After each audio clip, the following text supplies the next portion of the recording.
Hey everybody, how's it going? I'm Damon. Welcome to the stream. I am very happy. It's a very happy day. I am getting a delivery today of the Razor Crest, which a lot of us have been waiting on since we pitched in for the Kickstarter campaign over a year ago. And let's see.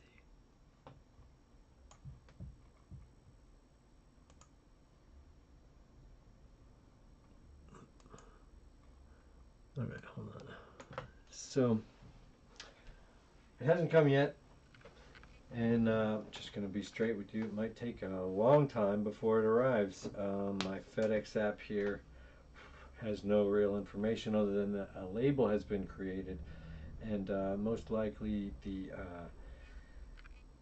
Razor Crest, my Razor Crest, is still somewhere in Chino, California, which is like an hour away from here, at the very least, and I doubt that it's coming straight here. So anyway, this could be a very, very, very, very, very, very long stream. I have no control over that. Now that I've started it over an hour late, I tried to make it as short as possible, but here we go. Because I kind of want to be rolling when, when it arrives. So that's what I'm going to try to do. I want you to hear the knock on the door. Like, I know this is kind of like a Donald Trump podium type of situation, but let's hope that's the last time that name gets mentioned. This is the very door through which the toy shall arrive at some point. And I've cleared some space for it here to show it to you. And in the meanwhile, maybe we'll do some animation. But first, I thought I would. I haven't quite set up for all that yet. So first, I thought I would show you some of my old movies, in case people aren't familiar, because that's how I'm gonna have to kill the time around here. So we're gonna start by going back to the way beginning. The very first movie that I ever did with my partner Sebastian O'Brien, my partner in toy cinema. We were actually creative partners.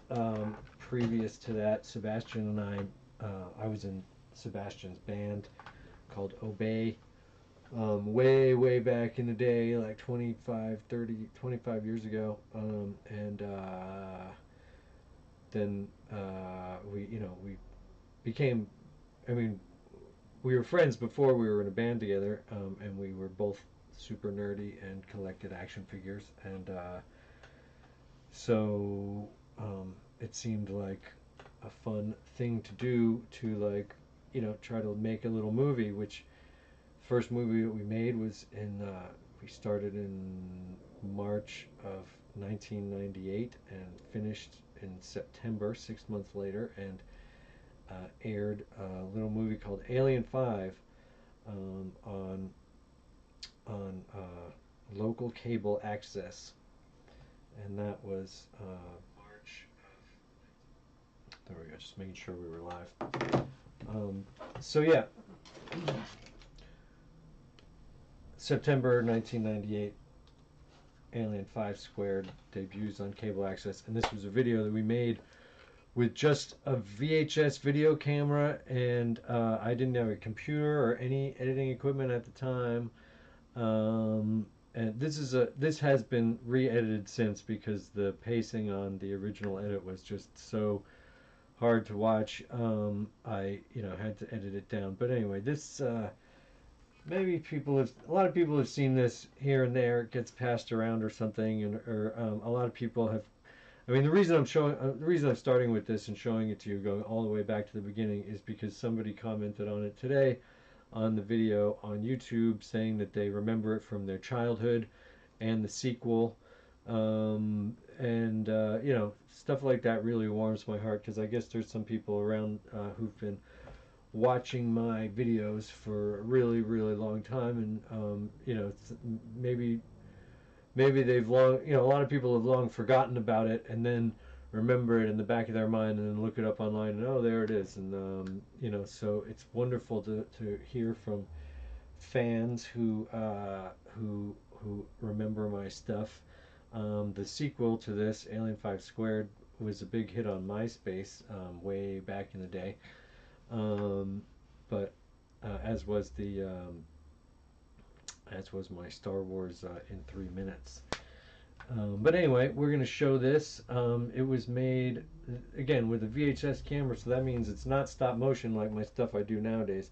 It's live action puppetry, and we, you know, in some ways it's pioneer, like, you know, it's almost like the rig that they use in Mandalorian, because we did a little bit of stuff using video game world, like the Alien video game from like Sega or something. We used that as a background, meaning live, we had to go through on the game and kill all the aliens so that we weren't going to be killed while we were trying to shoot the thing that we were trying to we just wanted a shot of running down the hallways or whatever, right? So first you had to kill all the aliens on the level, but then not proceed to the next level. So we had a open space, 3D space in which to play. So then I had one, you know, Sebastian would be using the you know, controls on the thing to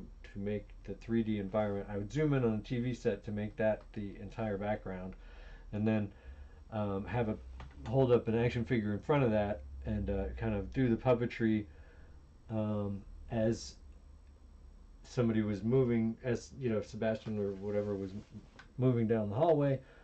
And you'll see what I'm talking about. Anyway, it's kind of similar to the technology they use now with an interactive rear screen projection that, you know, projects this whole world that makes it seem like they're in a 3D space that they're not even really in. But there's the camera, and there's obviously the camera is rigged to interact and you know, have the environment adjust accordingly to the movements of the camera as far as the perspective goes and everything. But you know, we weren't that sophisticated by any means, but we were barely able to, you know, try to like coordinate any movement with the action figure movement. It's pretty primitive, but it was fun. You know, the whole thing, the whole point of it was to just kind of like have some fun playing with our action figures and make a little story.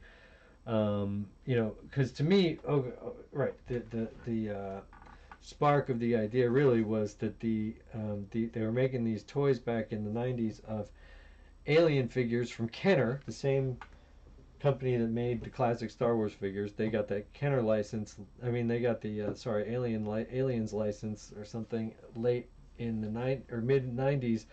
But it was a tweaked, weird, like comic book universe of the alien world where the Space Marines were all still alive somehow, and they were having further adventures with Ripley and the Space Marines. And it was like, okay, all the Space Marines are dead, and why are they selling this R-rated movie stuff, making toys out of it? It just seemed really weird to me at the time. Times have changed. Now they make, like, you know, action figures of horror serial killers and everything. So, but back then it seemed really funny to me to have the comic book version of Ripley. Oh, here it is.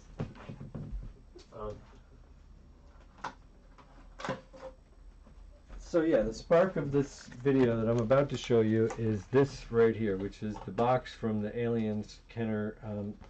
These are the Kenner toys, and they're all very ridiculous, not film accurate, cartoony versions of the characters. And Ripley here, you might notice, is not Sigourney Weaver. It's, I believe the rumor has it that it's like they took these photos of Hasbro employees, I mean Kenner employees, and the funniest thing about it is that Lieutenant Ripley's quote is, "The only good alien is a torched alien. And I do not remember that line from the Alien movie, or Aliens. So it kind of cracks me up that that's the quote. I mean, that's such a dumb quote. I have to be honest, and it always cracked me up. So we made the movie all around that. So anyway, I just gave away the ending. But without further ado, I'm just going to play the video because I've got further setting up to do here in order to do some stop motion. But I can, so here we go, the time machine back to the very beginnings of Probot Productions with Alien 5.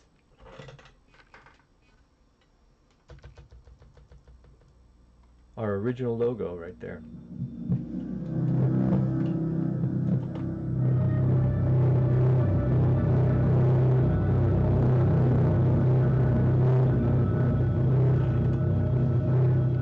And that's just the box. That's just one of the toy boxes. I changed the S to a 5.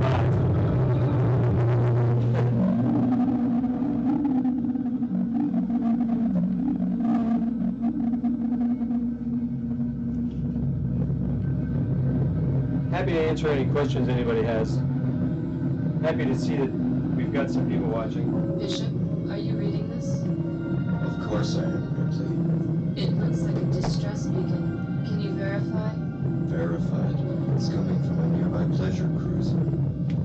Wonderful. A pleasure cruiser. How far are we? Hold on. Not far enough. Prepare for boarding. We're going in.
So are their hosts. That's odd. This chest burster seems to be a stillborn, which means that... Oh my god. I wish you were right about those life readings not being human. Nice, monkey. Put down the gun. Put down the gun. Down. Down. Hello, I am Twiggy, serial code 0112A. And that is... Entertainment droid. You are correct. I perform twice daily on the Delta for 1900 hours. This is my senior friend, Mr. Chipbones. Give these nice people their weapon back, Chipbones. Thanks. Where's the rest of your crew? Is anyone still alive? My programmer is still alive, but he is fallen ill with some sort of infection. Can you help him? I'll know when I see him. Bishop, stay here. Right.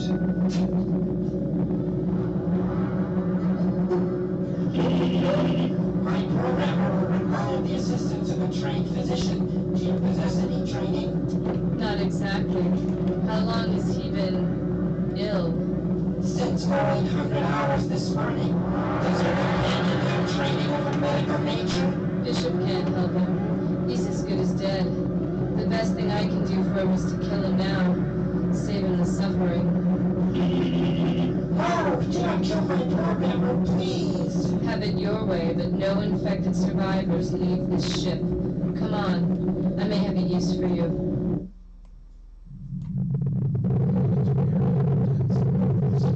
Let's just hope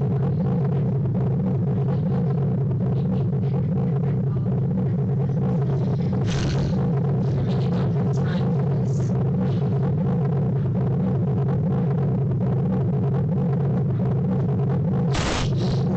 There you are. Get out of there. Down there. Damn it. I'll be sure You got problems.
Alright, come on, that's right.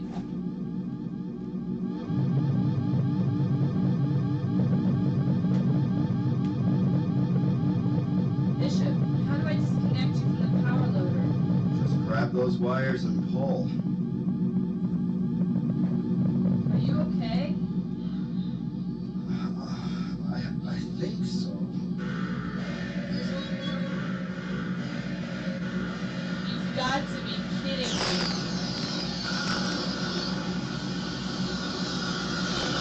I'm getting really tired of this.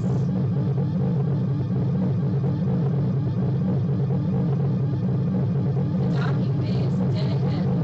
Hey, what the hell's going on in there?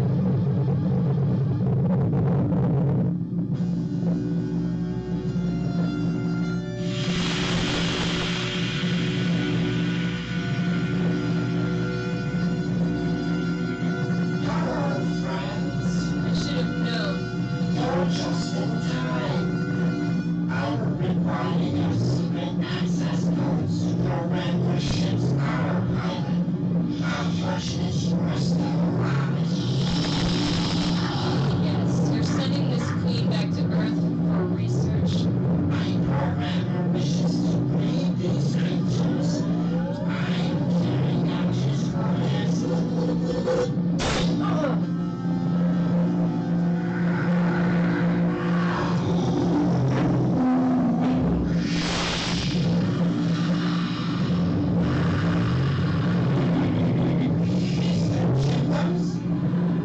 That's not chimples.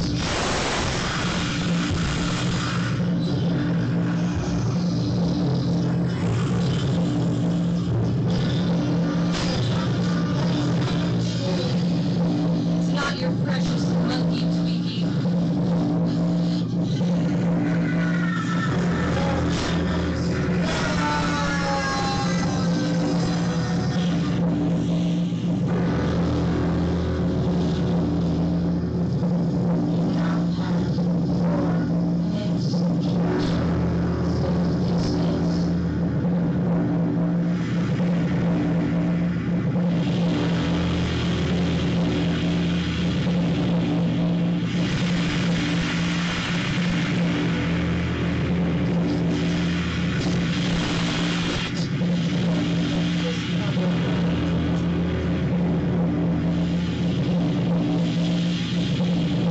Yeah, you like this, bitch. Damn it!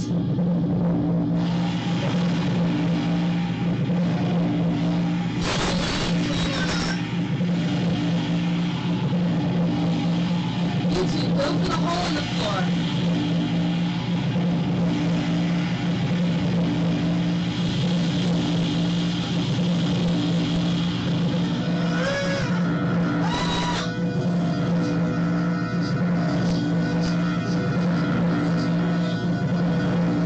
Perfect, just perfect. Stupid thing is out of fuel. Ah! Come on!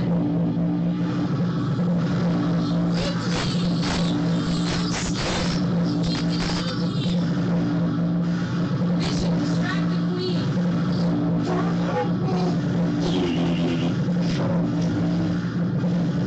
I'm nothing.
18, 17, 16, 15, 14, 13, 12, 11, 10 seconds, 9, 8, 7, 6, 5, 4, 3, 2, 1.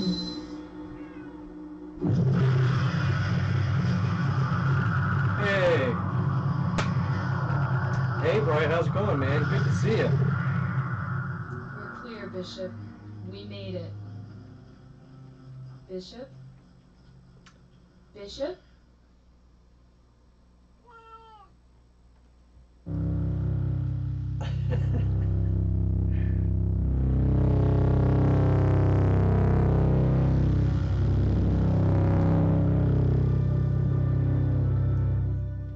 Yeah, I haven't watched this in a long, long time. That was fun. Yeah, Brian, good to see you, man.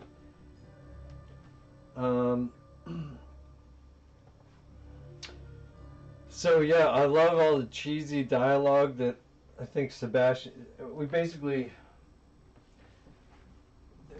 you know, if you can't tell, that was there was not a whole lot of planning involved in that. We just kind of started shooting and just let the story be driven visually, and then we went back and Sebastian wrote some dialogue around it and recorded on a 4-track, on an analog 4-track.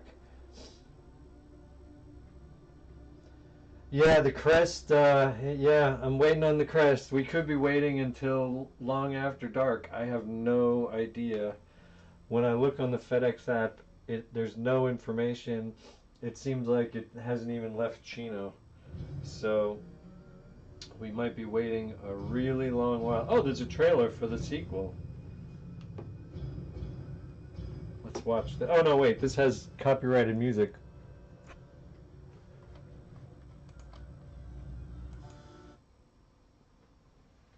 Can't have that.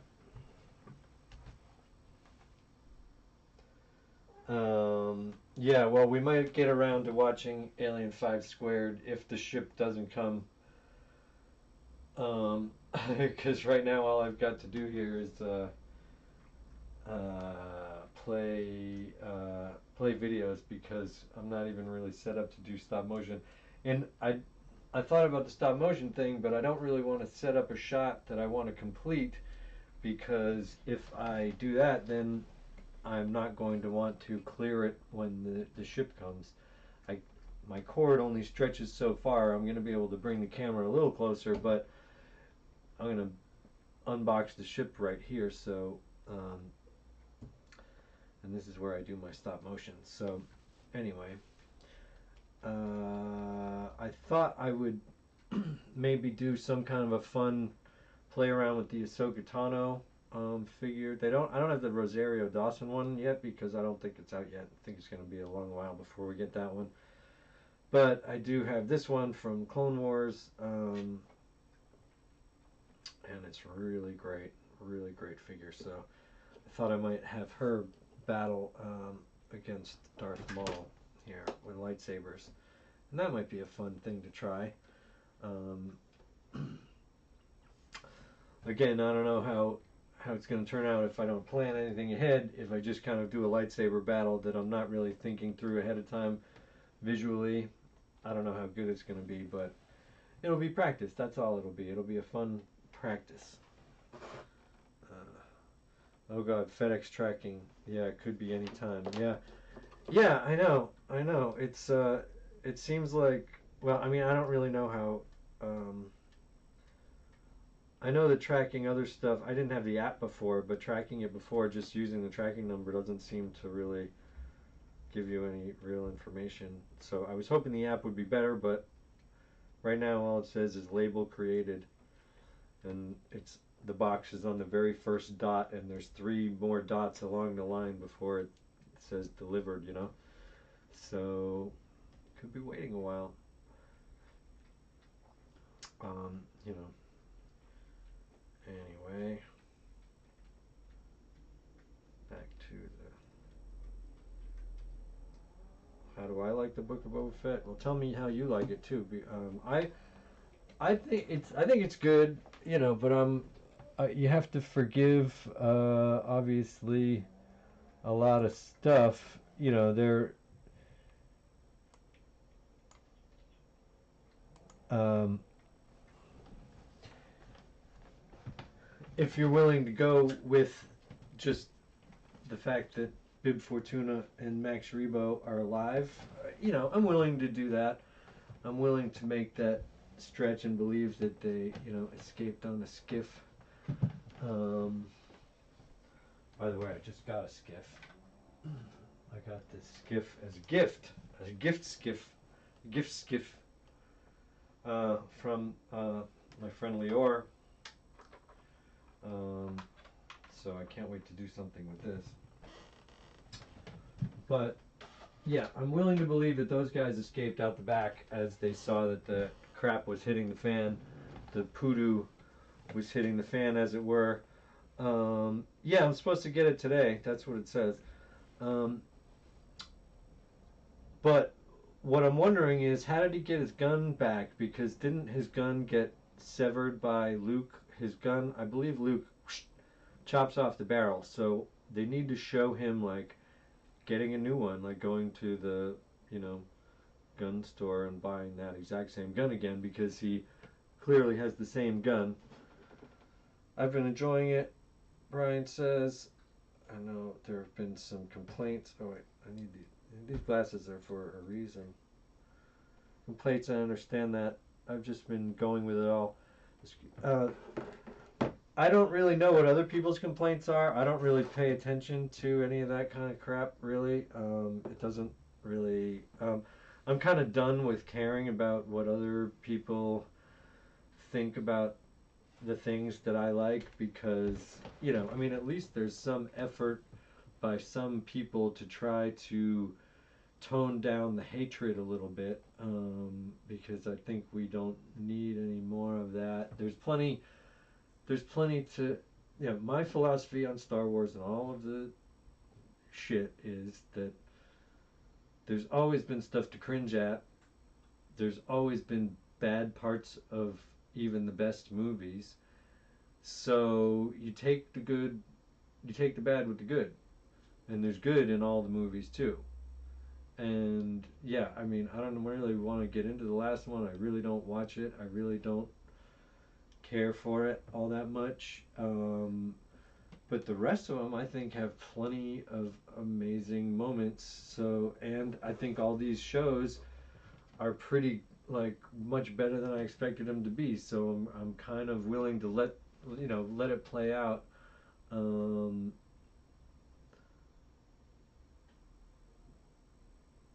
last two episodes, people were whining about not enough Fett. I didn't notice that. Was he not? Yeah, I know that was a little weird. That was a little weird, but it's like, I mean, honestly, okay. If I really wanted to be mad at him or whatever, I'd be like, okay, if I was to write the Boba Fett show, he wouldn't come out of that pit being like, wow, you know what? The world really needs more respect, and I need to show by example, leading by respect. And they try to turn him into this good guy. I get that his Wookiee scalps, where he scalped Wookiees. That's how he got the Wookiee braids, people. Those obviously burned off in the acid, so he's not going to get those back. He's going to have to scalp some more Wookiees. So to them, like, show him befriending this, Wookiee and stuff, seems a little weird, because it seemed to me like he was totally racist against Wookiees. But then he'd also come out of there fully obsessed with finding Han Solo, killing Han Solo, no more Mr. Freeze guy, kill that motherfucker. And he would be obsessed with it.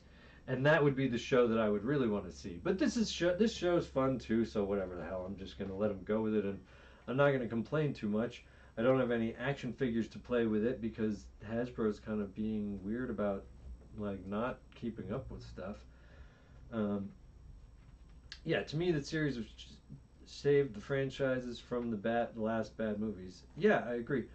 I didn't care it's all connected as far as I was concerned. Um, do you mean connecting it to the new movie, to the? I think it'll be good when they fill in some of the gaps between Return of the Jedi and Force Awakens. I think that would be actually really, really, really what I would like to see to some degree, because none of it makes any freaking sense to me, really, how they ended up doing it.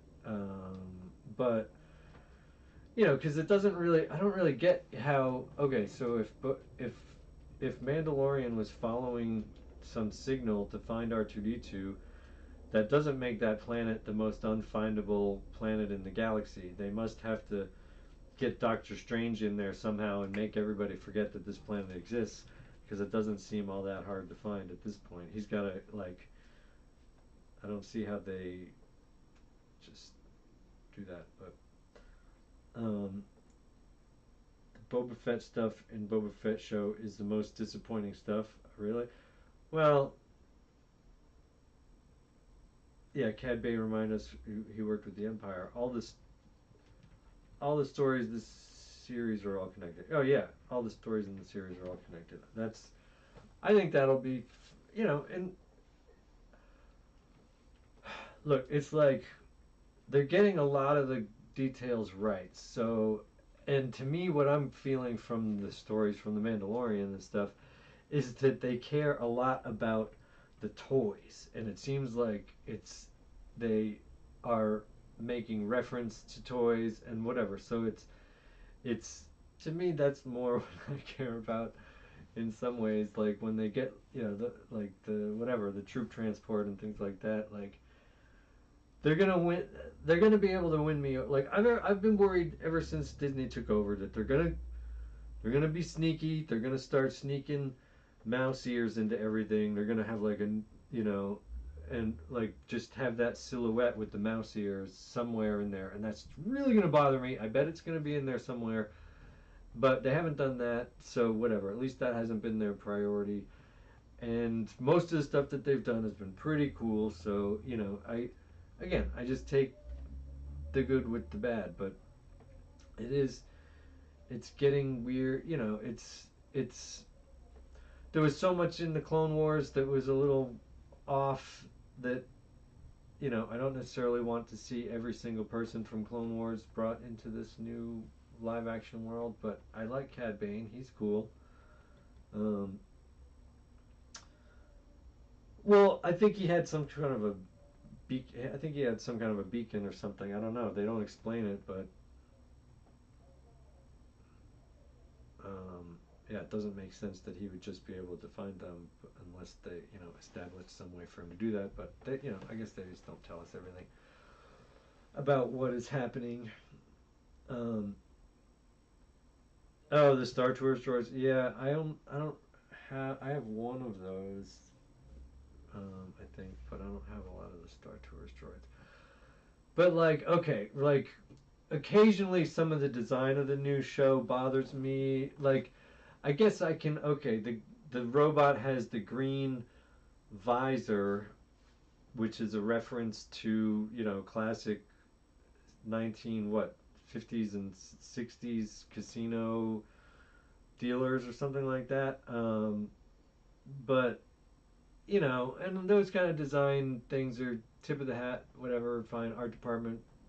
It's cute, but I don't like the specific Earth kind of references too much. Like, I really didn't like the refrigeration room strips hanging down that are exactly like what you'd see in a grocery store or meat department or whatever, and it's like, okay, so they didn't come up with something better, some better technology in the Star Wars universe other than rubber flaps. I mean, give me a friggin' break. But, why do I let little things like that bother me? I mean, that's ridiculous. But it bothered me. Like, clearly they used it because it gives a way for them to show the Mandalorian before revealing the Mandalorian. They show his silhouette with the spike coming up, and it's him. But anyway, whatever. So why do I make a big deal out of stuff like that? I just don't like them to take shortcuts.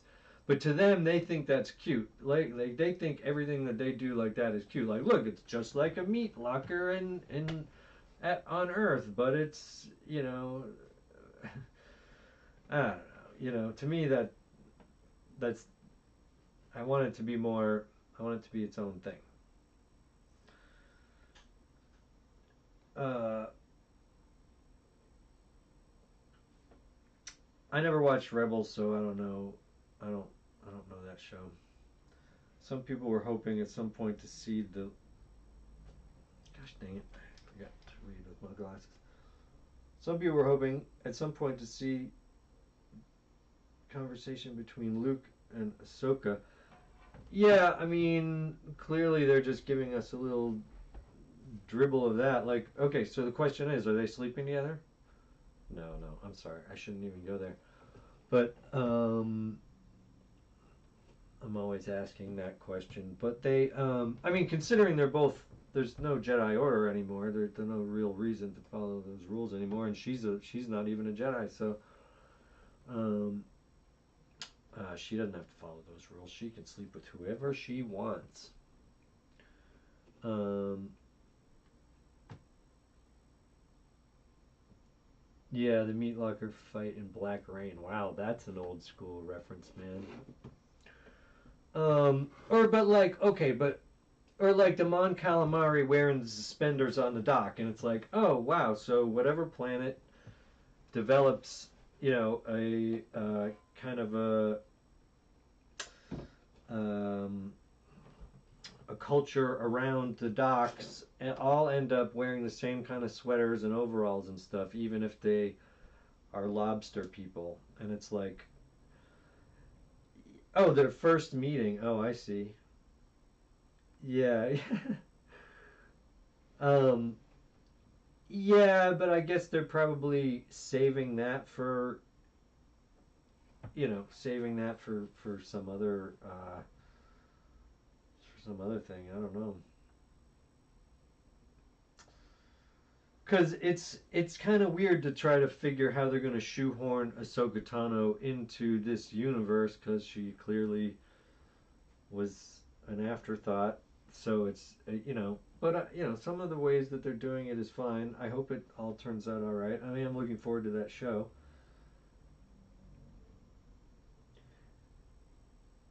Yeah, I mean, but why do I care about the fisherman sweaters or whatever? Why not let them have fun and let them, that is fun. Like, it's fun. Why not just go with it? It's fun. Like, why do I have to be such a, like, why do I want to not enjoy those kind of things? I don't know. I just don't want to be reminded of Earth too much. I feel like the original Star Wars didn't really do that, other than here's a walrus man, here's a mouse man, here's a whatever man. It's like, um, I doubt he would have a girlfriend considering he's teaching Grogu about not forming attachments. Yeah, but didn't he go out with Mara Jade? Didn't they have a thing? Did they not sleep together? I don't really know the details. I remember a little bit of, but Luke had some kind of a fling at some point. I don't know if he ever succumbed to the flesh, but I was kind of joking. Clearly, she definitely, I mean, that would be really gross if she wanted to sleep with the son of her mentor. That would be really gross. So I'm sorry I said that. I take it back. I am sorry, but they just they just kind of look at each other and speak in silence like two people who have slept together. But I'm just kidding. I'm just kidding. I am just kidding. Um, Mara Jade was the old canon. Yeah, but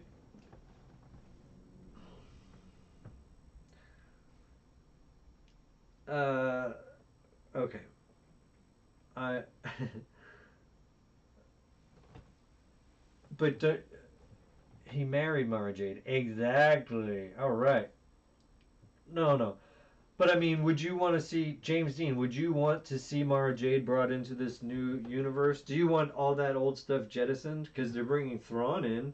They're bringing, so it's like they're definitely bringing in some of that stuff, and I'm happy to see some of it. I read those books way back in the day, but I don't really follow the comics, and I don't really follow, I didn't see Rebels, so I don't know really all of what Thrawn has been up to. But yeah, look, I was just kidding about them sleeping together. But oh yeah, I should be setting this up and trying to do some stop motion, right, or something. Have some fun here. So let me just turn on this camera for a second.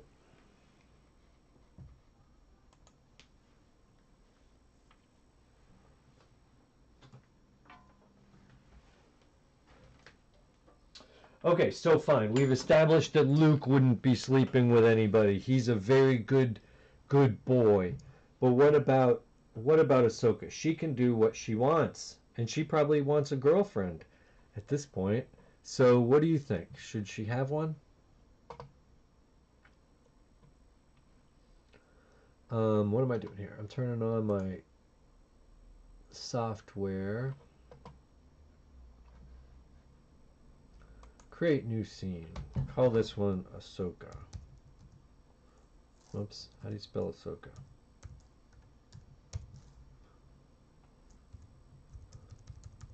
For some reason it doesn't let me do too many letters on this, but okay.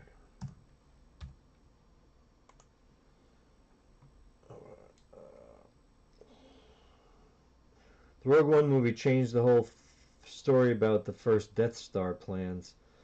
Oh, really? What was the... I don't know what the old story about the first Death Star plans. Was that from that book where... Which book was that from? Might turn out to be Sabine from Rebels.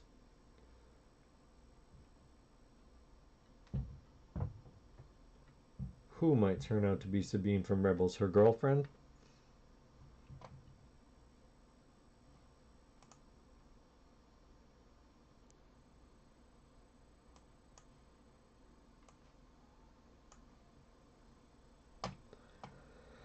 Yeah, I mean, I used to think I was like among the top Star Wars fans in the world, but I am so not. I just don't. I mean, not that I don't care. I love the movies and I love the live action stuff, but I don't follow the comics and I don't know what's canon and what's not canon. Okay, sorry, I got to set this up real quick.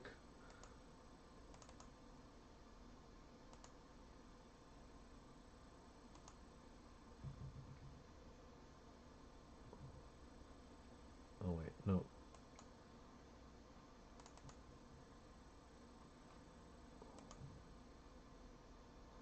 Dash Rendar originally stole the Death Star plans. No way. Oh, really?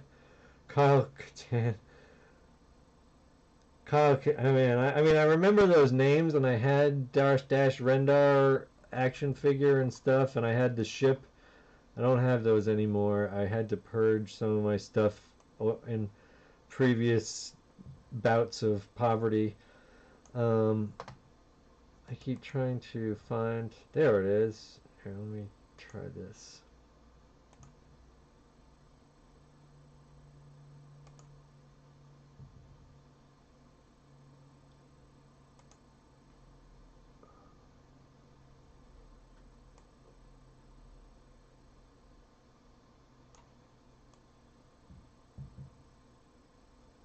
Alright, is that working? That seems like it might be working.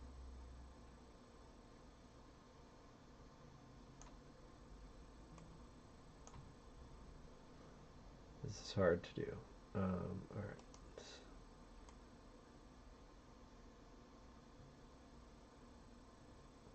Wait. Oh. Oh, I don't have my camera plugged in.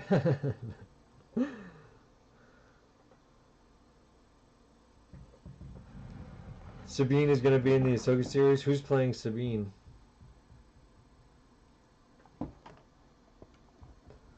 So Dash Rendar and Kyle Katarn, were they from video games or from comic books or what? I mean, I remember them, but it's so far in the past. I've lost all of that.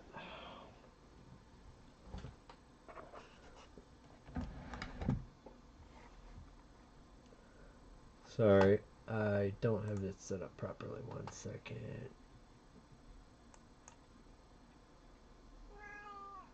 Ava, what's up, hon?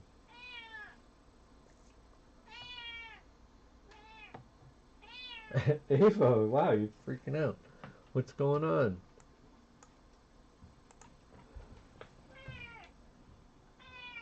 You want to go outside? Want me to play a game? Well, we can play a game. Oh, I can let you outside.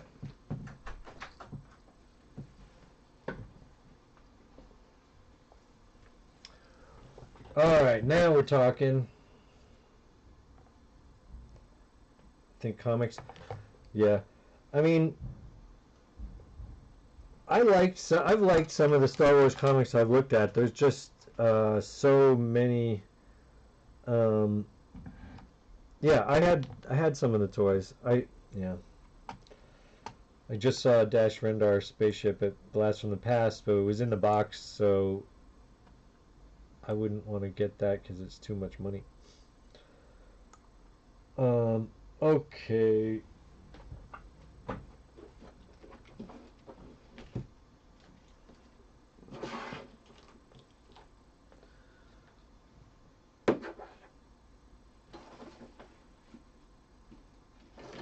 Let's just clear up here. I really love these new Nyctos that they have come out with for their vintage collection because you can remove their things. So, yeah. So yeah, these are the guys I'm using for the IG 11 sequence that I'm doing.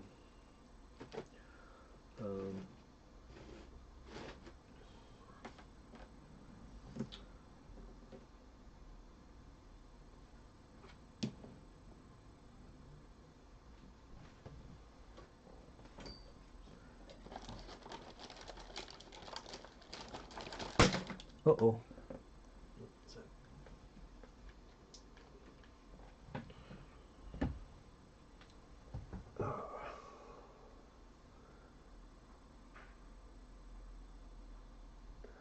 Natasha Liu Bordizzo is playing Sabine. Gosh, I don't know who that is. Yeah, Dash Rendar, it was called the Outrider, right? His ship was called the Outrider, and it was kind of like a cool, like a Millennium Falcon, inspired mini ship that had a spin around action. Yeah, I really liked it. Not really knowing or caring who Dash Rendar was. I think I gave the ship to somebody else. I did, yeah. That for me, that was my tall snaggletooth, the blue snaggletooth. That was his ship in my world, in my canon. Yeah, you can get one right now at Blast from the Past in Burbank. Never been taken out of the package. It's been opened but never removed from the rubber bands or something. I don't know. I love Expanded Universe. I definitely love Expanded Universe. I always have. Always have.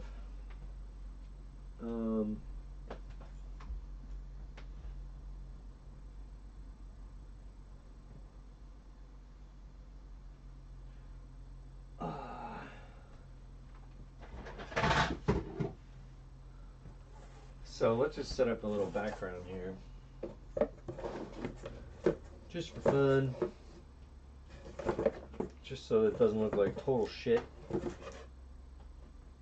Oh, I said the S word. Oh, look, we got an interior and an exterior. I didn't even mean to do that. There it is.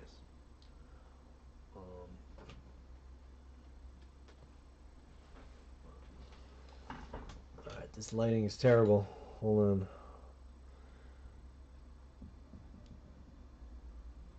Yes, you bought a used one for your nephew.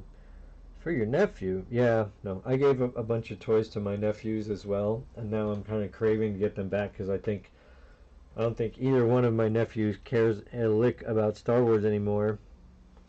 I don't know if that's true or not, but I never was able to get any family members on board as strongly as I was. I tried to plant the seed in my nephews, but they moved on, you know. They moved on from Star Wars. And what can you do? What can you do? You can't force people to like what you like. Alright, so I'm just going to glue this in place for a second.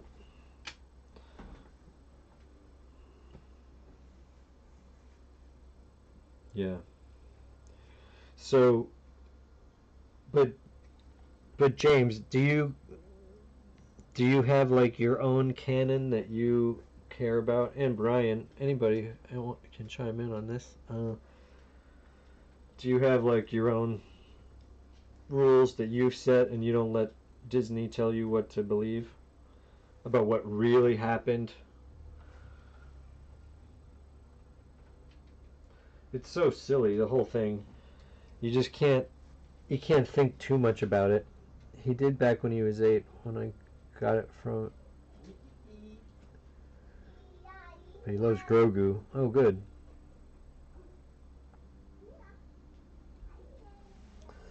Oh, that's cool. Yeah, I mean, that's the kind of neat thing about Star Wars is that it's definitely big enough to, you know, attract all multiple generations, and different characters can inspire and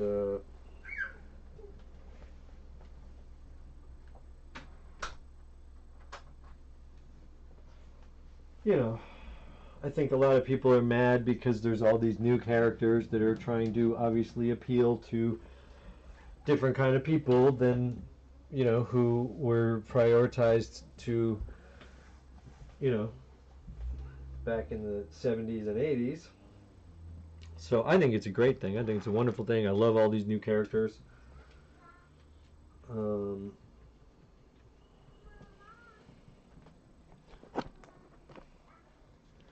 And I just try to let all the hatred go. I just try to live like a Jedi to some degree. Not really, but as far as just like, as far as the Star Wars world, I'm not gonna let myself get all that mad about it, like maybe I used to.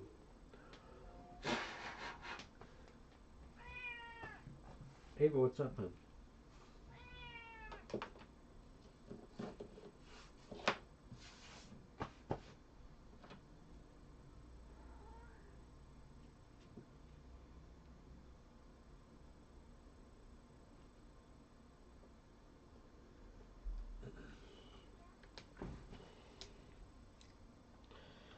You have your own canon in your head, but you fully accept that Disney canon is what considered legitimate. Yeah, yeah. I mean, we just have to hope that they, you know, keep listening to, you know, I mean, Favreau and those guys, Filoni, are not, you know, they're not infallible by any means, but I do like most of what they're doing. Speaking of whom, look who it is. Oh my god.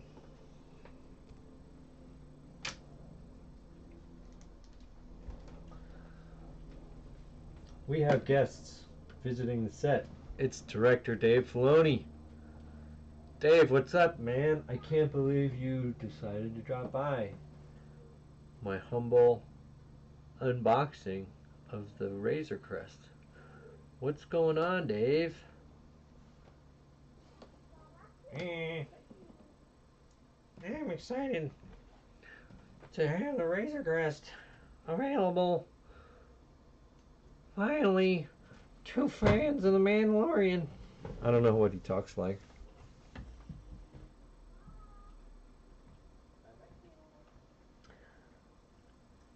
That's because I grew up with the EU, so I have a special love for it.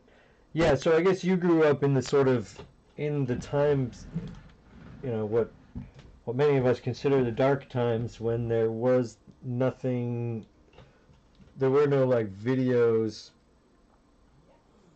coming out, or you know, it was all books and comics and stuff. And to me, like, that stuff was, I mean, you know, I was just glad to see the Star Wars universe continuing in some way, but I was sort of starting to let go of it, because to me it was clearly written by people who didn't really, I felt like I cared more about it than the people who were writing the stuff, so I felt like, why should I listen to these people who aren't George Lucas?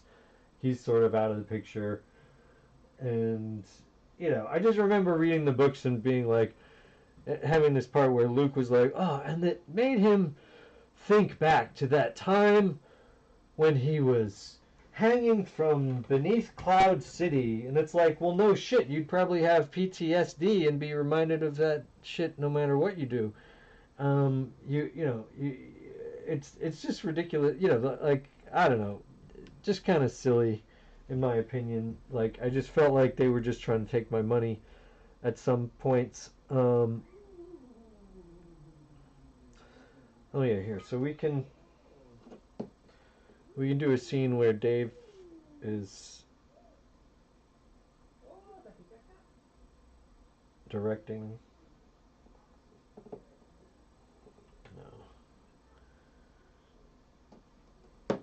No, we want to see a fight.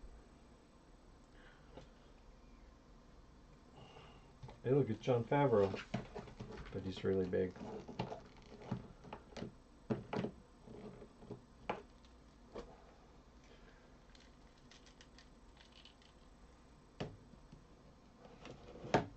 Yeah, I forgot to introduce these guys at the beginning. We are joined by Jon Favreau and Dave Filoni. They are here with us in studio today for the unboxing and arrival.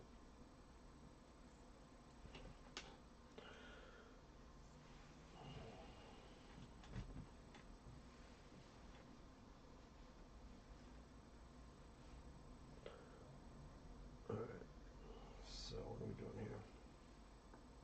I think I gotta lower the camera down a little bit.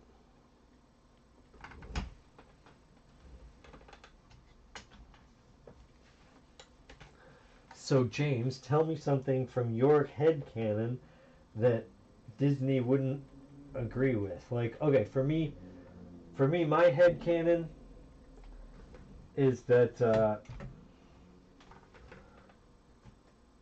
this is just something I totally made up myself.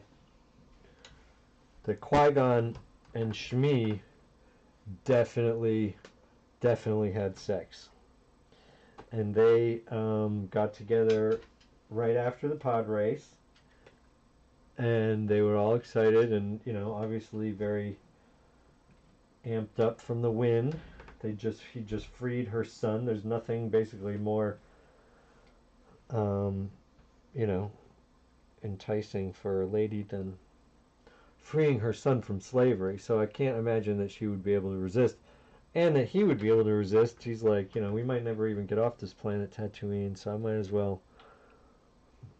Anyway, I just figured that there's an evil Anakin brother out there somewhere who's going to come show up one day, and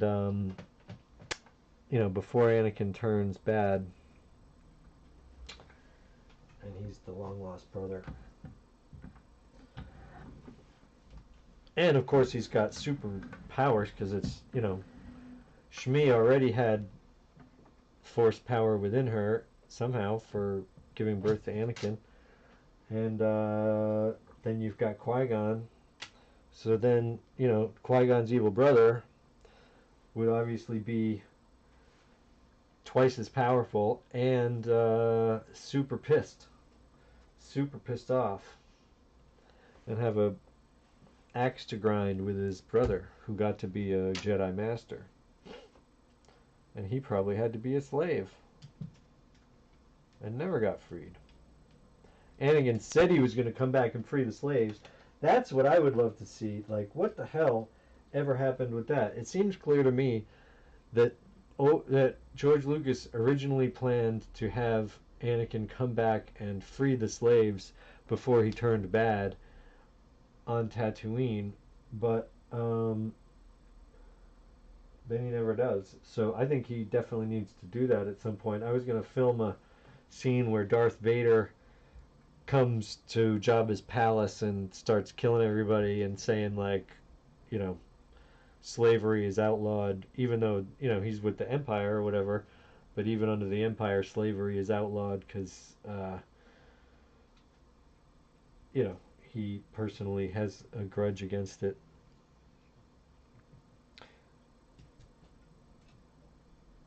Wait, there is a twin that Shmi gave to someone else because she could not afford to take care of two boys?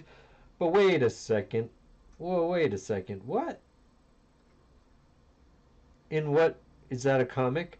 But I'm not talking about a twin because that would have been, I guess, another magical one. Let's admit it. Well, well, I'm just not going to get into it.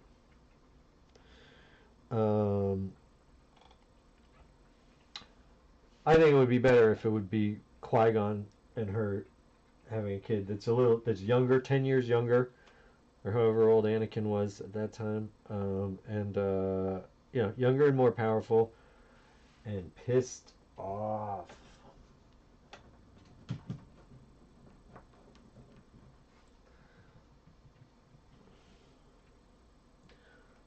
All right, so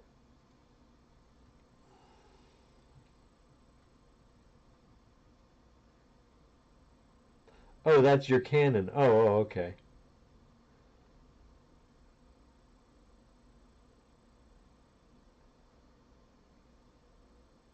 Oh, that's funny. Oh, okay. So you made that up. Oh, I mean, I think that's a good idea. She had to do a little Sophie's Choice.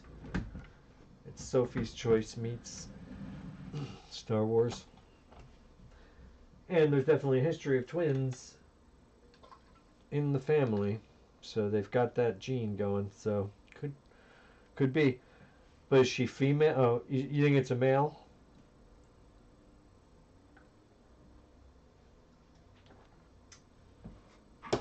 It'd be interesting if it was a female too. All right, I've got to lock this set in place.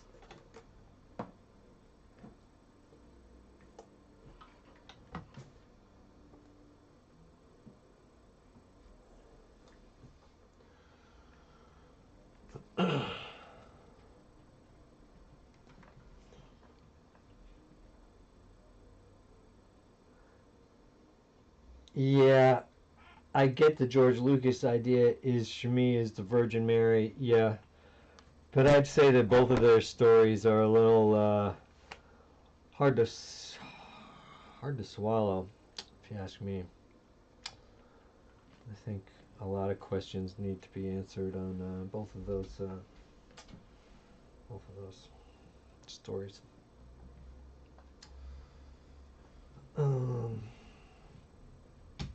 Okay, so I'm gonna have her taking a step here.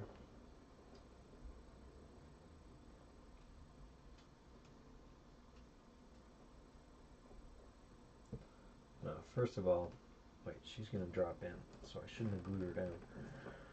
Let's have her drop in. First we'll do a little pan and scan the room here.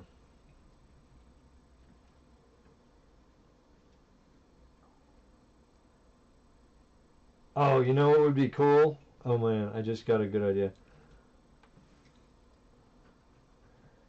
I think Ben Solo should have an identical twin. Oh, okay. Twins seem to run the family, yes. Okay, so Ben Solo should have a twin. Oh, that would be cool. Should I even bring up, are you guys fans of Ben Solo and all that crap?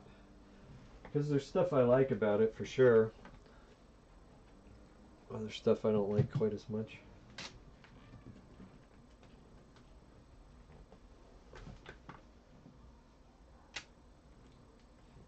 Okay, so the idea that I just had here is what I want to do.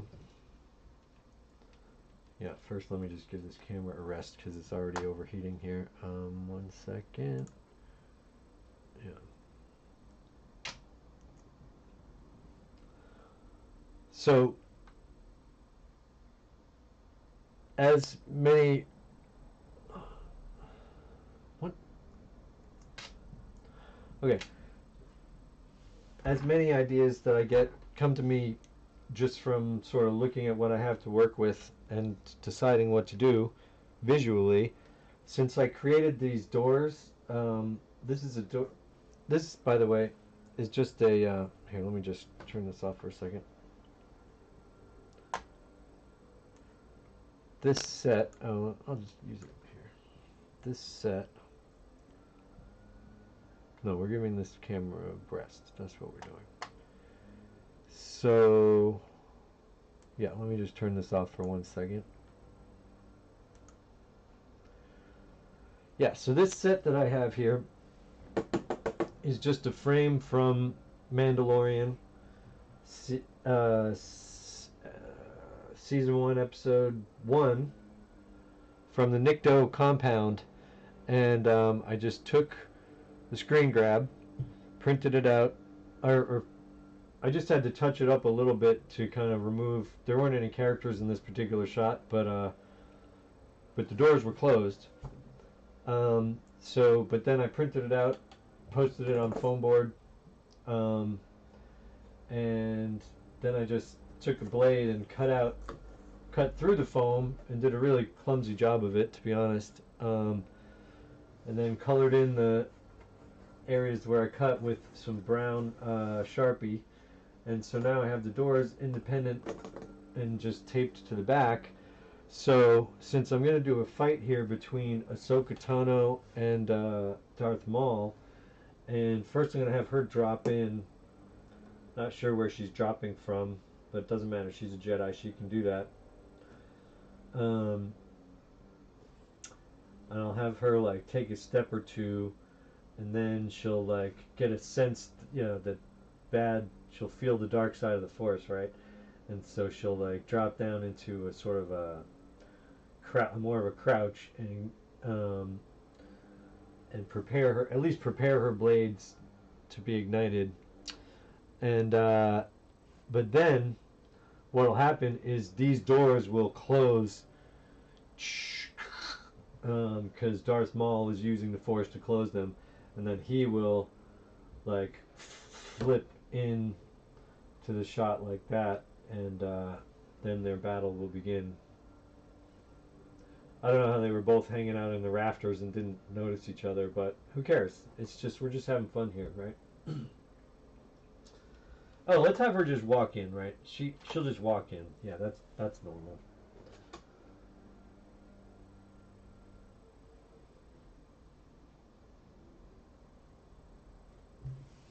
So we'll start with the doors closed.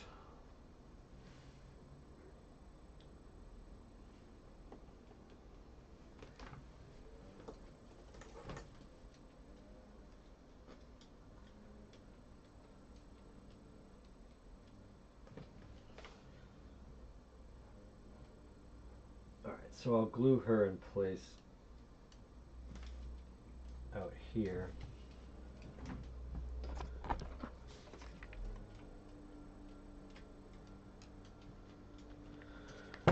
Just a touch of hot glue on her foot, and put her right outside this door so she can step right in. Maybe should she use her lightsaber to open the door?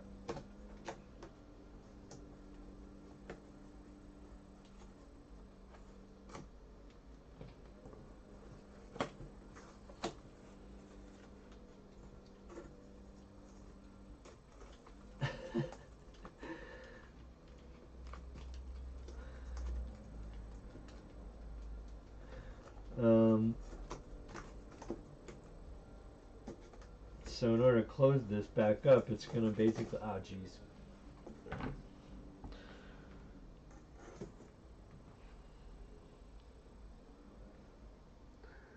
Thank you, Brian. Looks good from here. Did you know Boba Fett has a sister, Omega, the female child from the Bad Batch?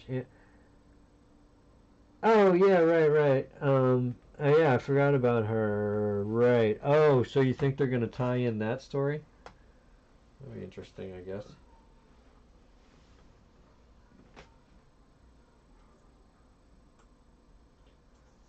Do you think the Bad Batch guys are still alive? I mean, she was just a kid, so she could be alive. But,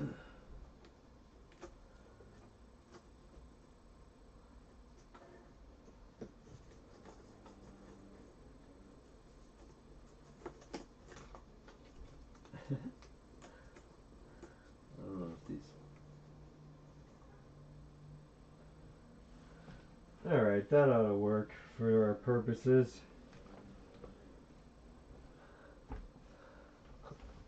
Okay, let's turn this back on. Yeah, this is cooled down enough. Do you guys like the Bad Batch? I mean, I don't particularly care for it.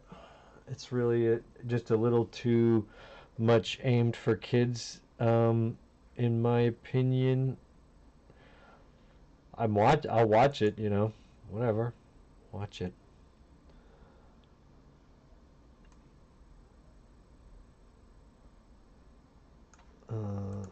Okay, so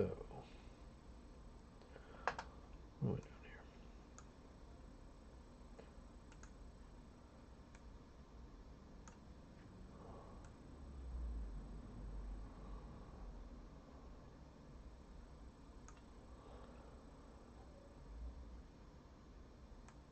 Should I put this up here like that, maybe?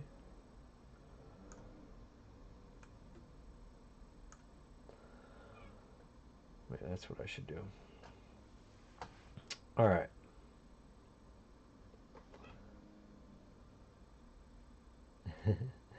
Fennec Shan met Omega in one episode. Oh, she did? Oh, right.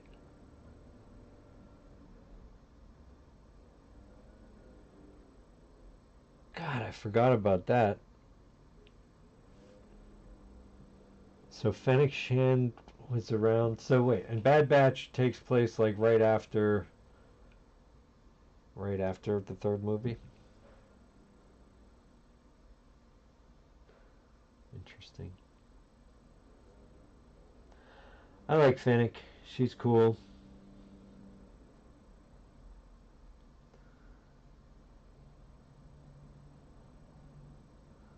Found a lot of the episodes pointless. Forget most of them by now. Yeah. I mean, here's my there's some parts of Clone Wars where it bothers me because it seems like they twist things and that don't make much sense as far as weird stuff like, I remember them using the hologram technology in a weird way in that I think like Ahsoka was somewhere and she was worried that she was being detected by the person who had the hologram thing on, as if he was watching a map of the entire room or something and could see a projection of everything all around or something like that, and it just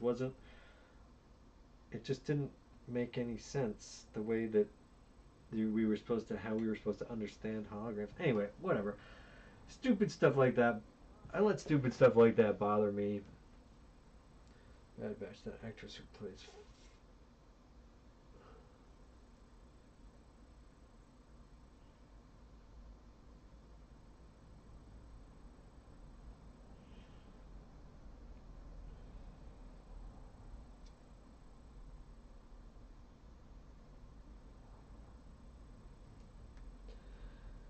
The actress who plays Fennec is 57? What are you talking about? Alright, I'm going to try to get this thing going here.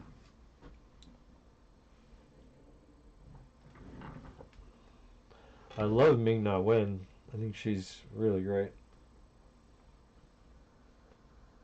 I think she is really, really great. Okay, so let's try this. Oh. Hey, I really appreciate you guys hanging out with me during this, waiting period. I know it's like not super exciting. But for me, it's really fun to have some people to hang out with. In the meanwhile,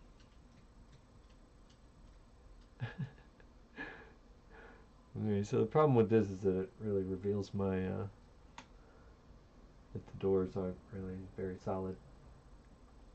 So we're gonna have to try to zoom in on those doors.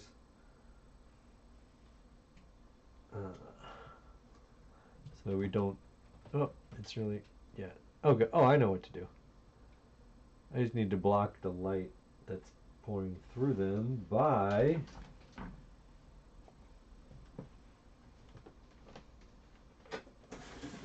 all I have to do is block the light with this. And then suddenly that door will seem a little more solid. Yeah, you can still see the edges. I should really go over it again with a marker or something, but if I just, okay, that should work. That'll work right there. Okay, whoops.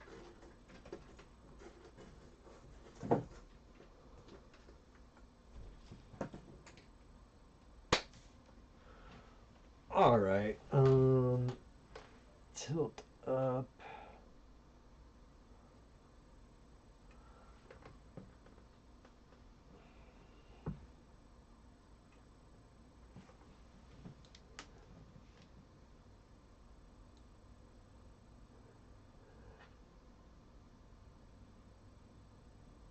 Ming-Na is really 57? No way.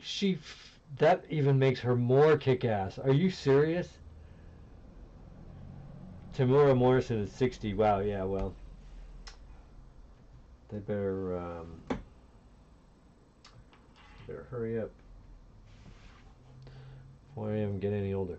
So Fennec would have been in her early 20s. Agent Star Wars are all over the place. Not worth thinking about. Yeah, exactly. Because then Rosario Dawson's pretty much way older than Luke. Like, okay, so one thing that bothers me about that is, like, I had wished that they should have made her her little, whatever you call them, longer. They would be longer, right? They would be more like Shakti, right? She should look like Shakti at this point. Who cares? It's fine. Okay, we are ready to freaking roll. Oh no, we're not. I just had an idea. So the people don't really notice my bad doorway. What I'm going to do is start with a pan that's kind of fast.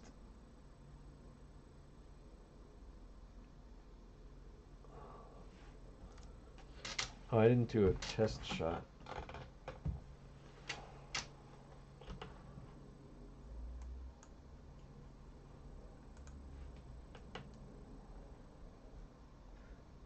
Let me just maybe open it up to 2 seconds. What does that do?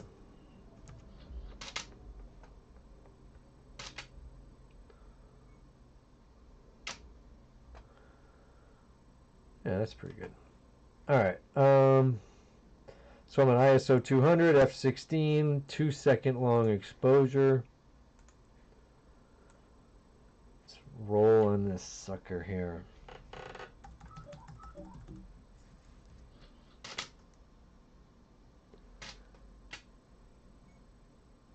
Qui-Gon was supposed to be 80 or 90 in Phantom Menace. Wow. What? What kind of green juice is he drinking, man?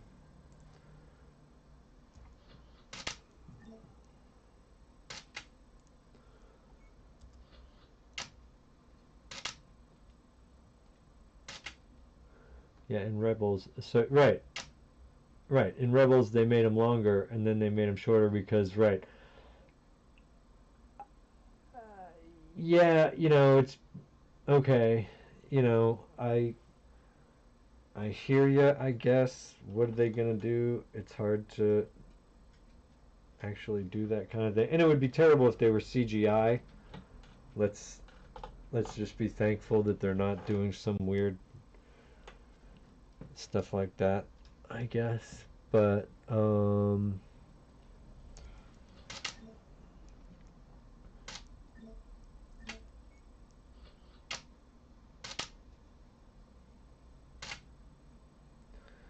Wow, the color settings are way different. Maybe I should adjust the color settings because that's looking a little weird.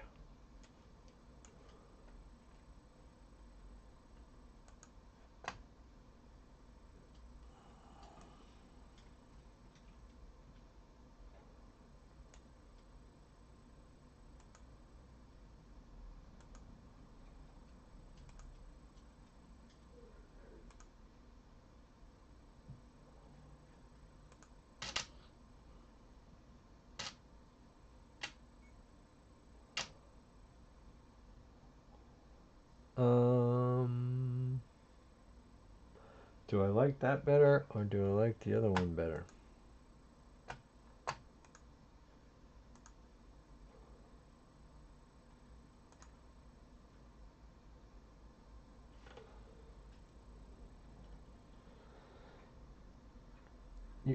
Brian was fine with them.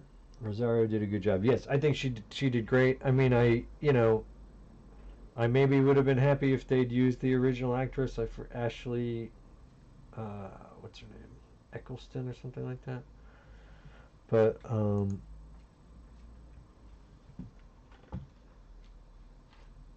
let's see.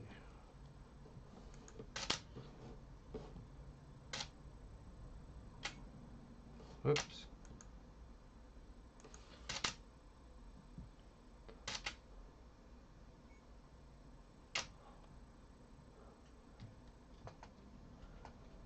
Is that color better than this color?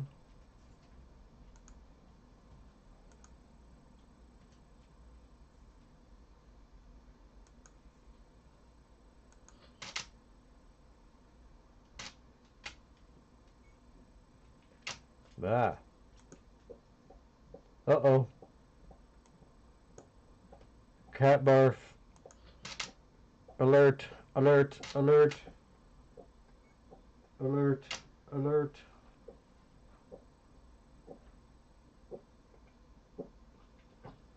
Uh-oh.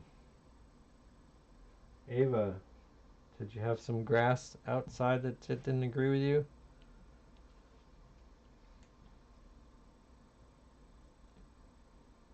Oh yeah, you like my hood t-shirt? Yeah, man. Hood. So I kind of been through the wash a little too many times.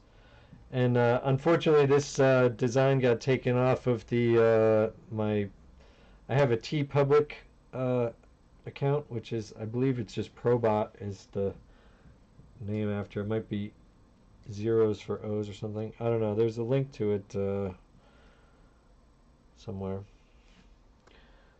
Boba Fett would be an old man now. Wouldn't be an old man now. He would be 41. He was 36 in Return of the Jedi. Well, okay. What I don't get about the Book of Boba Fett, right, is that he says all those years ago. He referred to it as all those years ago. So did he stay with the Sand People for like literally years? Because because that's the only. I don't understand how much time could have passed for it to be years between. When he went back to reclaim his armor and everything, like it was years, because it seemed like it was only days. I don't know. Or weeks. I would say that maybe he was with the Sand People for 6 months. But not enough time for Bib Fortuna to set up the whole thing and do the whole thing and whatever. Like I don't understand. Like I'm completely lost. I don't get it. Oh, I have to determine where my cat puked. That's what I'm trying to do without stepping in it in my slippers. Hold on a minute. I have to do some detective work. Oh. I think I found it.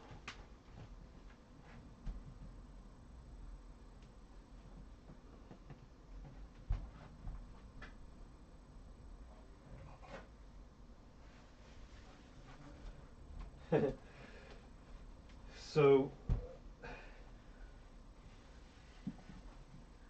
Boba Fett shouldn't be as old as he is. He should only be He should only be in his 40s. But so you're saying 4 years have passed? Is that what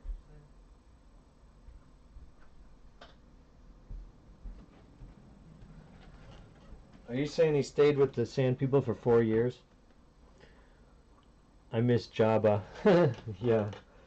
What do you think of the new Hutts, the twins, and that weird sweat hamster? What are they calling that thing? Mandalorian said 5 to 7 years after the Jedi. But what happened in those 5 to 7 years? Was he with the Sand People that whole time? That seems like a really long time to be hanging out with Sand People. No offense. Okay, so did I settle on a color temperature?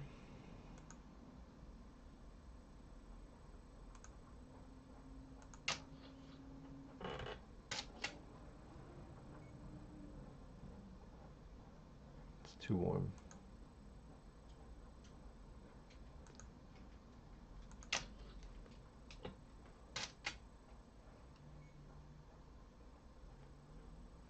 That looks pretty good.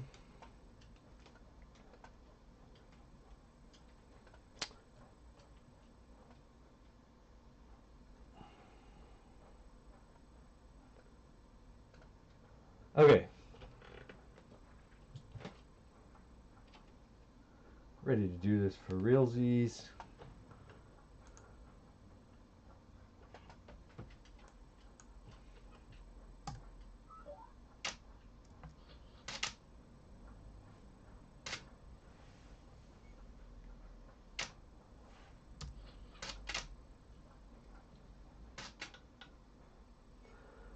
So maybe he was healing. He was kind of burnt from Sarlacc tummy juice. Right, I got the impression Boba was with the Sand People for a few weeks or months at best. Right, so, I mean, are you saying that he was in the Sarlacc for years before he woke up? That doesn't make any sense. He would have died from not eating and not. So I figured like when he wakes up is only like hours later, or maybe a day later, after falling in there, and then he gets out, and then he falls asleep, and then the Jawas take the thing, and then he's found. All of that time couldn't have, like, all that had to have been like right after. So then he maybe healed for 6 months, trained for 6 months. Maybe he was with them for a full year. I don't know, but like it would seem weird that he would stay with them for all that time. But whatever. I don't know. Just trying to, again, I'm just trying to like enjoy what I can of it.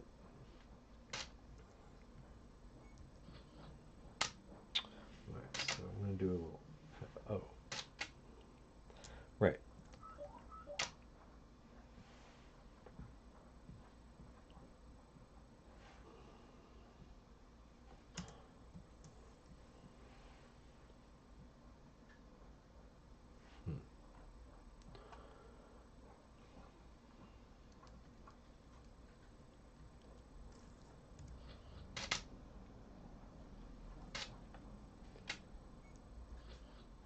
He was doing something. He was alone when he found Fennec in Mando season 1.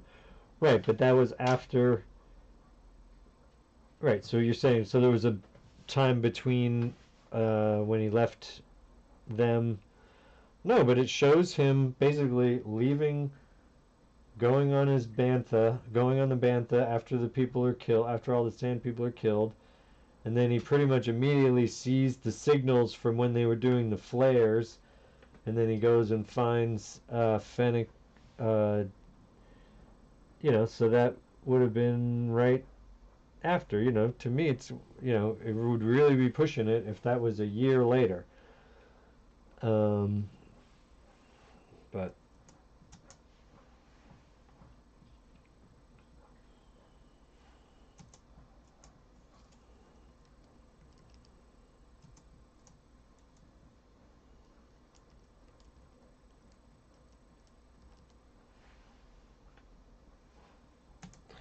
I'm trying to do a pan here so that nobody really looks too much at the doors. because you can really tell that they're not. When you're looking directly at them, you can tell that they're bullshit. So I'm just trying to get through this real quick. Had to be alone for a certain amount of time, and I guess so they just skipped over that. But I mean, it was definitely. It seemed like they were sort of suggesting that he really didn't do anything but ride the bantha for a day or two, and then, you know, who knows how long that was, but it wasn't years and years.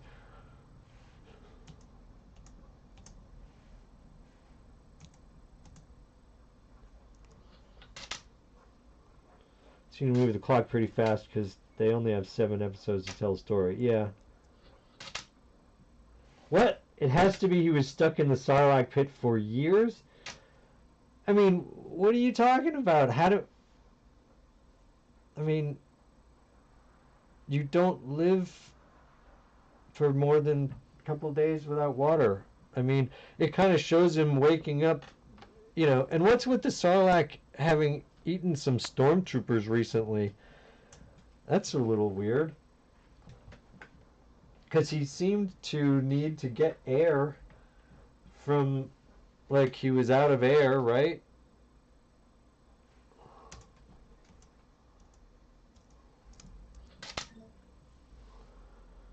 He, like, goes over and gets air from the stormtrooper,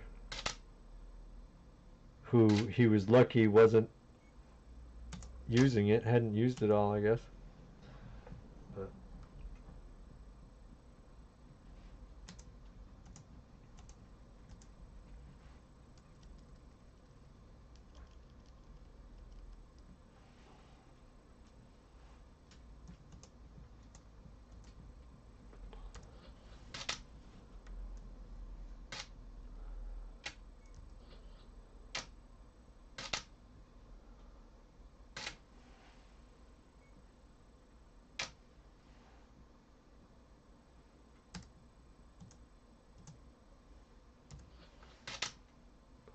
unless the Sarlacc tummy is like a pocket universe. Well, I mean, that never made sense for when C-3PO says, like, well, you will be slowly digested over 1,000 years, as if that's worse than being digested for the time until you're dead. I mean, you're not going to be, unless the humans live 1,000 years, you're only really going to be digested, from your perspective, for a pretty short amount of time till you die, because you just die of dehydration, unless it keeps you alive. You know, like it should show some sort of a tentacle coming in and, like, plugging in his mouth and keeping him alive so that he can feel the pain, so that, I don't really know, what, generate more food for him somehow or something. I don't really know. But yeah, that threat never seemed to hold much weight to me.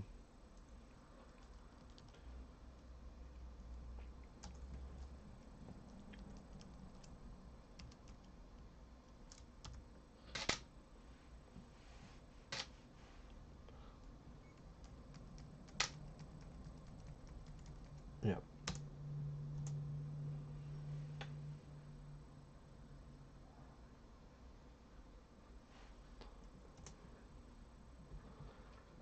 Sarlacc tummy nutrients were keeping his body alive to digest him. Yeah, I mean, I don't know. I guess maybe that's the way it works. I don't know. But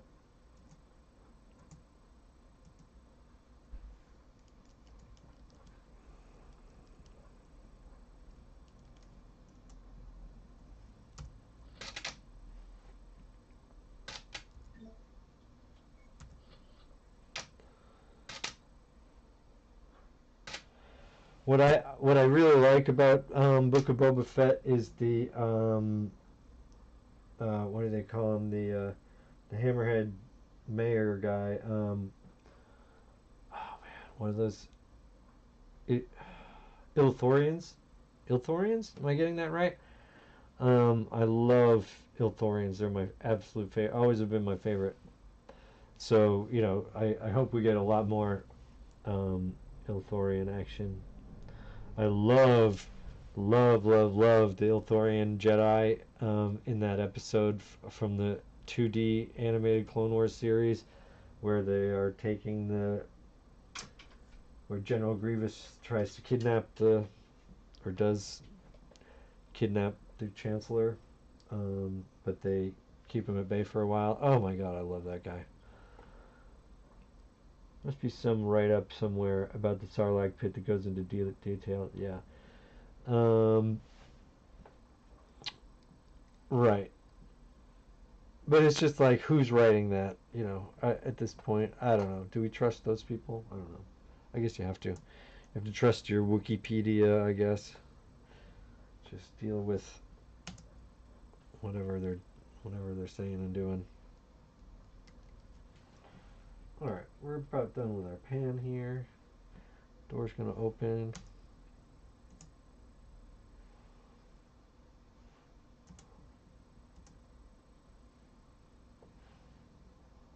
I didn't think very much about the pan. It's pretty uneven, but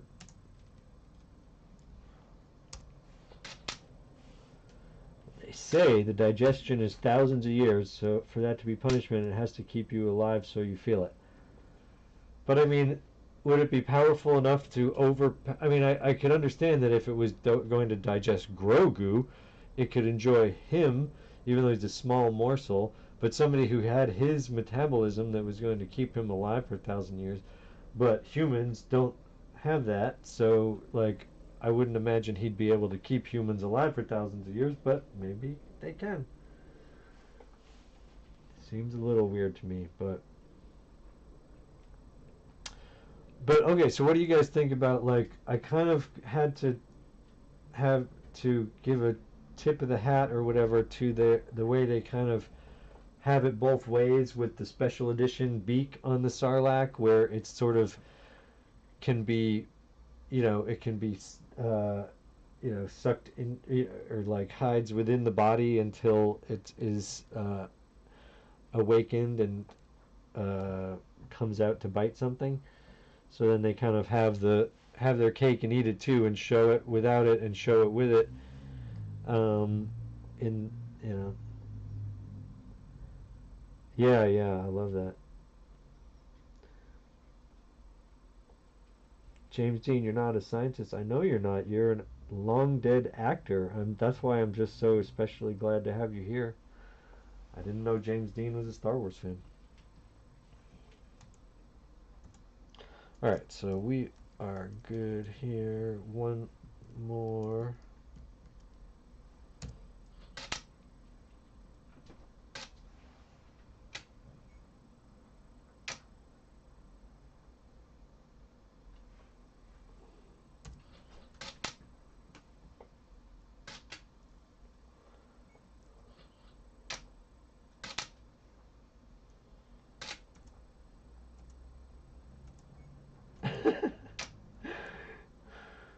God, I couldn't have done a worse job cutting out these doors, but it's okay.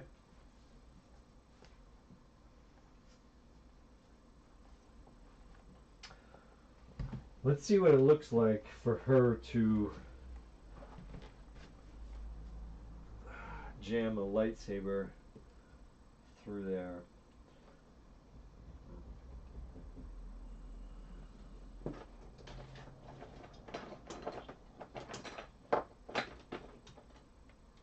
Shoot, where did our other one go?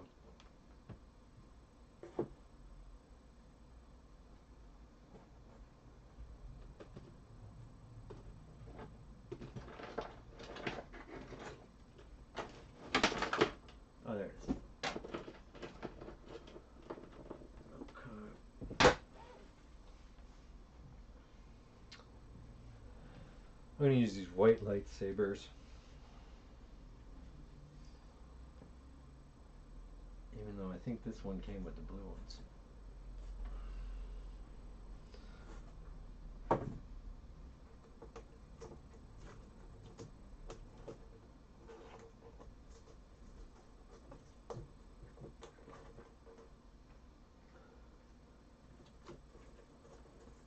Yeah, I thought maybe I could.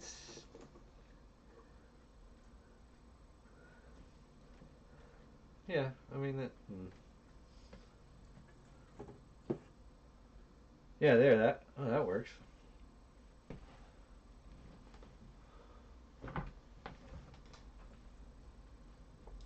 What do I think of the beak? I'm not a fan of the beak. I hate the special edition. That was like a really. Um, but I am a fan of the way the show has dealt with the beak, in that it sort of makes it so that you can have it both ways, and it retracts and protrudes. Um, yeah, so. But I'm an old school man, so that like really bothered me when they, especially because the CGI wasn't good enough. When they did the special edition, the CGI just wasn't up to par. So all that stuff looks terrible to me. Like I don't watch the special edition. I watch the despecialized editions of all of the trilogy. I'm kind of a purist in that way. But but that's it.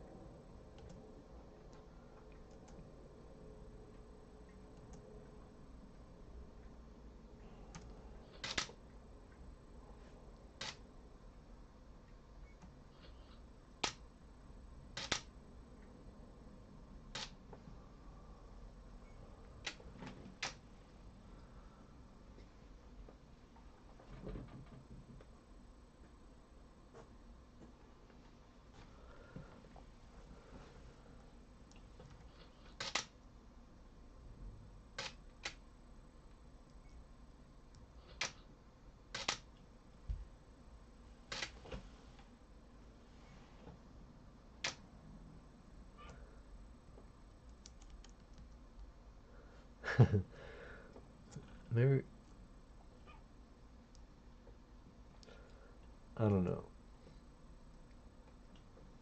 I shouldn't really be coming in at this angle. That's not right. That's not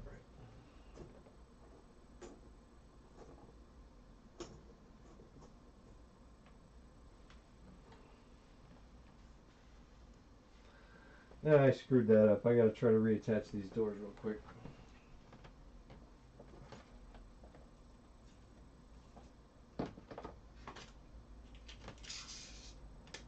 I don't know what happened to the tape that I bought the other day. Freaking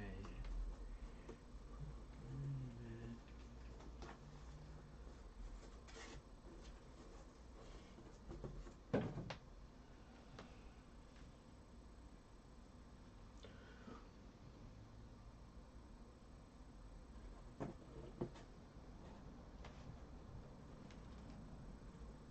Alright. I gotta try to hit that with a light or something.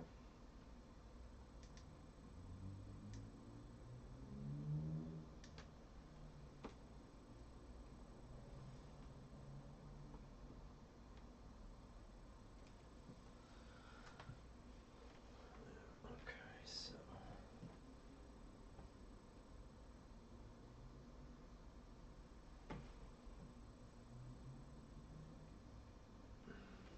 The bottom of the doors looks terrible.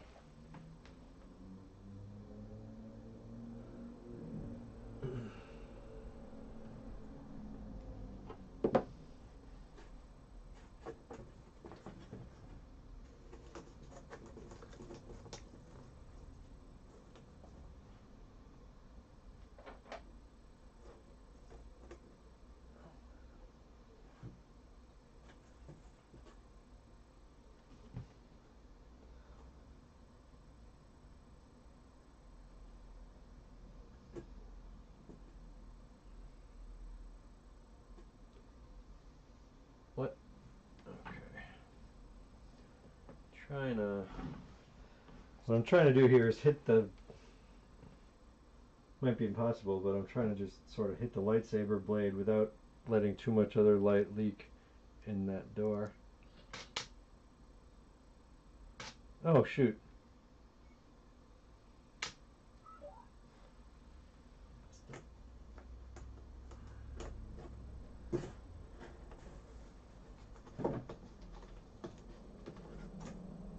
Okay.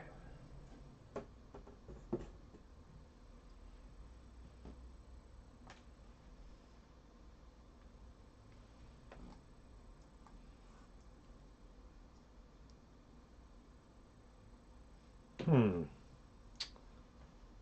hard to get this right here. Let's see here.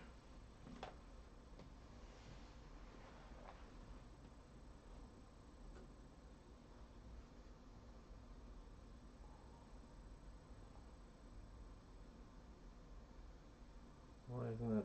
Okay.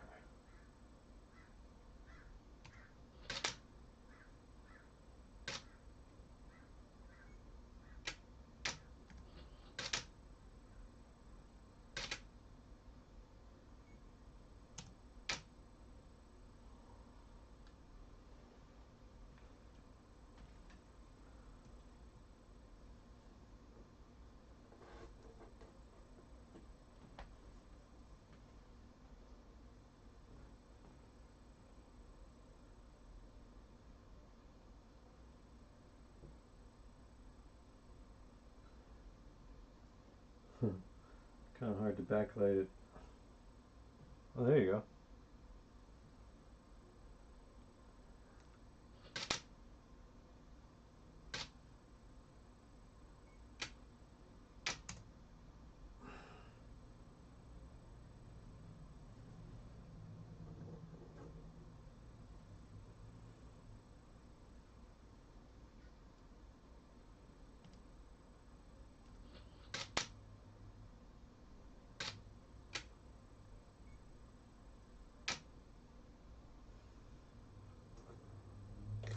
Oh, shoot. I hear a truck. Is that the FedEx truck? Probably not.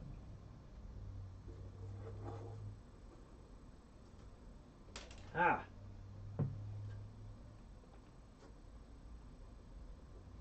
I guess I should actually put this in her hand. And that way she can hold it.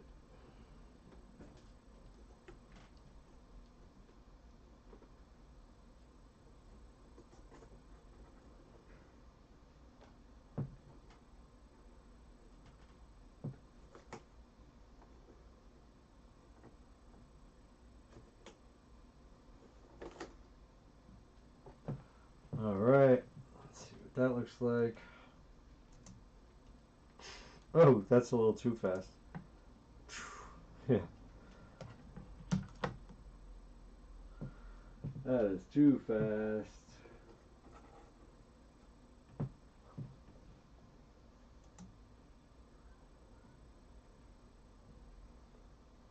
I want it to be fast, but not super fast. Yeah, no, that's still way too fast.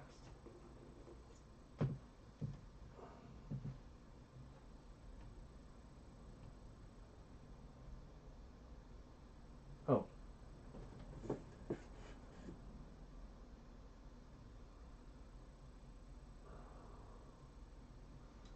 Ah.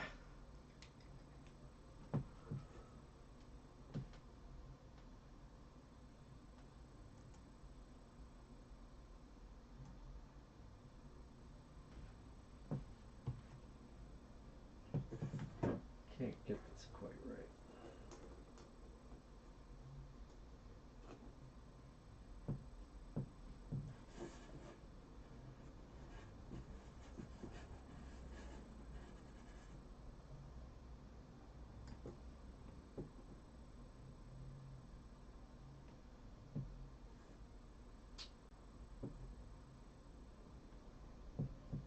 Now I can't seem to hit the blade right. There we go.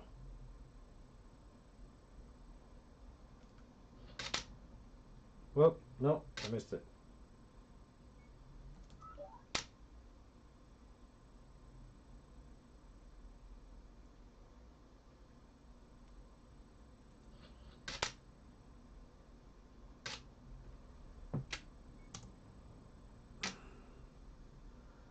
Yeah, that's a little better. Better, alright.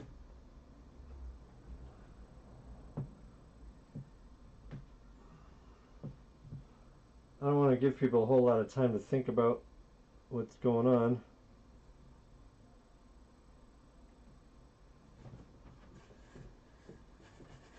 I just want to get to the door opening part.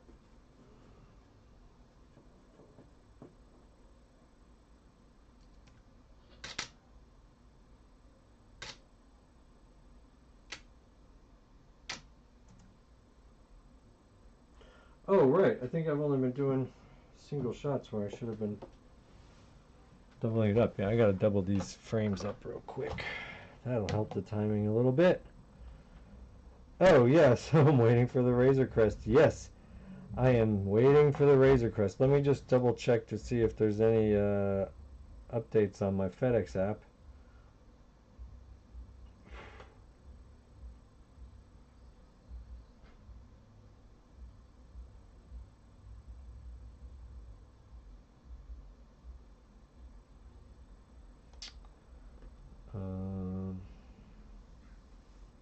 I mean, it's supposed to send me notifications and stuff.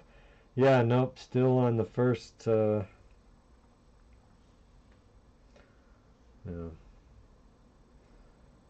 No information other than estimated delivery Monday, February 7th, 2022, before end of day. So yeah, it's only 3 o'clock here. Could take forever. Could take just forever. I hope not. I hope it comes right now.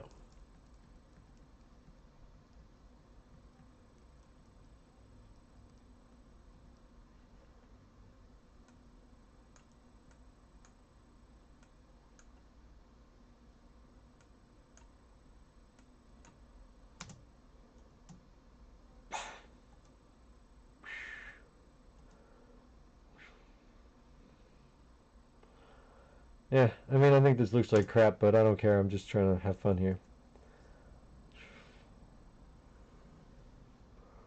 So now the doors will start opening.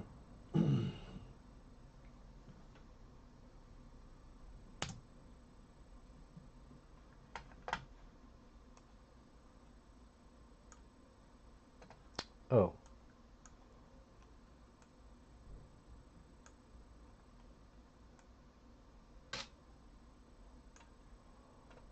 Okay. Let's give my camera a little time to relax here.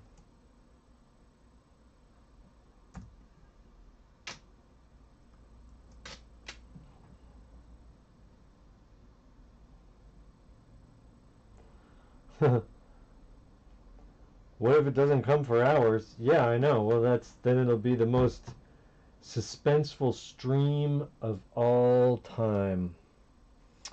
I just want to kind of be streaming when it arrives at the door so that I can be, I can have like most up to the minute,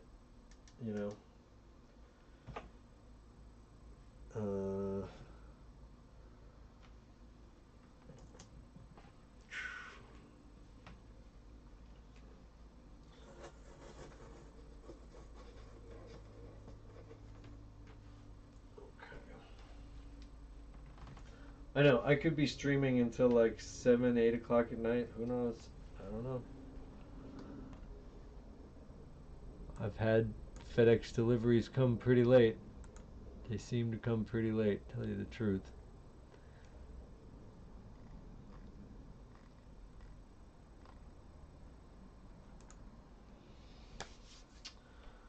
Alright,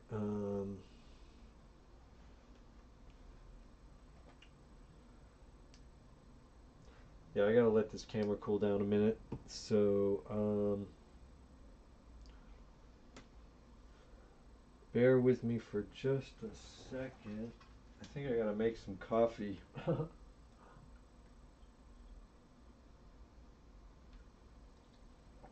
Yes, I definitely have to make some coffee.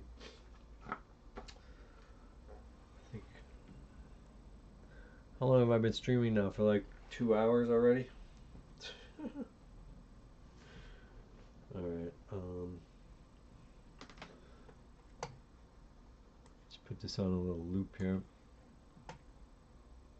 Oh, you know what I can do? I can play,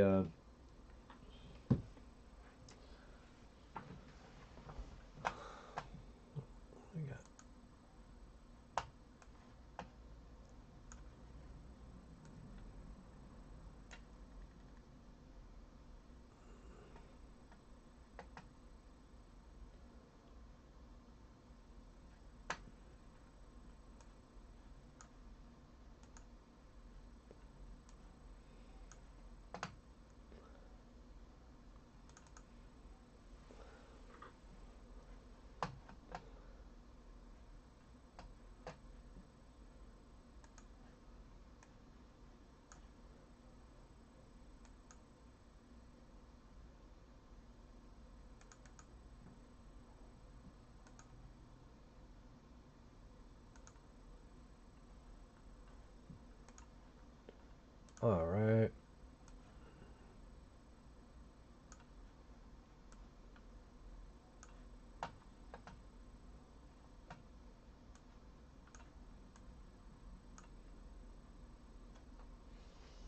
You guys have probably already seen this.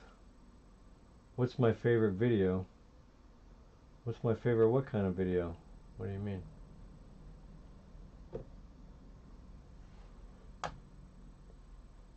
Alright, for anybody who hasn't seen it, this is my latest Mandalorian animation.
That went by too quickly.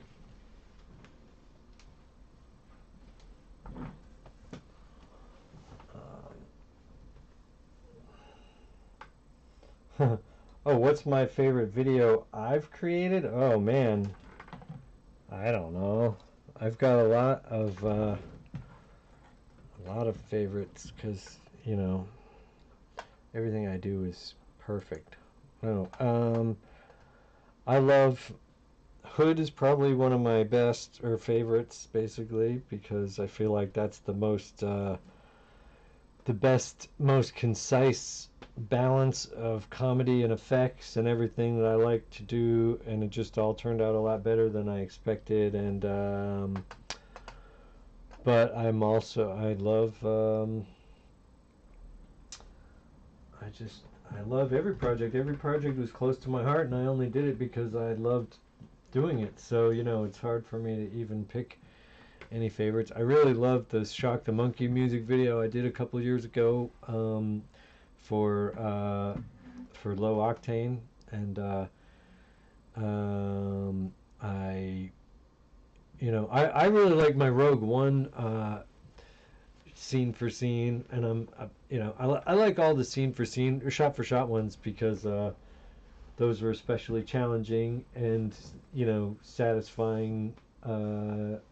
I think for the audience to watch more than some of my other stuff that is a little bit out there, so but I feel like the Rogue One, I hit my stride on animation during the Rogue One project and just really I cranked out like 15 different scenes or something from that movie within a couple of weeks of seeing the film in theaters, like because that was a moment for me where we weren't sure where this Disney thing was going to go. Were they completely going to mess it up? And I saw all the Rogue One, like stormtroopers on a beach. Like, what is this? Spring break? I didn't know if I was going to want to invest my heart and soul into it. But when I saw it, I was just blown away. I loved it so much, so much. And so I immediately, started making the video, and so I think that one came out pretty good.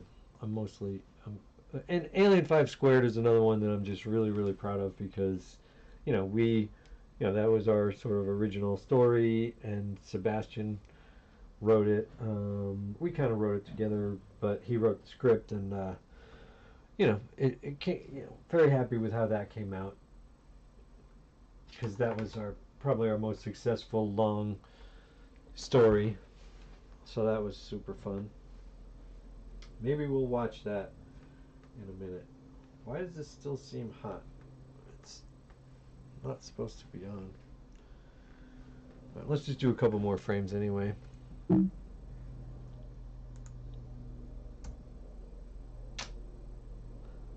Did I like Rogue One? Yes. I love Rogue One. Love it, love it, love it. Do you love Rogue One? Wait a second.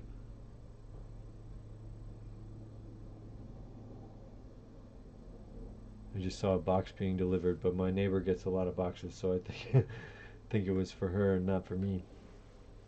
Looked a little small. Oh, you know what would have been good if I had checked the focus?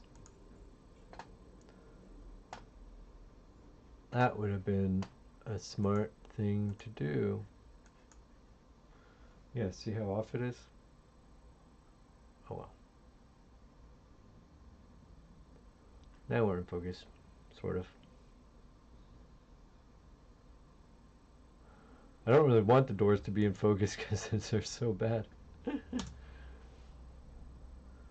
Yeah, so tell me guys, did you like Rogue One? What are your feelings on Rogue One? Okay, I gotta try to move these doors.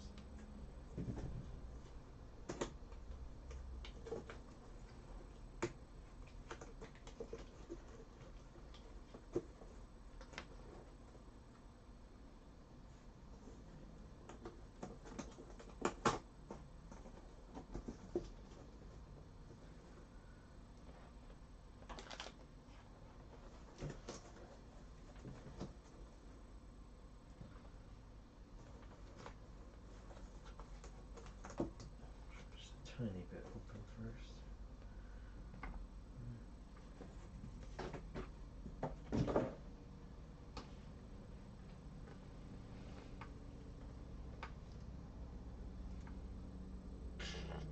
Oh, geez, what happened?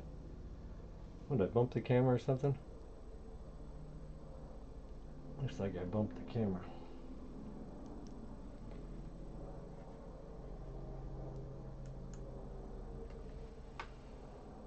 Where did I bump?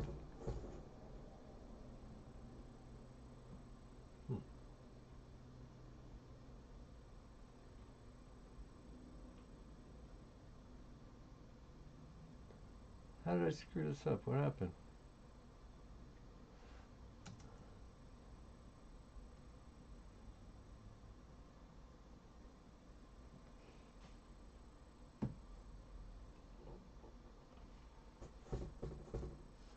I do not understand what I did.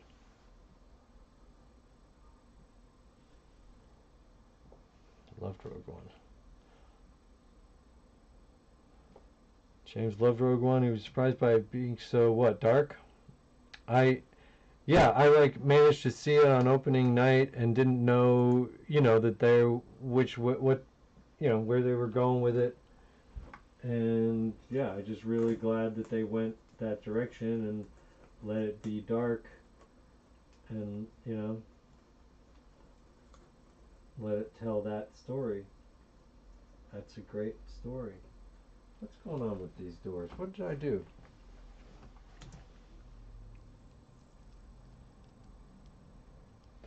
How did I mess this up? What is going on? Is it the zoom?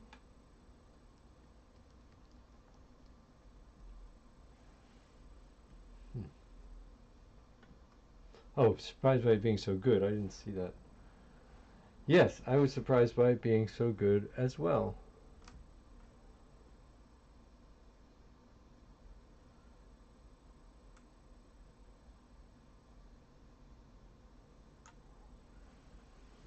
So why did I... Oh, okay.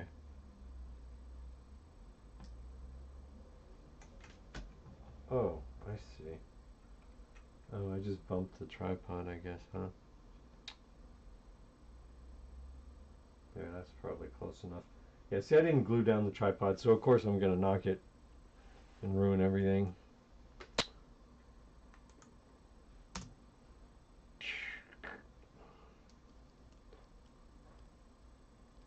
Man, I really screwed this up.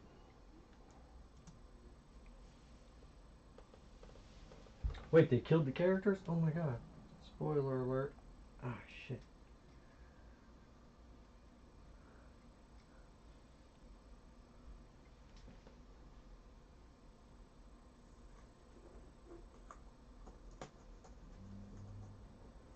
Yes, I didn't expect Disney to do that.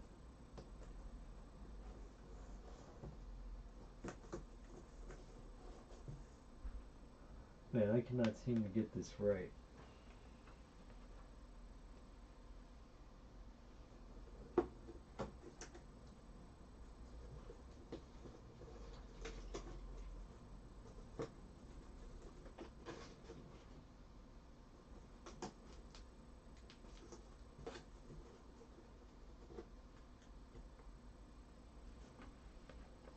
What? I just want to open a teeny tiny bit. I don't understand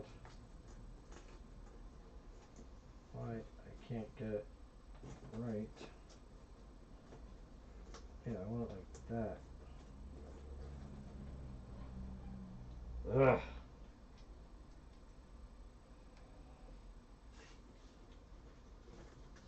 This is a problem when dealing with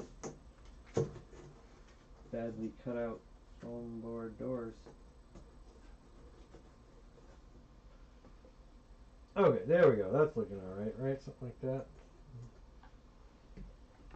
On these lines.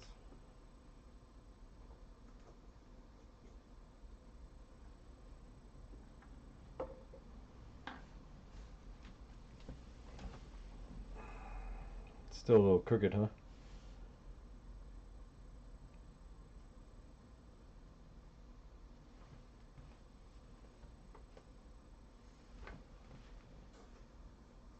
Well, so I just saw today's news that the Andor series already has a second season planned.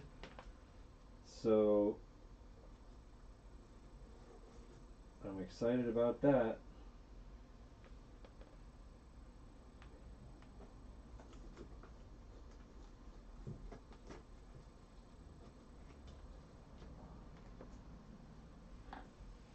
I mean, that's the one that I would sort of expect to maybe fail or something, but I still have very high hopes for it. Oh man, I can't get this door right. Dang it. I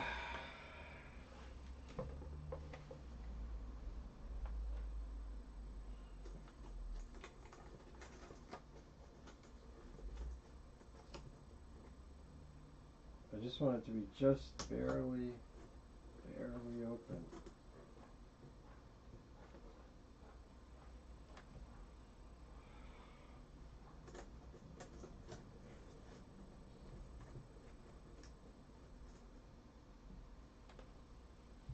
Like that. Okay.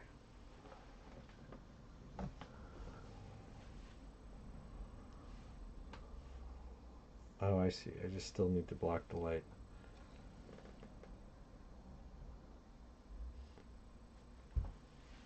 I'm really excited for Andor. I can't wait to get the news that Alan Tudyk is on board for season 2 or whatever. I can't believe that they're going to do even a season without K2SO. How could they? I mean, they just must be keeping it a secret, right? K2SO has to be there from not from the start, but we want to see him get, reprogrammed, right? That's what I want to see.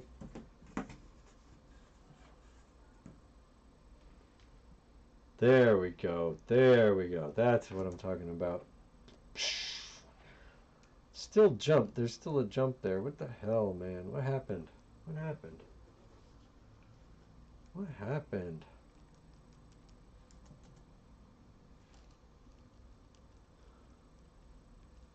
Looks like it's messed up on only one side. What did I do? I don't get it.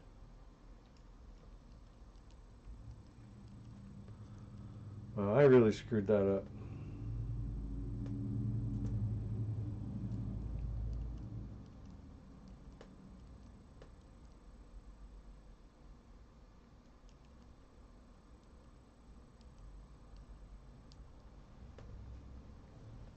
That's not working at all.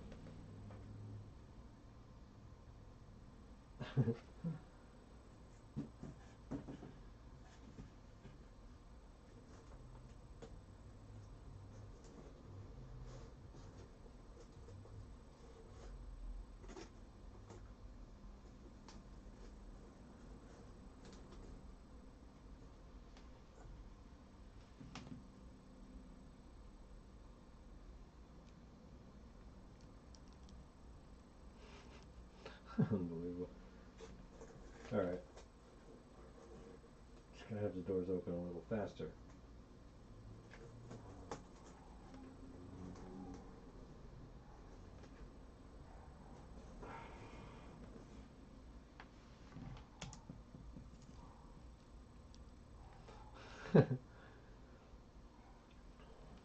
The whole point was that I wanted them to close behind her, and now I got stuck in this big quagmire of having them open in front of her.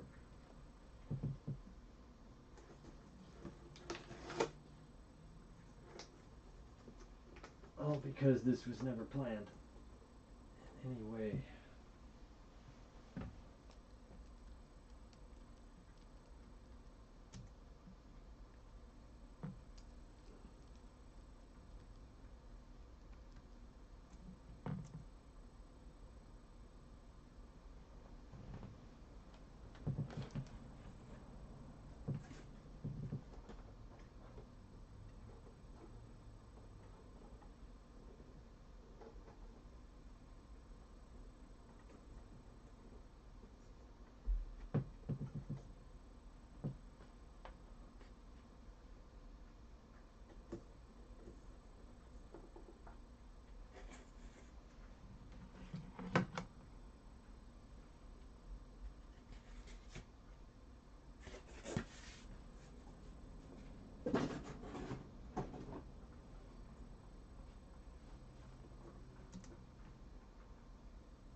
Yeah, I screwed this up.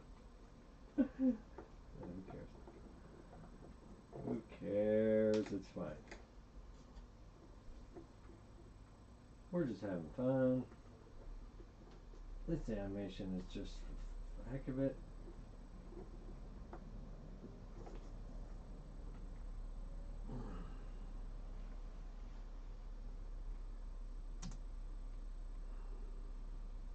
Man, what? Favorite character in Star Wars? Well, Han Solo. I mean, you know, when I was a kid, it always would kind of flip back and forth between Han and Luke and Han and Luke, and you know,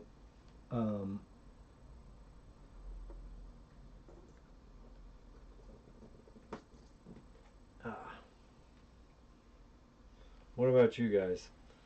I mean,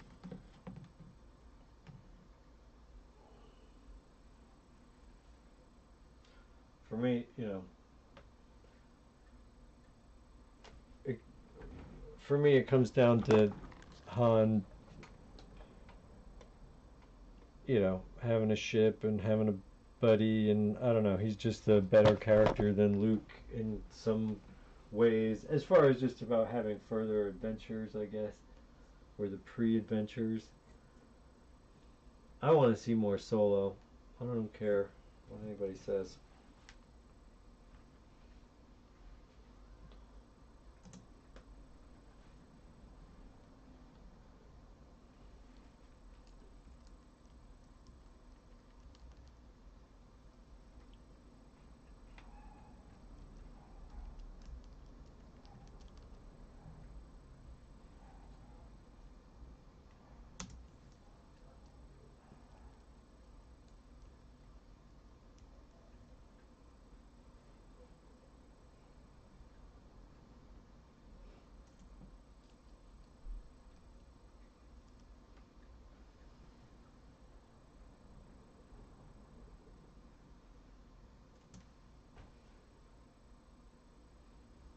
Can't quite get this right.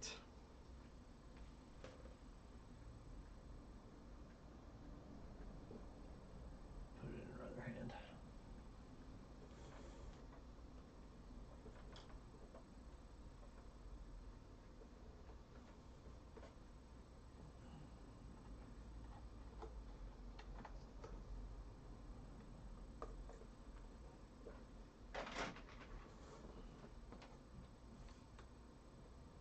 This is not an optimal working environment.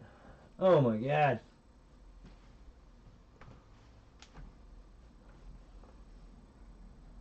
Favorite character in Buck Rogers? What?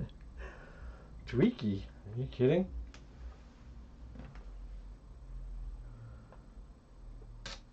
Obviously, Tweaky doesn't even have any competition.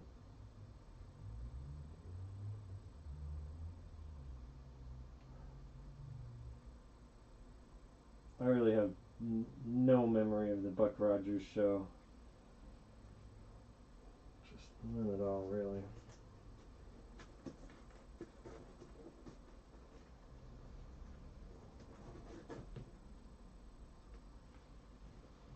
Ugh, alright, what's this looking like? What happened? What happened? I lose my connection?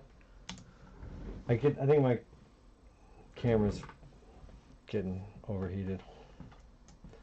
Oh, I never made my coffee. Yeah, I really screwed this up, guys. I don't know. I think it's coming out pretty bad, to tell you the truth. Maybe I can fix it.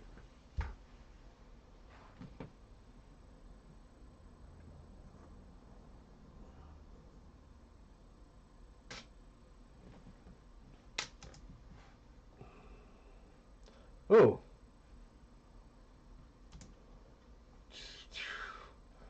Yeah! Alright, now it's starting to work. But she's standing kind of funny.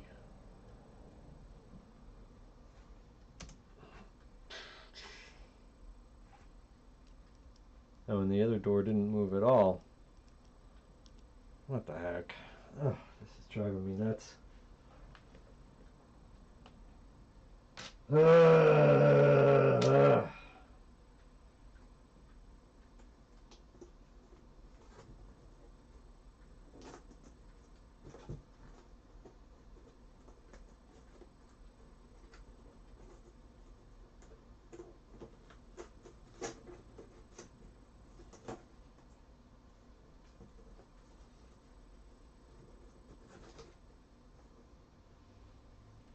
Oh my god! I gotta take a break. I gotta take a break. Hey, what's going on here? There was a vampire alien. They play it on WETV on Saturday nights at 11. The Vorvon. I loved that episode. Oh, wow. Man, I gotta check that out. It's been so long since I've seen Buck Rogers. Okay, guys, these doors are killing me. I'm losing my mind here. I gotta take a little break, and the camera's overheating like my brain. Yeah, I'm just gonna shut her down. Let her just totally cool off. Give it a minute.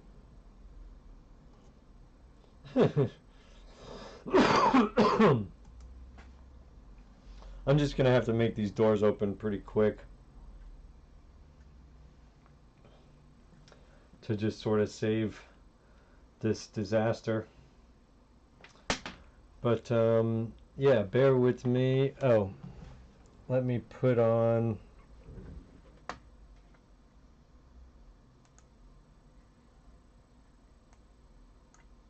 something.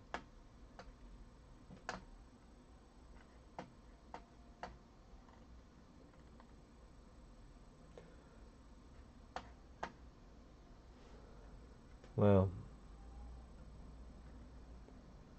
alright, so what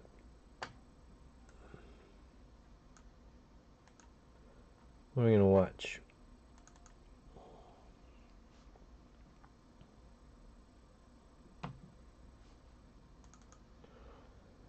Um,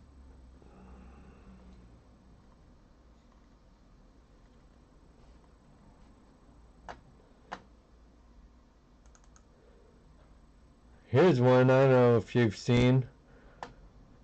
This one is from a while back. Let's see.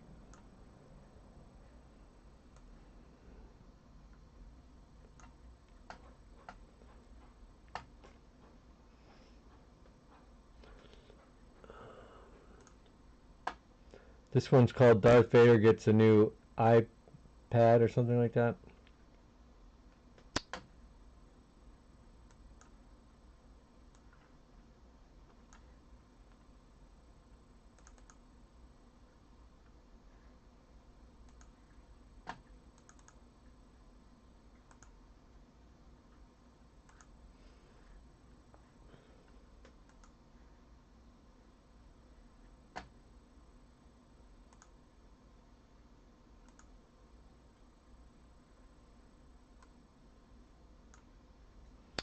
All right.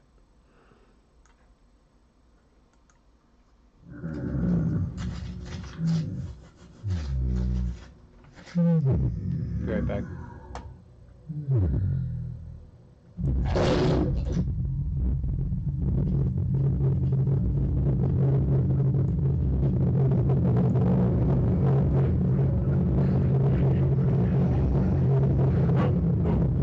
Someone's here. I've got to go. Call you back. Okay. I have been waiting for you, Obi-Wan, but I had to make a quick call. Say, is that your 3G? Yes. Was going to get one. Can't seem to remember ever owning a phone. What's so special about it? Well, you can send email, browse the internet. It also plays MP3s and has a camera. That looks fun. May I try it? No, you may not. Here, look at these.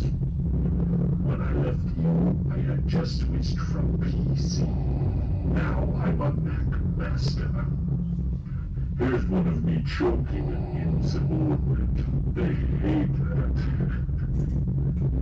You can store all your memories on here. Here's one of my honeymoon with Padme on Hoth. How nice. There's one more thing I'd like to show you. What is it, a GPS? No,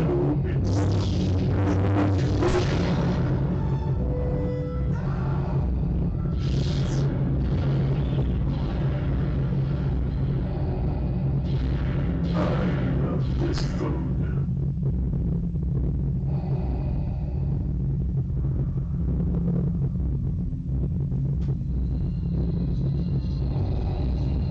Even plays YouTube.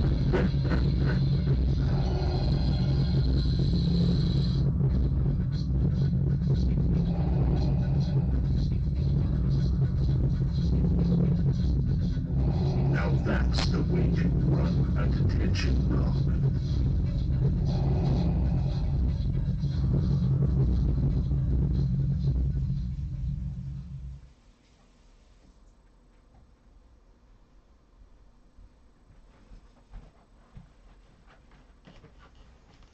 Hey, alright. Have you guys seen that one before?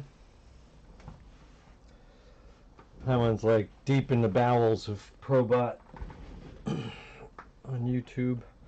That's got some very dated humor from like early iPhone times. Let me see if I can play one more video.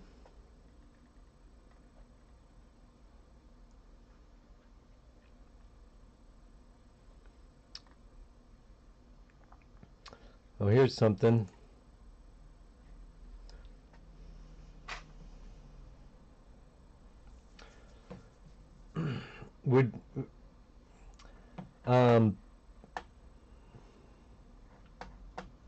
This is 10 minutes long. Let's see. This is a mini documentary I made about the making of Hellboy when I worked on Hellboy.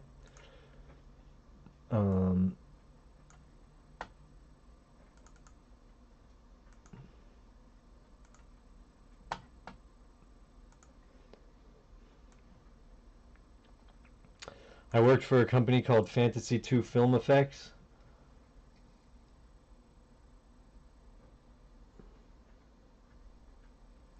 Oh, the Santa and the Collider one? Oh yeah, we can watch those.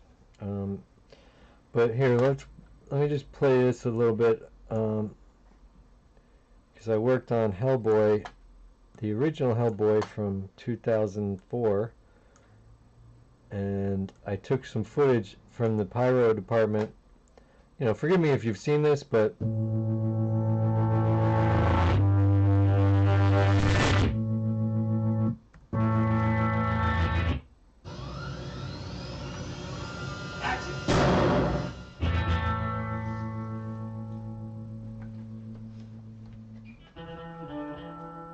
In 2003, I had the coolest job in the world. I was a production assistant at Fantasy 2 Film Effects in San Diego, California, and I got to work for the late legendary effects master Gene Miller Jr. and his sons Chris and Gene III. oh, it's not playing right. Create spectacular visual effects sequences Sorry. for films like Guillermo del. What the heck? Why isn't it playing properly?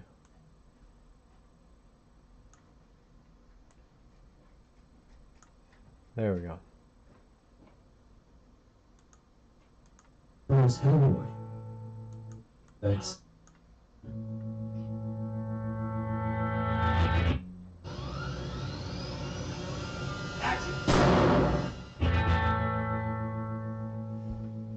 Sorry about that. In 2003, I had Yes, the coolest we did. job in the world.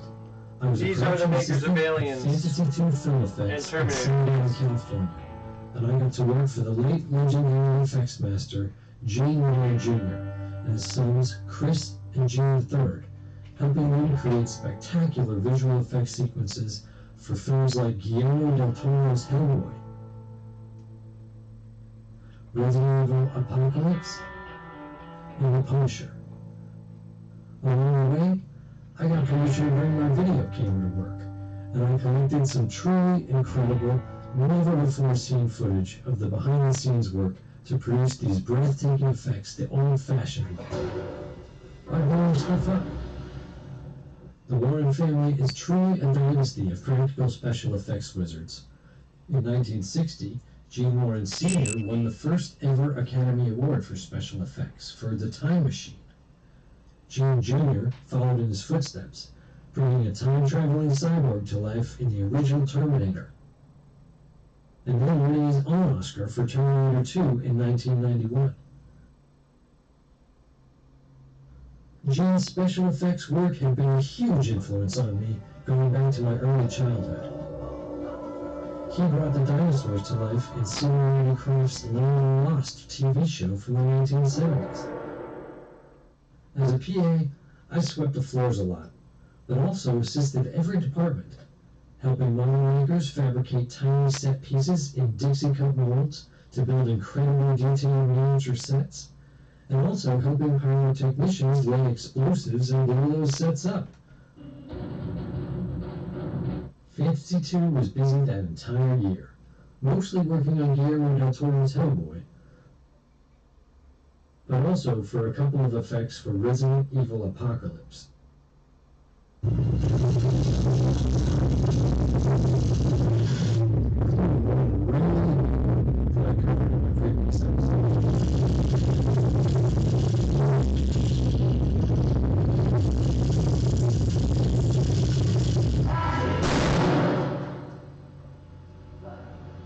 We also blew up a lot of miniature cars for the Punisher movie.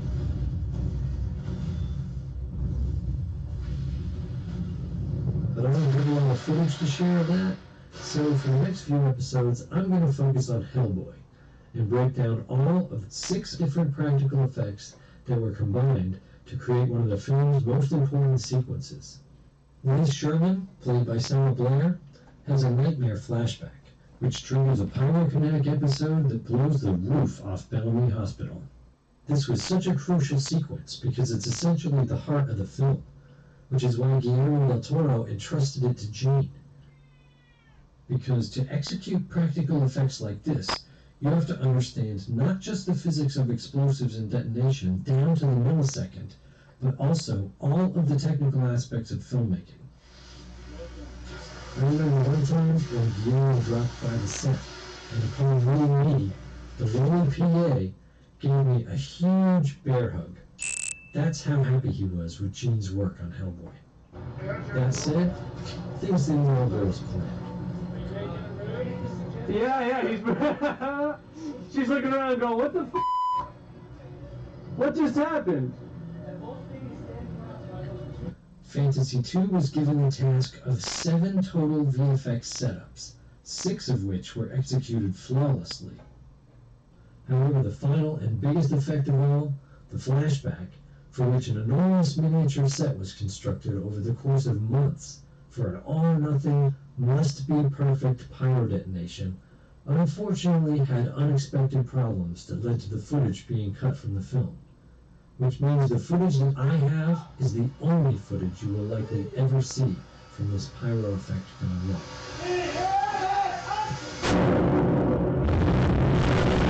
However, I'll be saving that for a later episode. First, I want to break down each of the other practical effects elements that, when edited together, created this magnificent sequence. So today, I'll focus on 2.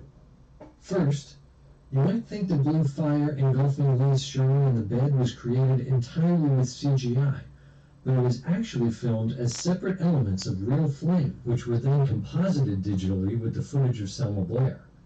Sadly, I have no footage of this, but I was there and I can describe the process, because it was really cool. So the goal was to capture footage of otherworldly fire forming the shape of a body on a bed, but nothing else, not the body nor the bed. First, a simplified miniature recreation of the basic shape of the set was constructed, meaning just a floor, a wall, and an apple box for a bed shape. Then, on the bed, a body, which was just a rudimentary puppet literally made of toilet paper rolls, rigged with wires running through the limbs to make it able to writhe in agony. The entire rig was painted matte black, and the apple box and the puppet were coated with a slow-burning flammable gel. And then the mini set was inverted, so the bed was now stuck to the ceiling. The set was then black-boxed, meaning all the lights were shut off, so the cameras would capture nothing but the light of the flame. When the high-speed cameras were set, they set it all alight and the flames wrapped around the body in the bed, which looked quite otherworldly when re-inverted, and the flames were now licking the floor. A gorgeous effect, achieved the old-school way. You can still see the shape of the toilet paper rolls extending beyond Selma's hands in the final film. Next, Liz's nightmare crescendos, causing a pyrokinetic shockwave that sends a fireball down a long hallway. To achieve this effect, a 35-foot-long, 1/4 scale model matching the full-size location set was handcrafted down to the finest detail. One of my jobs was laying hundreds of tiny tiles along the floor. When completed, the model was raised up on one end, at an angle that was optimal for the physics of the fireball. When the set was finally lit, several high-speed cameras were set to capture the fireball from several angles all at once. Finally, the fireball was rigged to be created with a chain reaction explosion. That's me lighting the pilots right before the effect was to be set off. A balloon was placed at the bottom end of the hallway. Inside the balloon was a tiny plastic bag of nitroglycerin. An explosive charge was set inside the motor tube to aim the initial explosion in the right direction, directly at the balloon, which would then be set off, causing the huge fireball, which would start to work its way up the tunnel. Then the fireball would get pushed and reinforced along the way by precisely timed flammable gas being pumped in from the sides at a few strategic points. The entire chain reaction would take place within 1.5 seconds.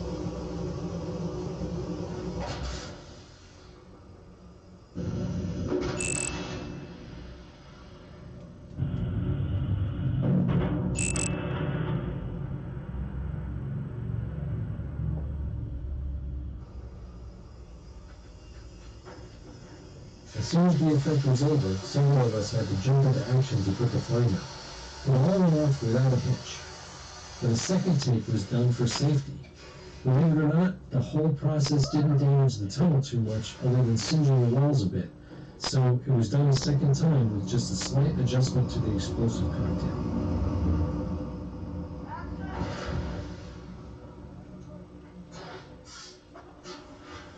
The door blowing off was a separate effect done on the same set. Next time on Old School Effects, I'll show you the exploding window effect and the breakaway Bellamy Hospital exterior explosion shot, which took months to execute. Meanwhile, if you like this video and want to help me complete the series, please like, subscribe, and hit the bell. Also, please consider becoming a patron or buying some merch from my store. I've got lots of unique designs, and I get a couple of bucks per shirt. See you next time on Old School Effects Behind the Scenes. Huh. All right, man, I barely remember making that. Who wrote all that copy? That was pretty well written. Anyway, that was part of a series that once again I never completed.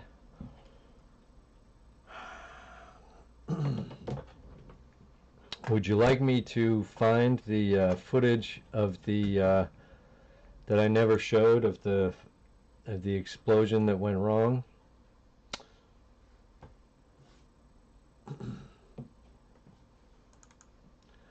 Let me see if I can find that.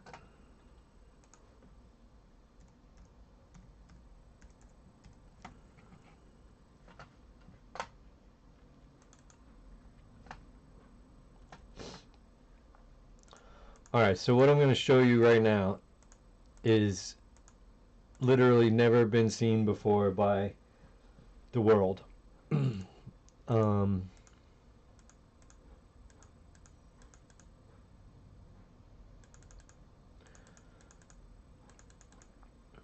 So this is a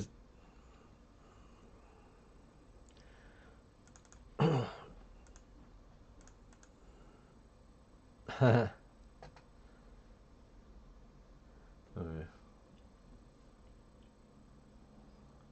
Hey, thanks, Brian. Yeah, you want to see it? All right, so hold on one second here. So the biggest set that we had to build is this one.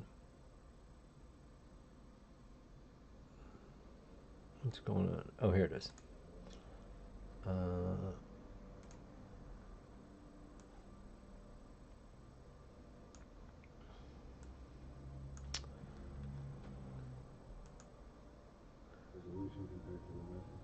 There's the dice. That's me, while all the other guys behind me are doing all the hard work of building this set. And so what was supposed to happen is that the the girl standing in the middle of the park, she gets teased, she has a mental whatever explosion just is supposed to just wipe out everything, like nuclear almost, or whatever, like a seismic wave or something. But like apparently they didn't time it well, no, it wasn't that they didn't time it right, it was that the dirt was too dry or something like that, or I don't know. Part of my job was to keep the ground moist or whatever, but I only I hope it wasn't my fault. I have lingering guilt that it was all the PA's fault, because things apparently, when the explosion went off, like they had all these explosives under the dirt so that it would just blow up like this, but apparently it blew up so much that it obscured the cameras, and then you didn't see everything that you were supposed to see in the explosion, so they didn't end up getting to use any of that footage. And it's just such a crime, because like, look at this, they spent months building this, and then you only get one chance really to blow it up. Oh, wait a minute. I almost shut off the wrong thing.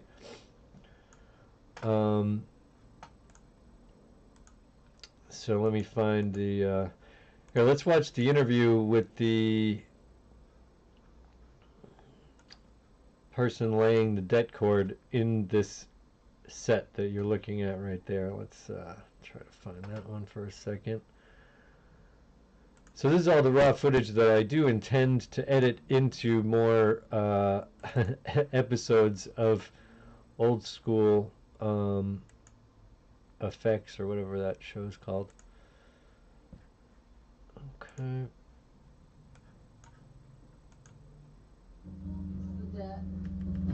It's a prime cord to fire these, which detonate in 2.5, which blows the windows. It's all very exciting. And we have these pieces of deck that just create hell and chaos.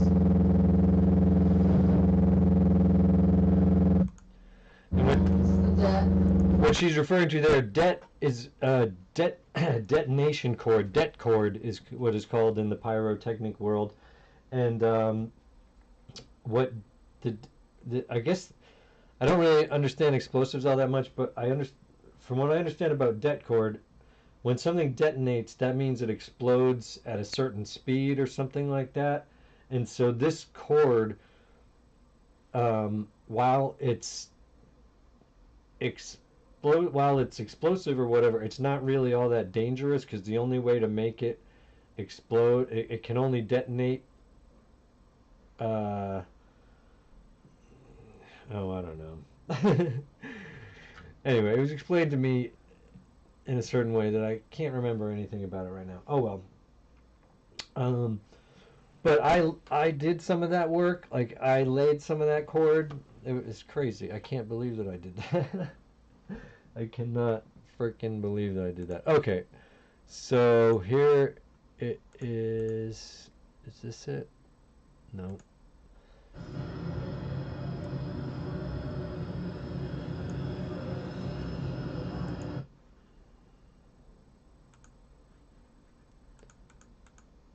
Here it is. Okay, let me get this one on. And again, what I'm showing you right now has literally never been seen by the world.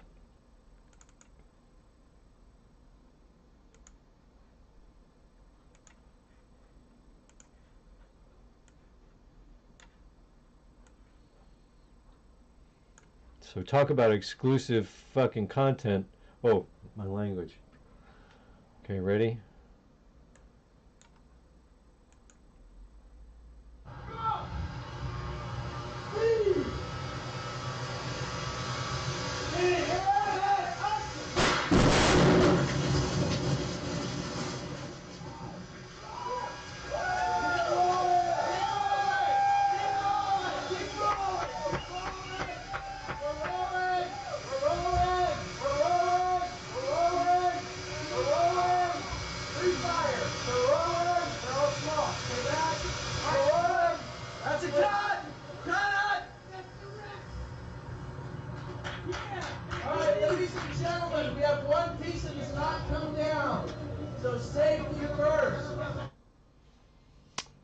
So that is it. Let me see if I can play that back again in slow motion or something. How do you play back in slow motion?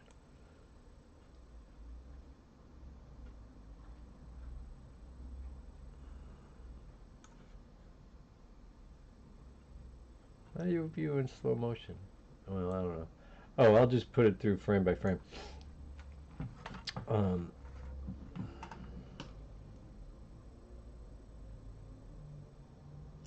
Okay. So you can see the little girl. There's a tiny little doll here that's animatronic, and she can move. Yeah, well, they seemed happy when it went off because they couldn't tell, you know, they hadn't seen the footage yet. They had to send it off to the lab, get it back the next day, and then find out that, you know, some of the so there's cameras like hidden in specific places in the set that were supposed to capture it from all these different angles, and apparently it just all went too fast or something. See, so it was supposed to go in like concentric rings around her and just sort of, and it does kind of work. It mostly works. You see it basically mostly work there, but there was something about it that Guillermo didn't like. I don't know, but the world has never seen this footage. I mean, can you believe all the work? I mean, what we did was we made molds of all this Barbie furniture, and every single one of those apartments is furnished and like has decoration on it, so that you would see there's little pictures hanging on the wall and stuff, so that it would look like real people were living in all these little places. So, but it was eye-opening to me being on the set that that they would use Barbie furniture, but I guess it doesn't matter. You see it at this distance, you wouldn't know, so they just make the same couch over and over and over and over again, and chairs and stuff, and just sort of furnish them all a little differently, and that's it. So this was for Hellboy, the original Hellboy. It's for the Selma Blair flashback sequence. And, oh, check this out. I actually saved a piece from this set, from the rubble. I saved as much stuff from, that I could from getting tossed out. Everything always just got tossed out. At Fantasy 2, literally there was a dumpster in the front, and the nitrogen truck from Terminator 2 was just sitting there. It was just sitting there in a dumpster in the front. I couldn't believe it. And you'd walk around the studio, and there were HK Hunter Killer robots, the little models, the actual models from Aliens, or I'm sorry, from Terminator and Terminator 2, and they were just sitting on the floor because they didn't have a place for it. They would like run out of storage. There was just stuff up in the attic. There was just stuff everywhere. Oh, little Land of the Lost trees from Land of the Lost show were just sitting there on the windowsill shelves, in the little lunch room where we would take our breaks. So I took one home and used it in Alien 5 Squared. So there's actually a tree from Land of the Lost in Alien 5 Squared.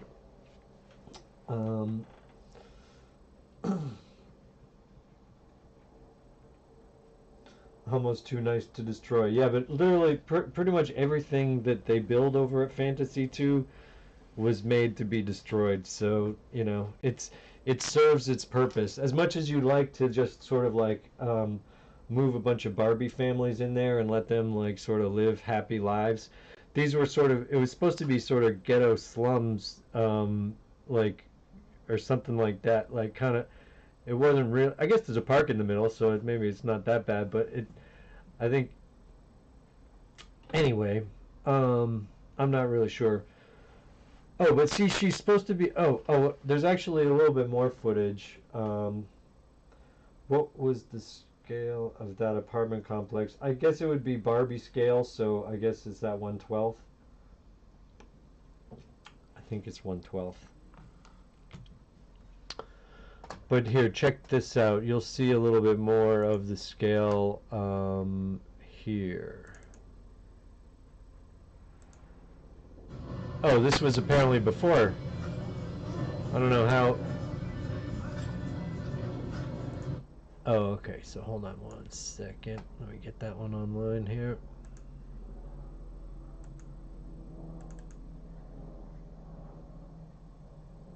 Whoops.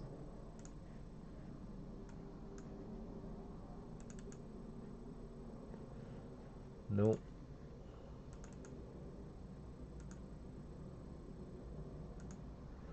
Okay, here we go.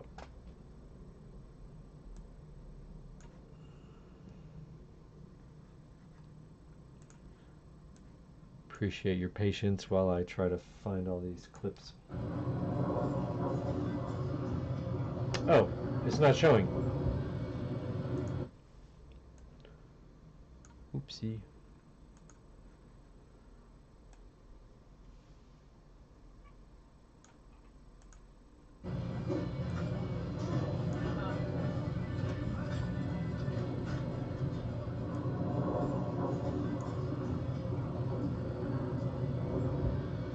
So yeah, clearly that's before we blew it up. And then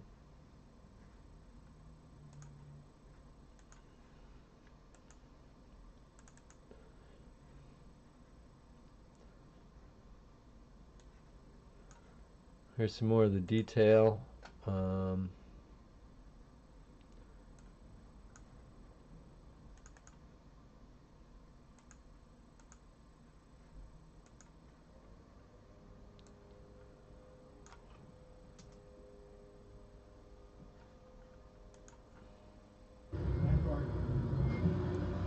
Oh, there's the piece I broke. That's the piece I have. Yes, there it is. Right? It's the exact piece before it was destroyed. Oh man, I'm so glad I have that.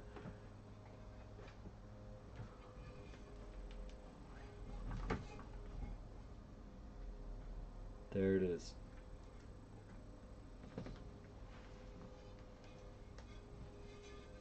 So I love to use this in as many of the you'll see this appearing in several of my Probot movies because I just love sticking it in the back whenever I can.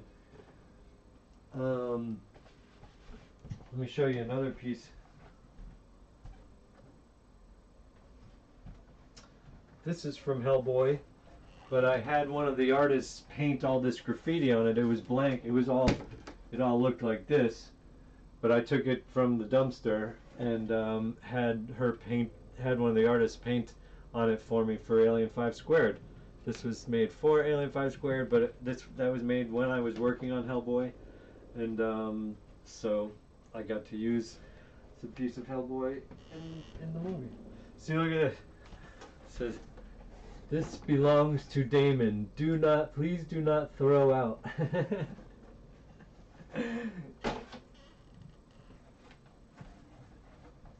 Brings me a lot of joy. In the graffiti on that piece, you'll see the name Amplexus, which was my fake high school rock band that my friends and I were in. We weren't really in a band. None of us knew how to play instruments. It was a fiction. It was all in my head.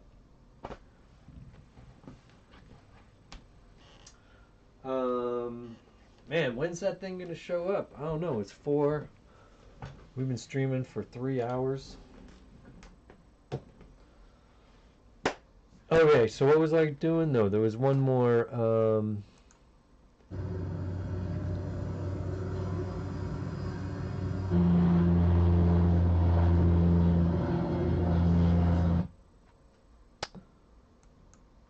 Okay, one more try here. Where is it? Okay, here it is.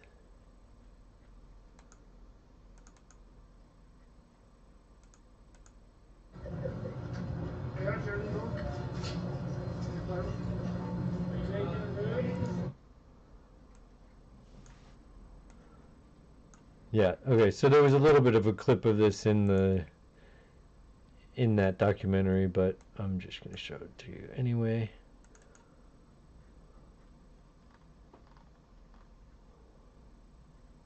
One second.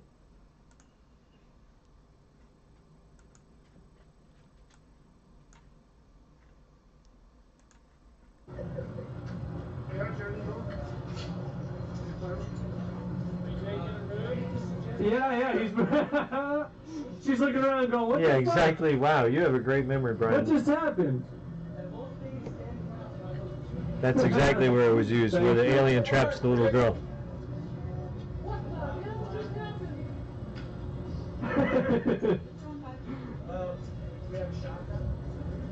Hold on, guys.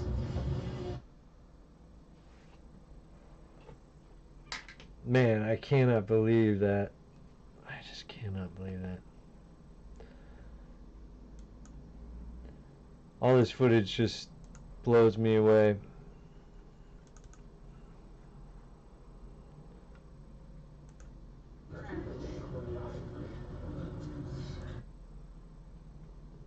Alright. I think that's about all the... I mean... If you haven't seen my Resident Evil Apocalypse mini documentary, you should definitely watch that. It's really fun. We blow like hundreds of windows out for Resident Evil 2. Okay, so let's get back to this animation, huh? Let's get back to it. Did I make my coffee? I did.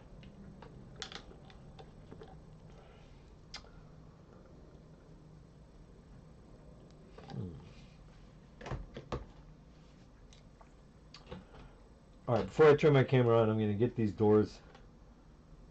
Get these doors right.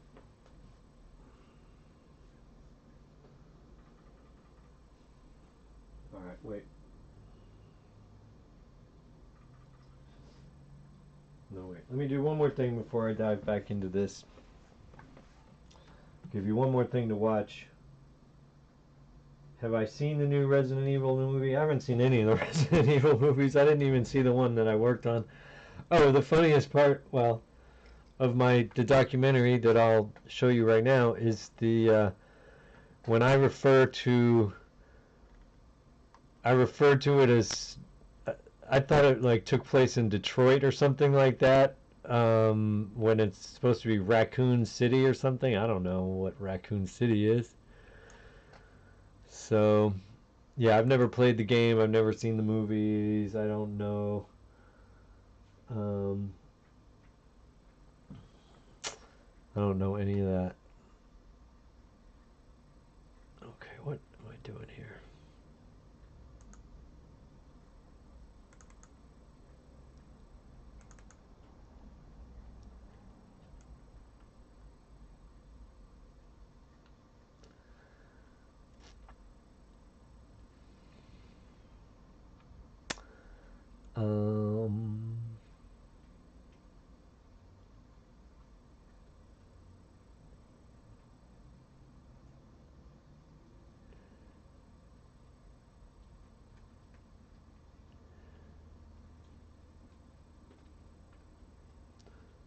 Where is it? Oh, here it is.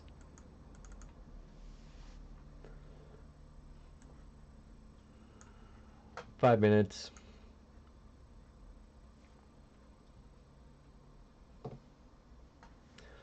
Right, that's pretty funny stuff, right? I mean, can you believe that's exclusive footage that the world has never seen? I can't believe I'm holding on to that and nobody will ever see it unless I edit it properly into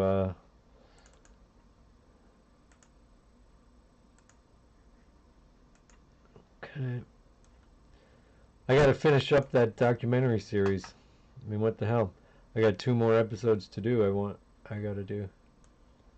Alright, here, check this out.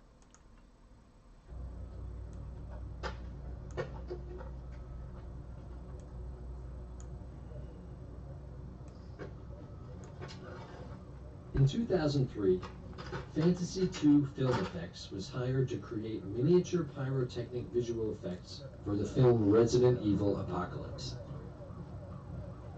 Overseen by Academy Award-winning visual effects cinematographer Gene Warren Jr. and his sons Chris and Gene III, 6 months of exhaustive work preceded an all-or-nothing one-take effect, blowing out over 1,000 windows at once.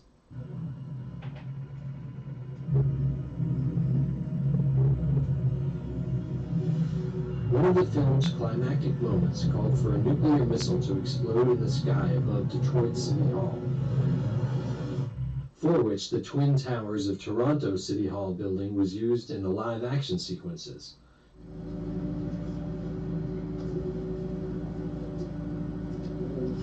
Meanwhile, in Sun Valley, California, a 40-foot tall model of the towers was constructed to match the Toronto buildings exactly. Then, each of the over 1,000 window panes was individually lined with explosive detonation cord.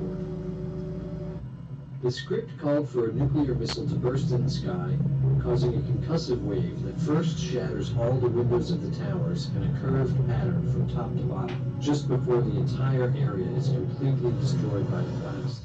The detonation of the windows had to be precisely timed down to the millisecond to artificially create this wave pattern.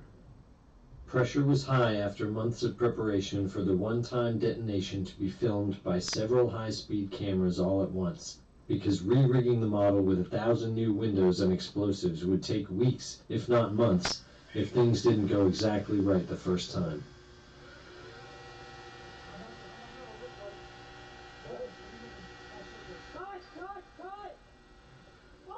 Out of an excess of precaution, the first attempt is aborted at the last second. The high-speed cameras are so loud that it's unclear if they're all running. There's a bottle one here. Come on. Chris, there's this one here. What's the flickering? Run that one, Ralph. Yeah, flicker. Flicker now. False starts are costly as the cameras use up their film very quickly. Okay? Alright, here we go, guys. Alright, who's back in there? Tony? Thank you. Hurry! Alright, go hot. This time for sure. Alright, Hutch. Texas hot. Chris, it's yours. Roll, Tony. You guys roll and get out of there. Go. Roll. Action!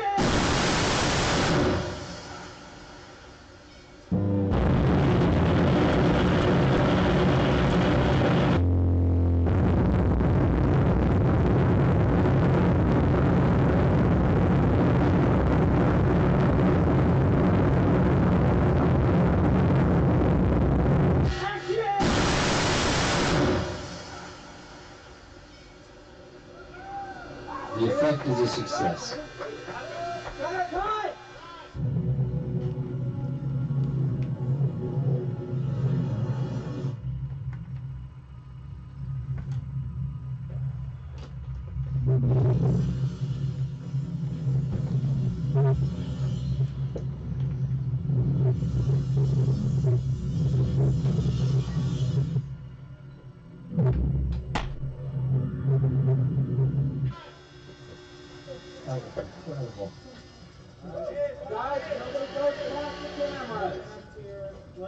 Everybody step on away. Step on out. There's no reason to be in there. Wow.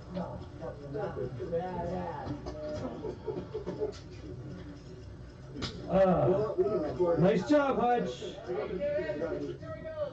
After the cameras have been checked, they roll once again to film fire elements that will later be composited into the final shot.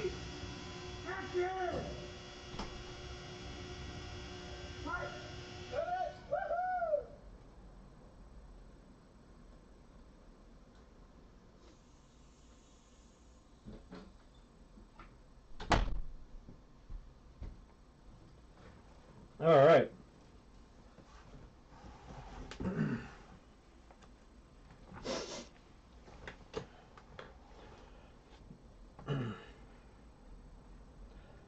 Yeah, it's a shame that that footage wasn't used. And yes, I definitely need to finish this edit. Hopefully I'll have a little bit more time. You know, I always get so distracted. I have way too many ideas for things I want to do. Oops.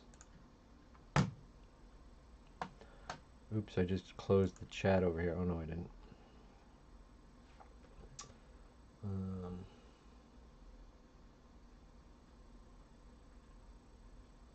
Miniature from Towering Inferno. Wow, I've never seen the making of Towering Inferno. I'll have to look into that. But yeah, it was fascinating working with those guys. I mean, they're so brilliant, and their knowledge of you know, physics and everything was just, you know, I would never prayer to be able to do something like that because I just don't understand physics like they did. But anyway, they had a huge, all the curved edges, so you couldn't see any. Oh, did I lose connection?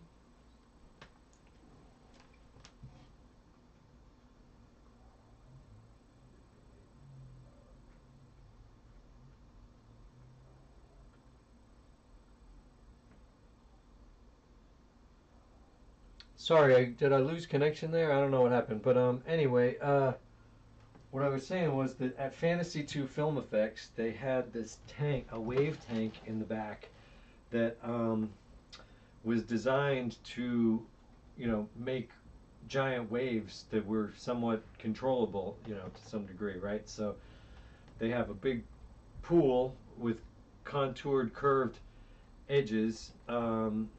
So you couldn't see any edges. It would just, you know, under the light conditions, it would look like it would just go on forever. You wouldn't see the wall right there. But anyway, there weren't any hard lines in the pool to like reveal the edges. So anyway, next to that pool, there was a giant tower, a concrete tower that could then be filled with water, and you know, you release a door or whatever, and all the water floods into the pool and creates the waves. But I mean, it's gigantic, so that they could have a miniature submarine or whatever it was for the Abyss or whatever films.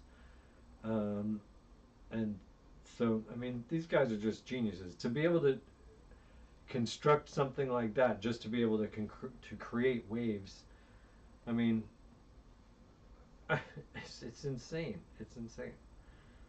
But I mean, the effort that that they used to have to go through before CGI to do stuff like that. There are photos of it online. Just Google it. Oh, huge miniature. Okay, cool.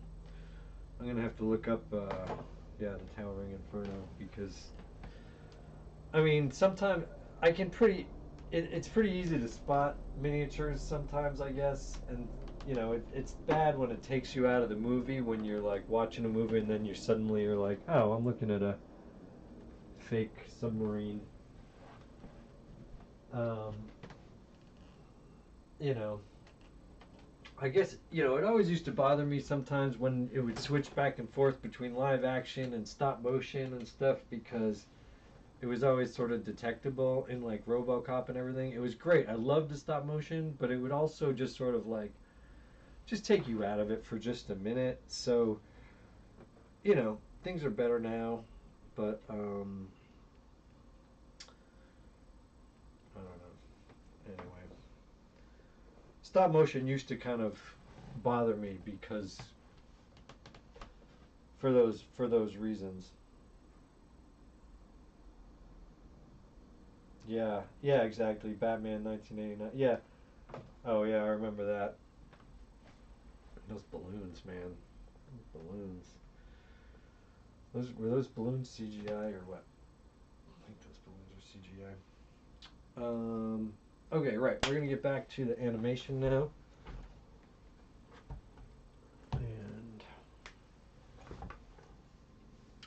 And right, I'm gonna get these doors.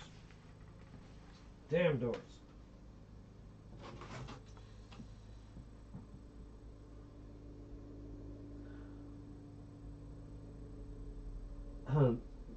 The Gibbon, we called it the Gibbon, and then it changed to the Simeon. And I have those.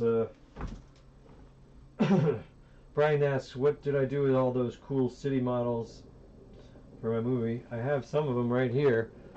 They're still hanging on.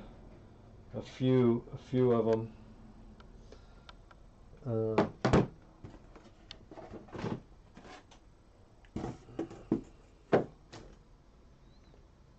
I love that green one.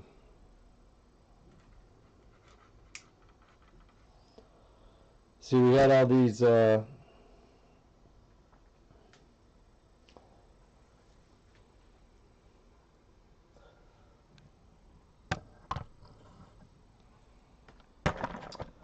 those made for the Simeon movie over 10 years ago by a an amazing design, production designer named Mel Horan. Yeah, you love RoboCop, but the ED209 stop motion stands out. I mean, I love it. I mean, I love the ED209, and I love RoboCop, and it didn't like bother me, but then just something in the back of my mind always wished that those things would blend better in movies. So then I thought CGI was going to solve all that. Anyway, I never learned stop motion when I should have. I really regret now that I didn't learn it back then, because stuff like that turned me off to it. Plus, I was in film school at a time where it seemed like they were going towards CGI, and it was basically a dead a dead medium. But now I think all that has changed. The ability to use digital and use onion skinning to watch what you're doing, so that you never have the sort of mistakes that you'd see in old stop motion. And I mean, the ability to just blend things better. Anyway, I just think I'm glad that I know how to do it, and I want to continue to do it.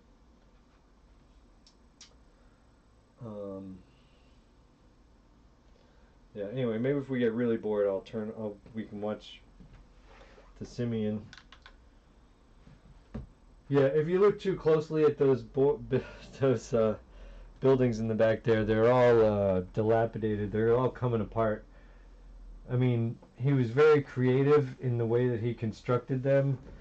He used stuff from Home Depot that was like translucent stuff made for like lighting fixtures, but he bent the plastic around to make these cool things, and then put these cool printouts on them that made it look like there were people inside and furniture inside and stuff, and then they could light up from the inside, and they were really cool when they were new, but now they just really look like crap, and I really gotta eventually get rid of them. But they're so close to my heart. I've already had to throw away several of the buildings, and I can't bring myself to toss these other ones.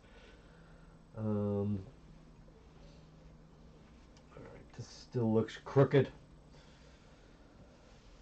I cannot get these things right,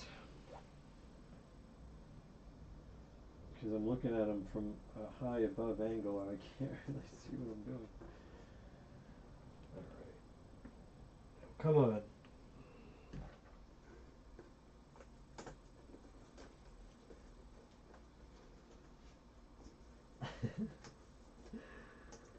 I get myself into these predicaments where it's like, no wonder it looks like crap. It's crap. Okay.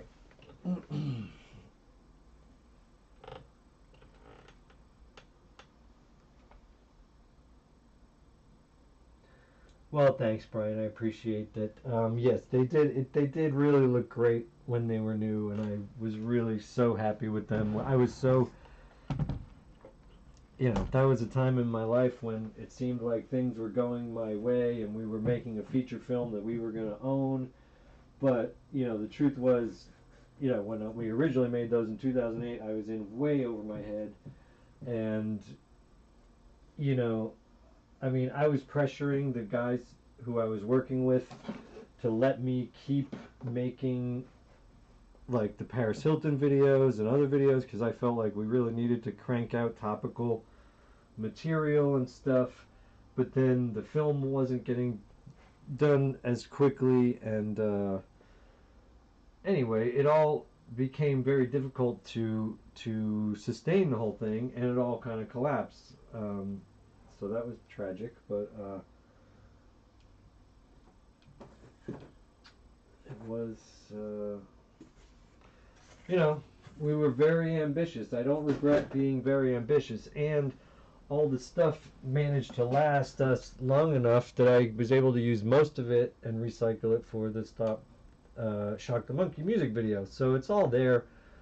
you know, we essentially accomplished what we wanted to by making a really cool original video there, but it's only just a 5-minute version instead of a feature-length story. But, you know, okay, let me turn this back on.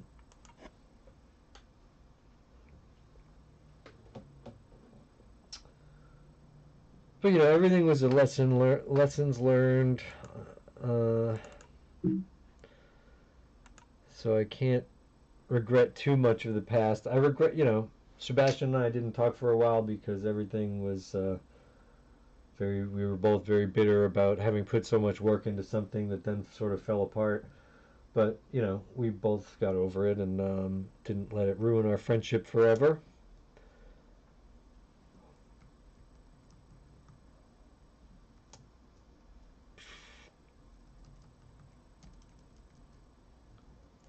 Man, I keep making this worse. Now the doors look more closed than...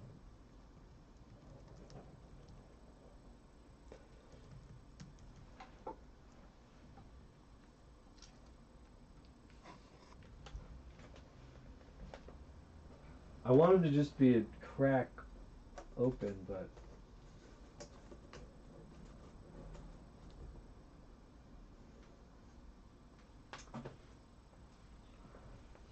I just don't have this set up right to really do a smooth door opening, so I'm really just trying to fake it with tape, and that just really ain't cutting it today.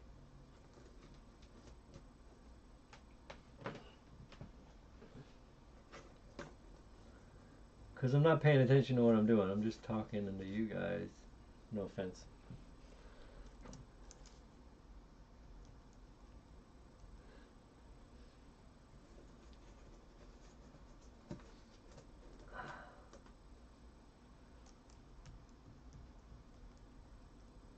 That's starting to be it. That's starting to be it right there. I think I could almost live with that. God.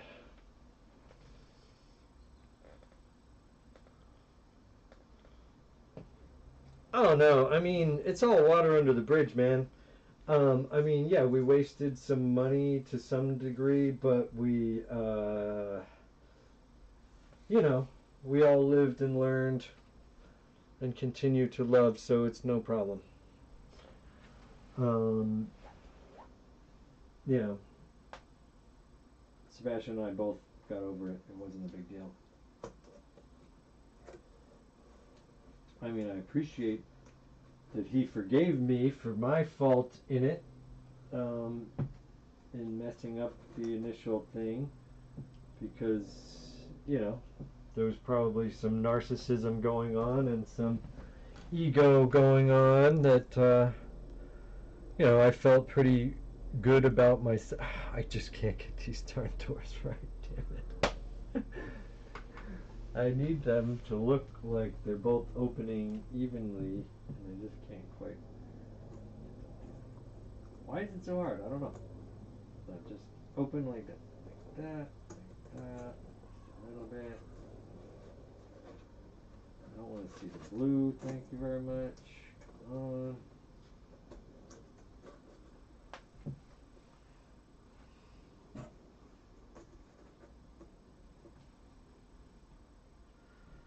Ugh. I think we're just going to go ahead and deal with this like this.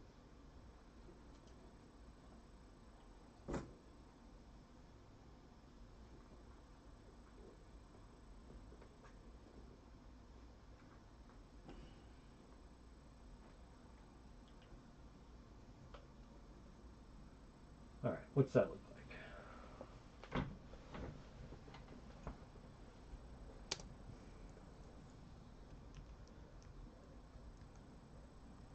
You know what? I think I'm just going to do it. I'm just going to roll with it.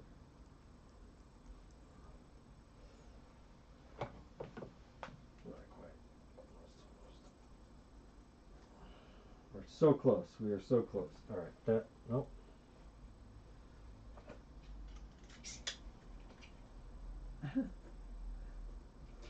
Getting a new piece of tape. Real high tech solution. Okay.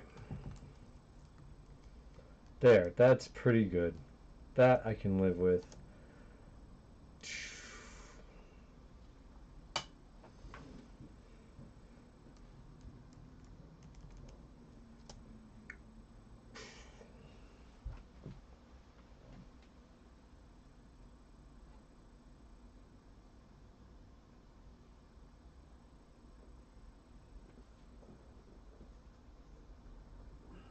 Just gotta get Ahsoka standing right. She's standing all weird right now because I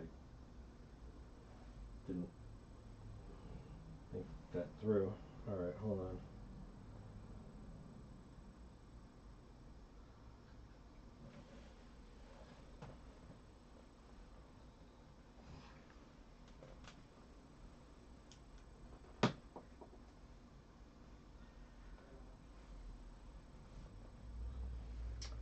Yeah, well, the thing was that the thing about the original Simeon project was that I hadn't learned how to do stuff. Oh.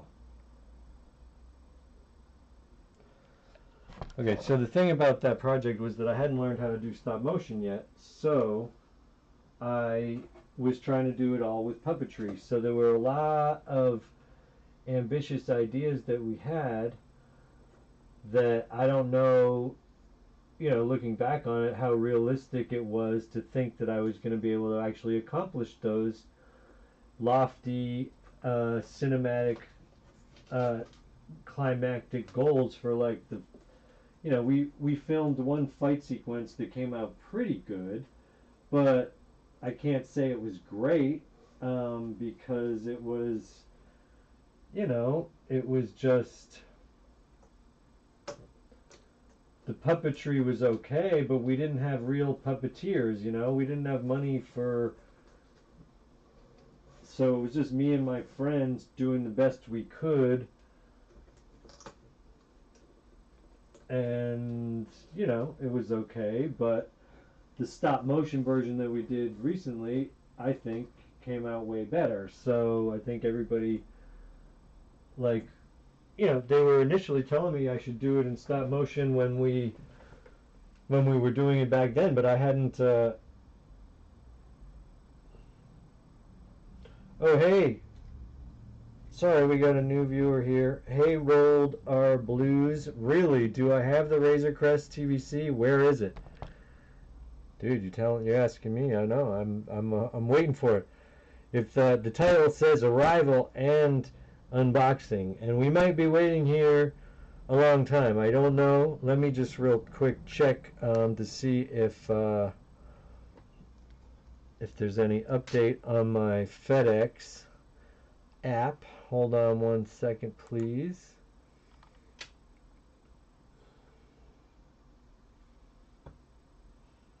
It could be showing up at any second. That's why I wanted to be live when it gets here, because isn't that fun? I want to be able to, open it immediately. Nope, there's no new information. Hopefully it's left Chino. It's estimated to be delivered today by the end of the day. That's all I know. That's all I'm promising, is that they tell me that it's going to get delivered today. So please bear with me. I'm not trying to do any kind of bait and switch. I do not have the Razor Crest. The Razor Crest hopefully will be coming very soon. It should. Yeah, James. So was the Simeon figure custom or from something else? No, it was a totally original character created by Sebastian Bendix many years ago. It was something that he was kicking around as a comic idea for many years, and he would draw pictures of him and create little he would sort of develop the character that way. But then we thought it might be fun to launch the character as an action figure, in an action figure movie medium. So it was kind of a way Sebastian was developing his craft as a writer and wanted to do something original, and I wanted to do something original, and so we combined powers as best we could, and I think the end result of the Shock the Monkey music video is something I'm really, really, really proud of. I mean, it's an original story that I hope tells, I mean, we don't have any dialogue, we don't have any, it's all just told in a music video format, so we have to just tell the whole story visually, so I don't know how much of it translates to the actual audience. I can't see it from an objective perspective, but I know that it's visually fun and I'm proud of what we did, so I wish we could have done a feature film. I wish we could do a lot more, but at least we did. At least we got it done before these buildings started getting completely beyond, beyond repair. Okay, so let's try to get this going again here.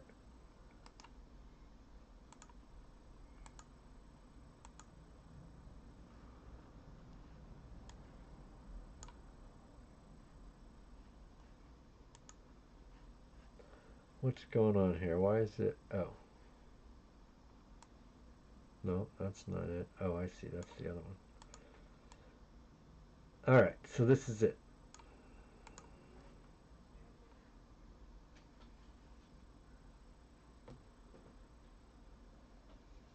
What did Sebastian think of the music video? He liked it. He really likes it. Everybody was happy with it. Jennifer, the director, was very happy, and RJ,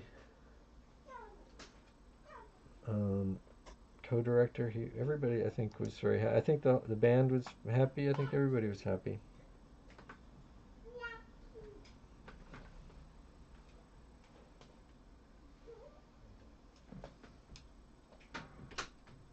What did you guys think of the music video? I'd play it here now, but I'm worried about copyright. I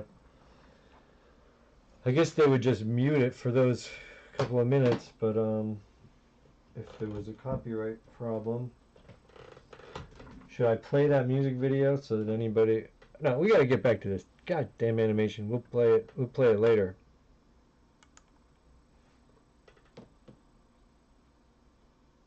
Could I use some of the buildings if I was doing a Star Wars set on Coruscant? I mean, yeah, believe me, I've thought of it. I've actually done some tests for that, and yeah, that's kind of why I'm keeping them around, because I would probably still be able to patch them up and use them in the background. Yeah, I love these buildings. I'm not going to get rid of them, and I'm going to, believe me, I'll bring them back if I can dust them off well enough to be camera ready. Okay, here.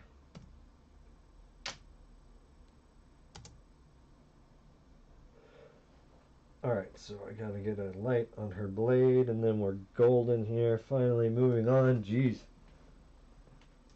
Thank you for your patience, everybody.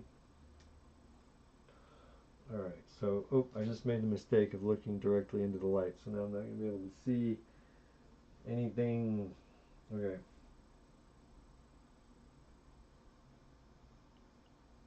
Oops.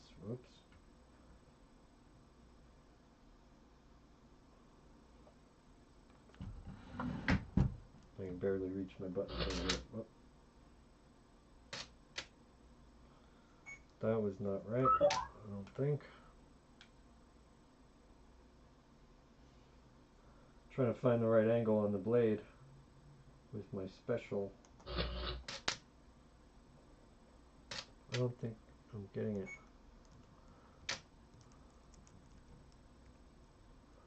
Ah. I'm not getting the light effect I would like to see on the blade.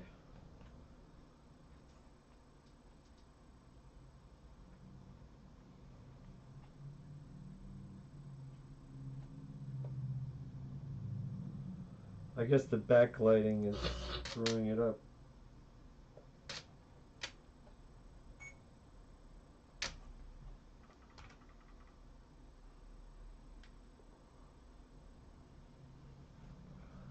Oh, there's something wrong about the way she's got her blade going here. Alright, let me do that again. Oh, let's hurry up before I break the dang doors again.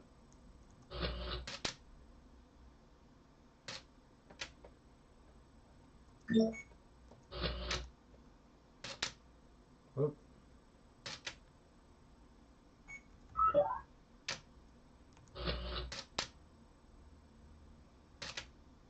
Alright, I think I got it. Whew. Oh, whoops. Shot an extra.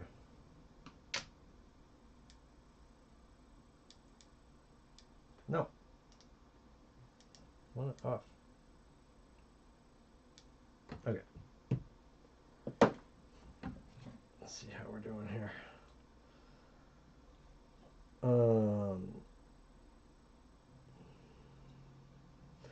Yeah, well, thanks, Brian. I always appreciate your encouragement. James says, what inspired you to have a talking chimp character in the Aliens movies? Basically, the drive in that was that we needed... Oh, well, okay, yeah. No, there's a simple answer for that, was that the only thing that we really knew that we wanted to do was have... see, that Kenner line of Aliens toys had those alien hybrid figures, and one of them was the gorilla. And so we had that, I think it was like a thrift store find or something, or I don't even know where Mr. Chimpham's came from initially. I don't even remember where we got that figure, but we were like, wouldn't it be funny if, this guy the monkey gets face hugged and comes back as the gorilla. Yeah, that it was as simple as that. There was a gorilla figure that we wanted to use, so we got the gorilla, and then he was so funny that we decided to make him a bigger character that comes back in the sequel. Mr. Chimpham's too, and he can talk in the sequel. So so it was just sort of also to keep it light, have it be funny. Oh, and because to me, those hybrids that the Kenner thing came out with, that was just part of the inspiration of the thing, was how ridiculous those were in a way. The gorilla one makes sense, but they had one that was like a mantis, and so it's like, okay, so you're telling me that a face hugger pinned down a praying mantis, and like there was some kind of tiny face hugger that was small enough to face hug a praying mantis to create. And wouldn't that be little? Like, it would be cool if it was little, but then you're telling me it's gigantic size? Okay, well, that's funny, but I'm not getting it. And then they came up with like the face hugger king or something ridiculous like that, and it's like, no. There ain't no face hugger king. There's a alien queen. She doesn't need that. I mean, maybe she seems to be able to reproduce without the need of a male. Who do you think is fertilizing the eggs for the face huggers? Is there a face hugger king, or is that just Kenner being bullshit and wanting money for a dumb toy that is just dumb? But again, we wrote Alien 5 around the toys that we had available, and so like, because that gorilla alien toy had a squirting action where he spits acid, we wrote that ending around him being able to free the queen out of the thing. So it was everything is like reverse engineered based on what the toys could do and what we wanted, what effects we were able to, that we wanted to achieve. That's just how I always work. Chimpham's was Chimpham's from the line of action figure of monkeys, and I cannot remember the name, but he was perfect for Chimpham's. Yeah, it was from Mr. The Space Mr. No. It wasn't Mr. Simeon and the Space Aliens or something like that. It was something like that. Jeez, I hope we didn't get the Simeon name from that. I forget. Captain, I forget. Nika is going to do some of those hybrids for their Kenner Alien line. They already have. They already have. And, I mean, those seem cool. There was a Facehugger Queen in Alien 3 Assembly Cut. Wow, really? A Facehugger Queen. So that doesn't make sense, though, because clearly the Alien Queen makes the Facehugger eggs. So what are you talking about? That doesn't make any sense.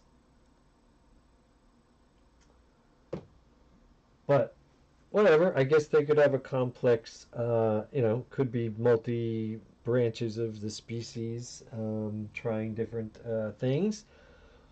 So who am I to say that they can't have a Facehugger Queen? I'm tired of being, saying that my way is the right way. Captain Simeon and the Space Monkeys. Oh my God. So we actually... So Sebastian had originally called the Simeon character the Gibbon. There was a song about it and everything. But then we changed it to the Simeon. And wow, I had completely forgotten that we basically got that from Chimpums. That is too funny. That is too funny, man. Thank you for reminding me of that. That is hilarious. Okay, can we get back to work, for God's sake? Oh, what? What happened there? What's that? Oh, that was the extra. Oh, and I don't have my high... Yeah, sorry, don't have my high quality... Oh, look at the blue tape you can see on the corners there. Oh, that's fine. I'll just get rid of that somehow.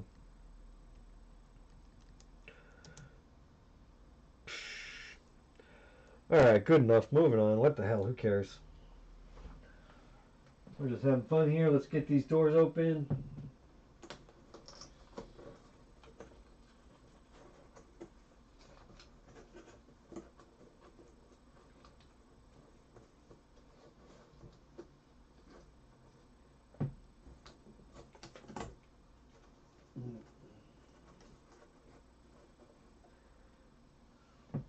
What is it called? Captain Simeon? That's funny. Well, now Sebastian calls him Mr. Simeon. So I guess you better expect to lawyer up, huh? After all.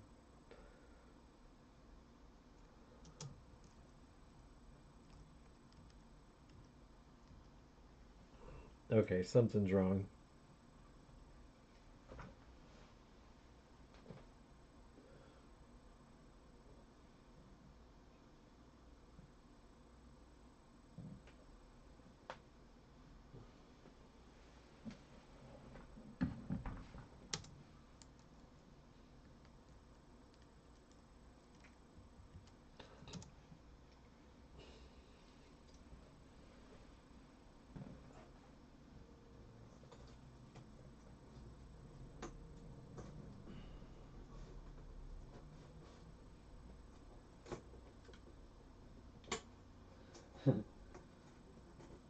If I really wanted to do this right, I would print out these doors again, just slightly bigger, so that I'd have some room, so some sort of wiggle room. But right now they just exactly fit.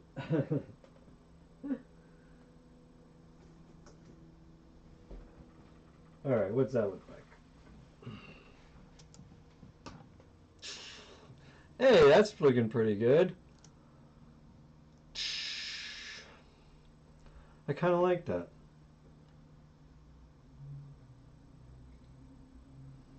Have you ever seen the Lord Nebula figure from the Captain Simeon line? He's a creepy looking thing and not a primate.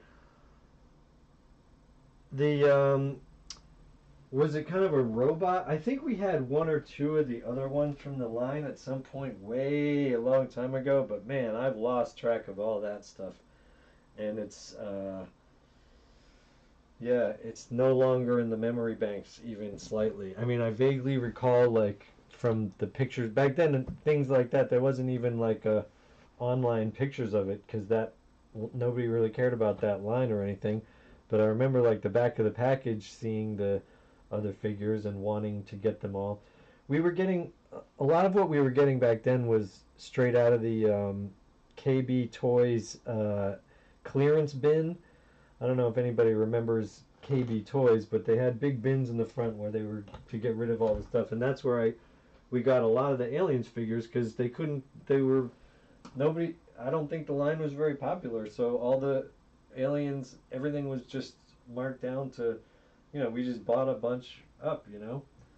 It was all going south at that point. So what am I doing here? I just need to light this lightsaber and we're good.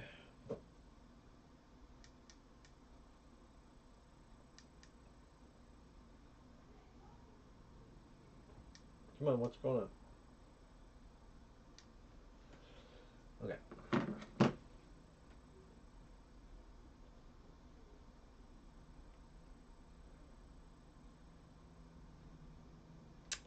Jeez, it's hard to get it on the saber and not on her.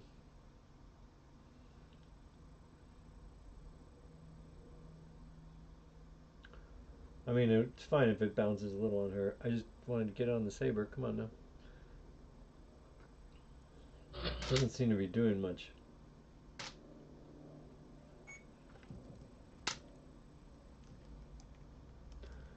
I guess it's fine.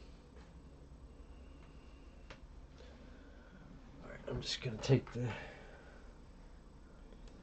gonna double up that frame.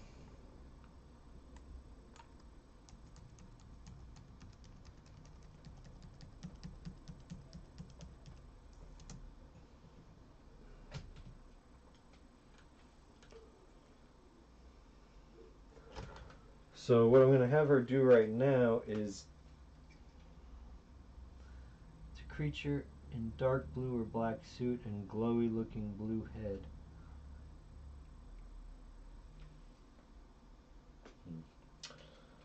I don't know. Yeah.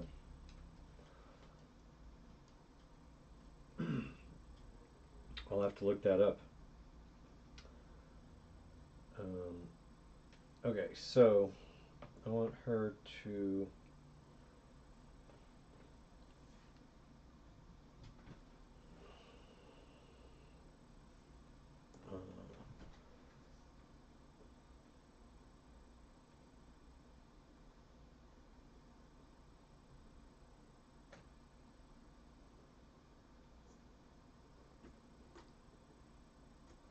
turn off her lightsaber using the reverse action that I normally do to ignite it, which is the same trick that Alec Guinness used to ignite the lightsaber in A New Hope, which is to just aim it directly at the camera.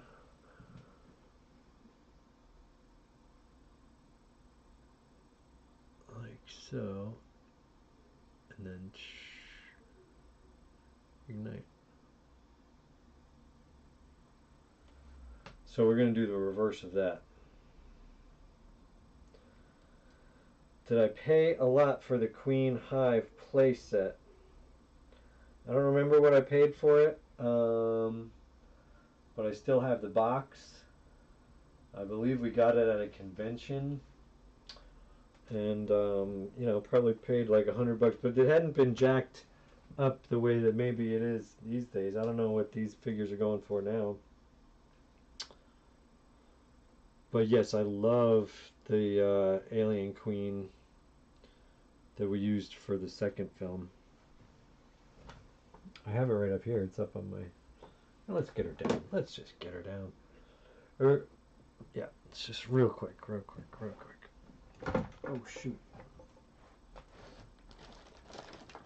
As I knock over my tripod.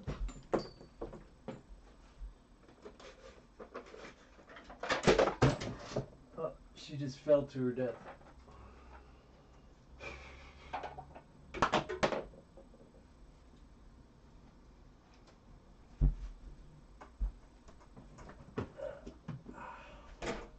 she go?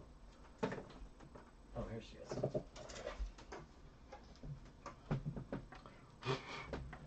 She's quite dusty, so I guess it's good to take her down. I'm just gonna give her a little rinse, huh?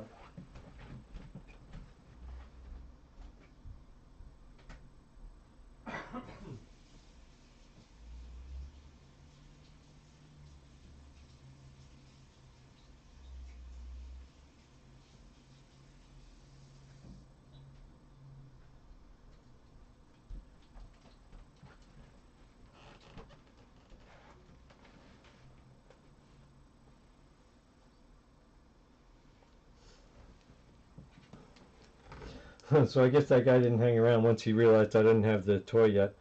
But I understand anybody who doesn't want to, you know, stick around and wait for the toy to arrive. Anyway, here's that alien queen. Let's see. Oh shoot, let me turn the camera off for a minute. Let my cat outside for a minute. Oh. Turn on the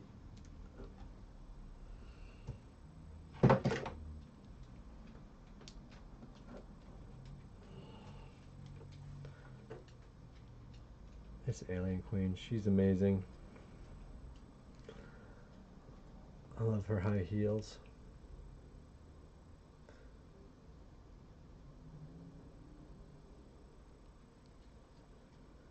She's incredible. Alright. Back to work. Jesus Christ, man. You are the worst. Alien Queen Hive is now like 300. Ooh.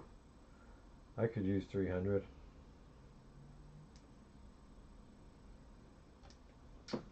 No, but I couldn't part with that. I'm too attached. It is really one of my favorite toys. Okay, so let's see. Did I yeah, this is getting hot again. I gotta let it cool a little bit. I'm the worst. I'm the worst. I'm not getting any progress done on this.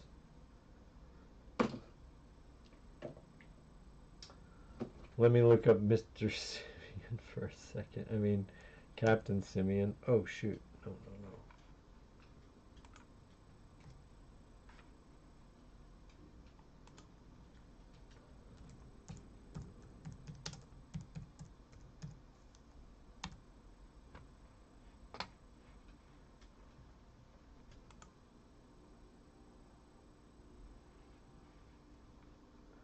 Wow, there's Chimpums in cartoon form.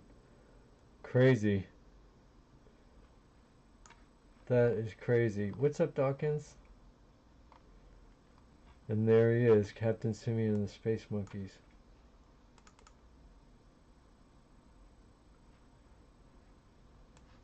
Yeah, we had one of these other ones. We had that big ape.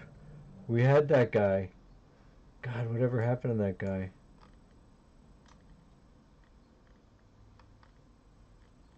Yeah, we had this guy.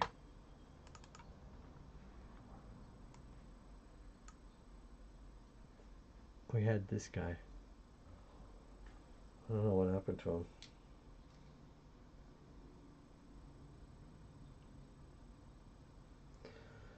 That is so funny. So which one was the one that you were asking about? Which character? Oh, here's a picture.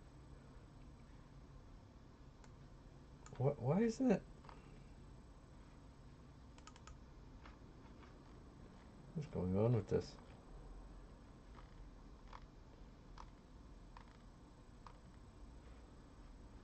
Okay, so here's a picture of the back of the box.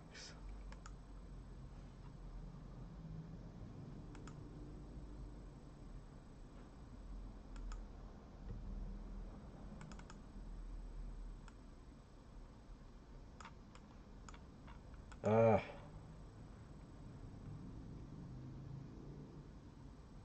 Yeah, so we had Gorilla. Oh, Evil Nebula. Wow. Oh, I see. No, we didn't have Evil Nebula. But we had Captain Simeon. I don't think we had Spydor, but we had Evil Rhesus too. We had that. I don't know if we did anything with it, but we had Gorilla, Captain Simeon, and Evil Rhesus too. Gormongus. No, we didn't have Gormongus. We didn't have the Spy Fighter. We didn't have the Speed Peeler. Oh, hilarious! Hilarious!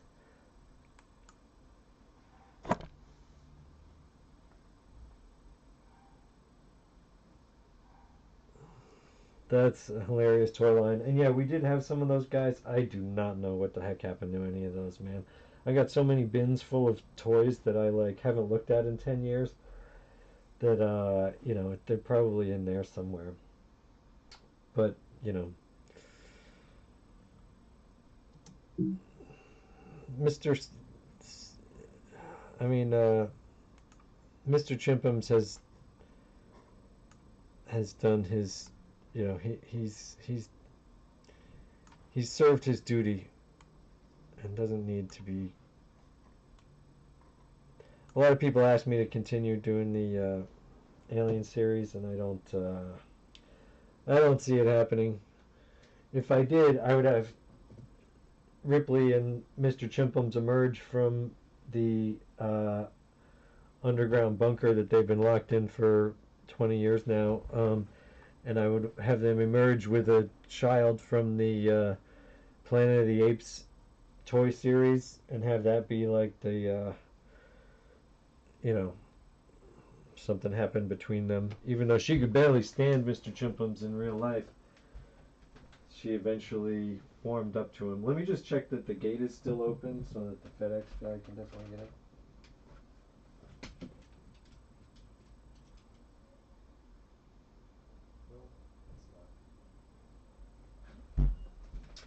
Yeah, I gotta run out to the gate and make sure that my gate is open, because I don't want the FedEx guy to not be able to get in.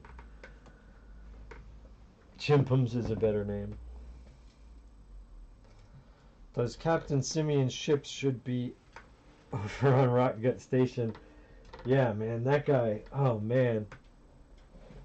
Rock Gut Station is so cool. And Empire Toy Works. Those guys, man. If I had those kind of skills that those guys do for set building and world building, man, I would just be so much happier. I mean, I get away with this paper versions of everything that I do with printouts, but man, I wish I had the skills that those guys have. Okay, bear with me for 10 to 15 seconds. I'll be right back. Oh, hello. How are you? Hey, how you doing? Good. I'm just going to keep the door propped open if that's okay with everybody. Yeah. I have a package coming. Go, Suzanne.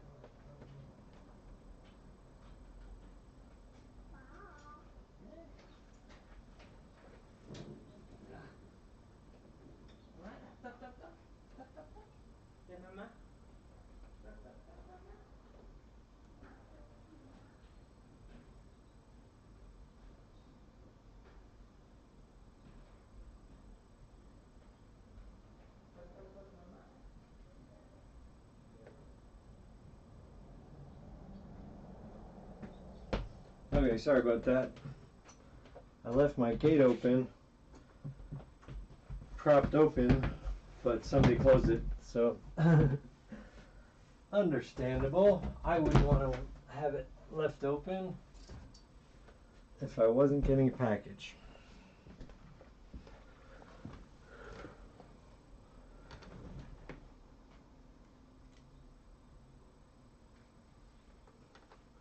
Yeah, man, Rock Gut Station. Those guys. And really, there's just so many talented toy artists out there. I'm just so jealous of other people's skills that have better skills than me at all that, like really the set building that's real. You know, people are just doing such amazing and inspirational work and cranking it out, and that's why I'm trying to like ramp up, you know, my productivity So hopefully you'll be seeing more stuff from me. Am I sure it's coming? Well, I mean, no, I'm not sure it's coming. It says that its estimated delivery is Monday, February 7th, 2022. I mean, maybe it'll not come at all today, and in which case I'll be very disappointed, and I'm sure, anybody who spent any time waiting with me has a right to be disappointed as well. But see, to me, it wouldn't seem fair to me for them to say that it was going to be delivered on a certain day and then not deliver it on that day. So I think I remember in previous times checking on the website that like it wouldn't really give any information, and then suddenly there it would be. So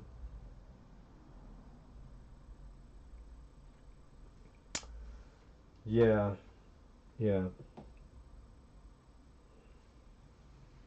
Oh, I'm thinking of a different guy too. There's a different guy who does similar work to the Rocket Station guy. I can't remember his name. And like recently his like girlfriend smashed it all or something. The poor guy.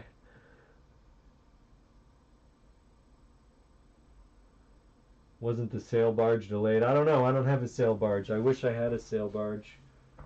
I regret not having $750 to spend on that at the time, because I certainly don't have $2,000 to spend on it now.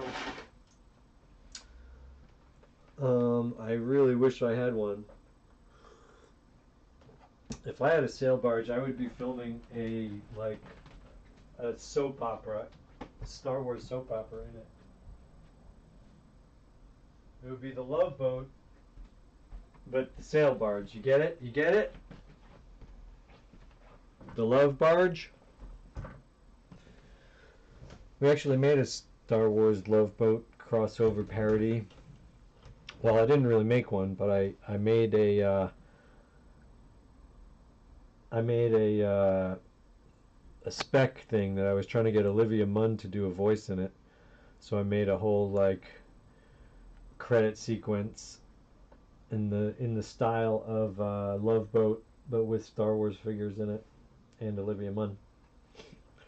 She chose someone else to do a movie with that was Star Wars news, and nobody ever saw it because it never came out, because they didn't have what it took to complete whatever it was they were intending to do. I feel their pain. Alright, so let's try to do some friggin' work around here. We don't know if this toy is coming, so we've just got to have some fun doing what we're doing.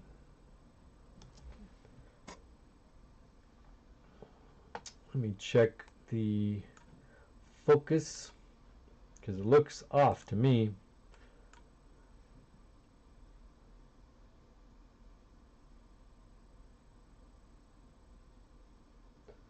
Oh. Who forgot to remind me to turn this light back on? What the frick?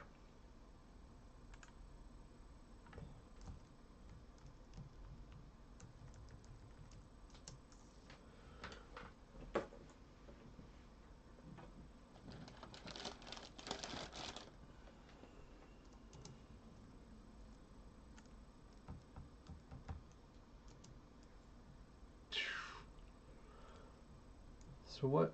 Well, I really have not been paying much attention to the focus.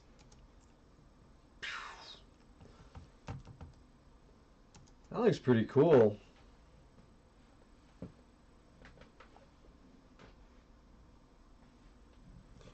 I love Ahsoka. I've been really wanting to do something with Ahsoka for a while now, so this is fun.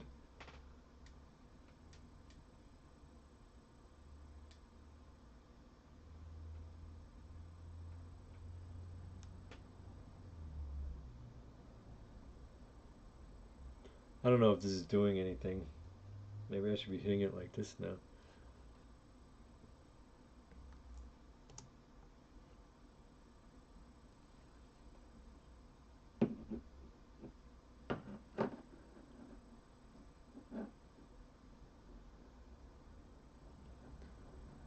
Yeah. I don't know.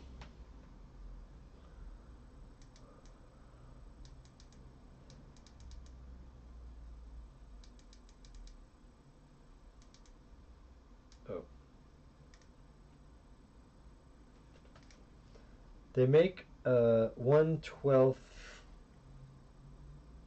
inch scale TIE fighter from the sequel era, or they were going to. 6-inch scale TIE fighter. Yeah, no, they made a.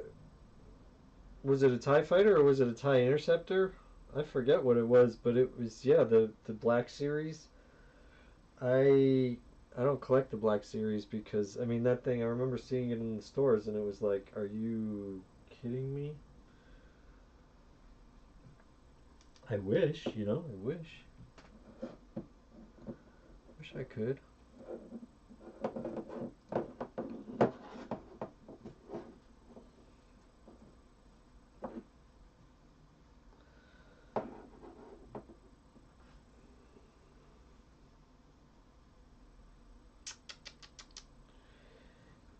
Shoot, can't quite get the angle on this quite right.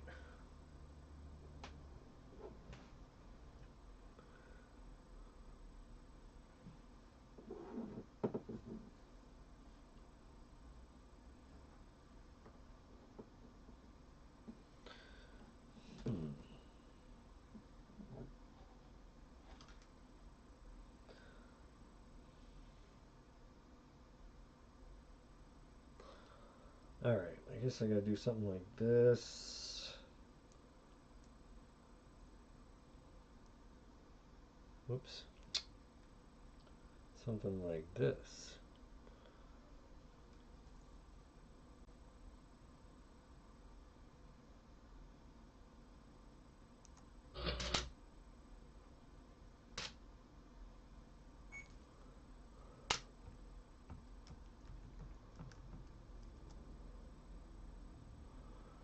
Yeah, that looks like crap. Alright, largest Star Wars vehicle I have is the Naboo Cruiser from Phantom Menace. Oh my god, that thing is a gigantic. I never owned that, not even for a minute. I wish I could have. Man, I seen somebody online. Did you see the guy online who's painting one of those with a super chrome finish to be more film accurate? It looks amazing. Should have picked one up. They didn't sell well, so they're cheaper to pick up for a while. The TIE Fighter. Yeah, I mean, I think I remember even seeing him go into clearance, but it's like, or not, maybe not clearance, but like reduced price. But still, it was never cheap enough for me, and still, it would be a it would be a storage problem, and just I just didn't want to open the door to collecting on that scale, because as much as the would have bet the figures are nice, everything's cool, but look, I gotta do something different with this. This light is cool, but it's not working for this. What I need to use is this. I have this a reading lamp that ought to do the trick. Yeah. Jeez, why didn't I think of that before?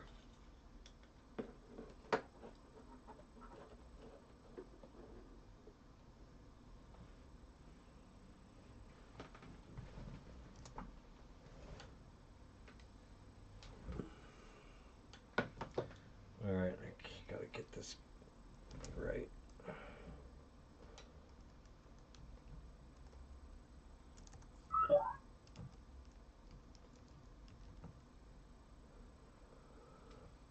There, jeez, why didn't I do this better from the start? Oh well.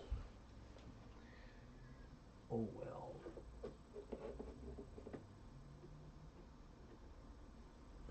Now that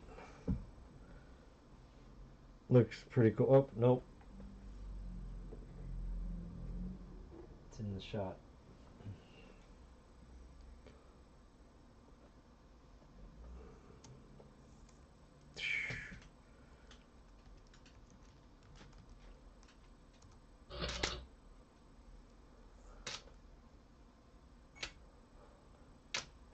What do you think of that? I have the Naboo Cruiser as well. Lost one of the back tails. Oh man, I'm jealous. I'm jealous of you guys with your Naboo Cruisers. Oh geez, I probably just bumped the tripod. I did.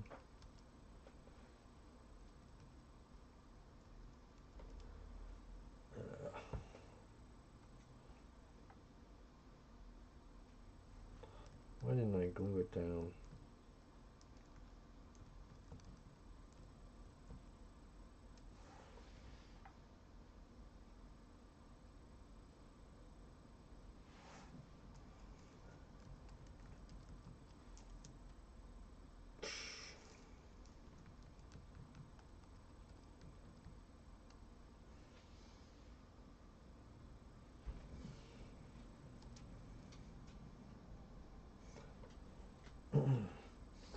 Do you guys have like an Imperial shuttle?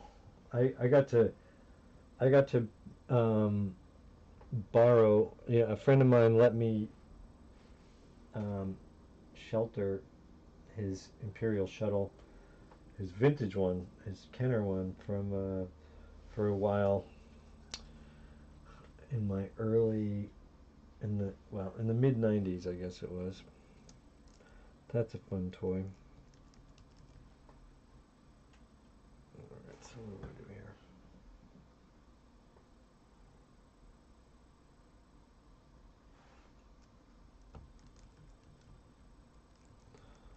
I can't believe the focus was so bad this whole time.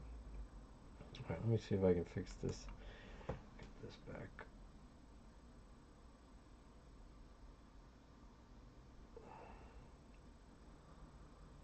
Okay, good enough.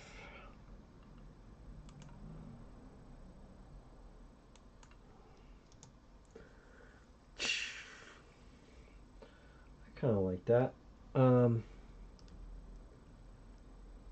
what happened? Focus off again or something? What's going on here?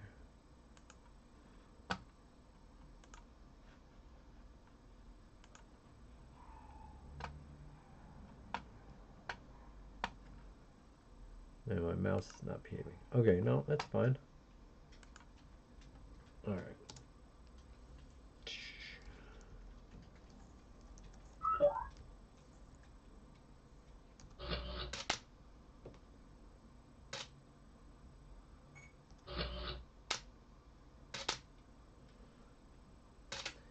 Easy for pieces to pop off, yeah. And then when you send your astromech droids out there, they get popped off.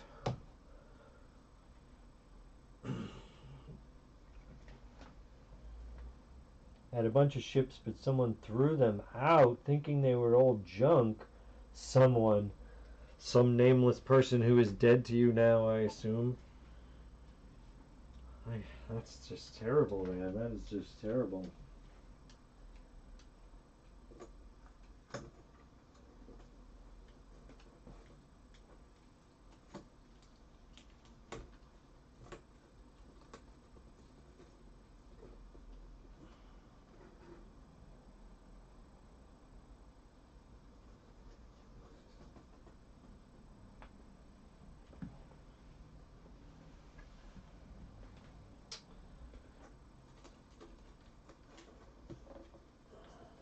Okay.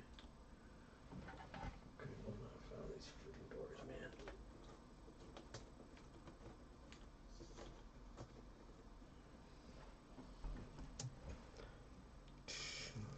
What is going on? Oh, I forgot to move the doors on that shot. Oh, man.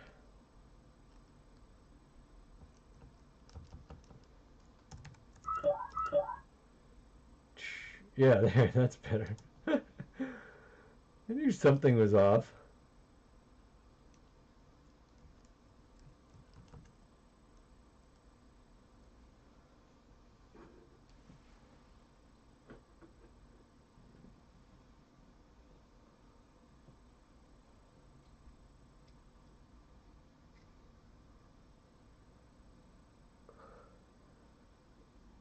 You turned to the dark side. Oh, James, I'm so sorry that that happened to you, man.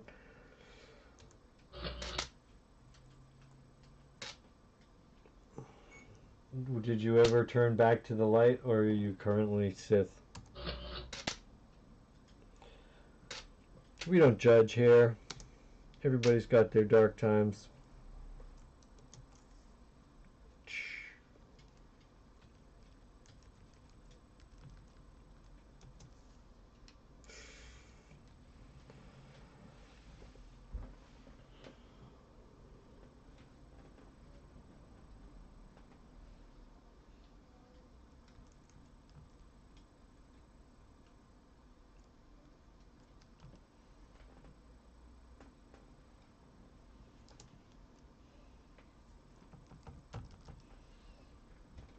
Okay.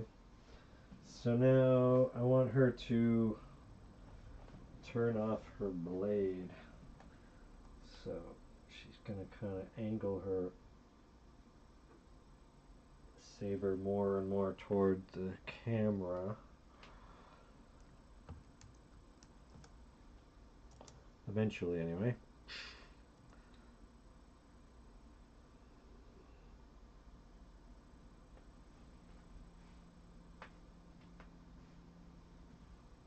Let's try one more movement on these doors and then maybe a finishing move, and that's it.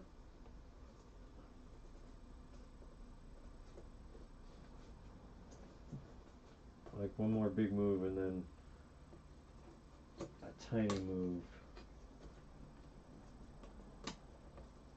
Okay, good.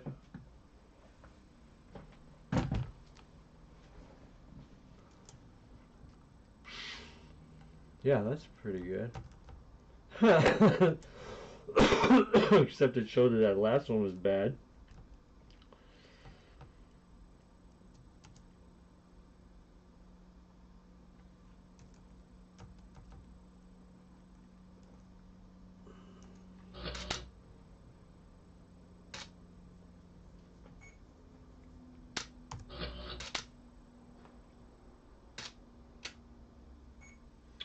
This is Dawkins. He would like some attention. Oh, guys, it's time for dinner. Oh, wow. Oh, no. It's time for my cat's dinner. I have to go feed them. Dawkins, say hello, buddy.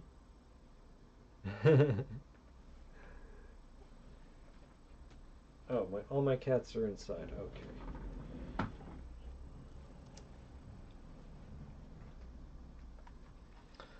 Alright, well, I'm just going to loop this for just a second. Give my camera a little break, and I'm going to go feed my cats. I'll be right back. I'll be right back.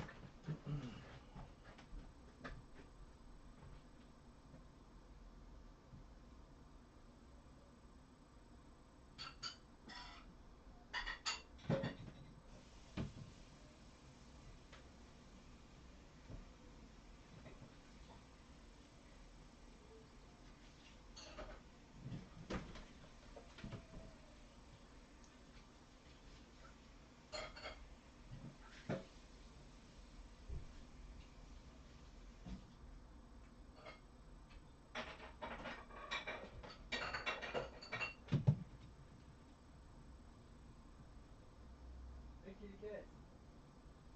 We got ocean whitefish and tuna. Good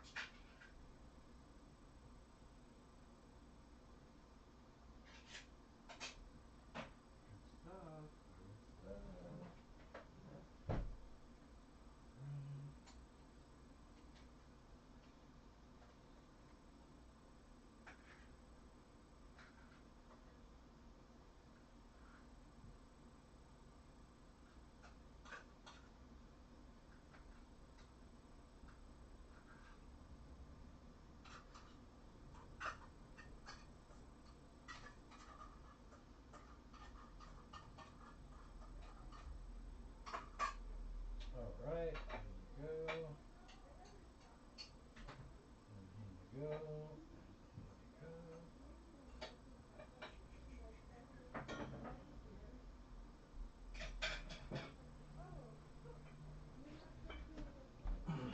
Thank you. Appreciate the patience there. I have 3 cats and they demand supper. All right.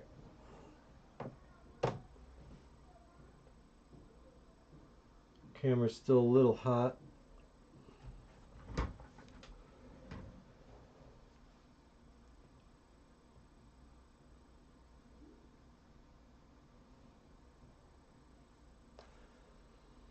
All right, good enough.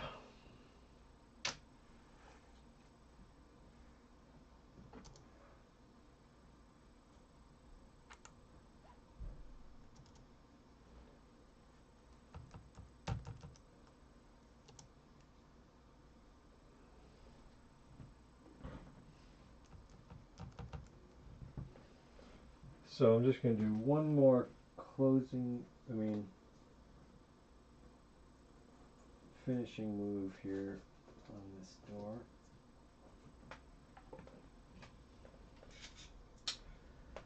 This is called easing in and easing out of a movement. It's part of Disney's tricks for animation or tips for animation. You've got to start and end every movement with a very, very, very tiny movement. And this, we're not even doing a very tiny movement, but it's a pretty small movement.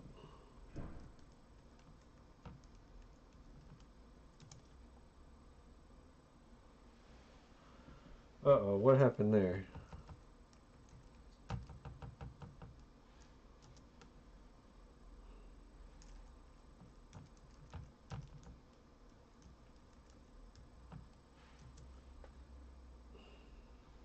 Yeah, well. Okay, so now she's just gonna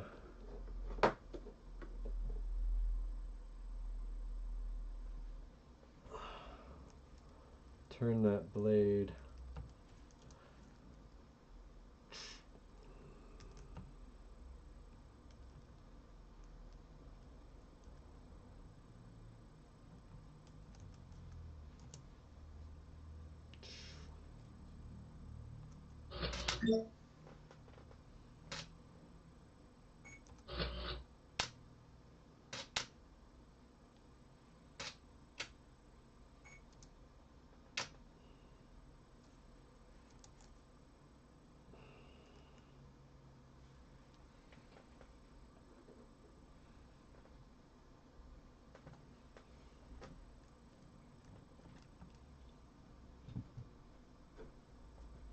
Oh.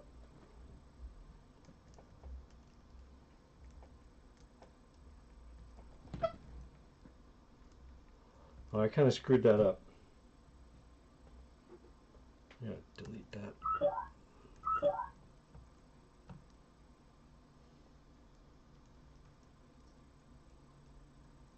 Because, yeah, it's got to be on the same angle.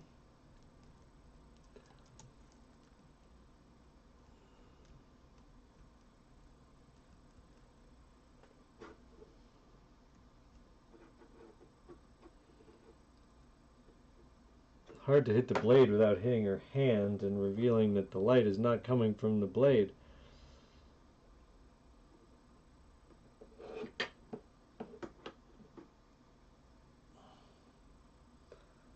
Do you not use effects programs like After Effects? I do sometimes. I don't usually for lightsabers, mostly because I'm lazy. We have, like, other people have done that effect for me for, like, the one that we did for Hasbro, like, years ago. My friend Kelfire Bray, he did some lightsaber effects, and anyway, I might touch this one up, but you have to do a practical effect to have some light hitting the person with the saber. It's got to be shedding light into the general area. So wait, what is happening here? What?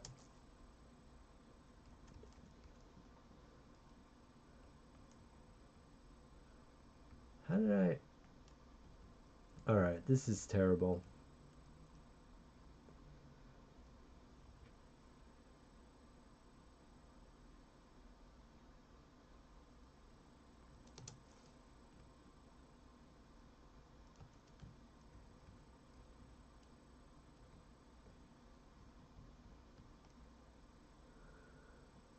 I've been, yeah, this is all totally blown out. I gotta back it up. I gotta adjust, my exposure is way too long. Alright, I gotta back it up just a little bit here. Because the action looks good, but the photography is really bad.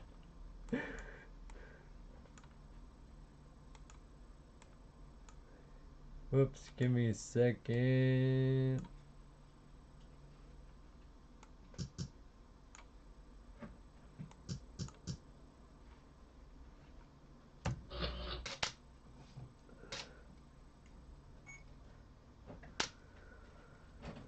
Still blown out.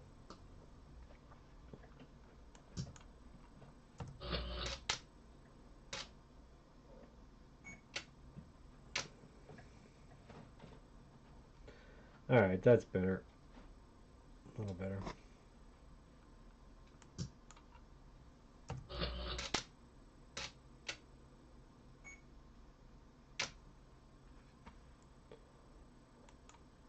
Alright, that'll work.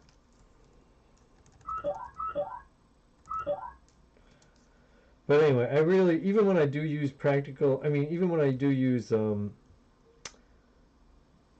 digital effects, I like to balance it with a practical effect. Even when I shoot lasers or whatever, I always bounce a little red light or whatever, so that it looks like the laser is actually existing, in their world and bouncing light around, Okay, so I gotta put these doors back now because now they open too quick.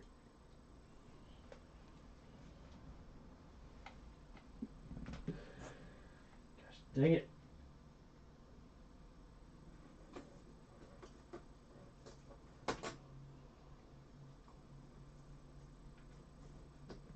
Yeah, we're just messing around here, so who cares, but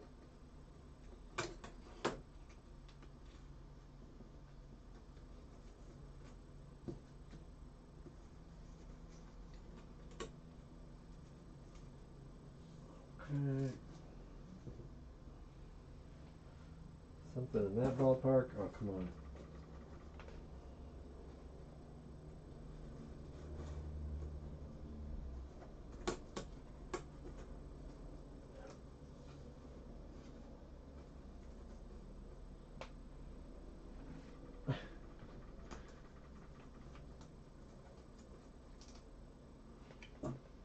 It's becoming a mess back there of tape.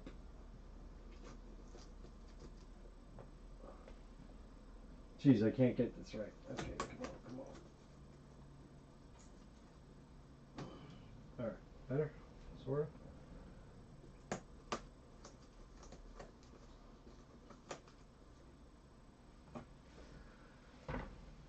Something like that.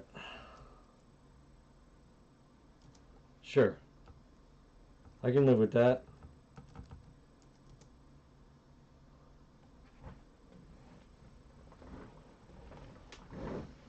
Alright, so let's get this light in here.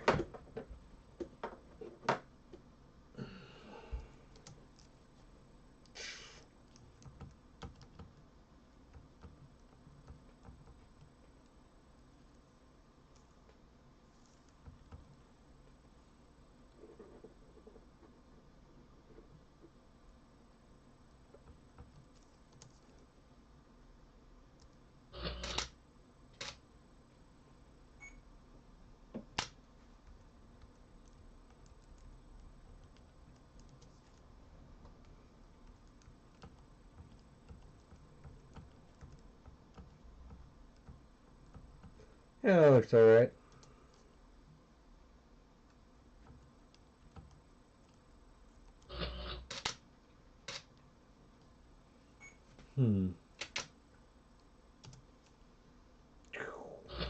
Whoops. One too many.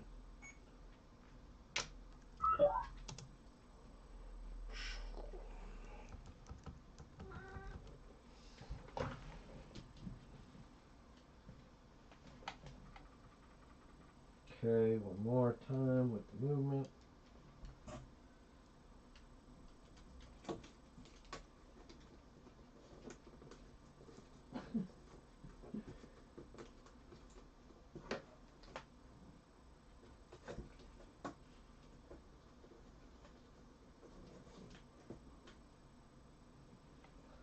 Something like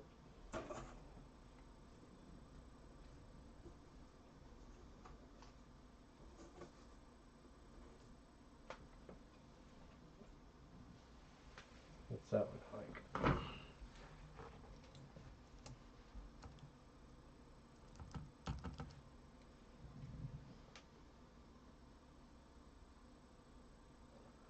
Okay, so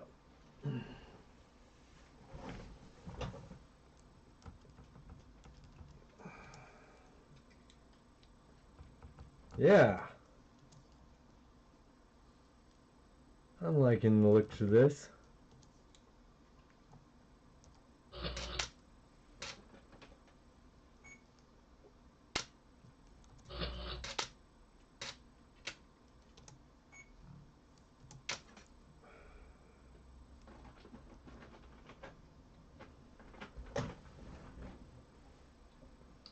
Okay, so now, as I said before, she's gonna close down her lightsaber by slowly twisting her wrist, and yeah, twisting her wrist and getting that blade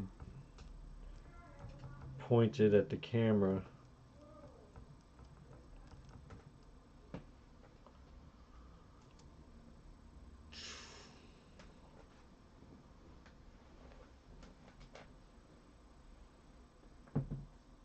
To the finishing move on the doors.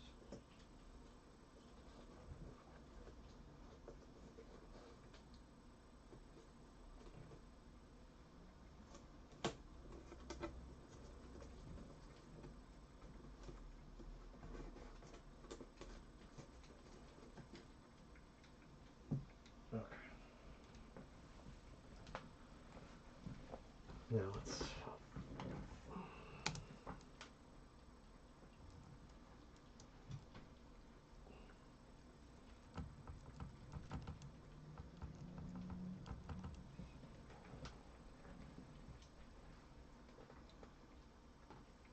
Don't feed them after midnight. Yeah, I know. That's why I had to be sure and feed them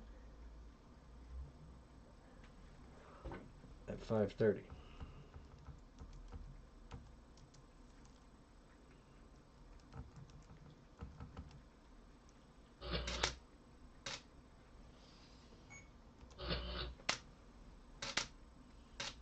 All right, now we're making a little progress. And then we got those dang doors open. Okay, so she's gonna keep looking around. Her lightsaber tracks on that same angle.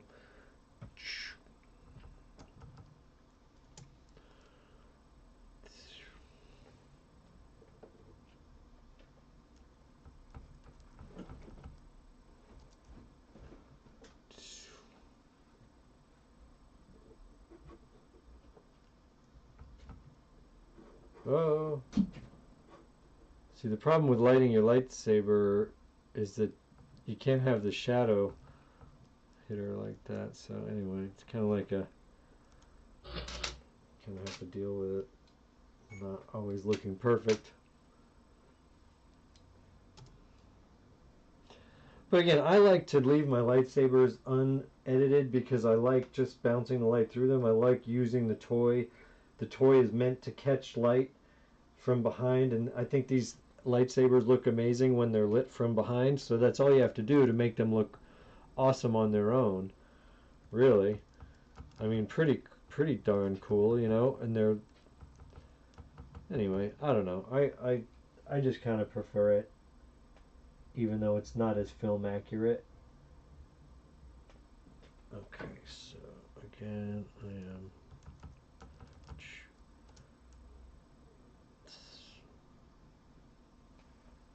it's not, uh-oh, the door.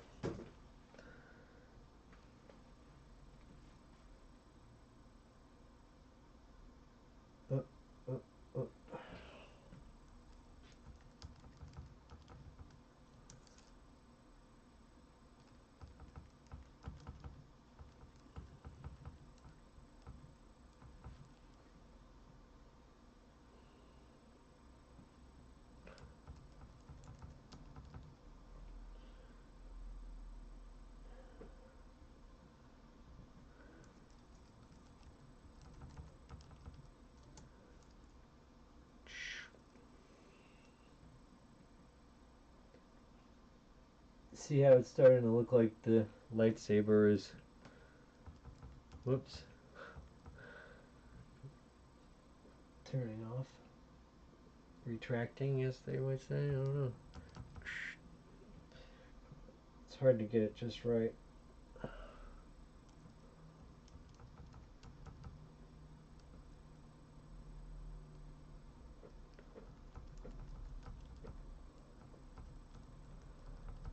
Ah.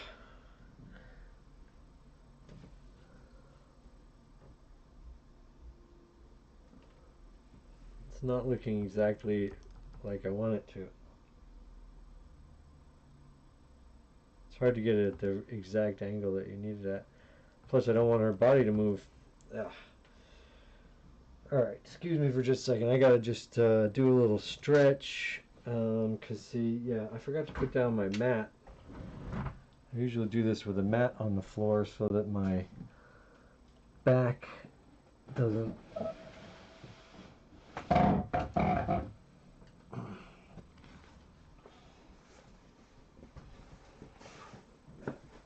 here.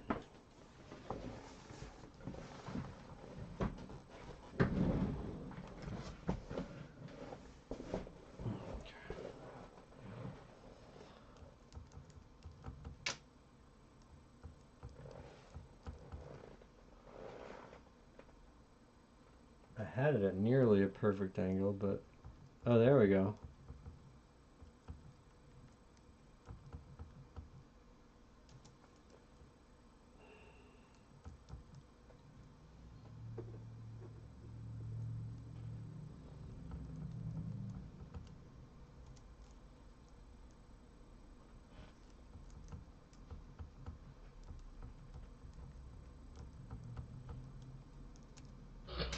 That's pretty good.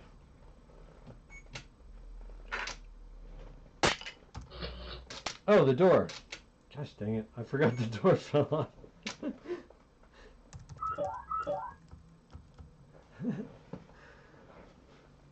Dumb door. I should glue it. No.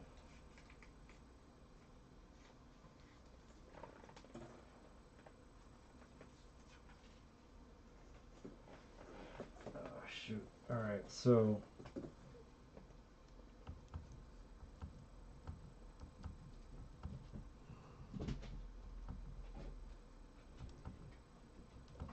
man, this is going to be tough to match. Alright, let's see.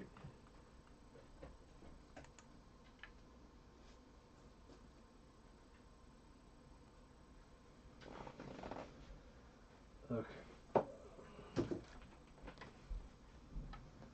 I gotta get on the other side of it. Hold on a minute. Here we go.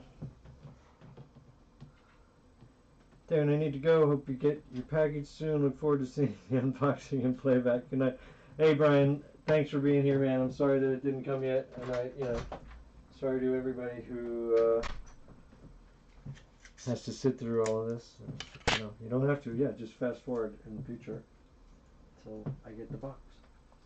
So great seeing you. Thanks for hanging out. It really helped me to have a better afternoon, to have people to hang out with.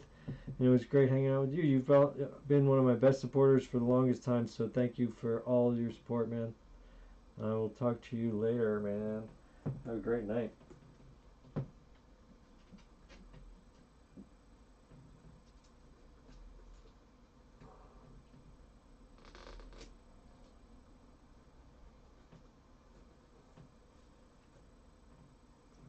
Alright, got the door back.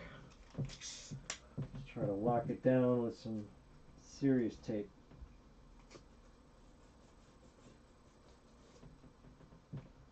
Get this one before it falls off.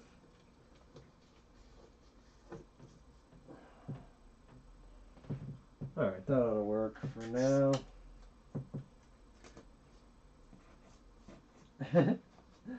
Can't believe I've resorted to Scotch tape.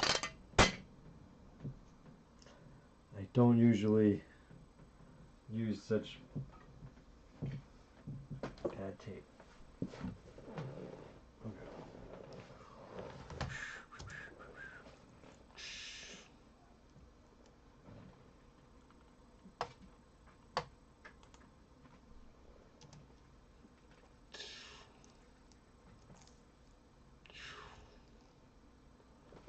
Looks pretty good.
Alright, so now I'm just gonna replace the lightsaber with a hilt, if I can remember where I put the other hilt. It's gotta be in this big pile of mess over here.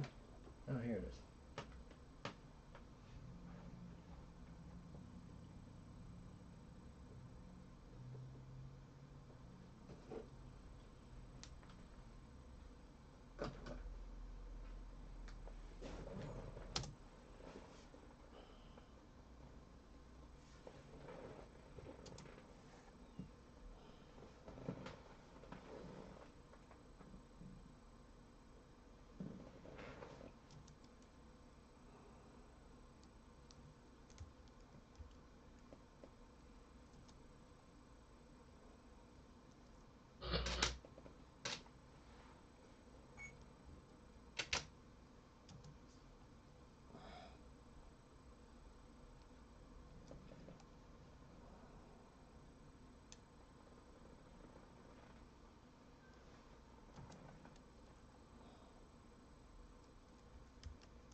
Alright, I think I'm finally making a little bit of progress here.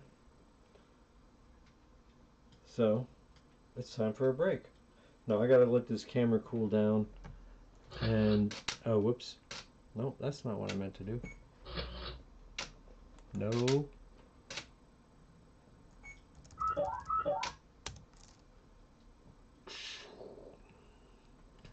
Alright, so let me just let this camera cool down for a minute.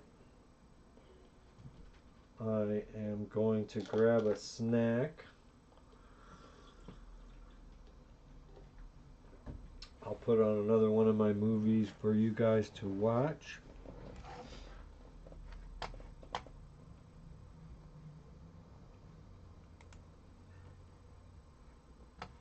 Whoops.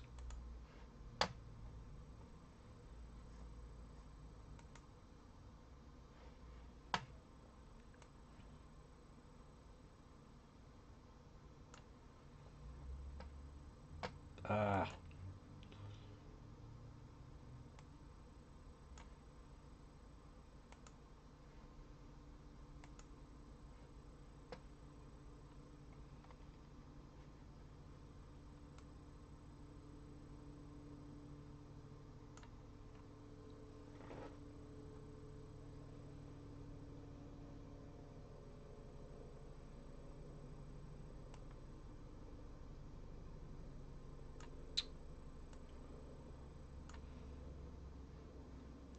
Well, I'll just play the most recent one more time real quick because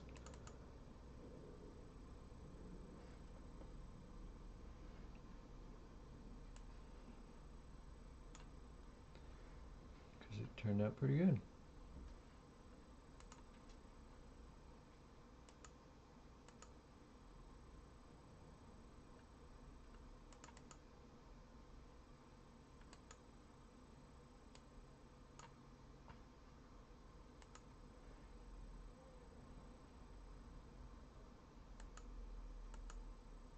All right.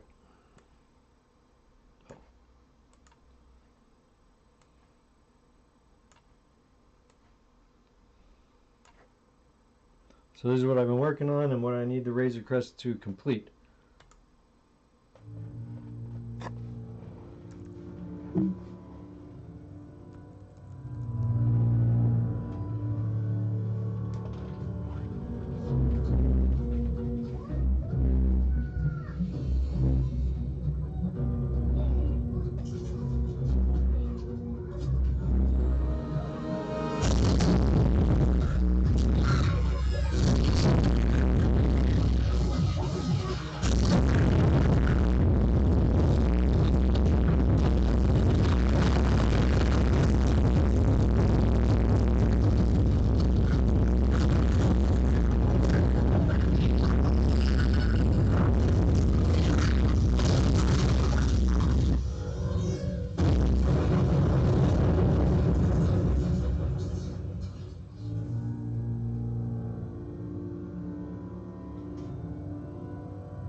And I'm just going to loop it a couple of times because I got something I'm going to do real quick.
All right. Sorry about that. I appreciate anybody who's sticking around, waiting with me.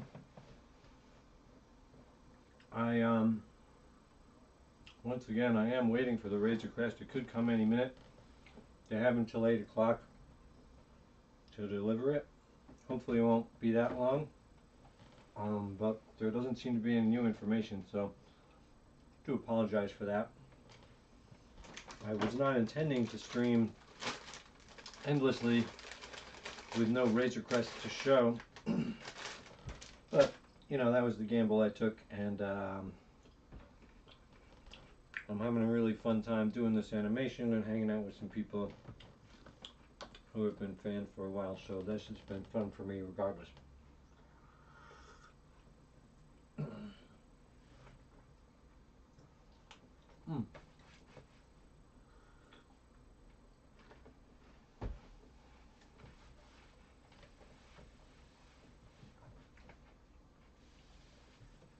So,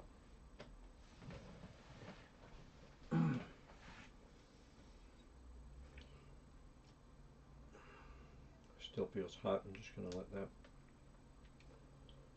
cool a little more. I should have a fan blowing on my DSLR. That's how, you know, because this takes a live feed into my, takes a live video feed, but the camera's not sort of designed to be spitting out a live video feed. So it overheats the camera, so you kind of need to have a fan blowing on it, but I can't have a fan blowing on it when I'm streaming and talking to you guys, so that's why I have to turn off the camera periodically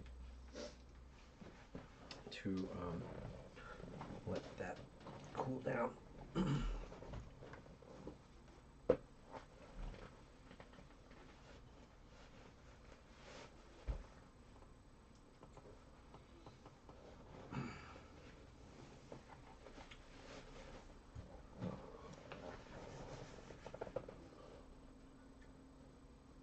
So, let's get back to it anyway. I mean, it's cooled down enough, I guess. Okay, let me just turn this back on real quick. Is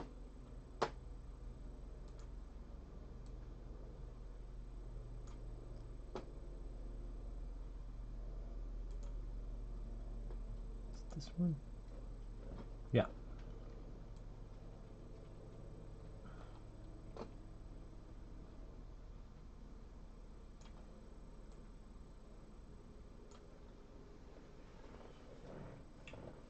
All right. So we got so far.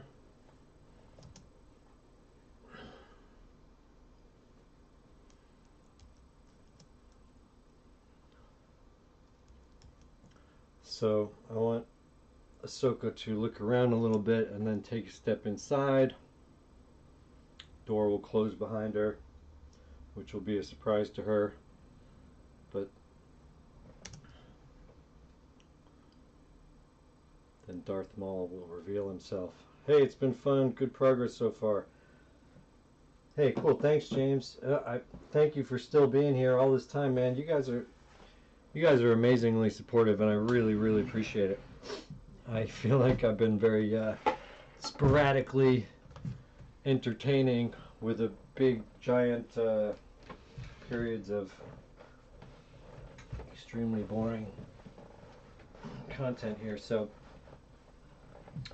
I wish you were able to fast forward me right now, but anyway, let's get on with this. Did the camera move or something? Just shoot a few. One thing I have to learn to do better as an animator is the use of pauses. I am really not good at just pausing everything for a second and letting people kind of catch up and letting suspense build a little bit and letting there be like better comedic timing.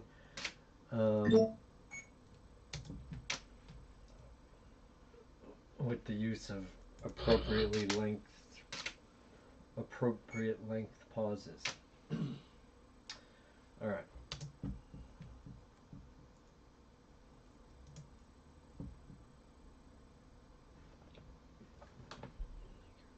Other way.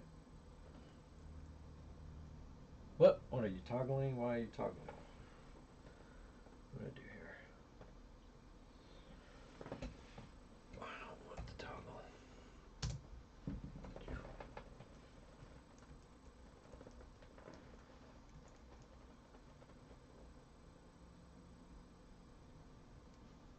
I didn't want her arm to move. I just wanted her head to move. But I don't want to move her more by trying to get the arm back up. See, now I've done it. That's all right.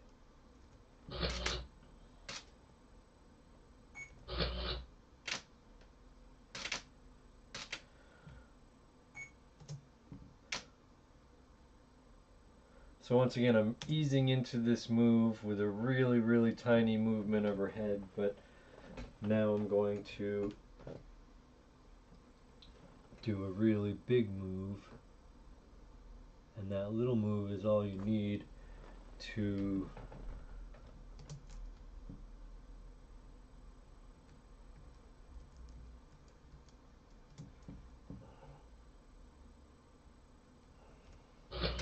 make it read. Don't want to interrupt you during the time consuming animation project, but still here. Oh yeah, well,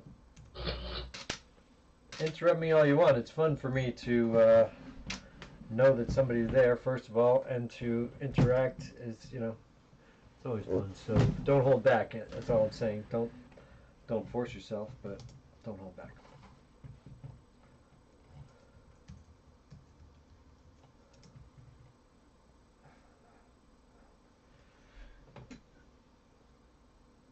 See, so there's basically just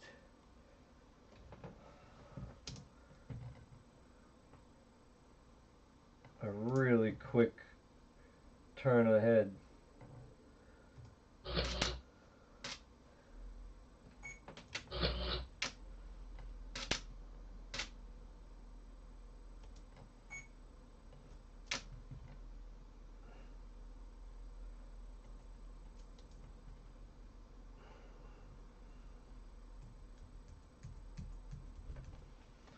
Now one more tiny finishing move.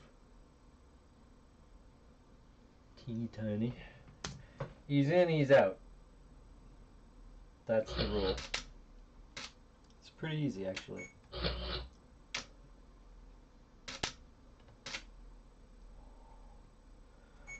We're already almost 3 seconds into this baby. Starting to make progress now. Alright, I'm just going to let it shoot about 10 frames on its own.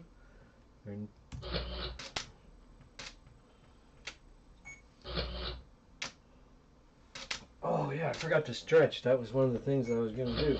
Give me a second here.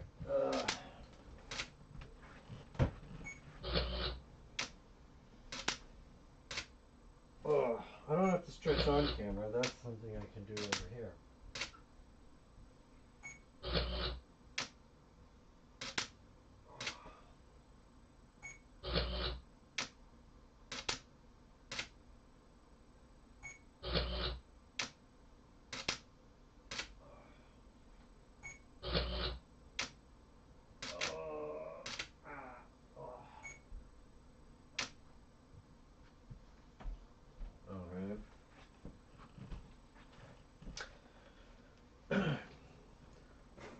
So James, you collect figures, do you, and are they mostly out of the box, or do you have stuff that's mint in the box? Or do you like to play with your figures or photograph them or do anything like that?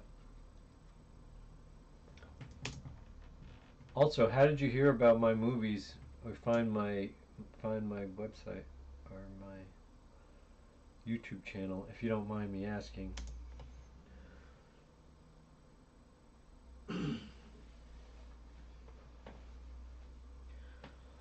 Alright, so now she's going to take a careful step inside. Unfortunately there's a step she has to step over here. You can't see it really in frame, so it's going to be a little awkward looking, but let's see. She's got to just start this. It's hard to get access to where she is. She's back there and I'm in front, so I gotta go back here for a second so I can do a really subtle move without disturbing anything else.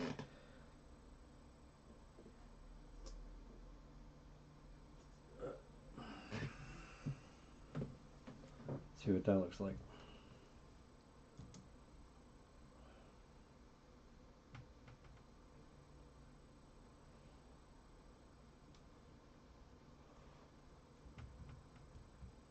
Yeah. Good. Light back on.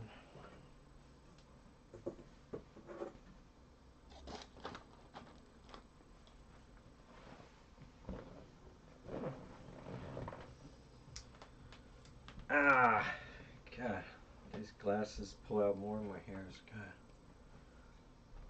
Okay.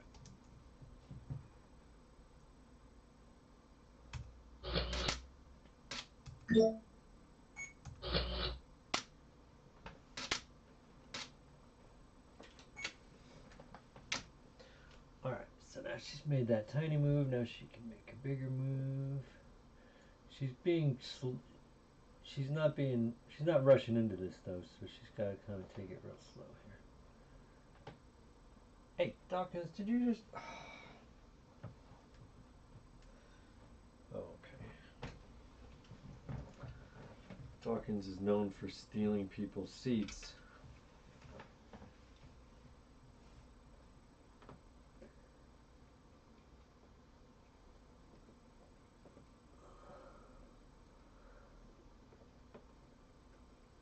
Don't want her leaning forward too much.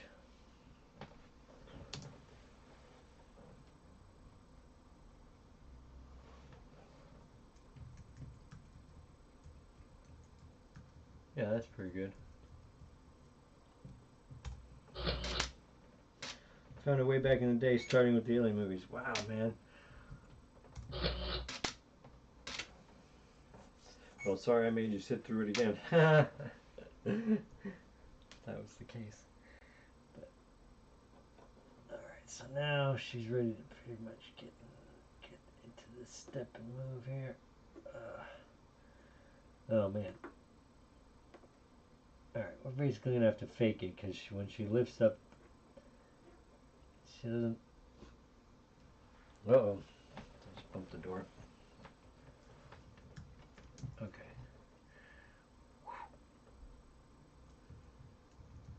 What? Why'd she turn her head? How'd that happen?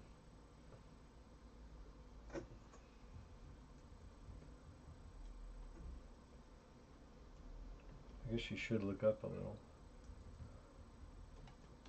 What is going on? She just moved way more than I wanted her to in all the wrong places.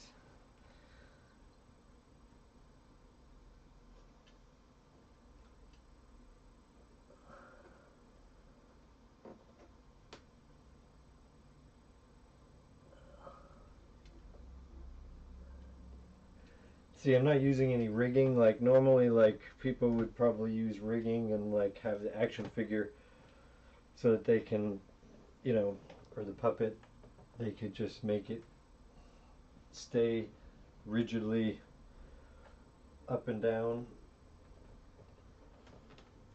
But I'm just gluing one foot to the floor and doing my best to balance her to make it look like she's taking steps.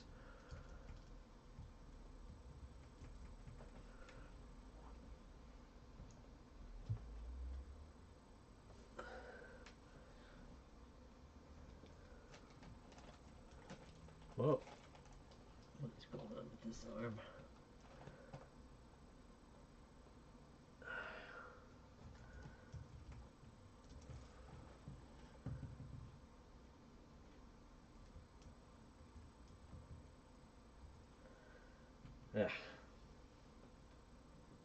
So something's not right about the way I'm doing this. Well, that's okay right there, maybe. Yeah.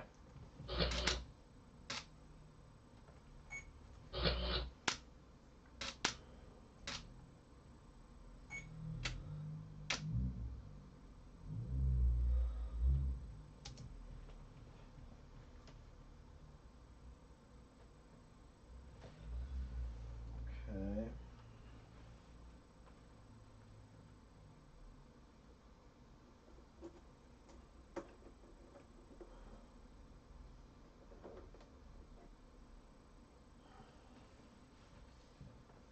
At the time, I thought your movies were amazing. With the sets and all the hard work inspired me to want to make my own.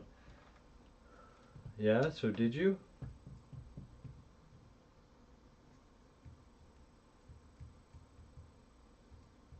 Okay, that's a little much. Let that move.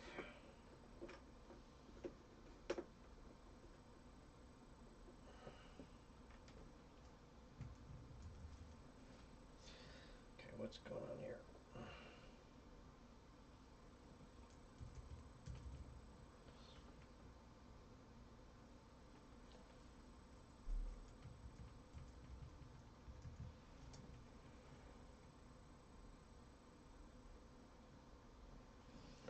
Have I seen your movies, Jay? Am I forgetting that have I seen your movies? I gotta check out your channel. Hold on.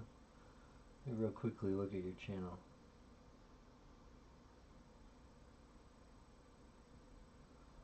What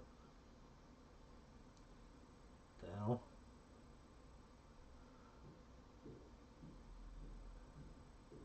What's this Nazi stuff? Jesus Christ. I don't see any action figures, man. All I see is World War II stuff. Alright, well, I'll have to look into that later. That's very interesting, obviously. Hold on, now I've completely lost my place.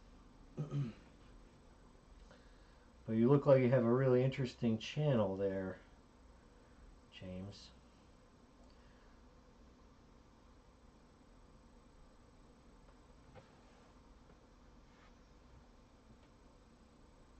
Alright, now I'm back. Ugh.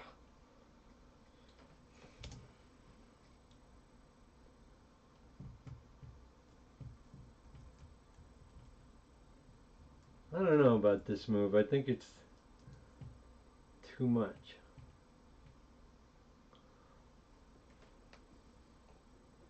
She's got to be slightly more careful.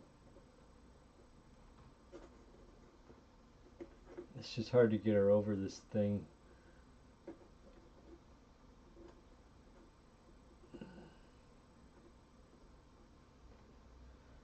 Ugh.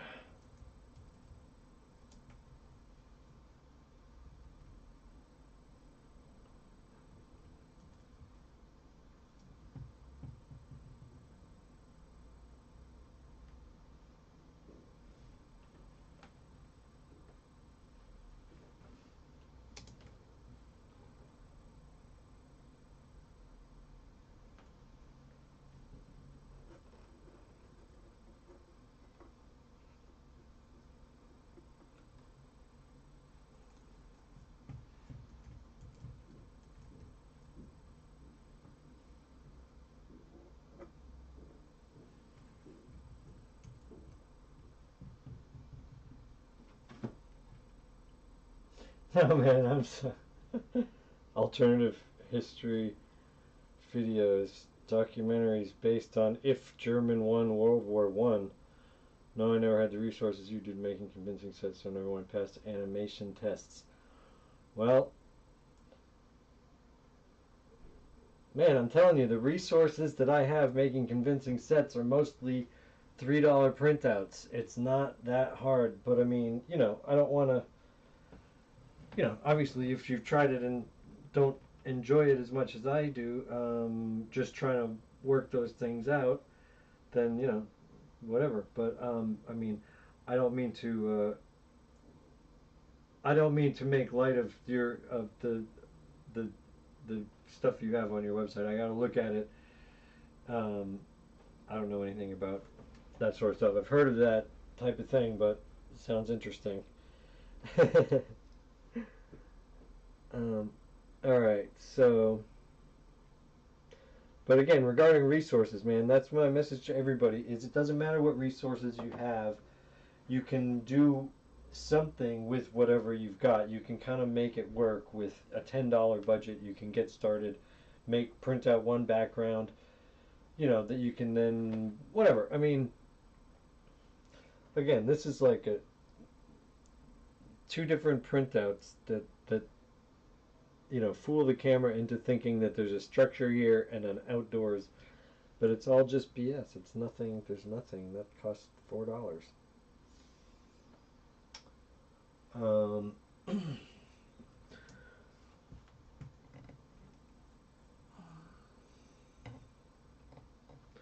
right.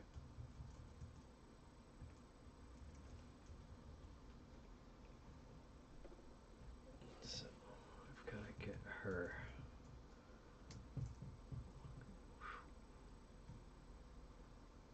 Yeah, that's looking pretty good.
That's looking okay.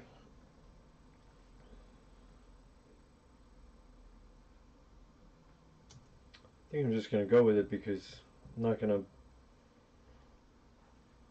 I want to get to the action, don't you? I want to get to the action. Don't worry, I wasn't looking to share my channel or anything. My stop motion aspirations were like 15 years ago, so I'll leave it to you. Well, do whatever you want. And yeah, but seriously, 15 years ago, if you were trying it 15 years ago, that's literally before I ever tried stop motion. I only learned stop motion 7 years ago. So you might want to try it again with some of the technology that is available now. I don't know if you did it with any software, but I use Dragon Frame software, which is the same, it's the industry standard. And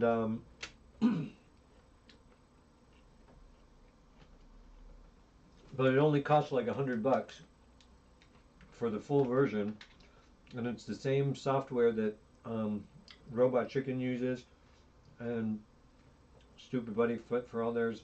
I don't know about any other companies, but if it's good enough for Stupid Buddy, it's definitely good enough for me. And so, anyway, I don't know if you had any enjoyment doing it at all.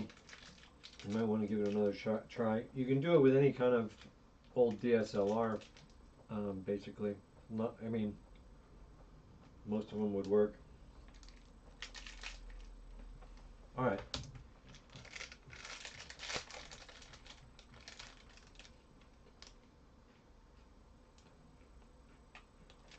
Yeah, it's still a little hot. I gotta be more careful with this camera. I don't want it to fry.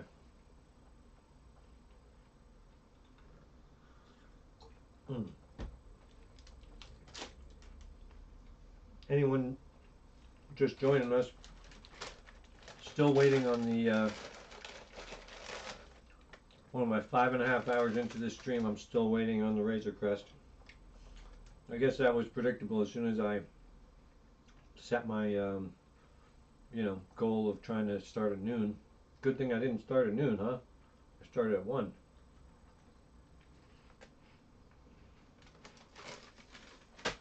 This is going to be very sad. Excuse me one second. This is going to be very sad if I have to end the stream without the Razor Crest. But it is not in my control in any way. So please understand that. And, give me a break.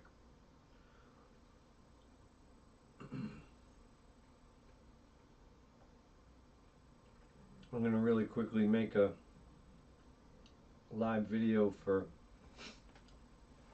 Instagram and try to guilt some people into joining our stream over here.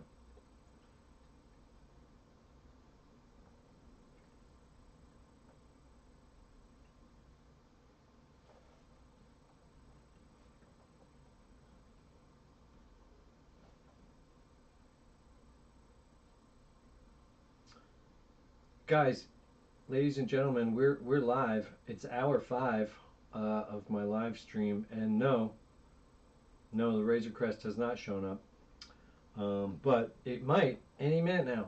So you guys are missing the fun. What you're missing is I'm doing a fun Ahsoka Tano animation that I'm just making it up as I go along, and having a really fun time doing it with some longtime fans helping me to pass the time to waiting for the Razor Crest. So this is what we got so far. Oops, wait a second. This is what we got so far. Whoops. Oh,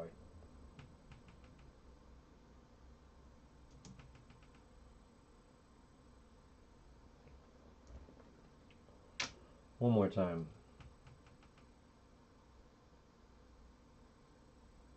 Yeah, so isn't that pretty good? We're having some fun. You should definitely...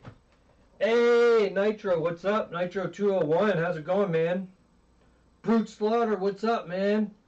How's it going, you guys? You gotta join me over on YouTube right now. There's a link in my bio. You gotta join us for this live stream. I'm hanging out with James Dean. Brian was here. We were, no, the Razor Crest is not here. Ahsoka, yeah, man. Ahsoka. I'm making a fun Ahsoka video, so, well, it's good seeing you guys, but I'm live over here, so I gotta go. You guys join me over there. Tell everybody to join me over there on YouTube right now. Come on. Nitro, I want to see you over there because I'm doing this. I got a $3 set going on here, maybe $4 or $5 tops, and I'm just having some fun. I remember her from the Clone Wars. Cool, man.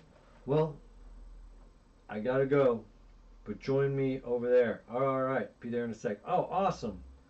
Gonna be great. See you later.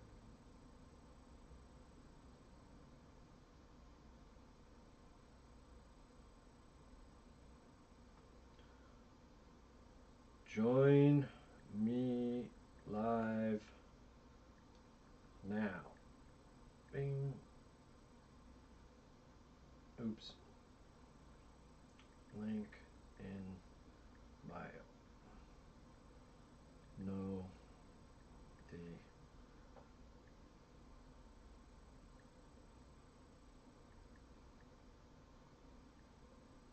crest yet. I'm afraid. But still.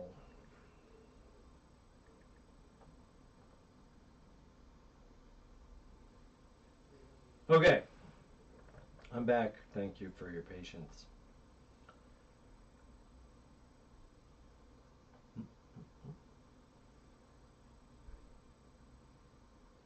All right, we are live and we are live. Okay.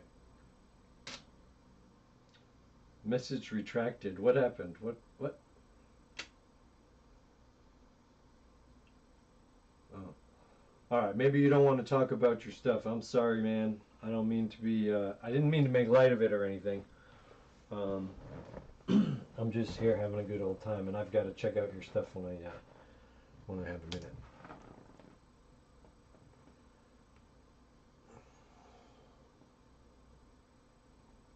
But apologies if I was disrespectful. Hey, Nitro 201, man, what's going on, man? I've been loving your animations lately, man. You just really are picking it up, you know, taking it up a notch as far as just like, I mean, still a lot of times things happen so fast. You have a really fast style that sometimes is too fast for me to sort of understand what's going on. So if I were you, I would, you know, maybe, you know, slow it down and let people see what's going on. But anyway, it's so so good to see you here, man. So what we've got here, I've got my software playing through, and you're looking at a live feed of my camera right now. And we are doing some animation. I mean, I didn't mean to pressure you into, you know, being here, but by all means, stick around. Hopefully the Razor Crest will show up any minute. I don't know when or if it'll be here. It should be here at any point, but no sign of it yet. Anyway, Ahsoka is just stepping into a very dangerous situation over here.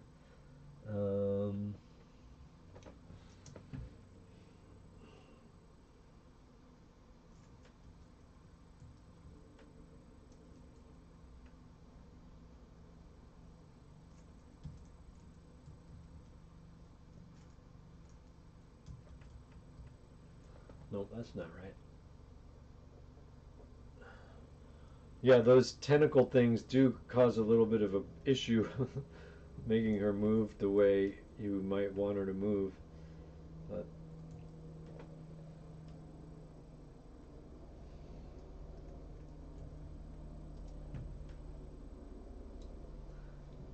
thanks, I'm still trying to find a good frame rate. Good to see you doing animations and stuff. Yeah, man, I do stuff. Okay, I've told you before, I usually shoot on 2s. I think you might want to try that. But I shoot at a 24 playback rate. I used to shoot at a 30 playback rate, and I kind of like doing that, but I saw the guy, there was an animator doing stuff at kind of a slower frame rate, and it looked really good to me. And maybe that's just because I'm the age I'm at, that the sort of slower frame rates look good to me. But when I'm shooting, I'm at a 24 playback rate, but 2 frames at a time, that's only 12 poses per second, right? But when you shoot 2 frames at a time, it looks better than if I was shooting at a 12 frame rate, you know? It would technically look mostly the same at a 12 frame rate, but there's something about shooting 2 frames that they look ever so slightly different and make it look to the viewer like you're viewing it at 24 frames a second. You know, so I mean, I'm sorry if I'm getting too into the weeds here on the details, but like, you shouldn't. You should just go. I would suggest that you just go with the sort of industry standard that people are used to, which is, you know, basically a 24 frame rate at shooting on 2s. You understand what I'm saying, right? Okay.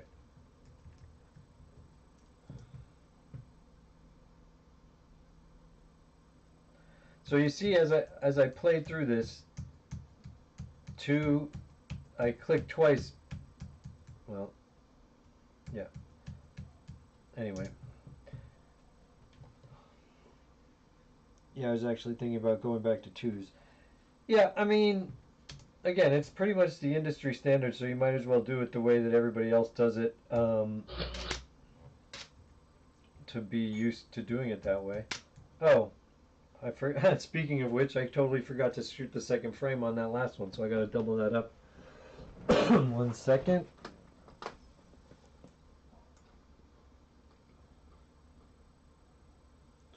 Every once in a while, it doesn't It doesn't matter if you just double up the frame, but it does. I think it looks better when you shoot on 2s in general.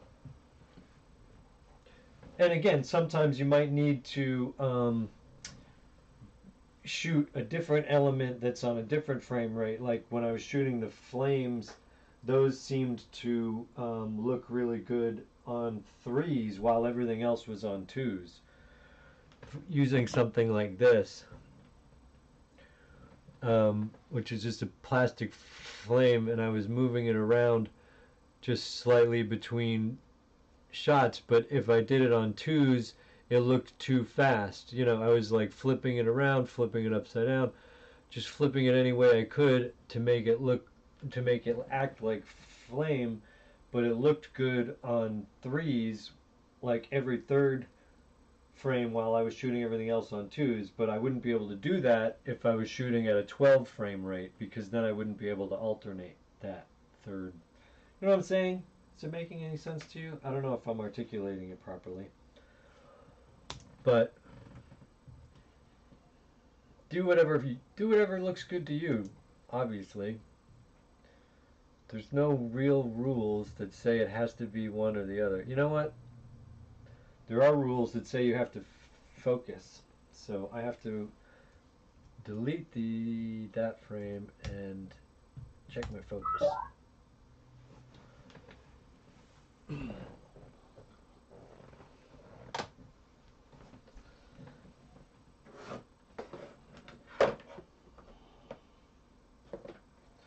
Again, we are lucky to be joined here in our live stream by special guest stars. The directors of The Mandalorian are here with us today on our live stream. They've been sitting right here the whole time being very silent. Jon Favreau is here and Dave Filoni. They're both here to, when the Razor Crest comes, they're going to be here with us. Here they are. So anyway, they're watching.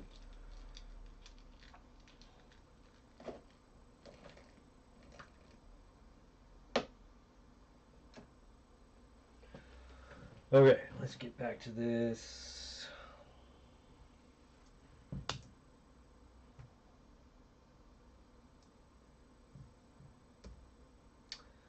So I'm focusing. Switching to camera mode.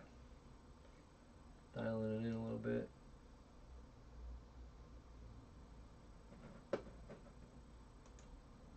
Okay, that's better.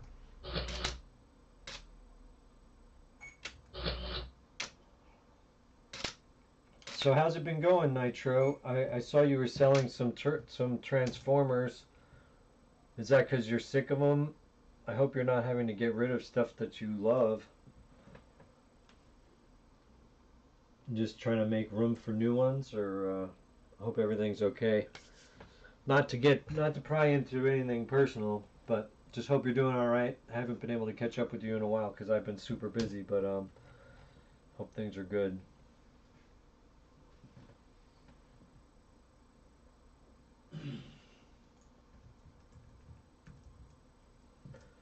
Okay, hopefully it looks like she's stepping in with a slight bit of anticipation. I mean,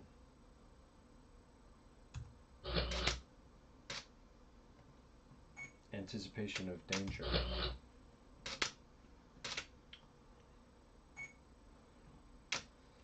Alright, so now she's made contact with the floor, so I'm going to break her other foot off of the... It's glued down right now, the other foot, so I have to get that off.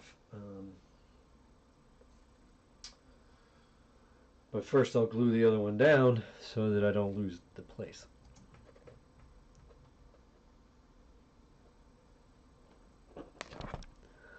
This is typically what I would do when I learned at Stupid Buddy, is that you're screwing, they use a screw method to screw the puppets to the floor.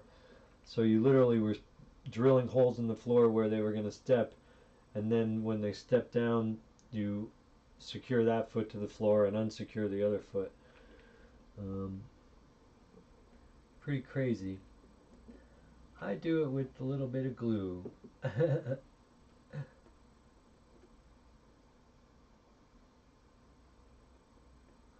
But obviously, I mean, I'm not showing the feet right now, so I don't have to worry too much about it.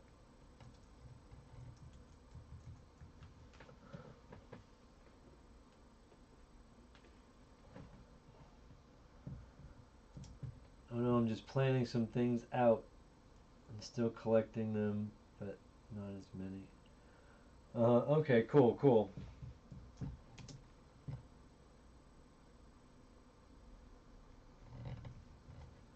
Alright, she's gotta get her weight right.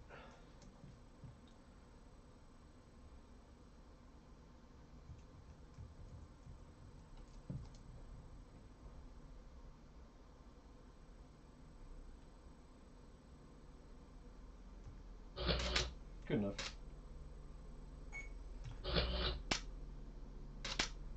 Yes, I use hot glue, and to remove it, I use alcohol spray, which, yeah, I've got that right here. I carry one of these around for COVID, so it's easy to just have one of these around. And so I'm just spraying it on the foot back there, and it comes right up. So now the toe, just lifting the toe a little bit.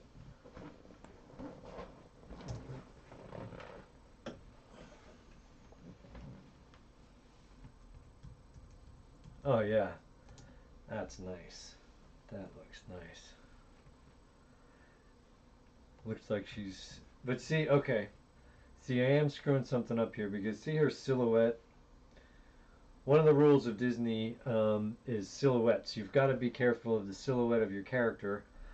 And right now, the problem with this pose is that her arm is facing her forearm is facing too directly into the camera. So we're basically seeing the lightsaber effect happening with her arm. So I should have been more careful to stick her elbow out so that you have a clear sense of, so it doesn't look like her wrist has retracted into her upper arm, you know?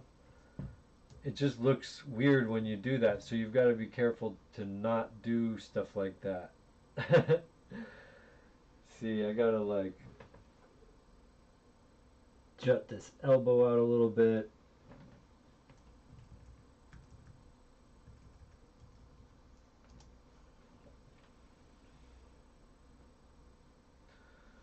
So I think I might actually, well,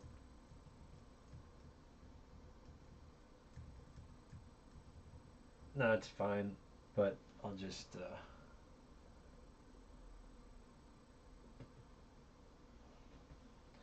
I don't have to delete that shot. I can just keep on going. Who cares? Nobody really cares about this. I don't have to be a perfectionist about it. But, you know, I just need to be more careful with my silhouettes.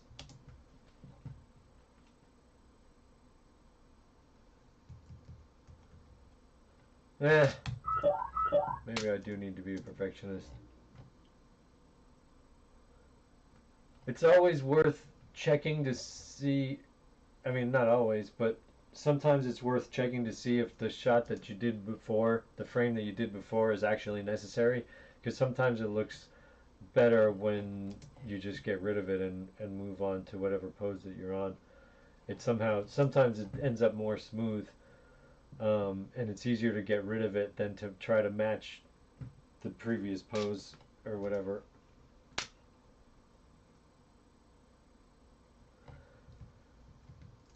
So you see how that jutting the elbow out fixes the silhouette?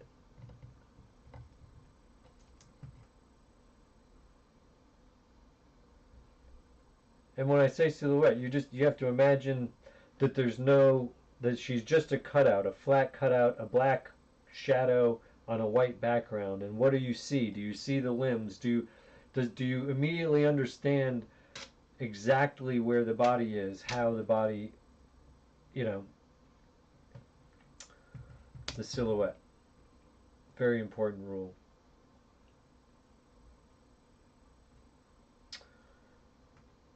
But here I've moved it in, like by timing it the way that I have, it sort of makes the elbow movement seem natural as when she's stepping down. So I've sort of fixed the problem by making it, you know, mitigating it.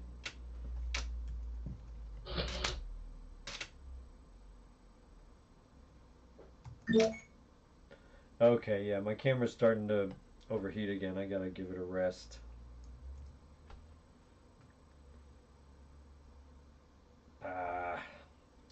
Yeah, bear with me, everybody. I gotta just, yeah, see, it's not even responding right now. That's not good. That is not good. Okay, I'm just gonna let it chill out for a second. What should we do in the meanwhile?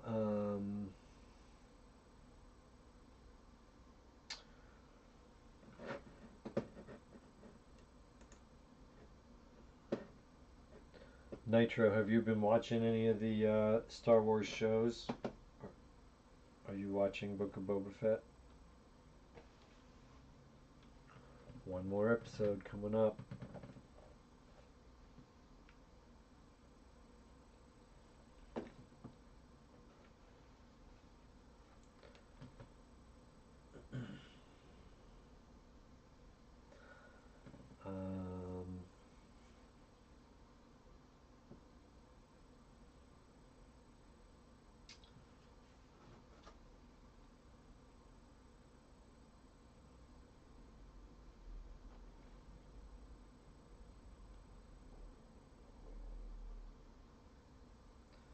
James, what's my favorite movie?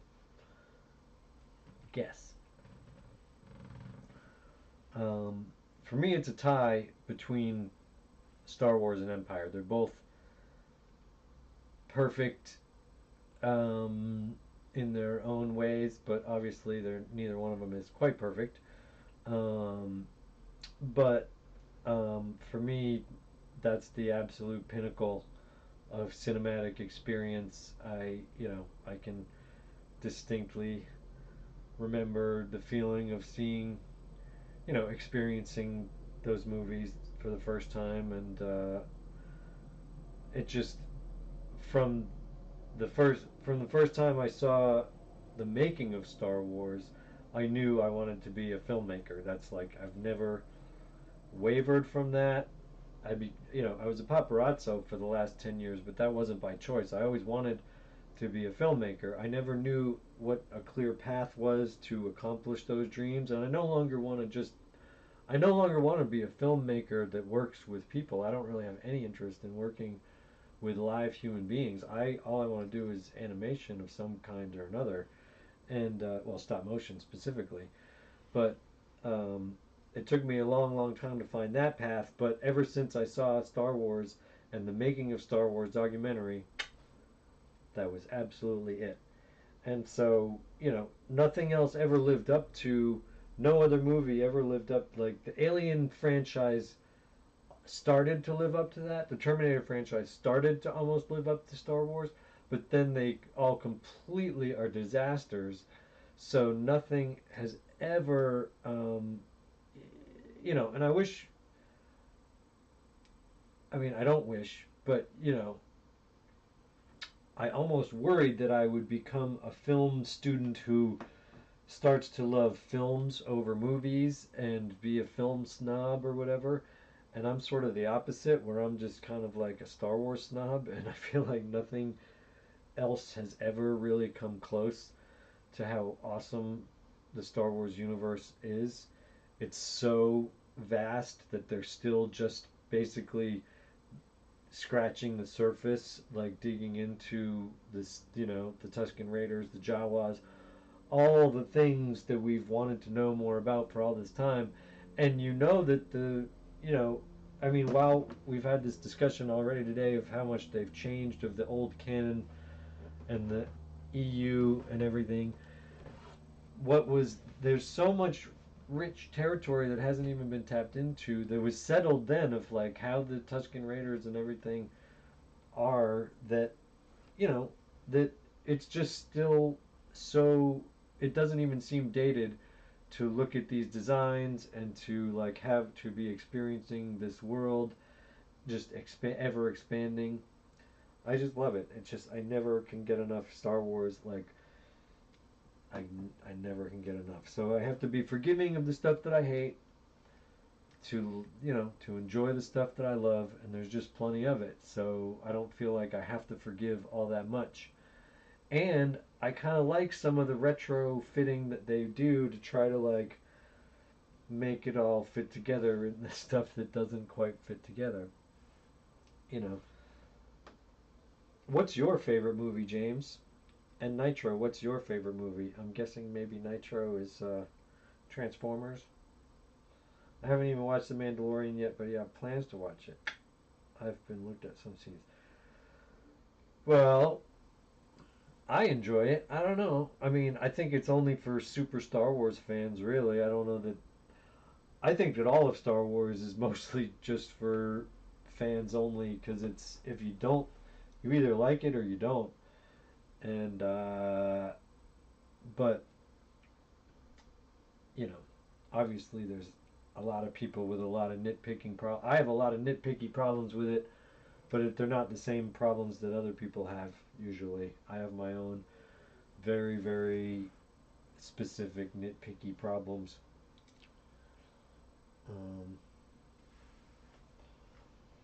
But okay,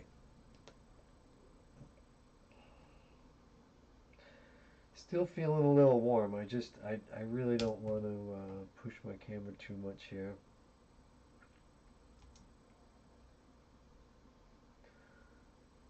I think this is kind of turning out alright for something I haven't even planned on what I'm doing.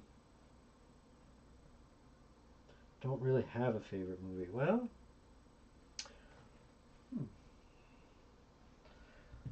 nothing's ever wowed you more than anything else. I mean, it seems like you like the Transformers universe. But to me, the mythology of I don't really understand the mythology of the Transformers universe, but for whatever reason, I find the Star Wars universe to be the most satisfying. But I feel like it was only because I was 5 years old at the time when it came out, that it had such a profound effect on me. I'm not sure.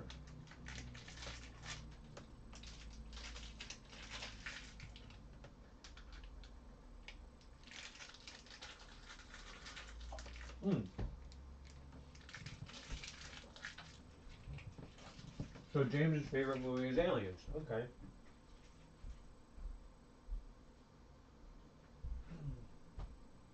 I too love Aliens.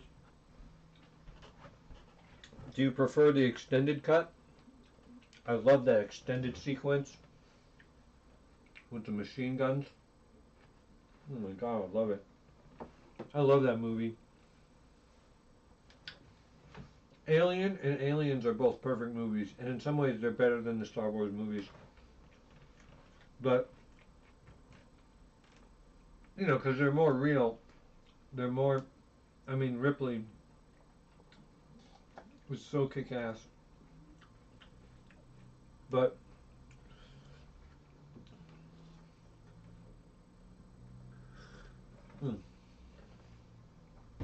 it's been such a letdown ever since then. I feel like it just gets worse and worse.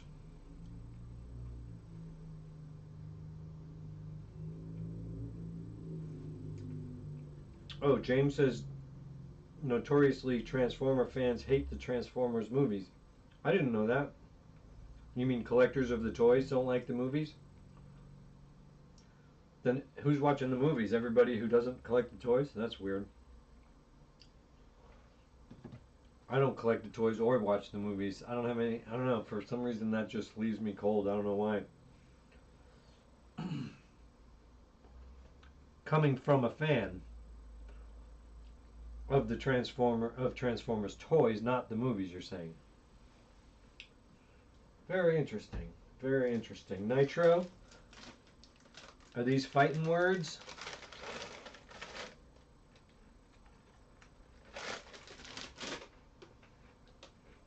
You guys tell me.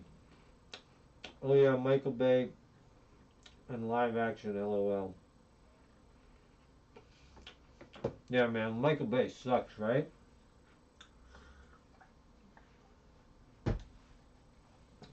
I'm sorry, but Michael Bay, never been a fan of Michael Bay. Live action films aren't a good representation of the toys or cartoons. But you like the cartoons? See,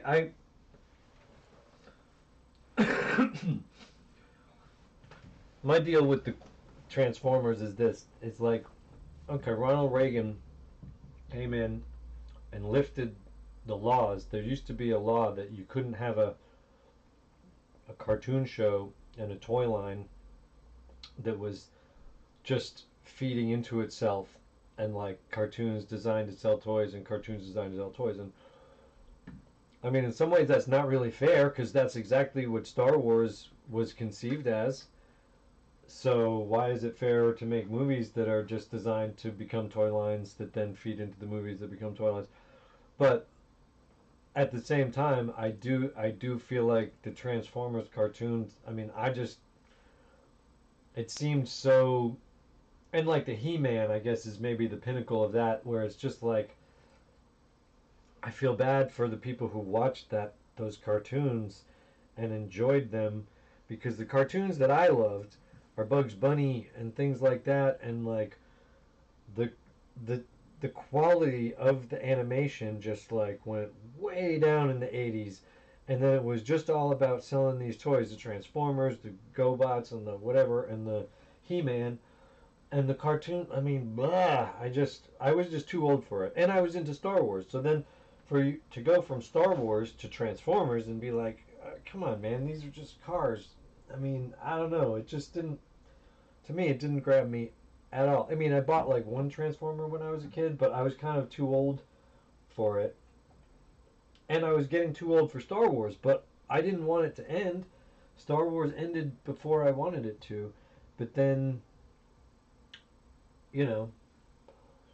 anyway, for whatever reason, I give Star Wars a pass for doing exactly what I hold these other ones for. But I feel like the quality of Star Wars, the art direction, the style, everything is up here. And like the quality, I mean, Transformers are kind of cool toys, but as far as the writing and I mean, I don't know, if you guys get into mythology, I mean, I just maybe don't understand it, but to me it just seemed like, I guess it's more, He-Man is more guilty of this, because at least Transformers is a pretty cool concept, but He-Man is just fucking weird, man, and stupid. But, but then there's people who grew up on that, so who am I to say that it's no good, There are people who love it, love it, love it, love it, as much as I love Star Wars. So who am I? I'm trying to let go of all that type of judgmental stuff and let people enjoy what they enjoy and not try to take anything away from anybody. I love Star Wars, and I feel like it's sort of a mental condition at this point. Like, look at me. I'm waiting for a toy to be delivered to my house. I mean, it's ridiculous. But it's what makes me happy, so it's what I do. Yeah, it all depends on what you grew up with. Exactly. So it's just, I was at the perfect age for this, and so, I basically am willing to let them get away with murder at this point, and just take all my money. Okay, let's get back to the animation. Sorry to bore you guys to tears with a bunch of not animation. Let's do this.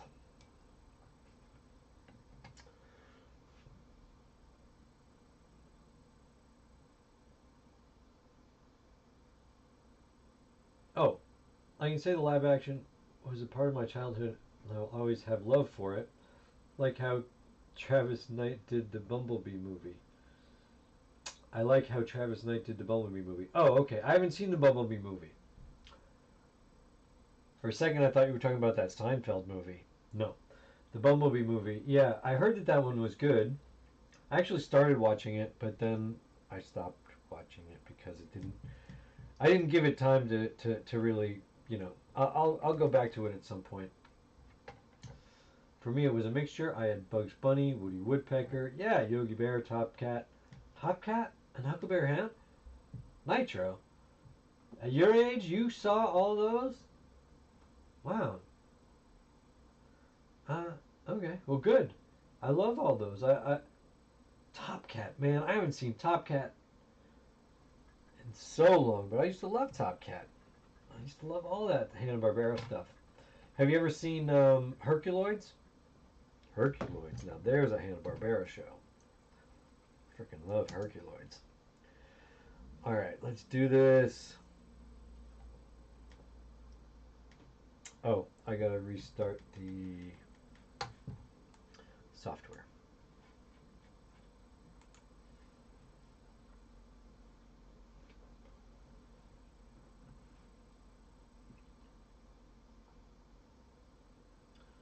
My dad got that stuff on DVD. That was my childhood. Jetsons, Space Ghost. Yes. Yes.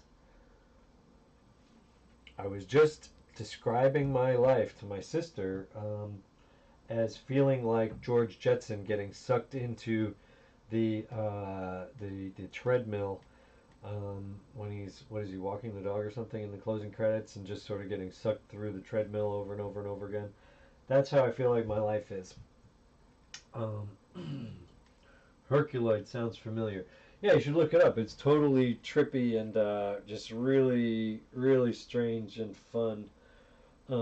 Makes no sense whatsoever. Just this total weird, like, sci-fi fantasy family action cartoon. It's so funny. It's so funny and so, like, utterly ridiculous and unapologetically vague, and just like you never really know what the heck is going on, but it's just all 100% awesome. It's got like dinosaurs that shoot, you know, energy bolts out of their horns and stuff, and I mean, man. And also it's got blob creatures, like a couple of blob type guys, which were very popular in the 70s. That were just, they had the blobs from the Herculoids. There was also the what was that family of blobs from the 70s? It was like,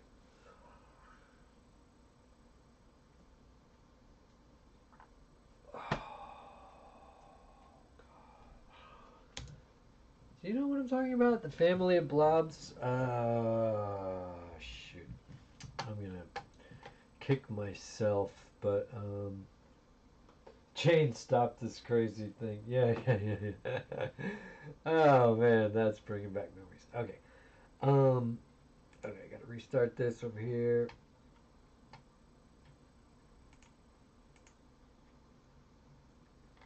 Um.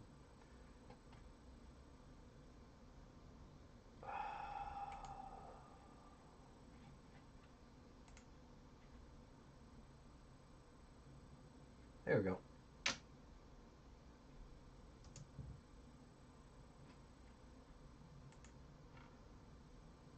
I cannot for the life of me remember what that cartoon was called from the 70s.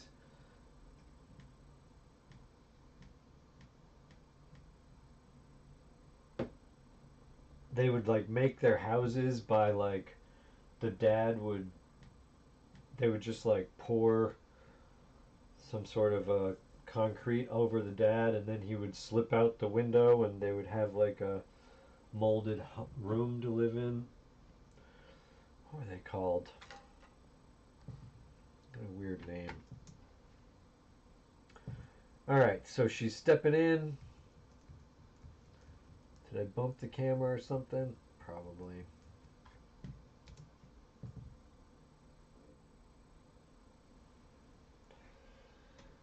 Alright.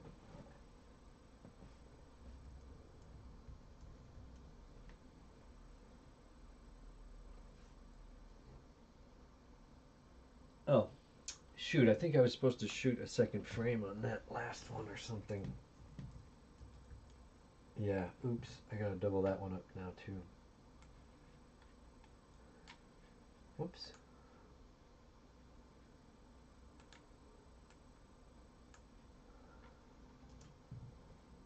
On Dragon Frame, it's really easy to the Barba Papas, and the Barba Mama. That's what it was, right? This is the story of Barba Papas. Yeah, that's it. Man, unlock. Man, when you finally find that little corner of your mind where you've hidden some memory, unbelievable. The brain, the human brain. All right.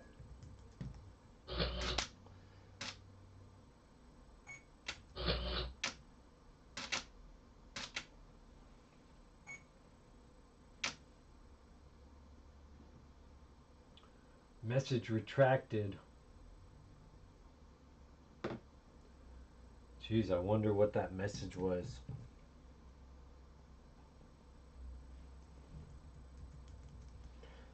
Alright, so she's stepping through the door. Oh, she has an easier time on this ankle than their other ankle. Because she's actually supporting herself on one ankle right now. Ah, I love it. Ahsoka, you're the best. Okay, I gotta do a focus check on the face. Starting to get soft there on the nose. Alright, looking good.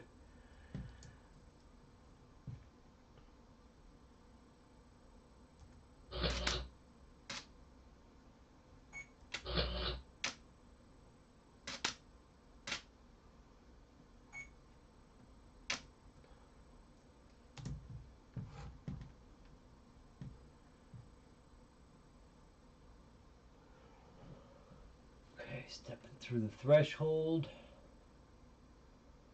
Oh, now that ankle's starting to give.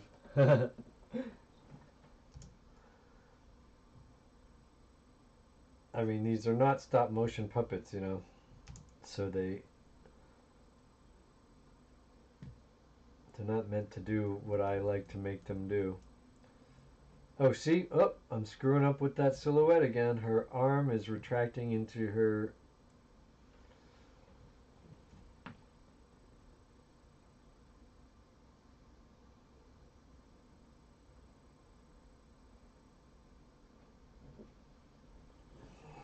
I gotta watch that. Nope, I just made it worse.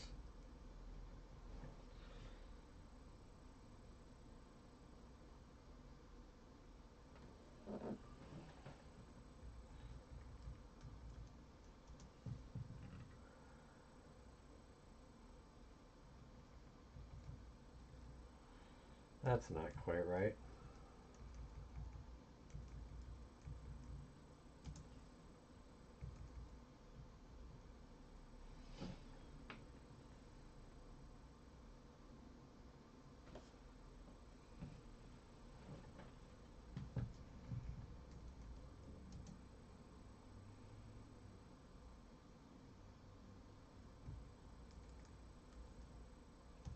Yeah, there now it kind of looks like it's continuing that movement.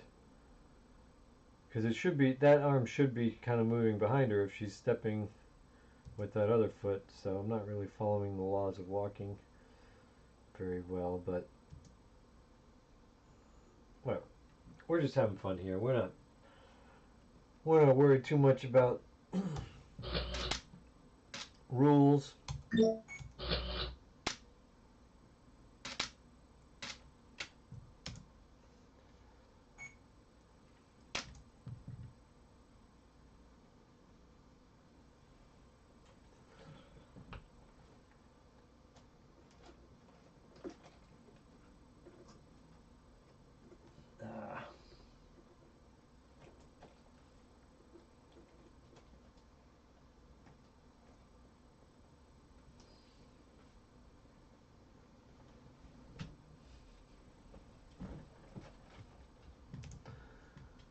Cat is dying for some attention.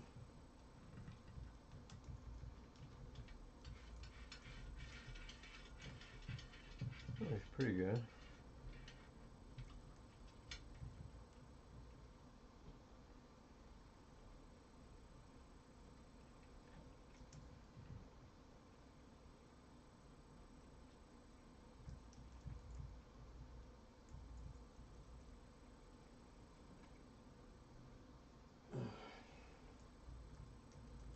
Yeah, that's good.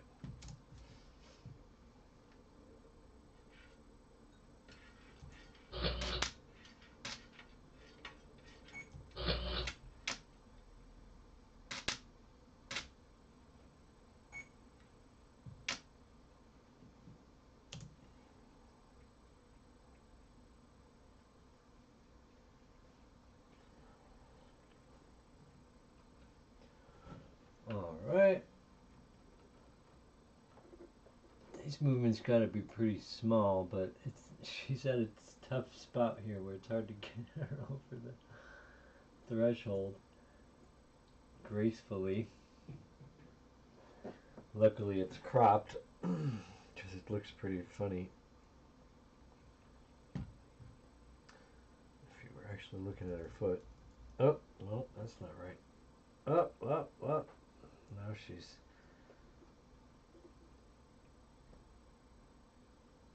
Okay, how about that? Oh, that's alright. Yeah.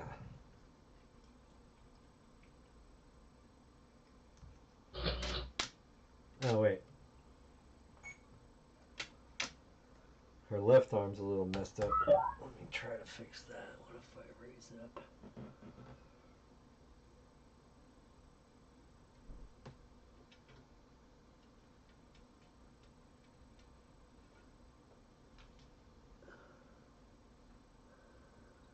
Also have her start looking back up in the other direction.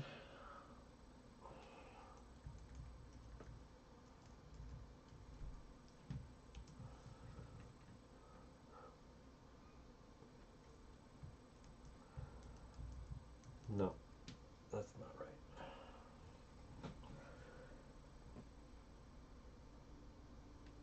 Well,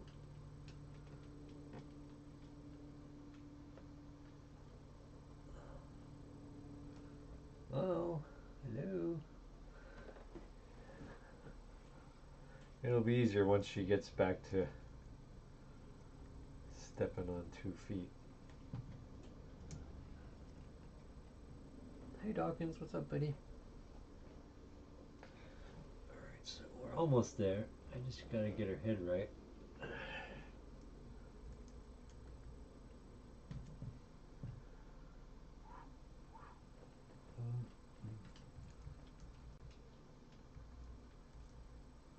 Yeah, I'm not loving this pose.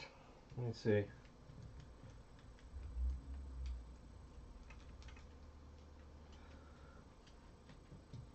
No. What is going on with this? Okay.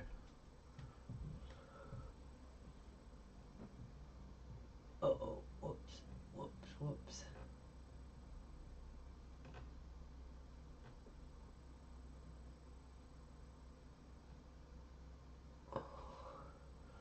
How about that?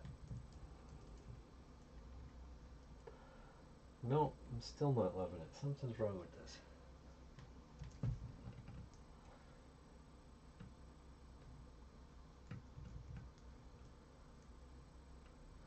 I'm gonna make her move more toward me, more toward the camera.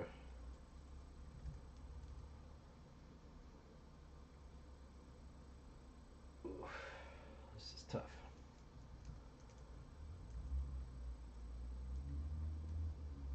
That's pretty good.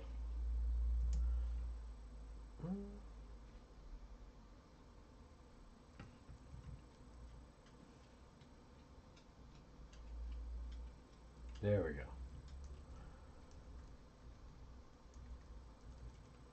Finally. Okay, got it.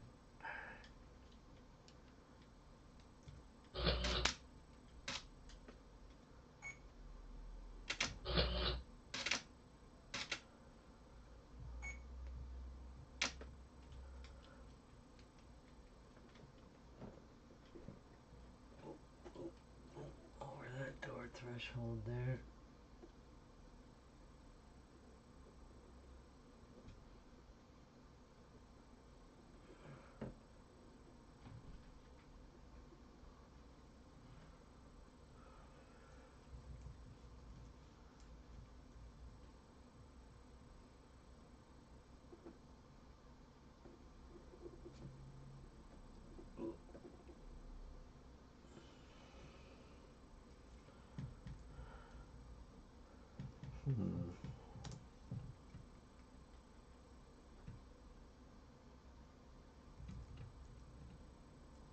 kind of like that.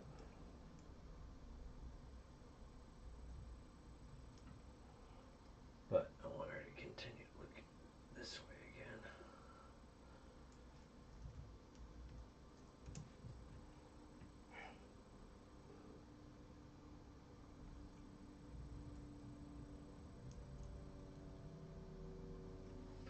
Okay, looking pretty good. Gotta check the focus.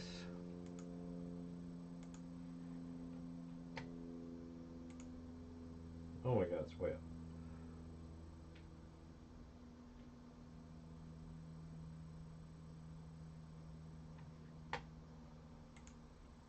Okay.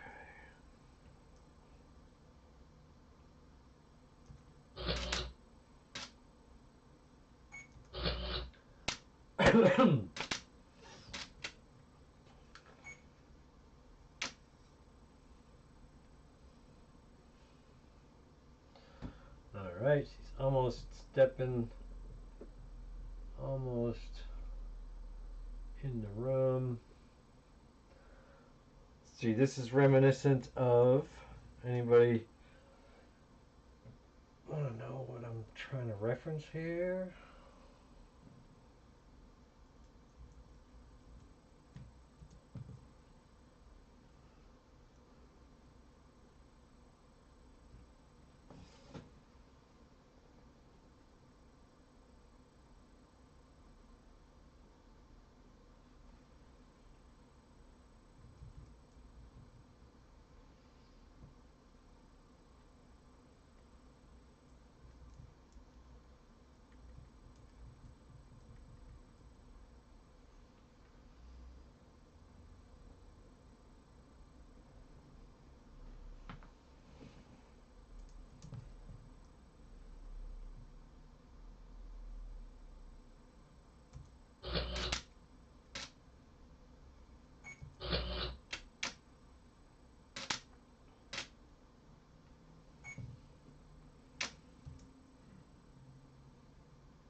"106 frames. Not bad. Not bad.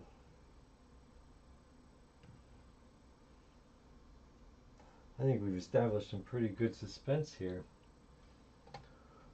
Alright, I'm going to give this camera a little breaky poo.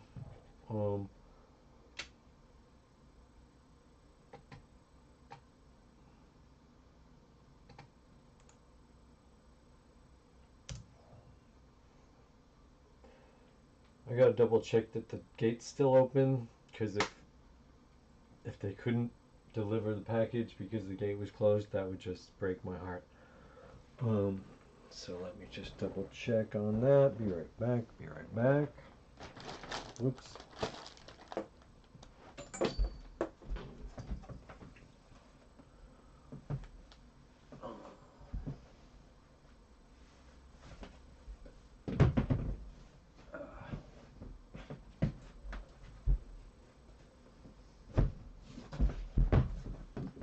Keep forgetting the Razor Crest is even coming. Be right back. Uh-oh.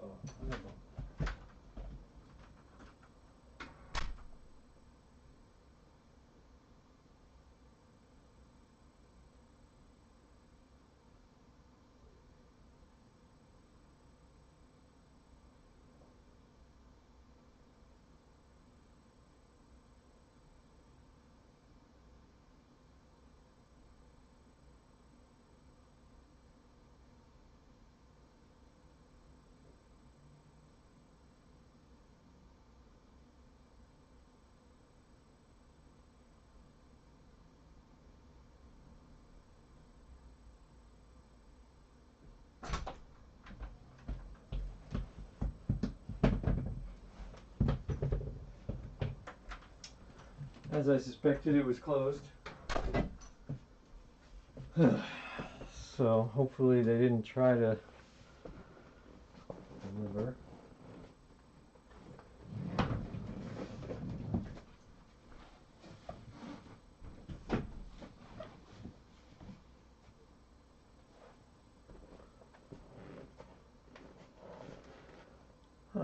Alright. Still no updates from FedEx app. I don't know what to think. I don't know.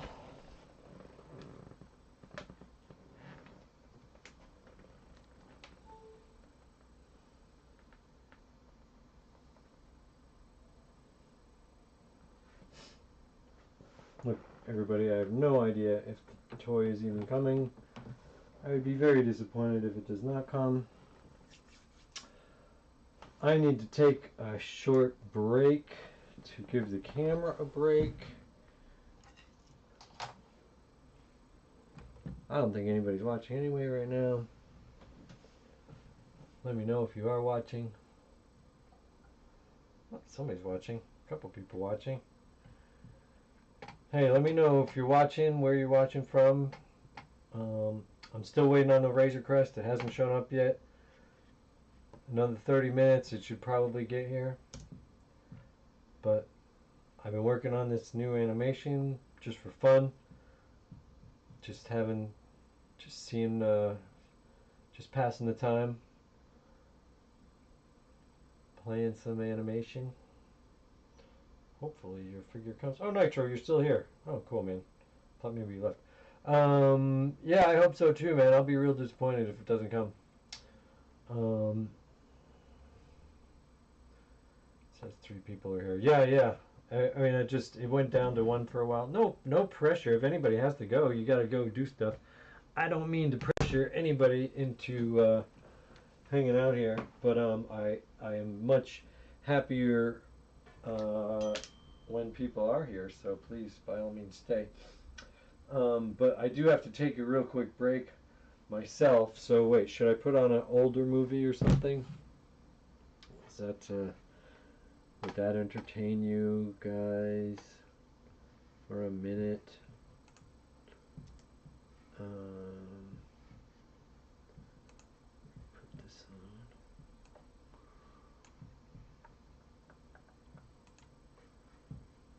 Let's see what I got next in the hit parade.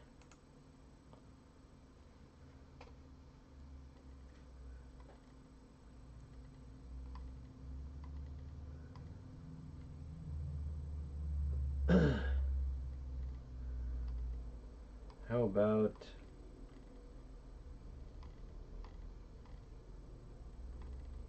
what is all this? Oh, I'm in the wrong folder.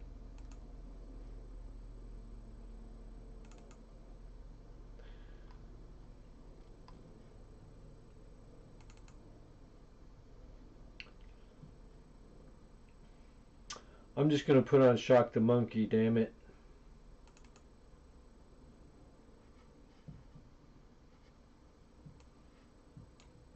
Love this video. Made this video with Sebastian's band, Low Octane, and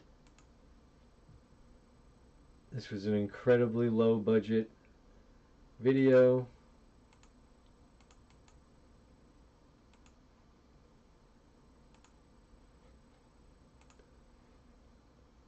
But then again, not really, because we spent all this money making the figures and everything, but we made, okay, it's a long story, but anyway, here's the video. Oh, what's going on? Where is it? Okay.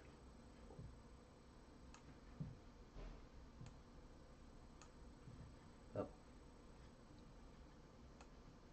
Give me a second here. I gotta get this right over here. Okay, there we go.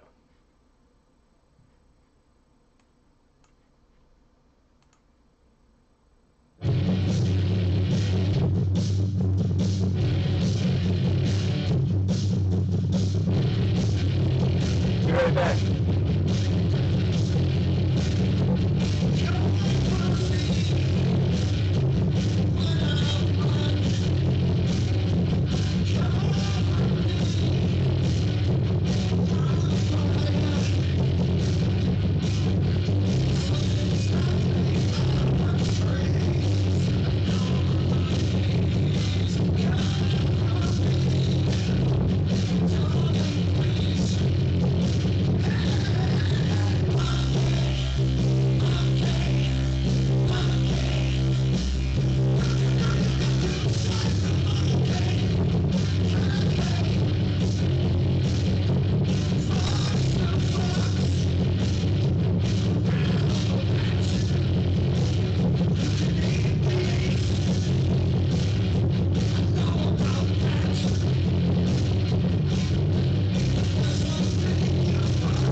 That was fun. I love that video. Still waiting on that Razor Crest. Don't know what's going on. I am hoping it arrives any minute. I don't have any control over it or have any new information as to when it's going to show up. My FedEx app just says today by the end of the day, which basically gives them another like 20 minutes to deliver it on time. So, I mean, usually it's arrives before this time of day. Anyway, we are, got our fingers crossed here that we will be able to deliver on our promise of an unboxing.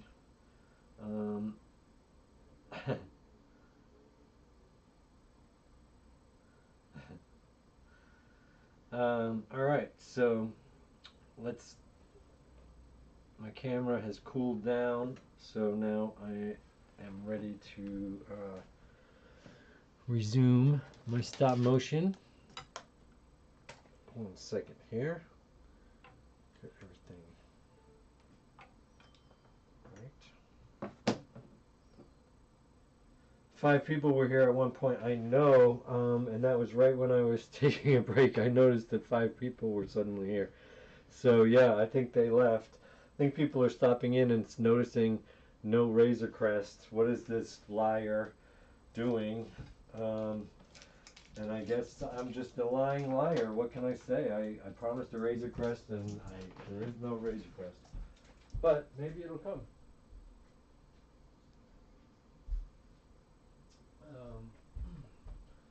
Meanwhile, we're going to do some animation. Whoop. Uh-oh.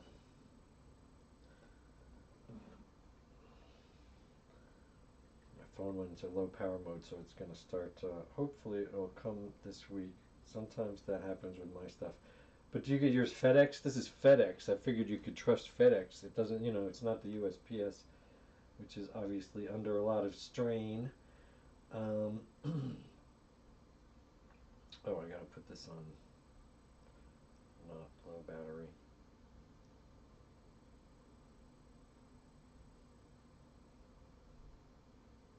Okay. Now we're good. Okay, we're live. Okay, we're live. Okay, sorry about that. Now let's get this animation back up and running over here.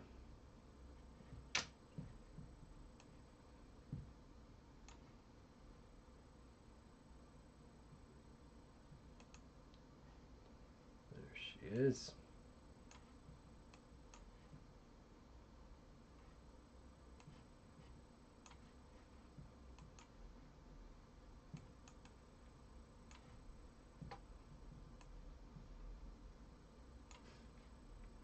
alright, we're at frame 106, which really isn't bad. Oh yeah, FedEx too? Oh yeah, shoot. Alright, well, I'm sorry. I'm just a lying liar. I believed that the delivery would happen today. And maybe it will, and maybe it won't. Whoops, wait a minute. I gotta get this light back on.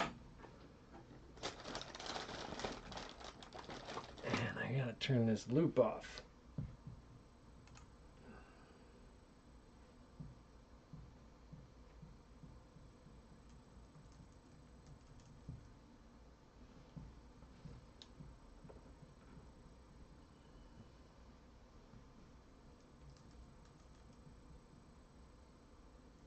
Does that look weird? Okay.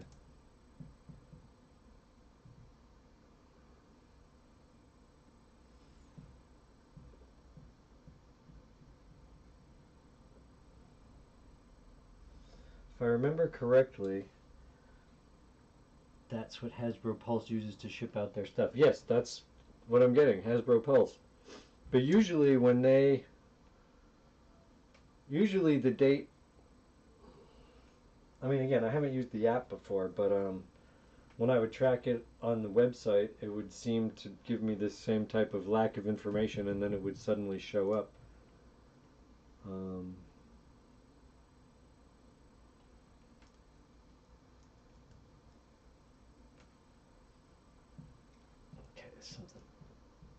right about her landing here.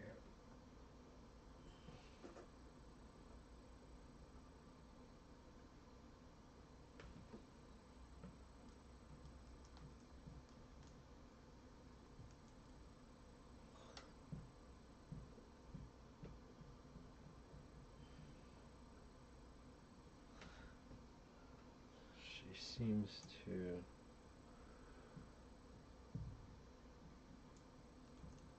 There, that's it.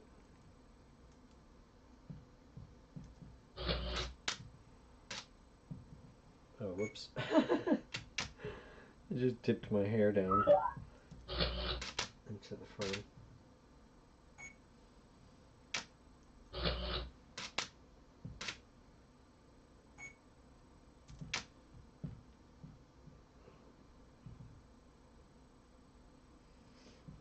Okay. Well, bear with me one more minute. Nature's calling. I need to be right back.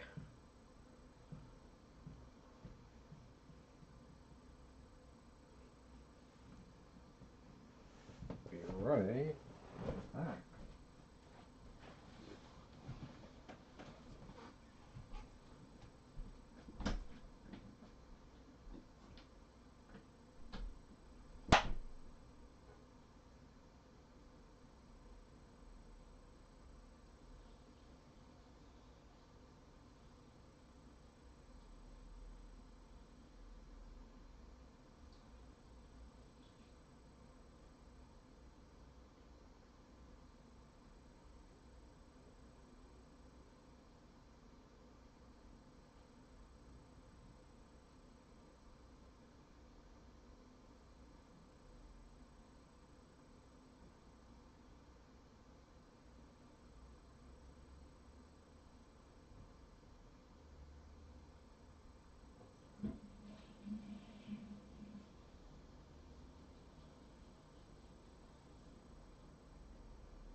Okay. I am back.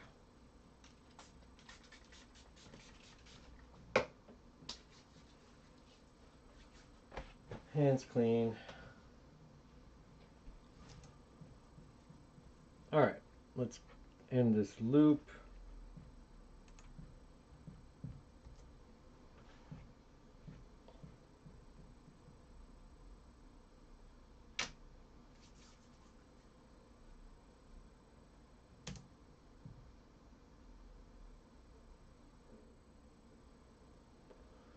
Wow, I kind of like it. I kind of like it.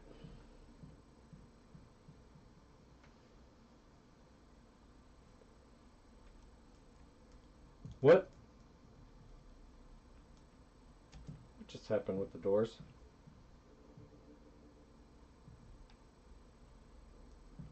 Oh, because she stepped through.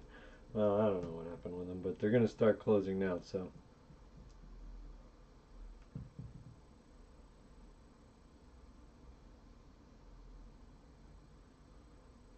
After,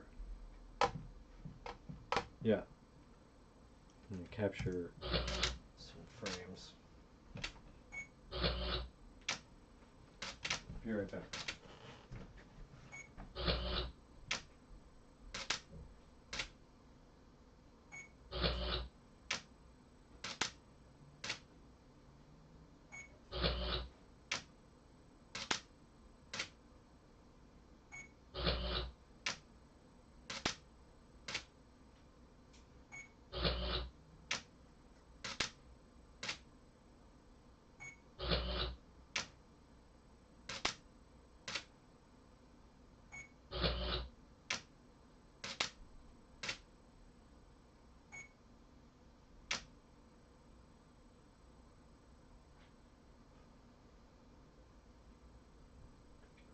All right. Let's get some more frames.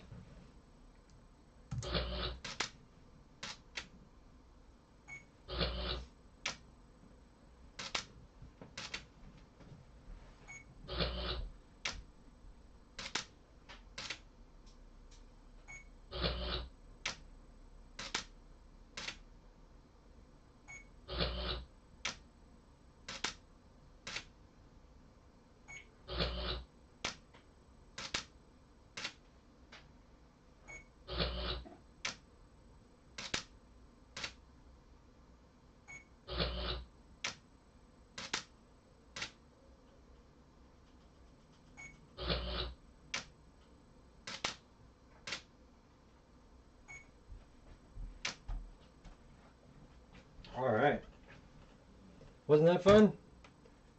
Now we got a big pause.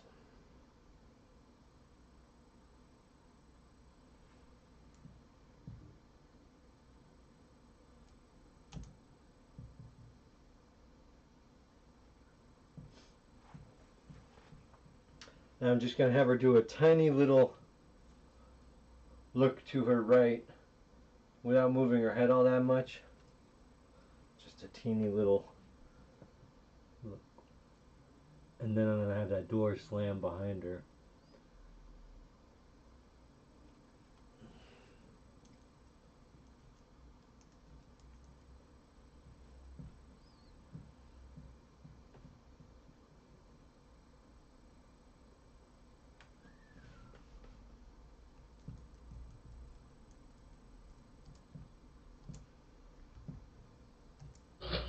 Oh, whoops. That's not what I meant to do.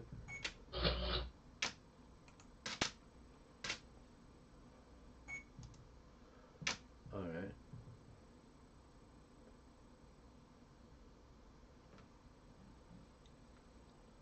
Okay.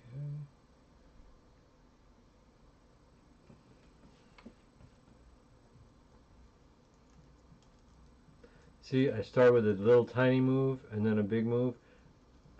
And that's called easing in, as I have discussed previously.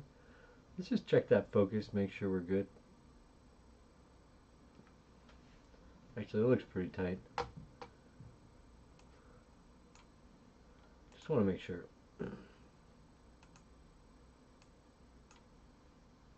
Yeah, it's fine.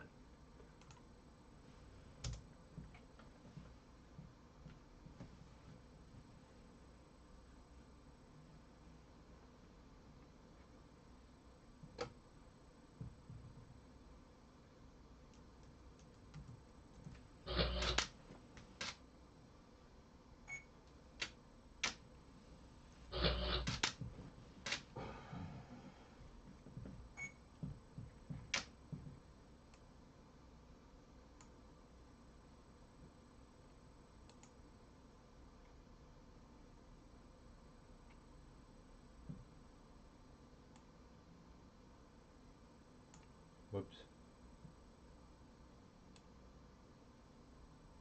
Whoops. Okay, whatever.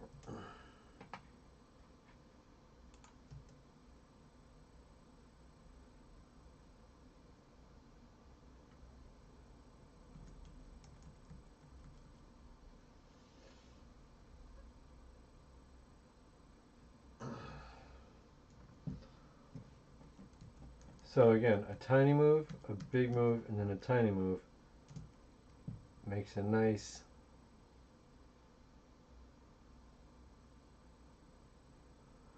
except I don't really want her landing on looking at the camera. That's not good. So we'll make it a slightly bigger look so that she looks past the camera, but quickly.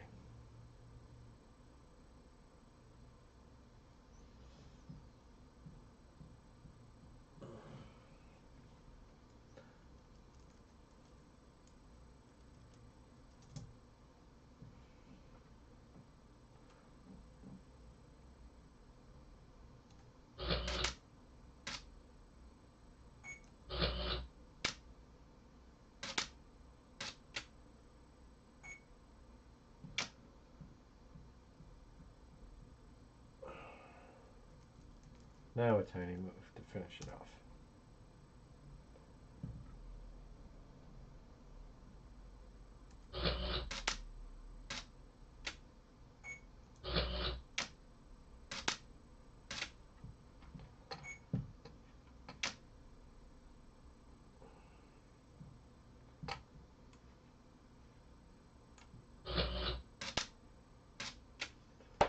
Another pause.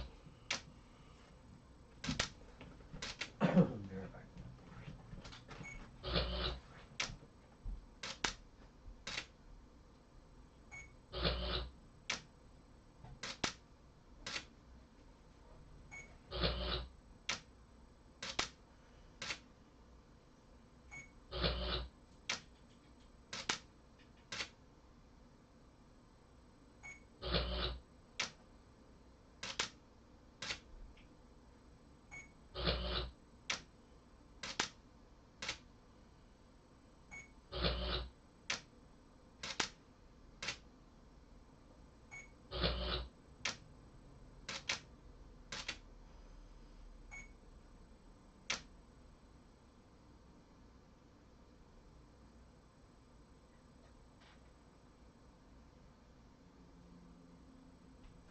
All right.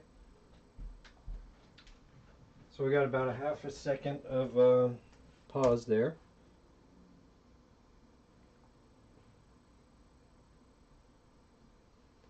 And now the door is going to close behind her.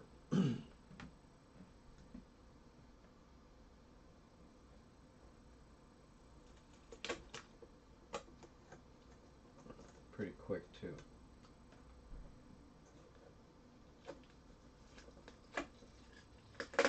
They're not going to start with a small move.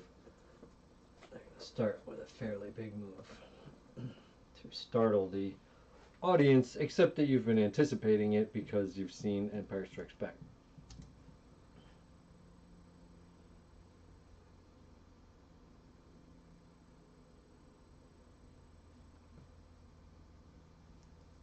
Not bad.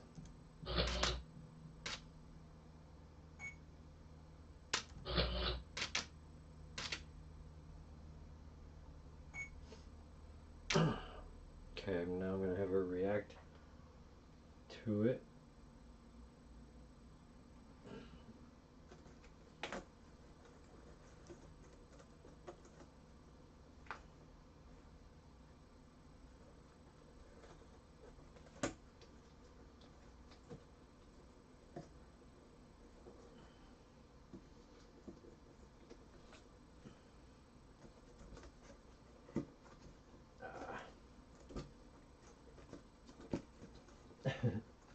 Again, this is only stuck on with tape, so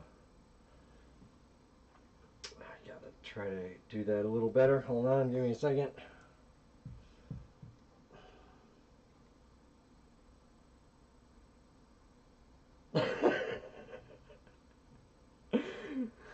Looks pretty comical at the moment. Let me just give the camera a break while I do this.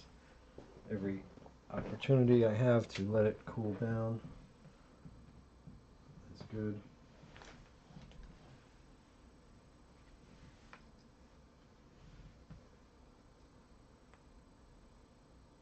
Where's the tape?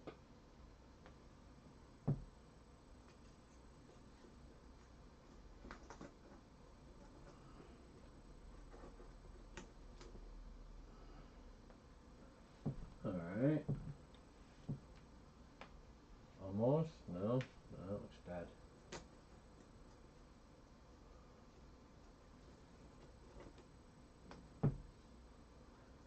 This one.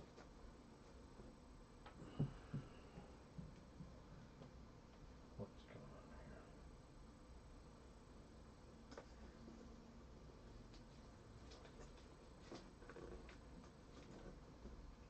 here? Something like that. Yeah, that looks pretty good.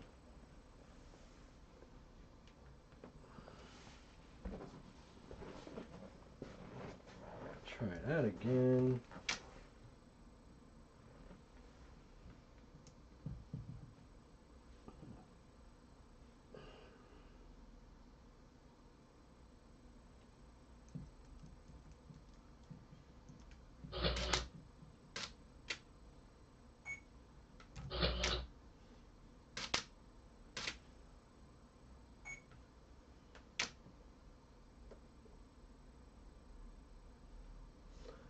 Alright, so now it's got to just close.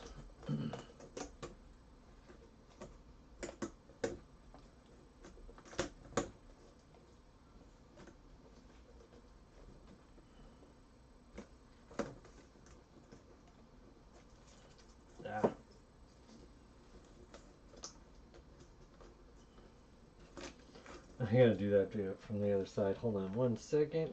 Bear with me. Okay.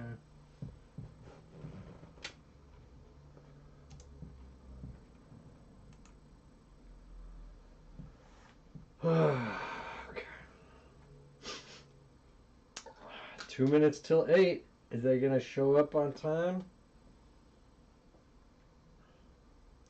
Your guess is good as mine, everybody. I'm sorry if it doesn't. I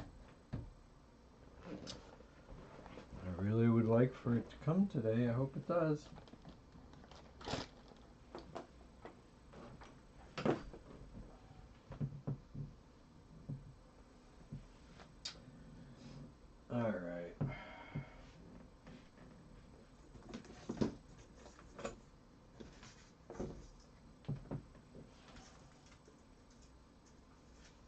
to tape these closed and then attach it.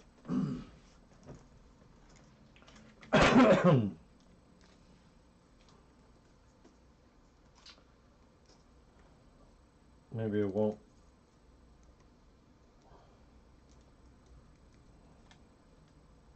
Maybe it shouldn't close right if she opened it with her lightsaber.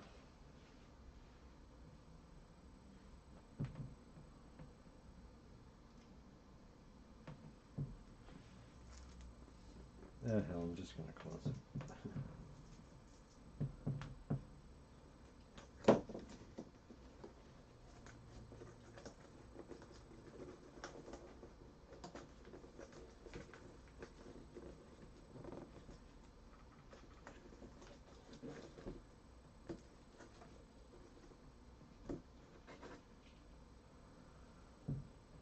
Where'd my tape go? What the heck did I do with it? Oh, hold on.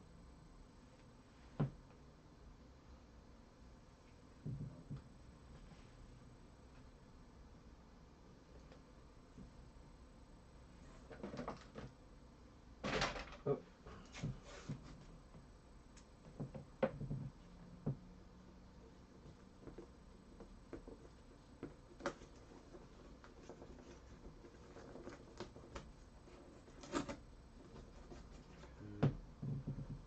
All right, and where's my...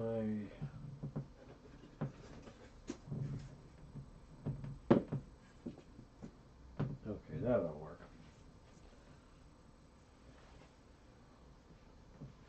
Okay.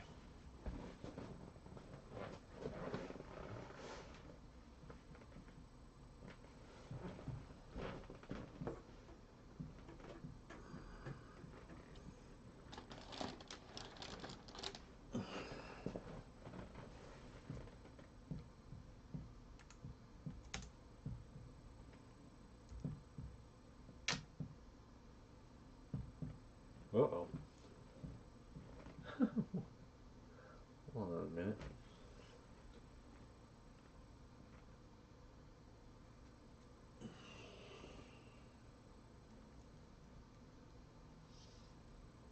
What the heck happened, lady?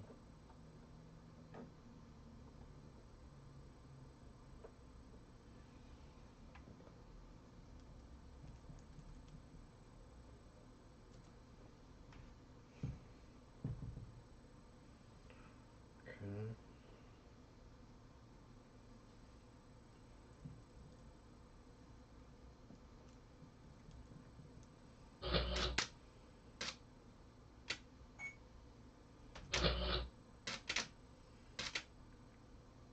Frame 150. We're at frame 150.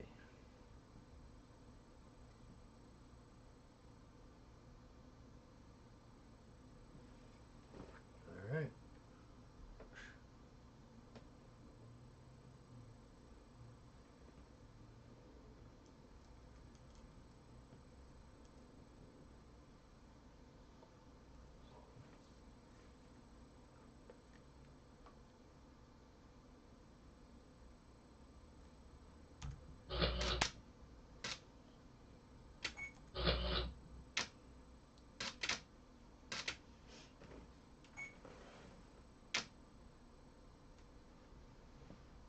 Even if the crest doesn't come today, I've been having a great time.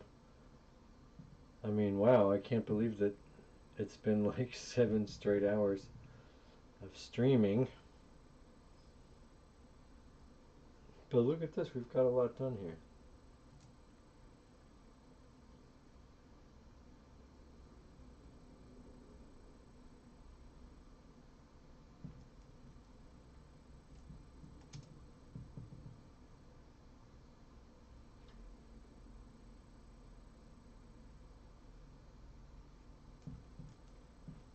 Okay, so I just want one more finishing move on this turn. Oops, it should be just her head.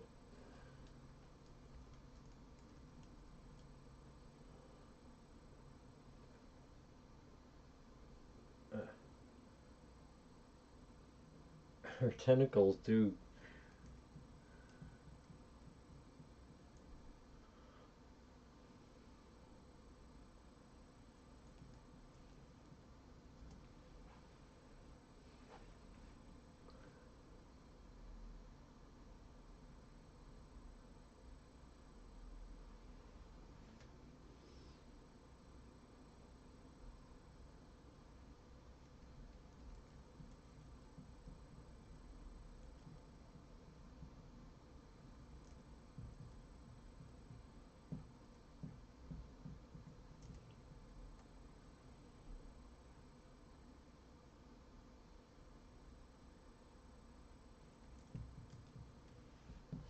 I don't know if I like the way her arms go up and then down.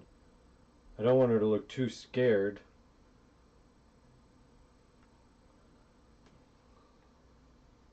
Because I want her to go into more of a stance. I want her to go into a ready action stance right now, but I don't want her to look frightened.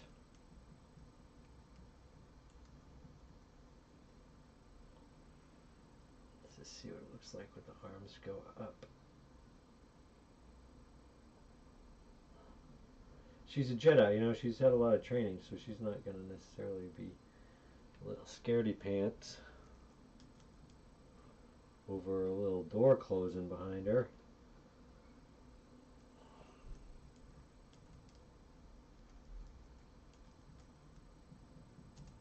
Whoops.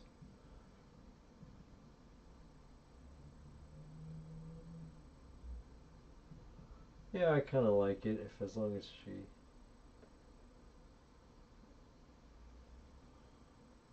Whoop, again, we're dealing with some silhouette issues there.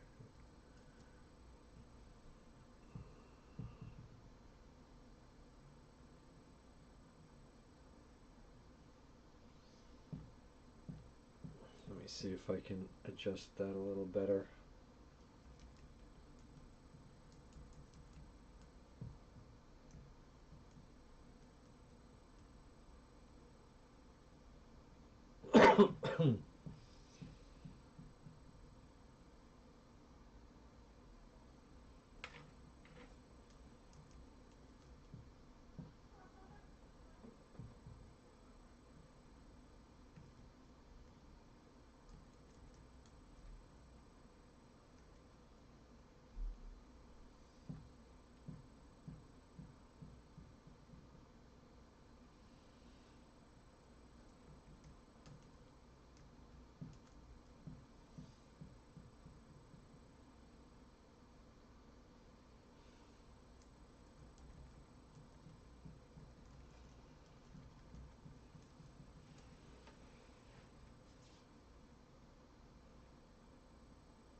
Yeah, I like that.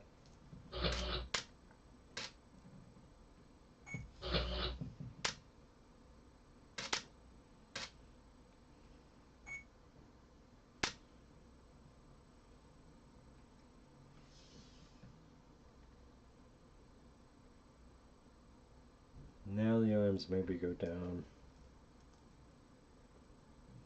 What does that look like?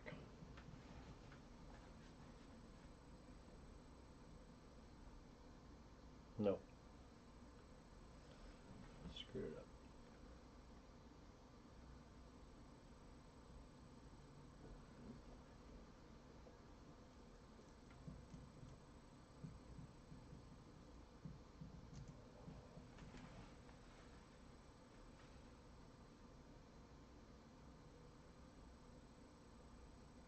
That's pretty good.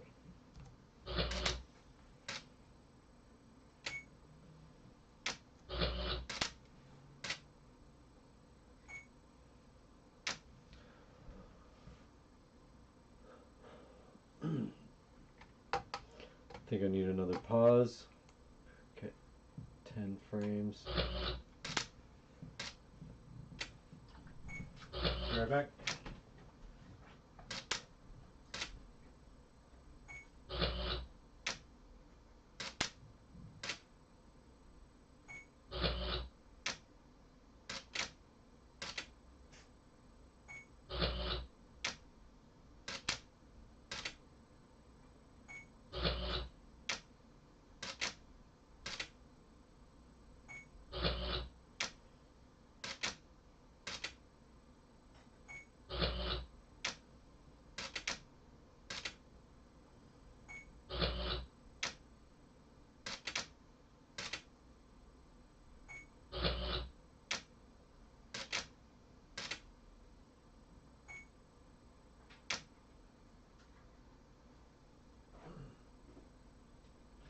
Man, I can really hear the age of my old Nikon D700 that's from 2011 or something like that, 2010, somewhere around there.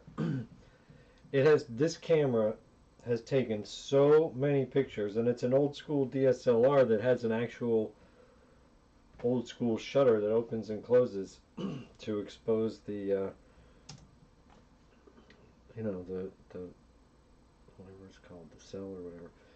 But anyway, this thing has taken, like, I mean, it's done all these red carpets, it's done paparazzi work for where you're just taking, just shooting just non-stop for long periods of time. Anyway, it's taken quite a beating, and it's still chugging along. Takes absolutely beautiful, beautiful shots. Alright, so now I want her to turn very, very, very slowly back forward and lower down into a crouch.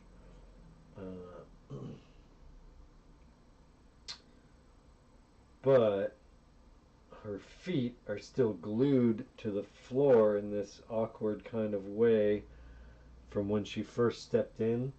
So I've got to kind of unglue her foot and twist her ankle in a way that, you know, do it all very gently, I guess, in order to get a smooth transition into the crouch that I want.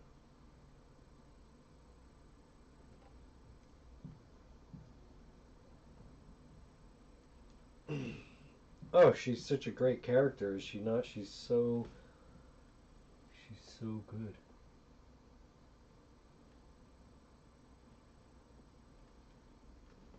Is this long enough pause before I move her?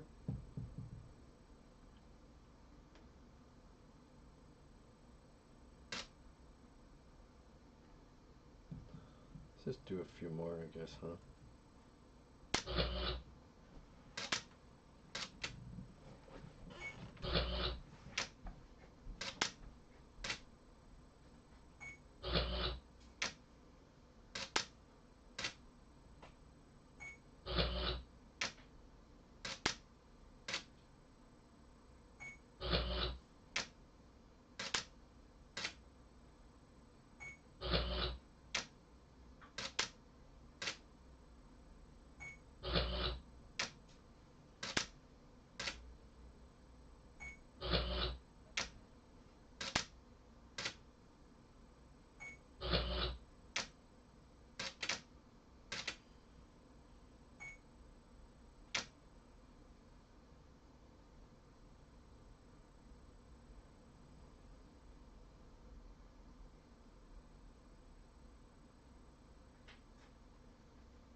Alright, well, let me give this camera a little pause a second. Oh, wait, what's it doing? I just hit the wrong thing, I guess.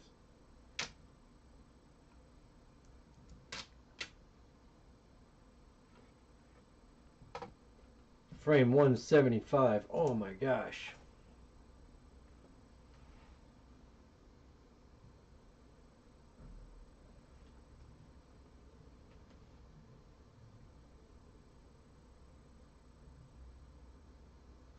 Yeah, I like the doorway when it's in shadow.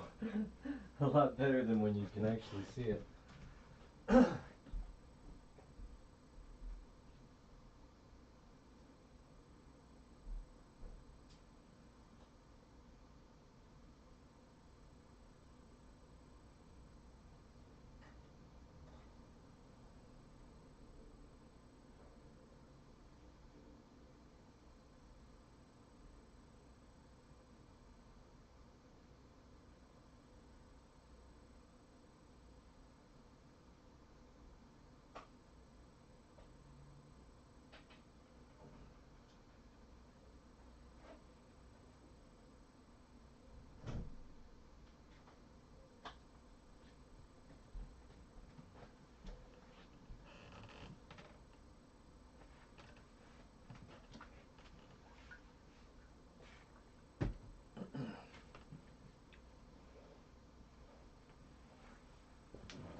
All right.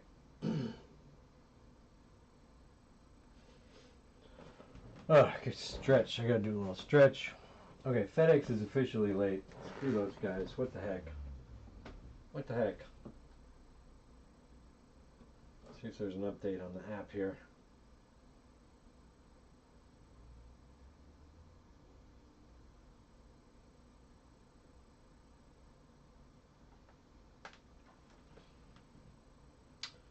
I know not. I know not what the delay is.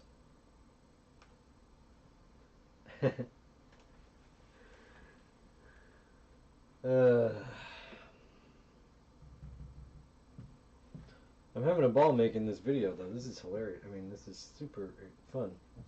And it's about to get a lot better.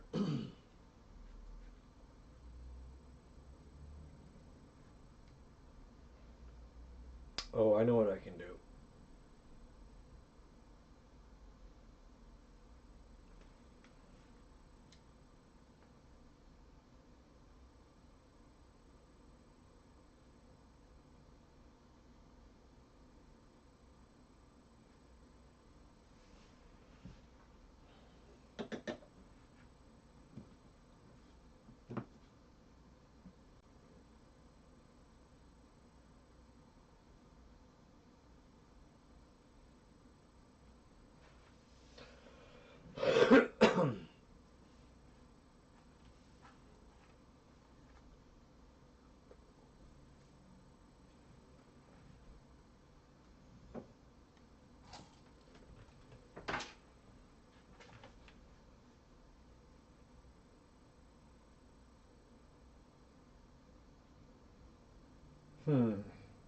So I'm just sort of pondering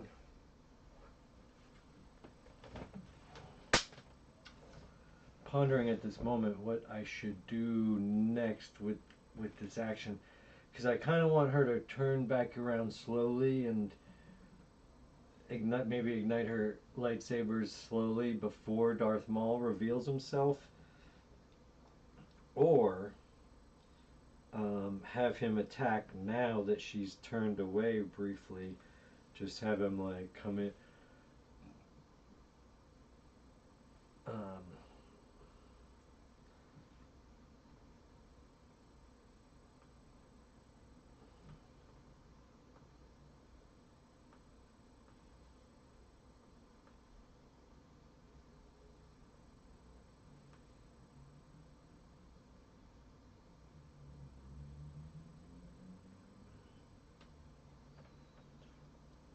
Yeah, this is going to be cool. All right.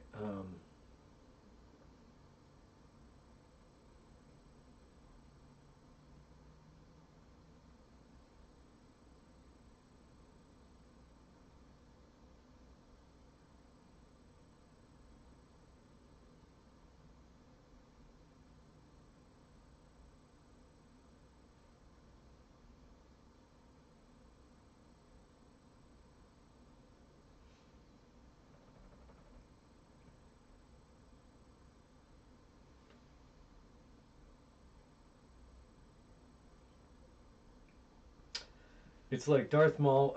Sorry, I'm just sort of thinking, sitting here thinking about what's the coolest way to reveal Darth Maul, because I kind of want him to flip into the shot and land on his feet and then ignite the lightsaber really quick.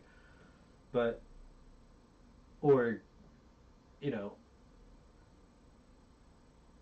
I feel like the other way is to sort of slowly pan over and have him step into the shot slowly and then slowly light his lightsabers. But, you know,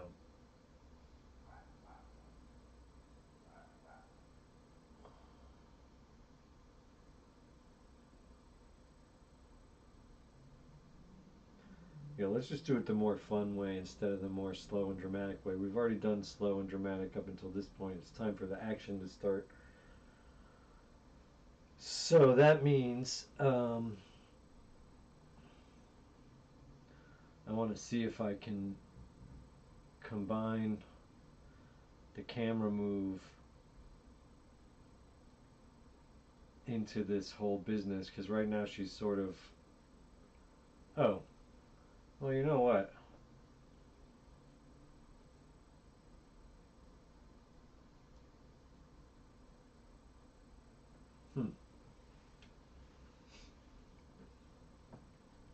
Maybe he should flip in from this way.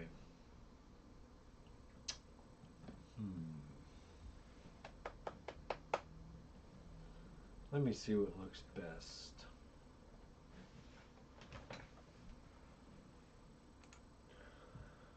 Sorry to be indecisive, but the reveal of the villain is a very important, crucial moment in my little sketch here. So I am debating right now in my mind between, yeah, I guess this is just the way to do it.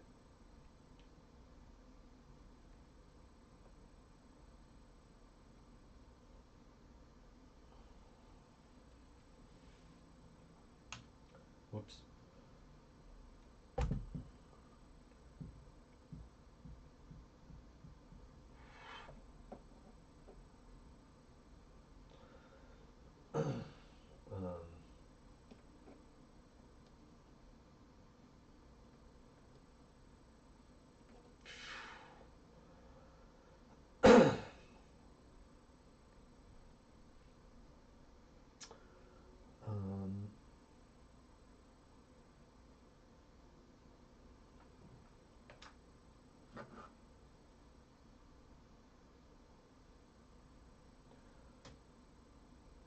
Nitro was hidden by Probot Video. What are you talking about? What's going on here?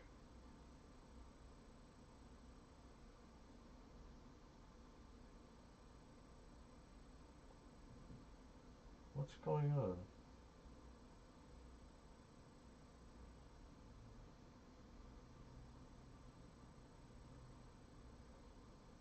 What's going on? Why did it do that?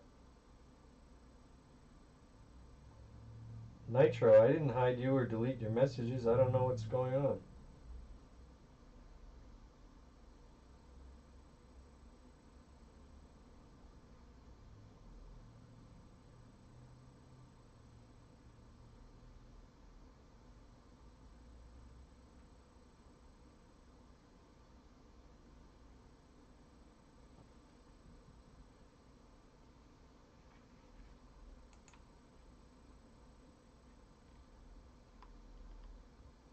I don't know what's happening with the chat.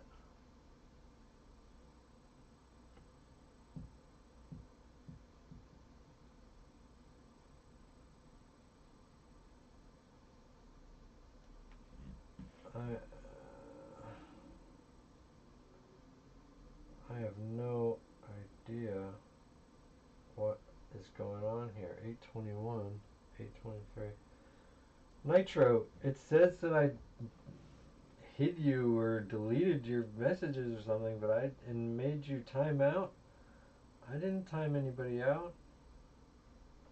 I don't know what's going on here. Wait, I better put this on hold here.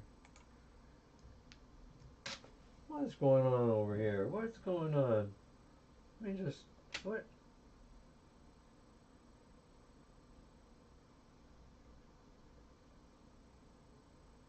Hey, I got 2 likes. Alright, hey. What's going on over here? Hold on, let me just,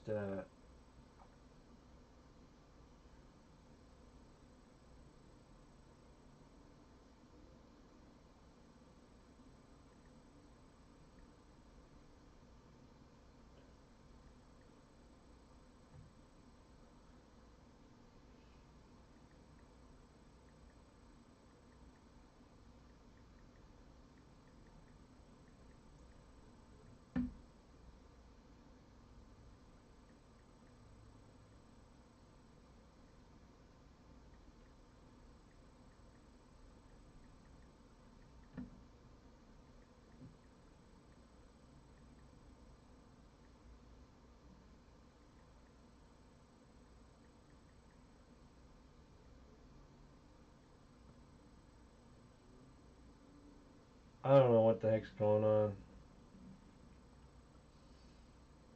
I must have bumped something on my phone or something.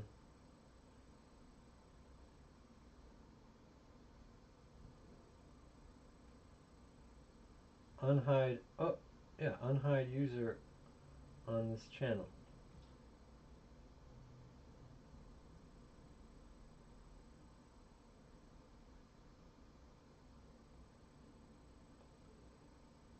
So hopefully I just unhid you. Let me see, let me refresh this thing. Man, what's going on with this? Hide user on this channel, put user in timeout. Remove report, pin message, go to channel, add moderator. Add moderator, oh. Oh, I see, I could add you as moderator. Really interesting, I've never done this before, so thank you for your patience. Nitro, I just tried to unhide you. I don't know what the heck is going on. It doesn't show you as unhidden, it shows you as deleted. So, how long is 300 seconds, for God's sake?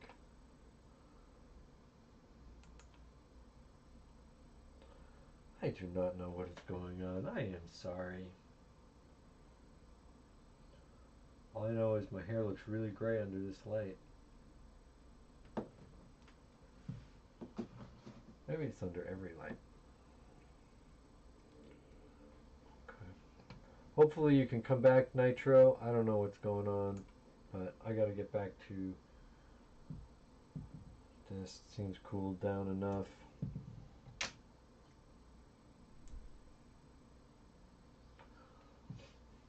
Okay, so I want Ahsoka to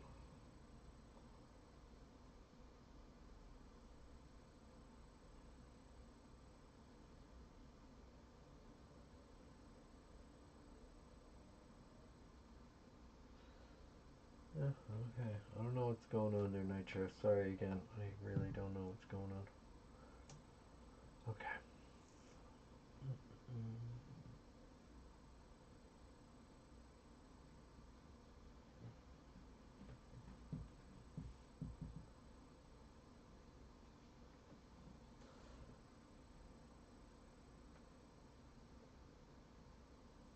Okay, so now she's gonna just start to go into a crouch mode. Not like that.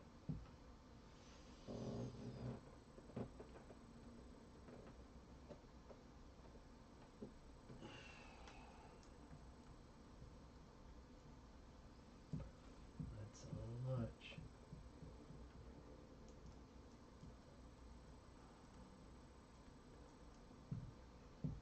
Okay.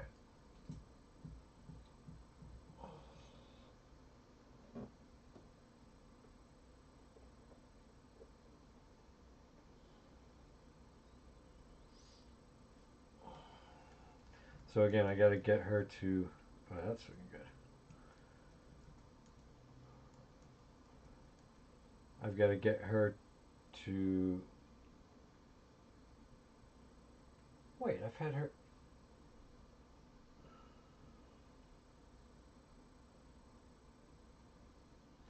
well, I'm really disappointed in myself. I have her holding the hilts. I mean, she had to have, she should have the other one backwards. That's my point. I should have, shoot.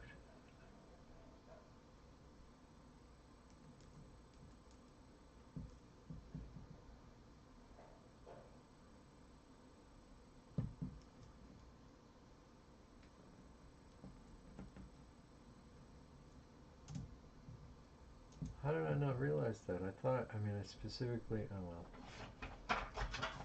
Oh, that's just the mail. That's not FedEx.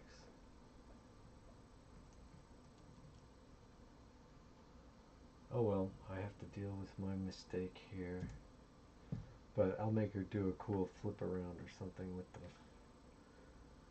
Because of course Ahsoka holds her blades backwards most of the time.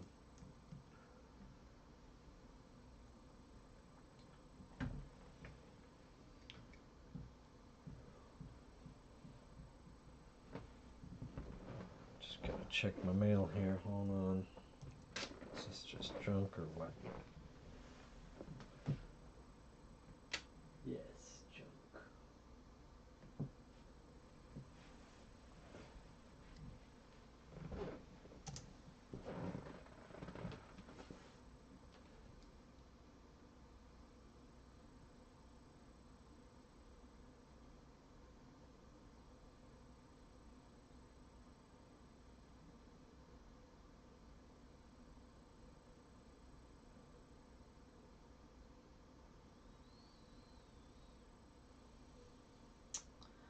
I really don't know what's going on, Nitro.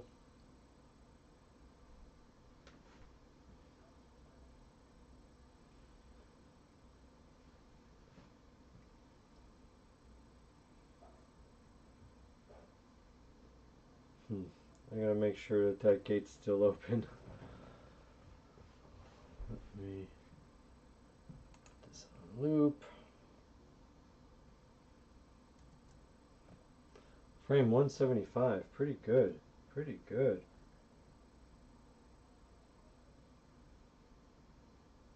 It says you're unhidden. I don't know what happened to those. I don't know what happened to those messages, man. I'm so sorry. Give me a second to check my gate. Make sure my gate's open.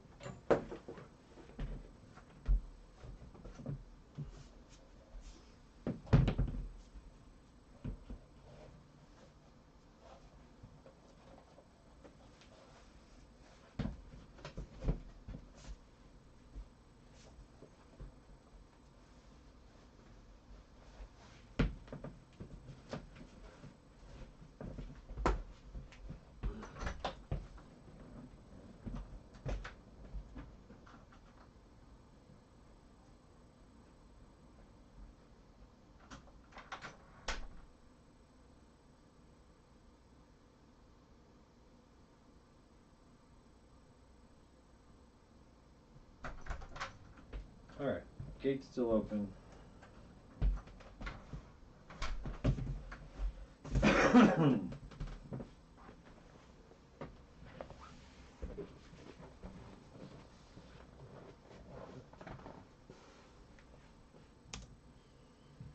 Alright, let's try this again.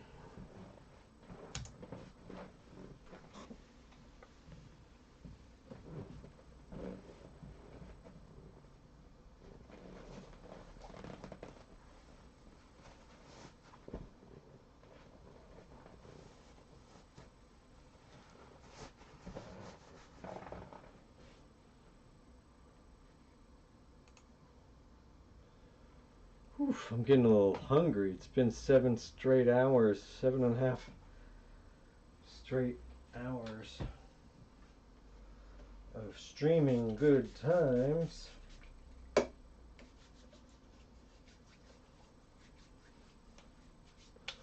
is utterly ridiculous. Obviously, what I'm doing is on its face ridiculous because it's probably not even coming today, but got my hopes all up. What can I say?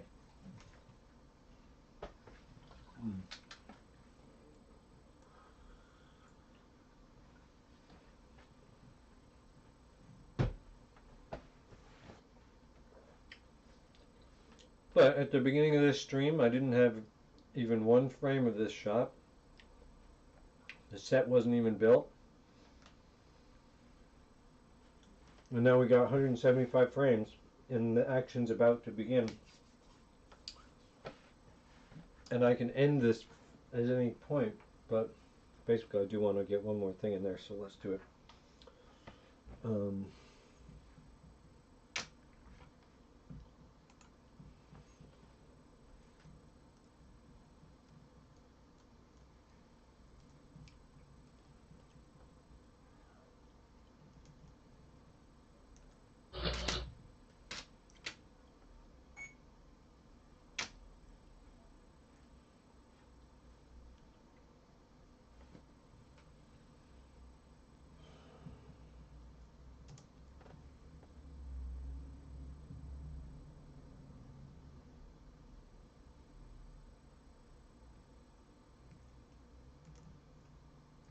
What happened there? Oh, my light's off.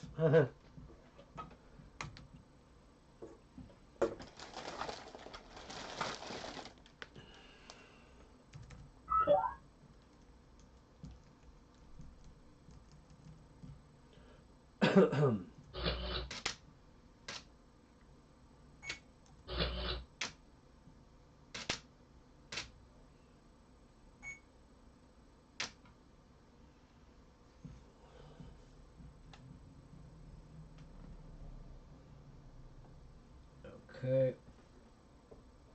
So drop down further into the crouch.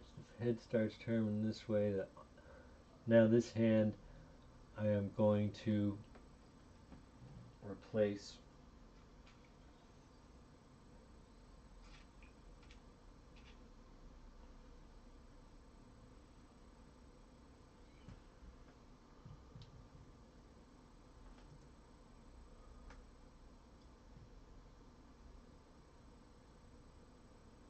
oh shit, she's got completely different lightsabers. Oh man, now I screwed up.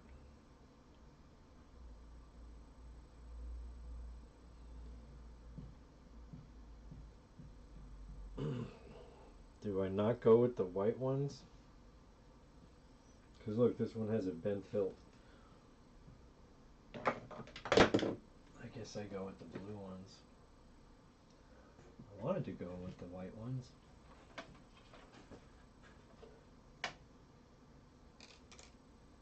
But the blue ones match the hilts better, I guess.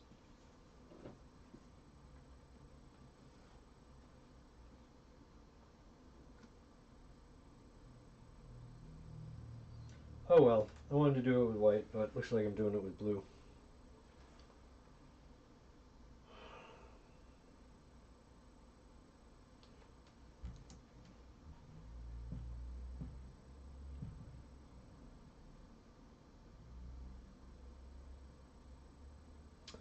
Oh, I should have. Oh well.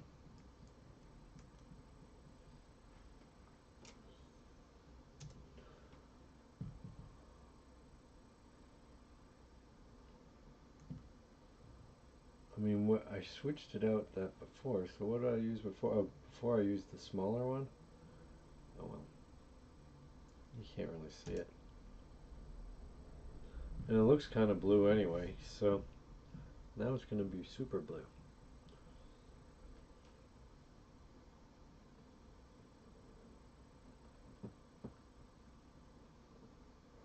Okay, so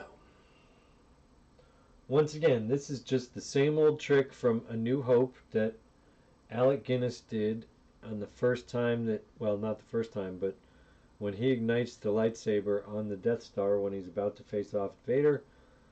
This is the way he did it.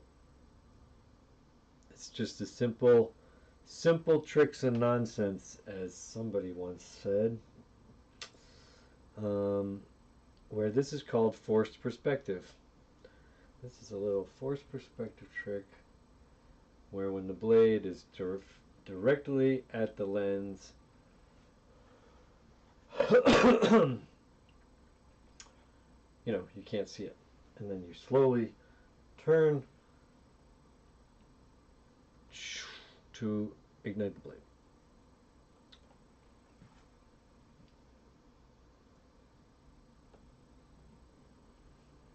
So I've got her pose totally off right now, so I've got to get it back on track here.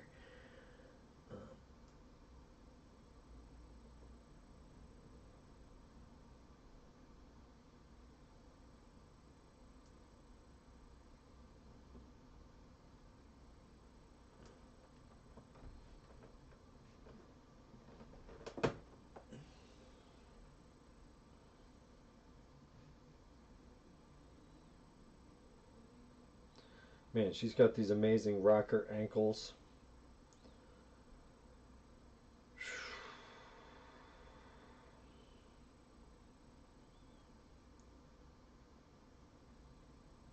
What's going on here? Ah.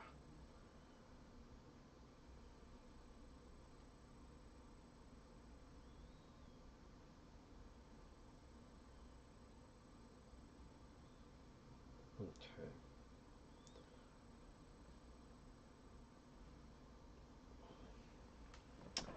Now I gotta get both her feet on the ground. Using my onion skin, I am going to match it to the previous frame. Careful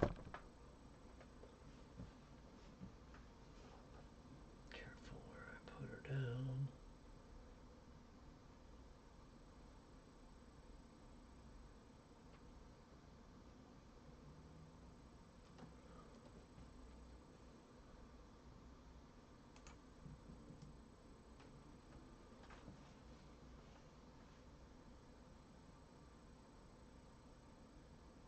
Yeah. Okay, so now I've got to get her wrist back to where I need it. And the question is, which way is she going to reveal the saber? And then in this hand,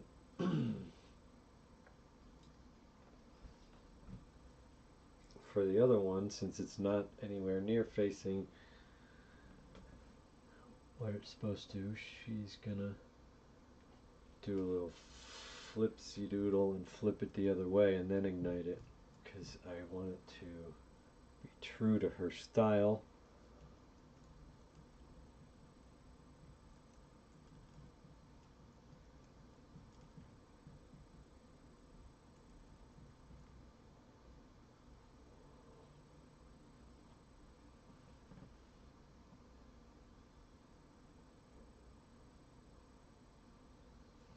But we'll also have Maul flipping in at this point.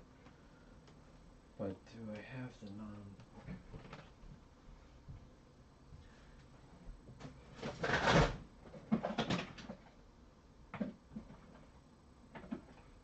Sorry, I gotta try to find my Darth Maul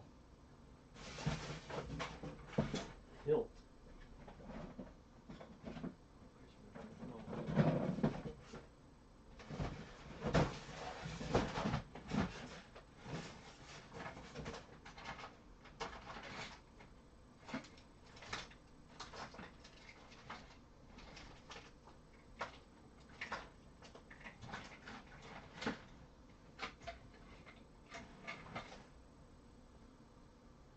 One moment.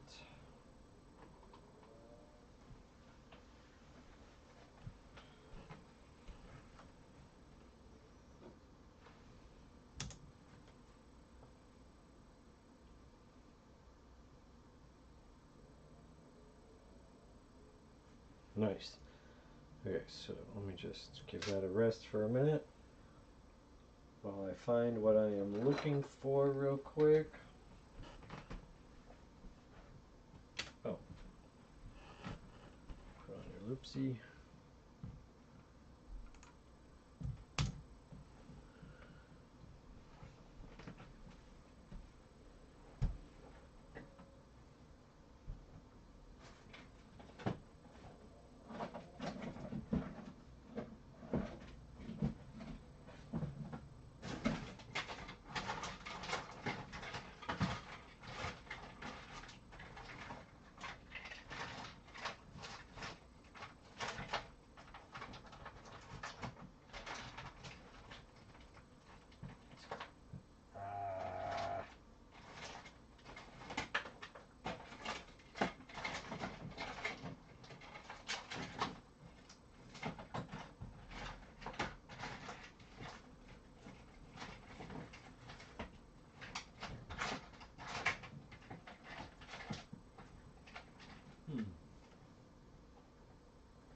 Oh, I know where it is. I know where one is.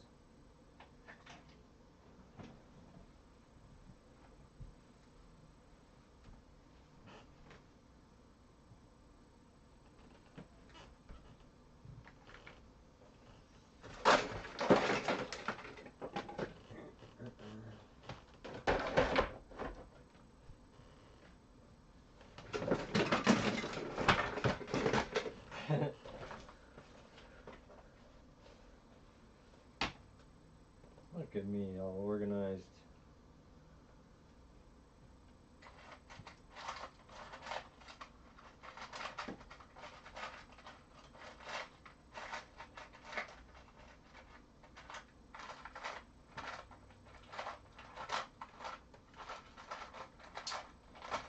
pretty darn sure I have one in here.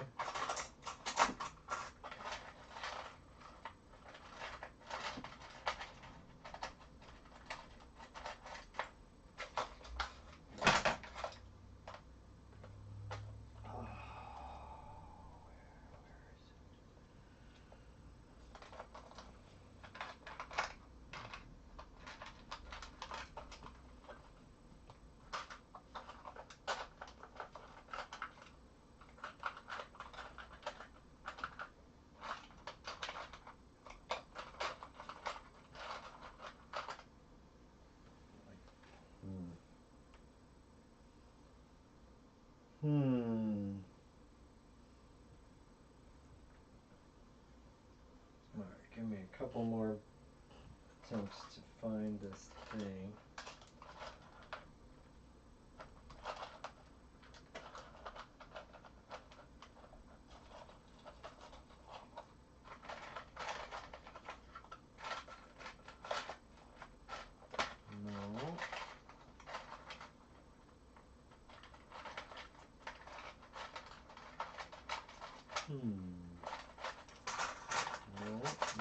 No. No.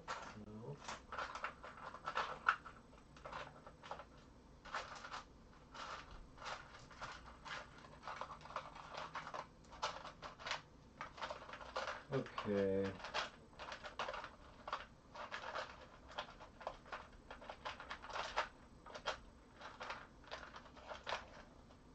Maybe not in this one after all. I got all sorts of stuff in here. Hilts of all kinds, lightsabers of all kinds, guns of all kinds. I got a Vader 08, vote for Vader in 08. Oh geez, I just bumped the camera. Oh, just ruined everything just to show you this pin, so hope you appreciate it.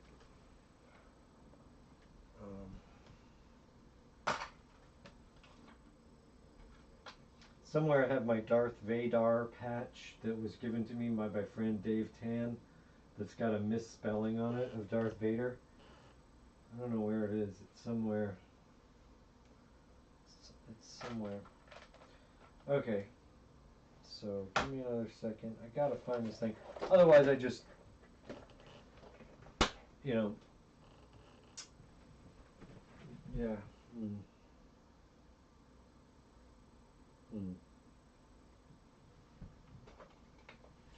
I've got a plan if I don't find it, but I gotta find it. Here's his ship.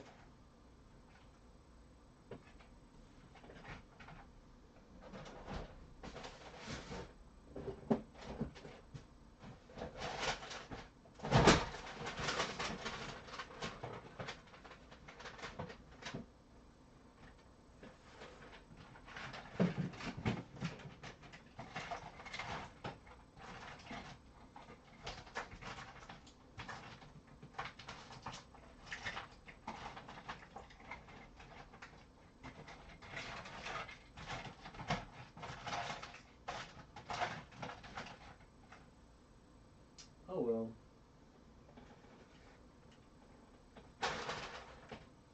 That's disappointing.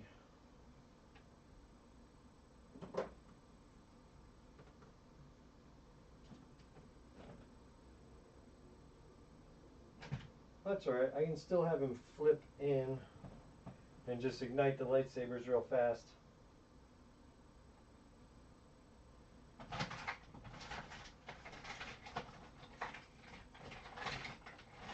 Come on, man. Where the hell is this thing?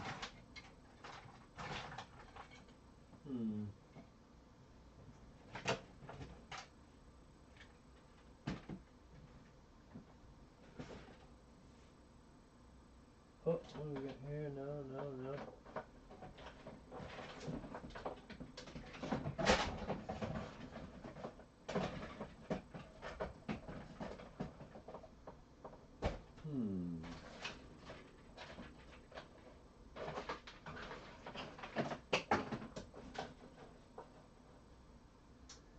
Truth is, I got so much crap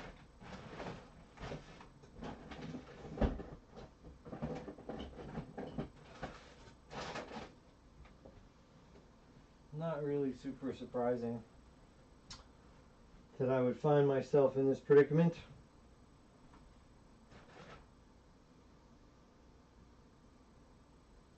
Alright, well, we'll just go ahead without it. We don't need it. We don't need it. I can just have him jump in at such an angle that you don't see it until he starts to ignite it, really. Or he kind of ignites it mid-jump. I don't know.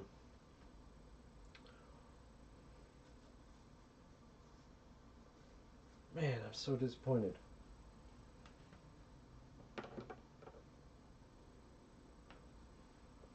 I am disappointed in myself for not keeping track of my stuff better.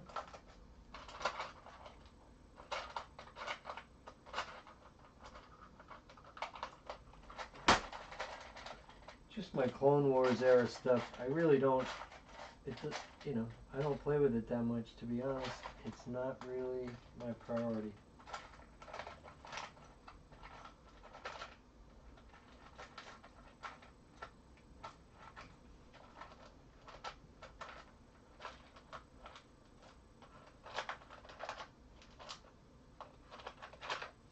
But I could have sworn I had, like, you know, a bunch of extras of these things lying around from the years of collecting, so it's really surprising to me that I would come up short on any specific weapon, such as an unlit Darth Maul double saber. Frick. Frick that.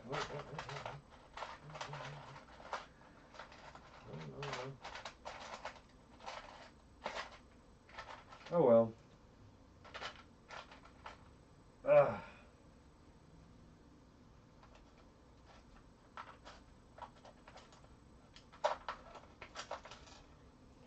Okay, the thing is we can fake it, right?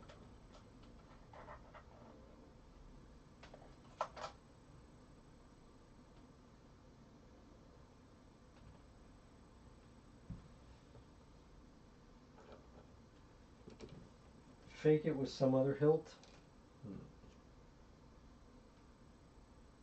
until he jumps in. Yeah, this hilt has a really nice. Yeah, that's what I'll do. Okay. So I'm just using an Obi-Wan hilt here, and he will jump in such a way that you don't see.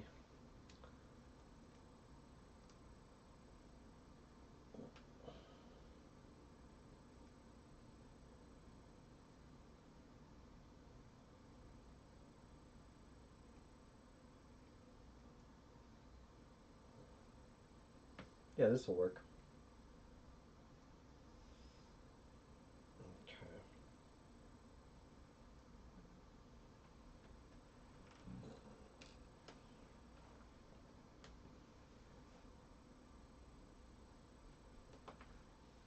Still, this is a really great, I mean, I'm glad actually to do it with this hilt because it has more detail than the Darth Maul one anyway, so this will actually work better.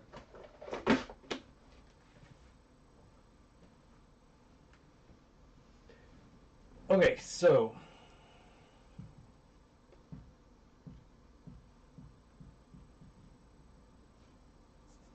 man, it's almost 9 p.m. What the heck? Where's my gosh darn toy?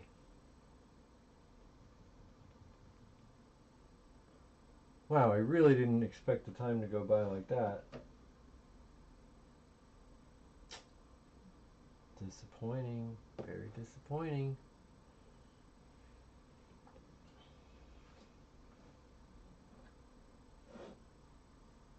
Alright, so let's do Darth Maul's flip in here.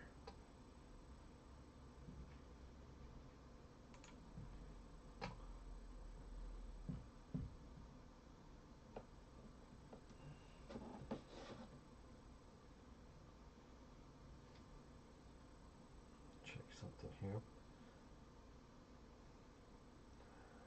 See if FedEx has any update here. I don't.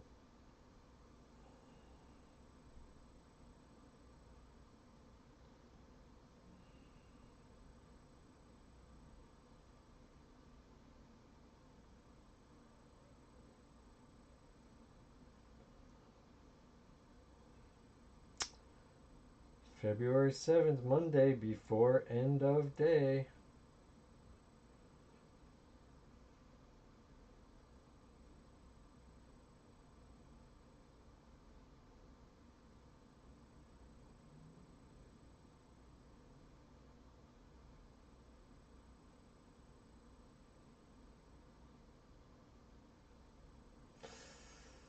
All right, well.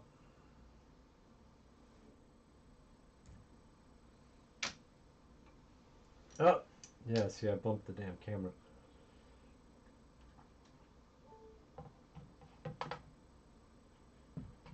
Let me put the onion skin on.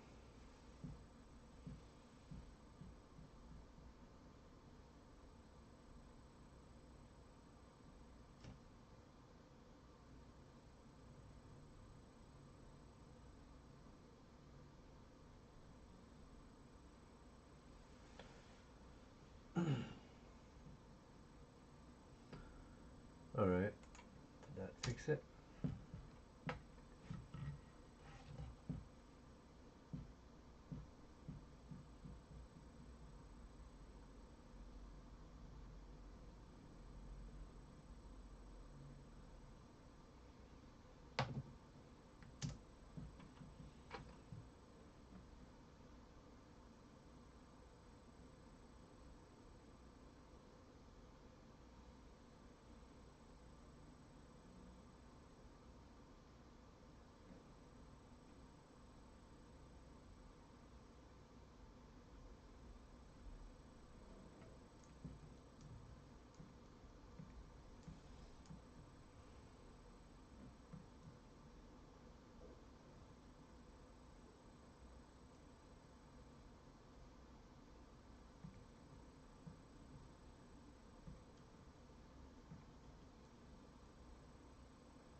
I guess I'll wait to bring him in.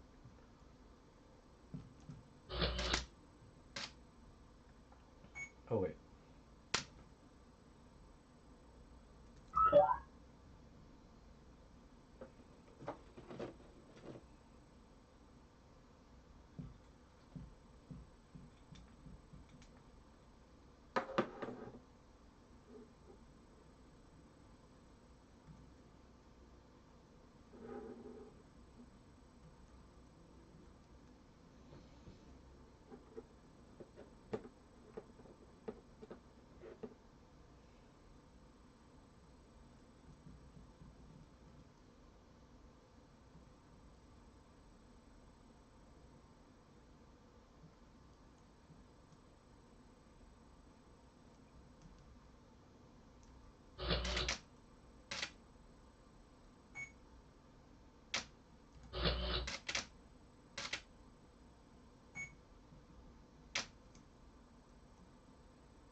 What I'm trying to do is have her flip this one around into her other.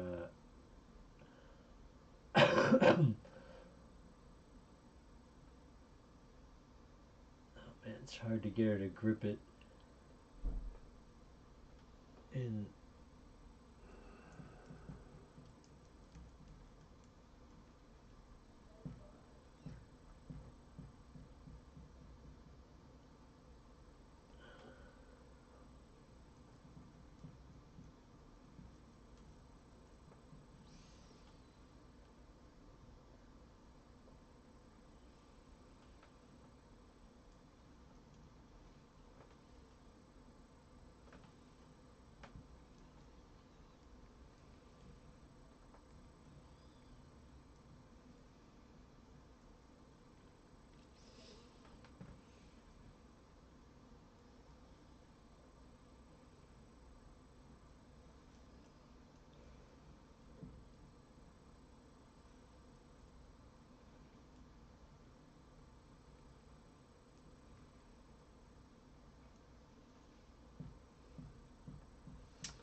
So I'm trying to add like a zoom and a pan here.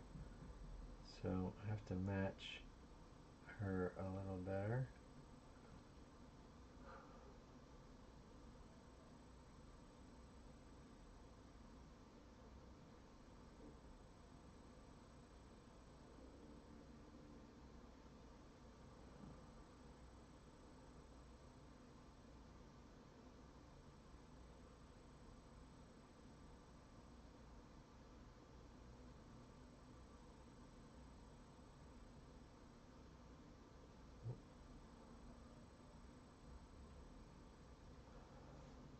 See how that works.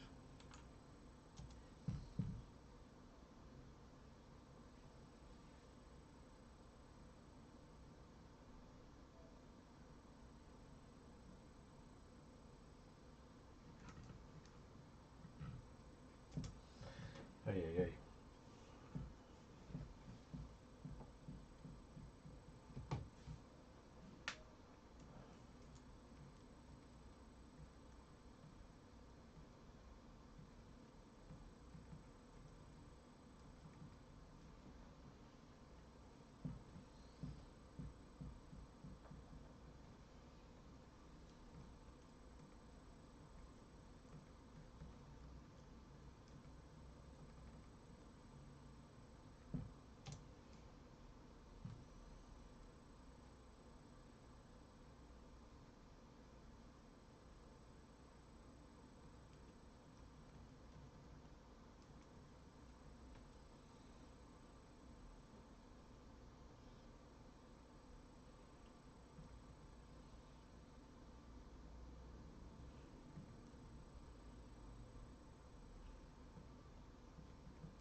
Alright, I'm going to see if this works.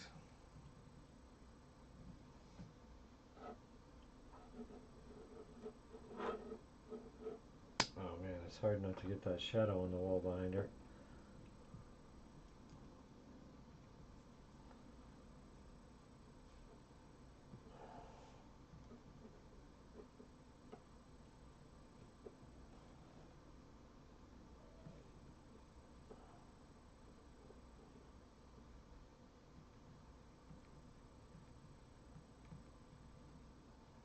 Oh, I guess I should put some blue gel on that. Now that she's got a blue blade. Shoot.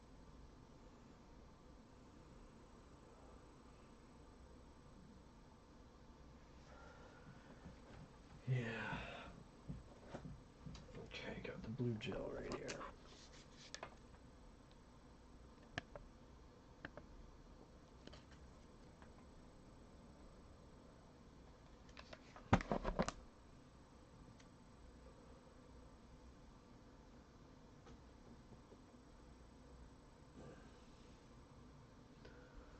Alright, that looks better.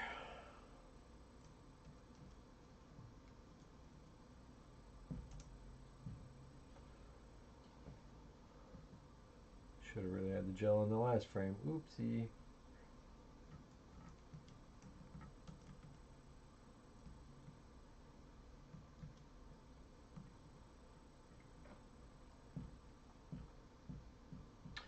Alright, so now we're flipping him in.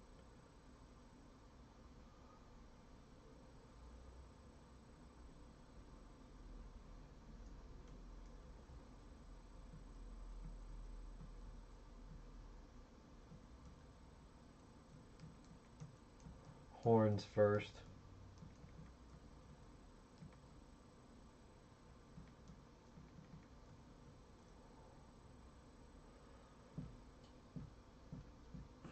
I gotta adjust her eye line.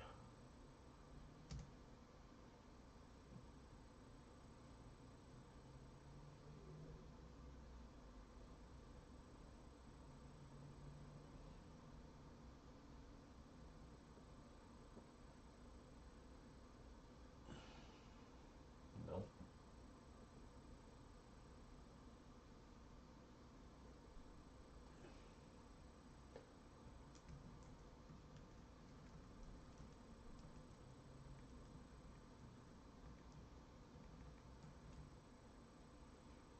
Okay.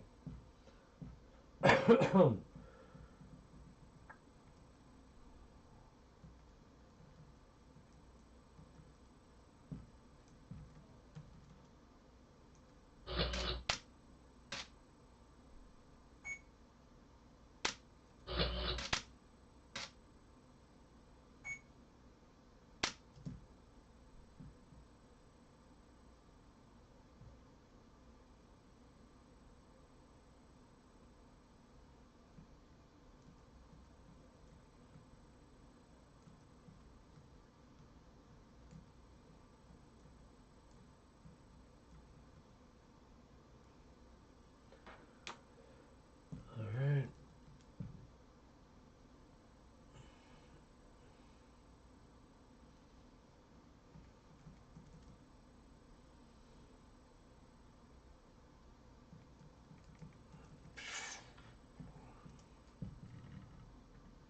No.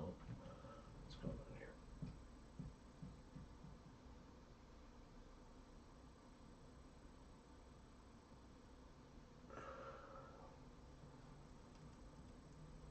Why does it look like the handle's growing?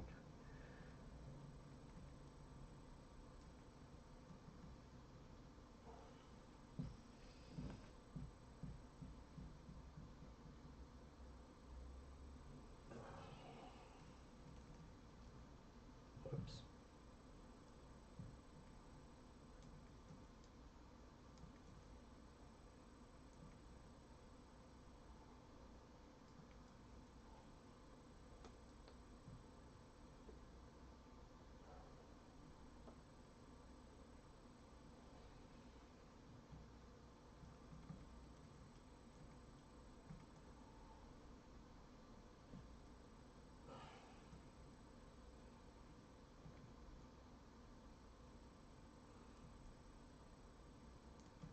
Dang it.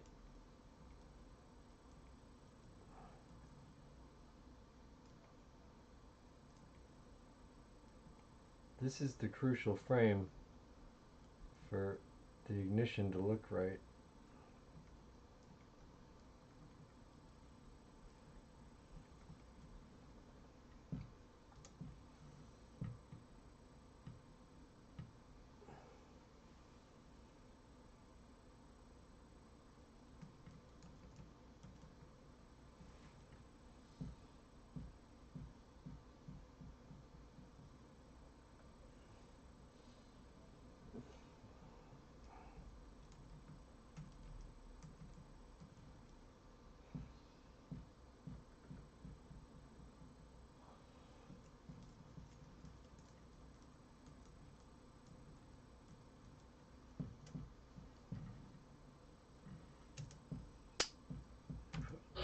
Whoops. Ah, I did it again.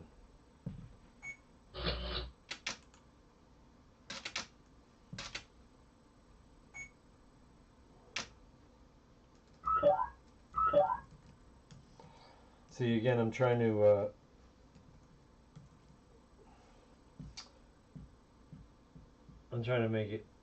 make her flip the other lightsaber around in her other hand, because she likes to. She shouldn't have been holding it that way in the first place.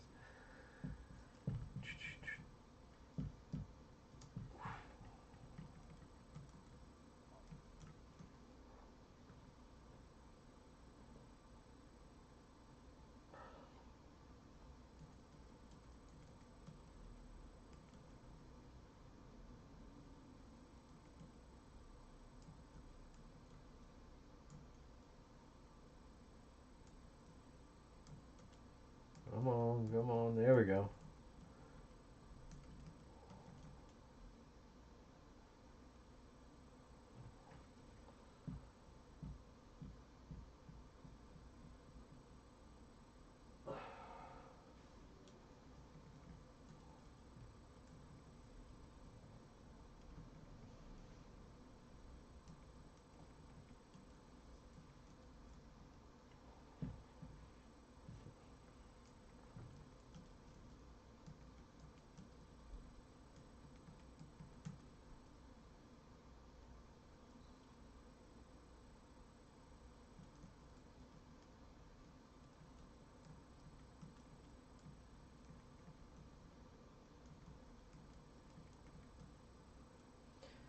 Dang, I really need to pay more attention as to where he was before he was flipping in.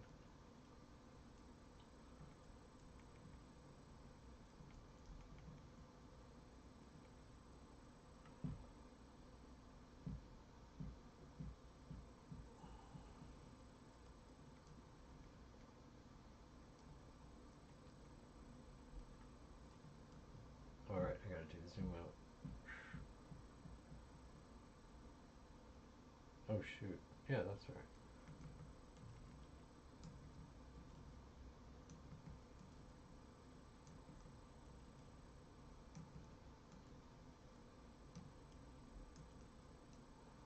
Whoops.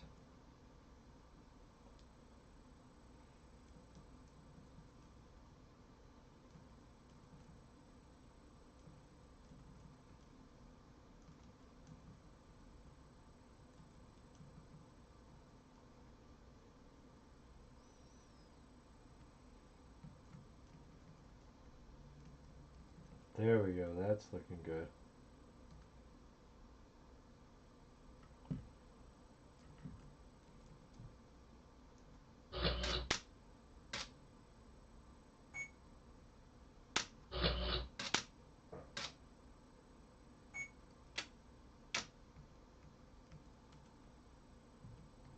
Alright, so one of these has to go, and one of those has to go. Because I'm just holding it by hand, so it's not good enough. I should have just, yeah, I just need one of these shots. Double that up, and one of these shots. Double that up.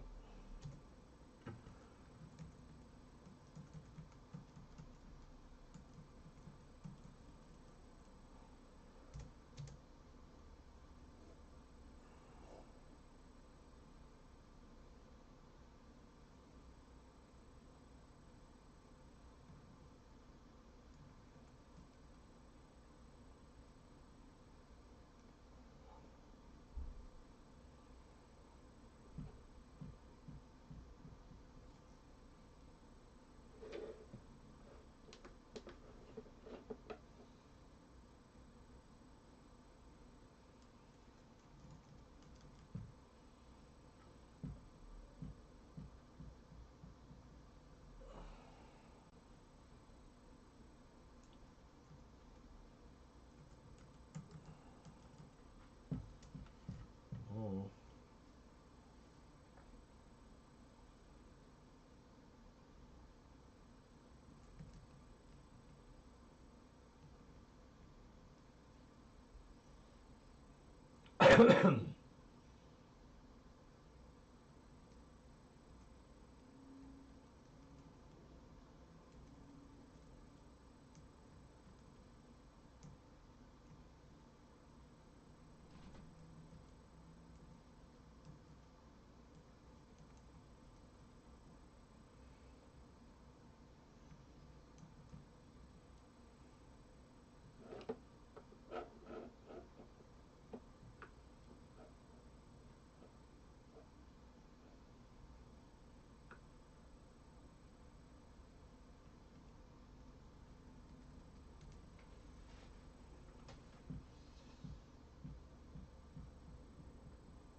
Okay.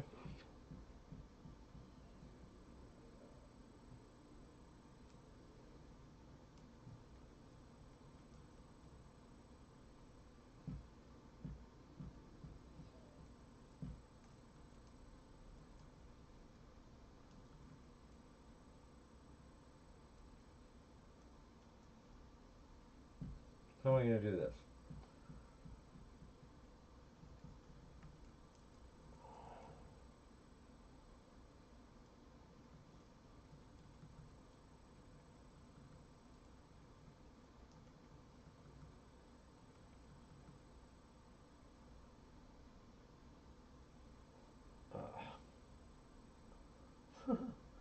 Might have to figure out a better way, but I'm just trying to hold him in. Uh-oh. I think my camera's overheating. Gotta give it a rest. Alright, we'll just give it a rest here. Maybe I'll take a little break. I mean, Jesus, it's been 8 straight hours of streaming.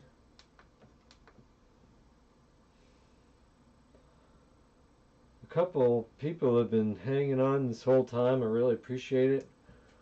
Look at all the fun we're having animating. 9:20, I don't know. I don't know if it's coming tonight, guys. I don't know. I'm beginning to lose hope.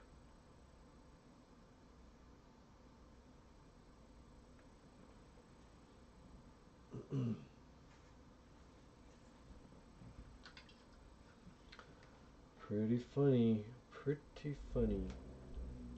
Who's here? Who's watching? I can't see who's watching.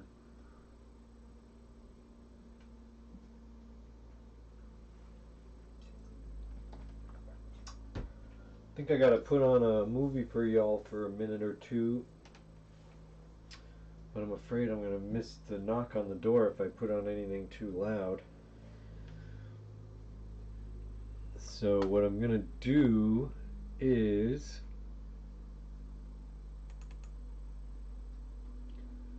play the cat video that I did last year that came out a couple weeks ago.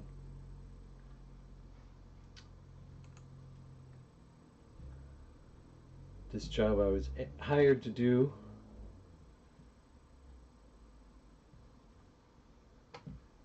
Hey, wow, somebody's unboxing a Haslab Razor Crest. Arrival and unboxing live. Wow, that looks exciting.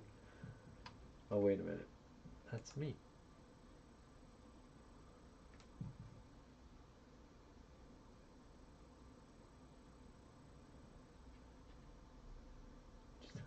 Leave a comment, it gets deleted. If you have Snapchat, I can tell you there. What the heck?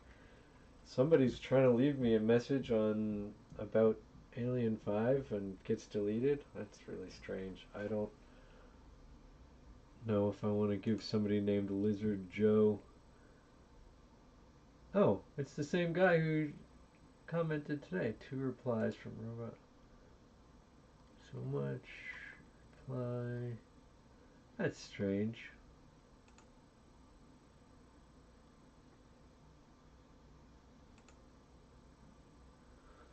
That's really weird. Okay, so yeah, he's a nice guy. I've got to give him my Snapchat. It's just strange for anybody to ask for a Snapchat. But okay. Lizard Joe's Reptiles. Oh man, this guy's awesome. Man, alright. Everybody subscribe to Lizard Joe's Reptiles. This guy seems really awesome. Okay.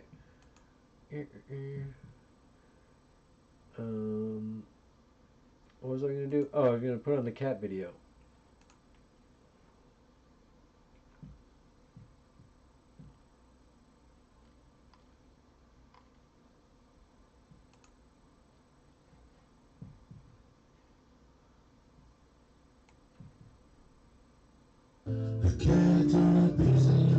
Whoops. Alright, here, I'm just going to start it over here. I'm not playing the music so I avoid copyright stuff. Copyright issues. Alright, I'll be back in just a minute. Enjoy this video. Uh-oh. Now what's going on? Oh man, it's not playing right. Hold on.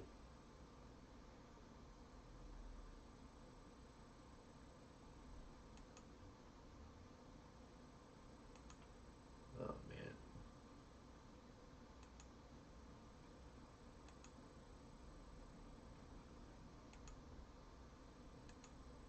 And we'll just have to shrink it down a little bit.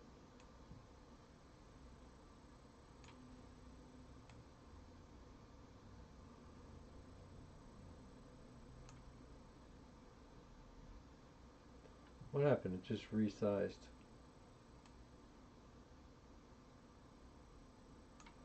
There we go.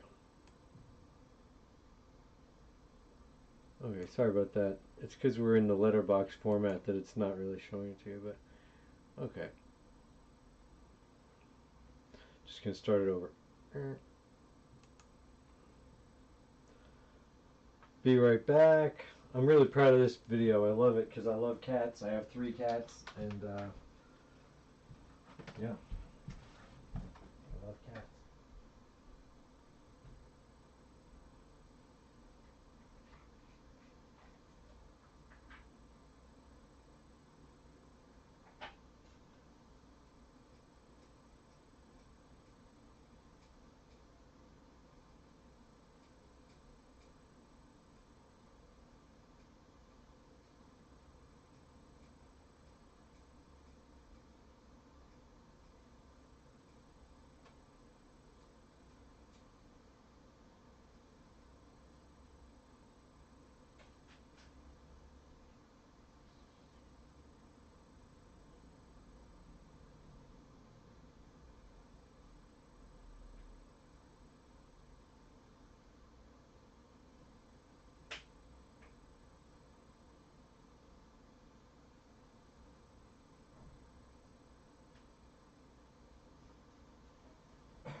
Alright.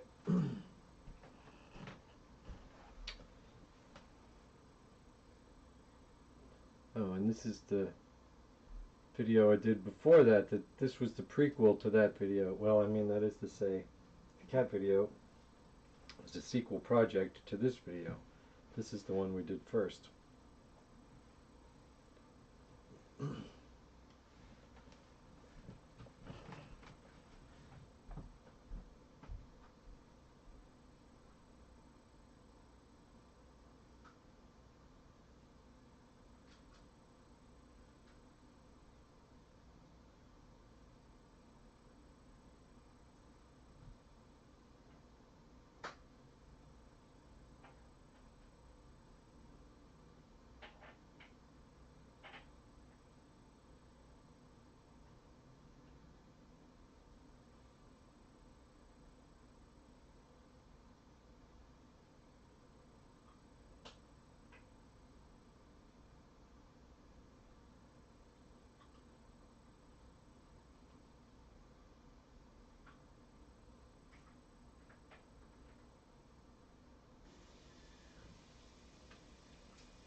I might want to change the title of the video.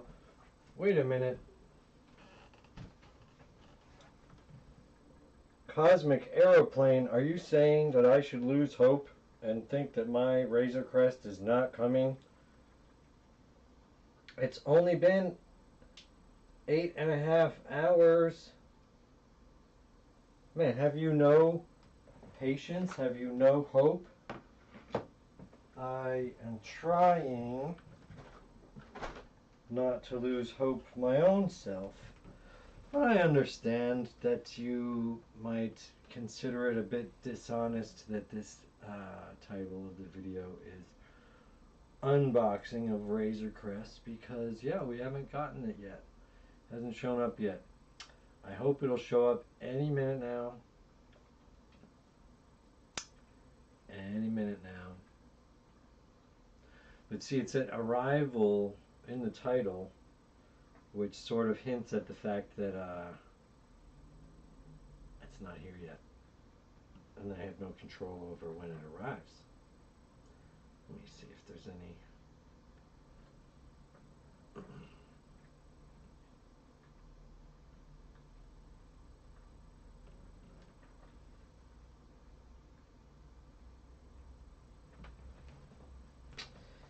Let me see if there's any.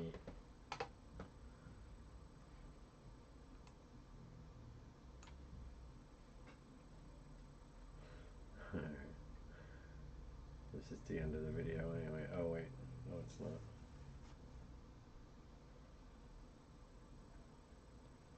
So funny.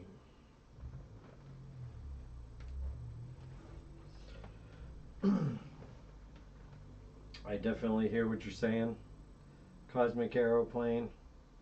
So no hard feelings if you, you know, think I'm being an idiot. Because I think you might be right, sir. I think you might be right.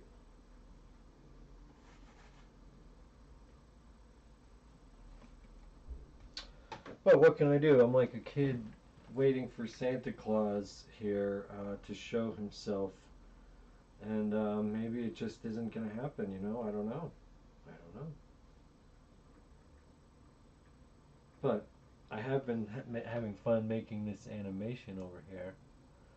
So that's been fun for me, even if it's not fun for everybody else. I've had some people hanging out this whole time, so I guess it's not totally unfun. I think my camera has cooled down enough to continue my experiment.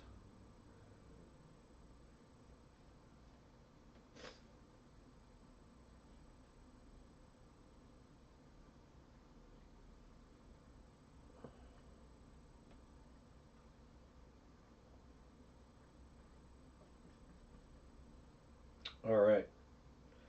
So, let me see here. Cosmic aeroplane. What's life like on the cosmic aeroplane, man? Are you still watching? Probably not. If I was cosmic aeroplane, I would have probably left already.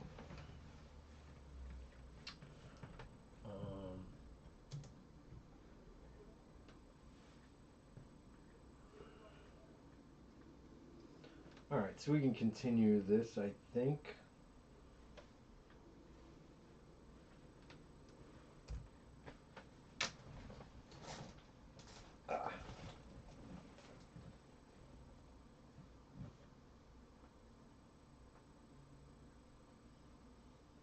So I'm going to start shifting the focus to Darth Maul over here.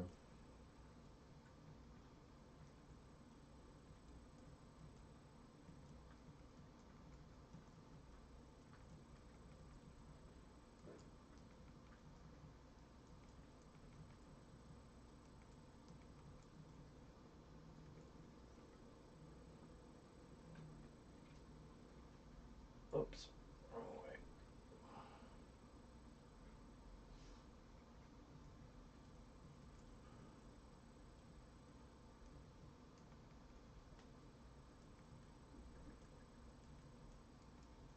There we go.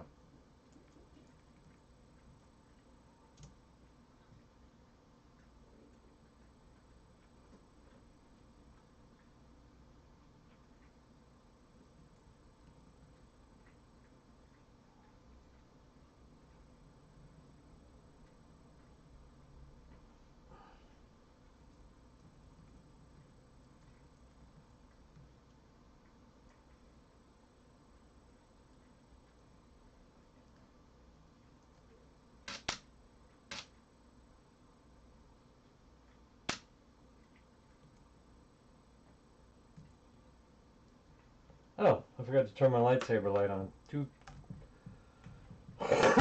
dummy.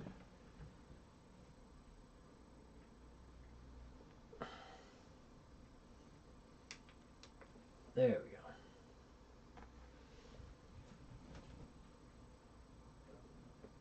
go. Now let's get him back in the shot here.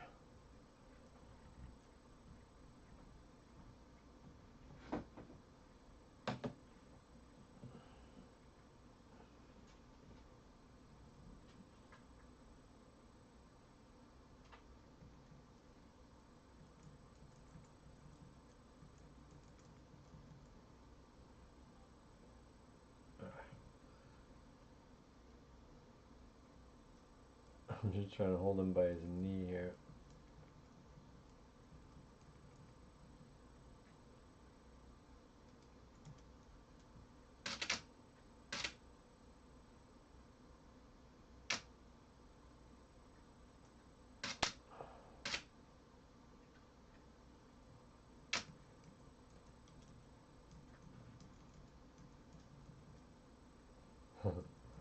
Now, since that slight movement is on the rotation, I'm going to try to leave it in and see what happens.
Now let's switch up this one.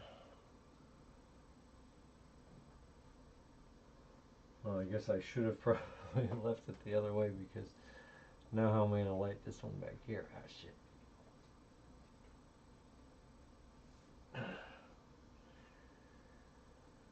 Okay, so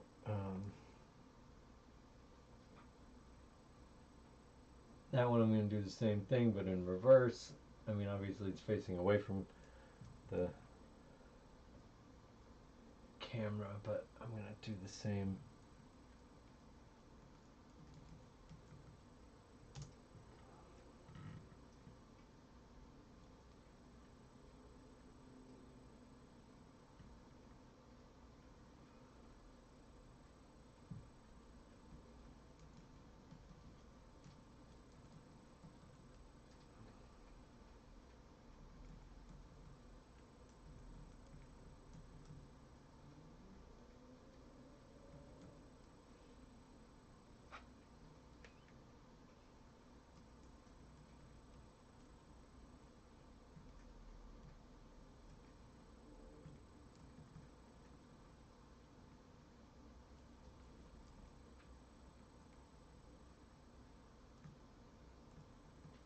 What's going on? Why don't I go here?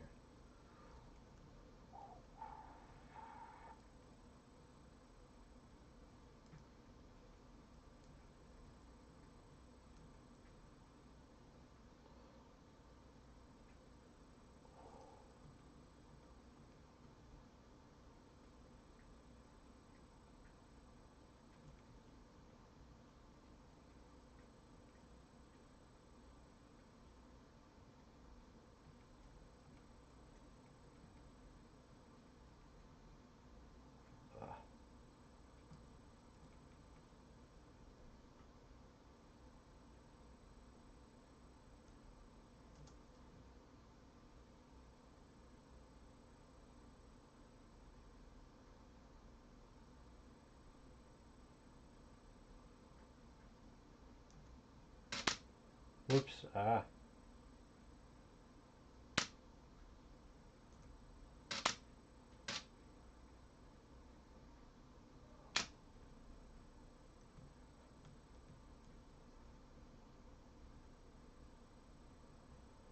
Try that again.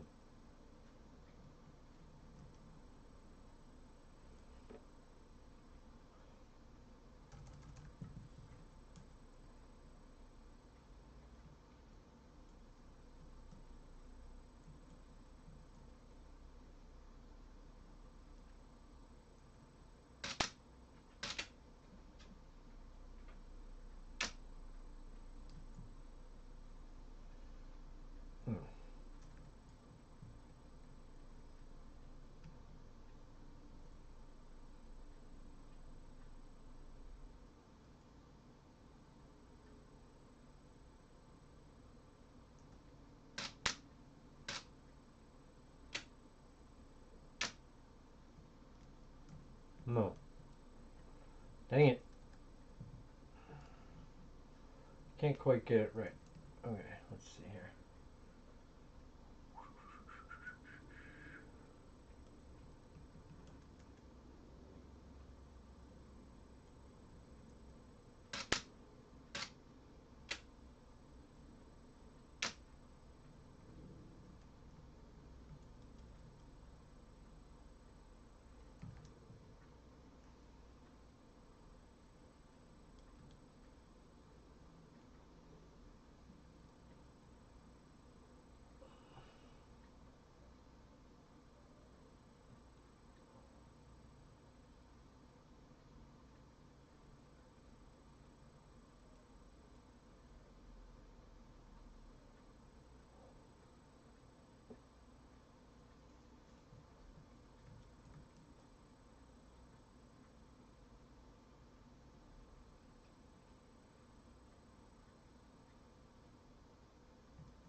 Can't quite seem to get this. Oh, there we go.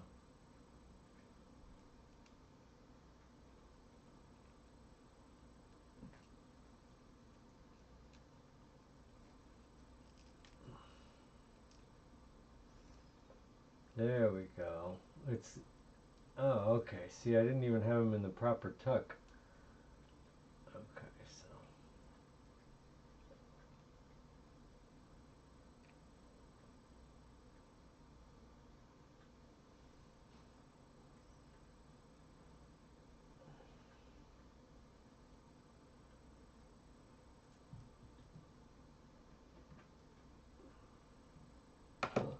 Oops.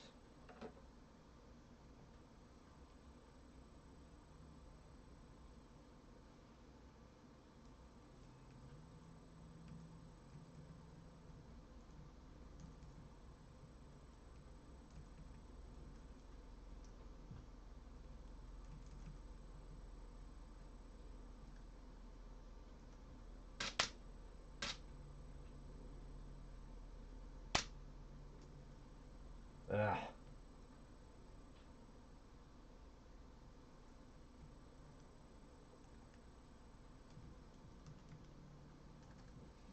Still not liking it because I want his lightsaber to be more square to camera so I don't reveal that it's the wrong saber. Alright, that's fucking right.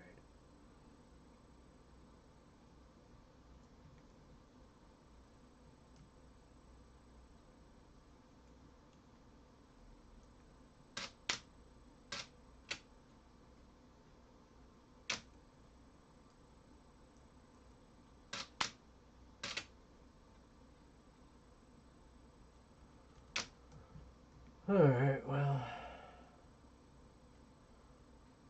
not really crazy about either of those. Let's try it again.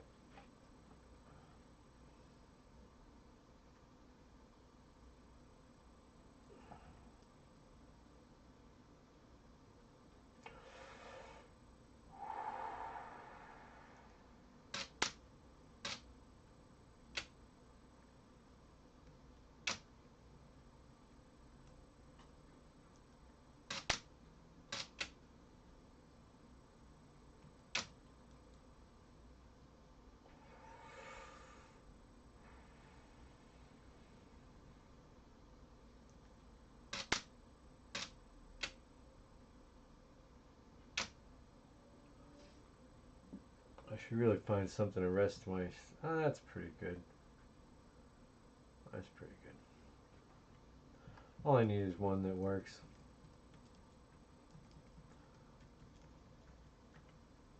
Yeah, okay, I'm gonna eliminate that one actually. So,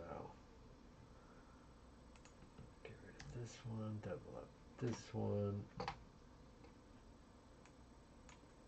Then get rid of these two and double up this one.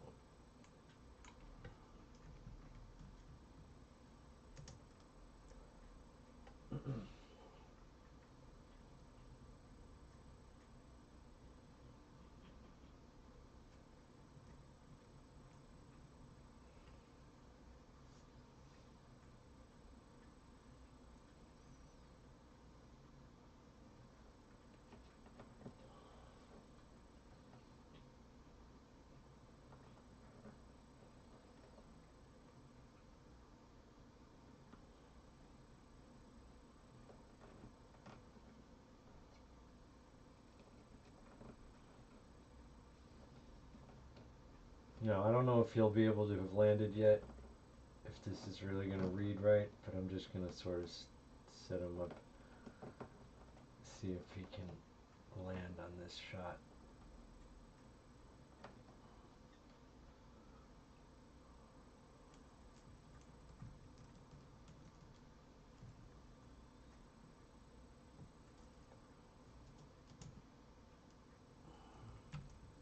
No.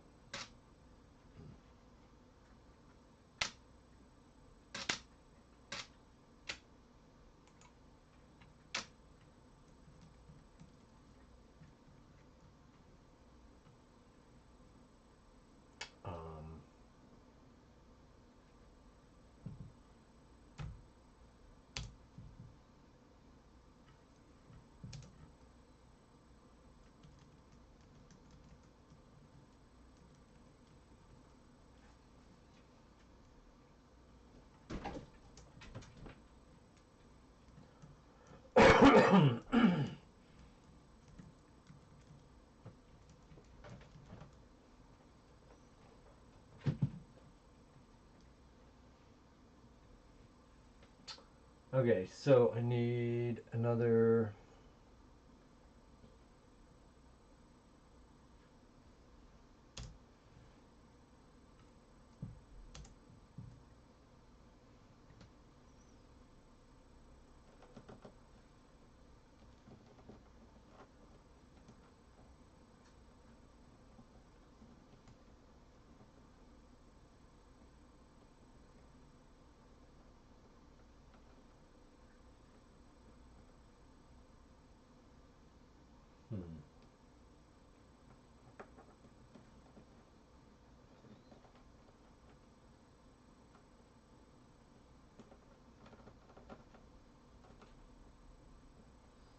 I feel like he needs to move forward just slightly more to like settle.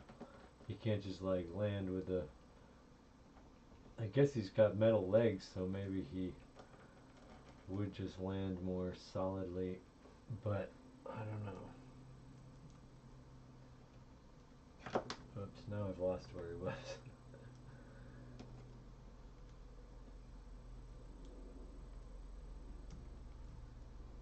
Oh man, come on.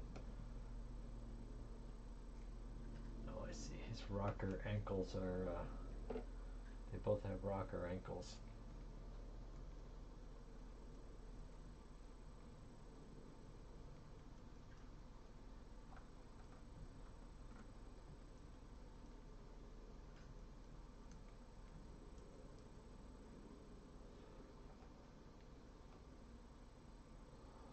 I just want to get a shot where his the hilt of his saber there is like clearly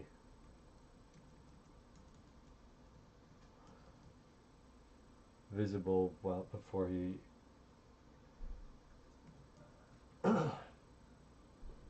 ignites his double saber.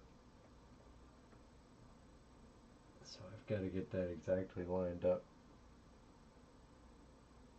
But it looks awkward the way he's holding it now.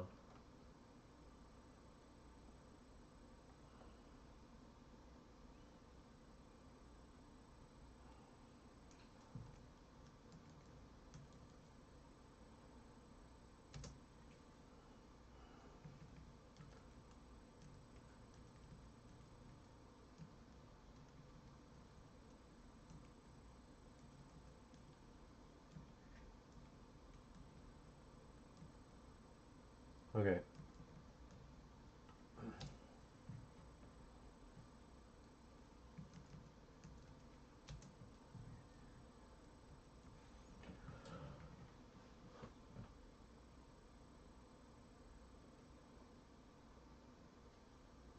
So now I need to get this special going. I might need to cut this. Oh shoot.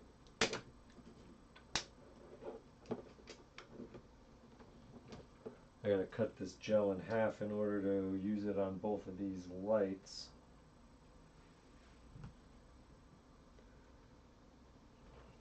Put this on pause for a second.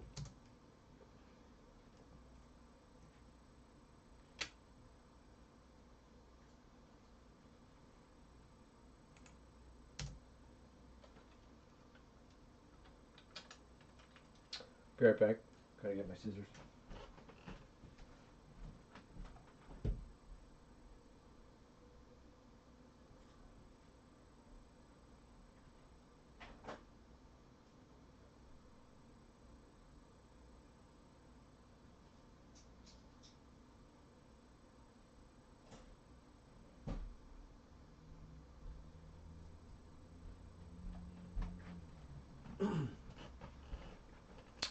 Oh yeah, once again, the handy tip that I like to give for action figure photography and movies, if you're using small lights like these little book lamps and lume cubes and stuff, you can get all the gels that you need by going online and getting a sample pack of gels from one of the gel making companies like Lee Filters. You can look up Lee Filter gel samples, and a little book, like a sample book, something like this will come up on eBay for about $10. Or if you live in Hollywood or near one of these places, you can just get these for free if you just go to the lighting stores that sell gels. They want people to have these so that they know what to order. So there's literally every type of gel that is made by Lee Gels, Lee Filters, and you have them all here. I've been sampling from this one book for like 10 years and I haven't run out of colors yet. If I need a green, I go to green. If I need a blue, I go to the blue. You know, it's great. And you have perfect size ones for these little mini lights. You just cut it out and use it. So that is a money saving tip for you that could save like hundreds and give you literally any color, every single gel that they make. And diffusion, all the time, everything. Anyway, so I'm just going to put this gel on this light.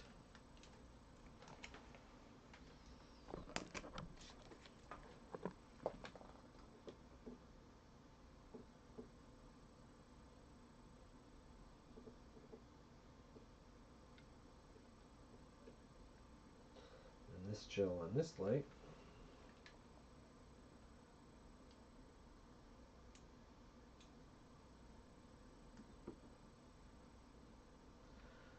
Because now I need two specials to cover both of Ahsoka Tano's lightsabers. Alright.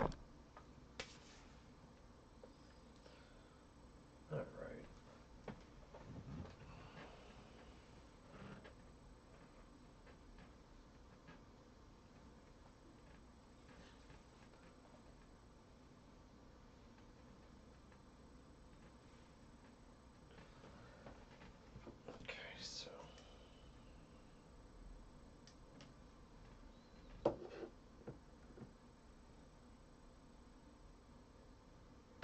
alright, let's try this out. Oh man, this camera's still pretty hot. So turn this off, let it chill for a few minutes. Alright guys, I'm getting a little disappointed. I think maybe this isn't going to work out so great. I don't know. It's going to be kind of anticlimactic if I'm unable to produce dang.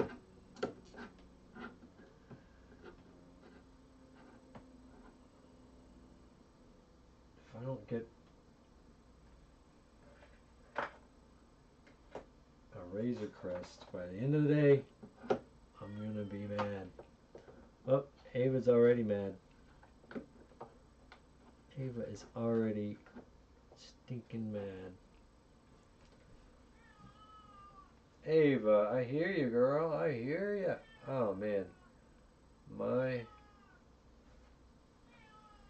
I got a cat begging for treats in there. All right, you hang on, little dear. Just hang on. Oh yeah, right.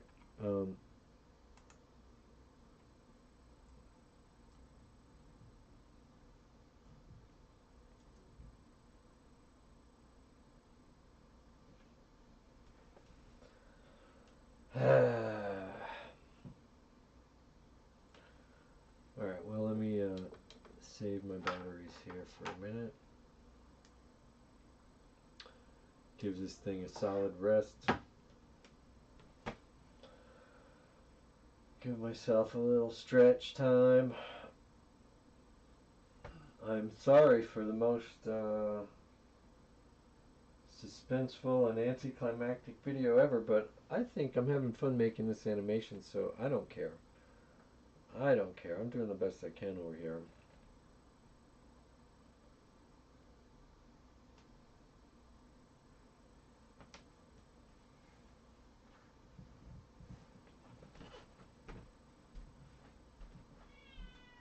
Hey.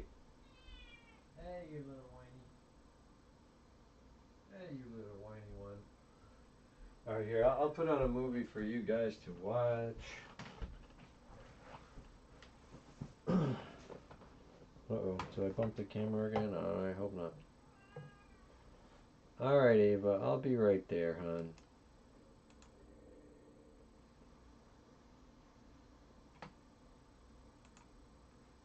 Oops, I lost the chat.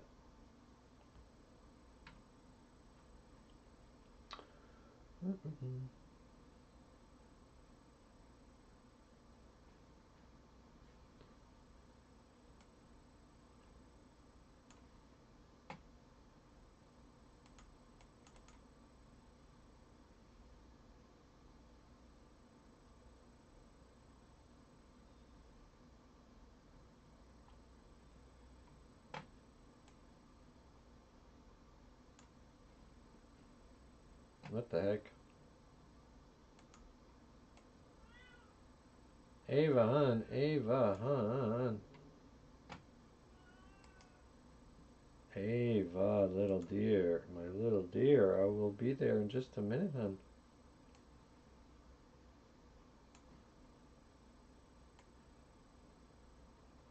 Oh, here, let me just give this a pause, huh?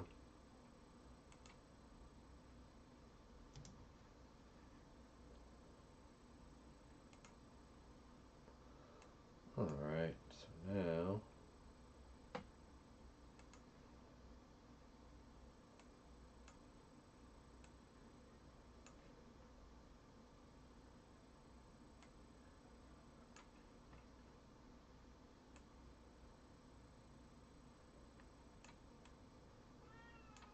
Yep.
Alright, sorry, my cat whines until I give her cheese crackers.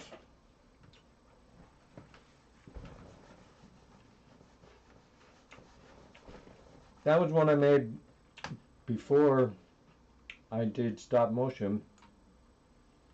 I did it all with puppetry.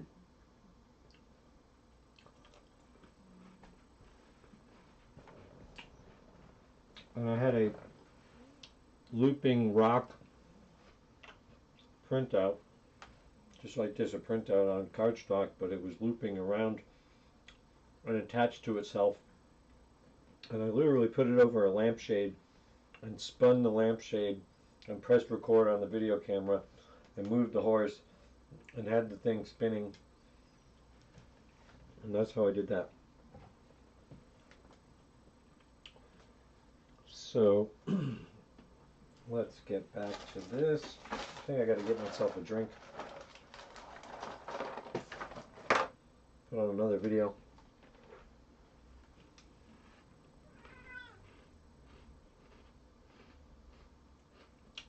Ava, you're not going outside. No, no, you're not going outside. Nope, no, no.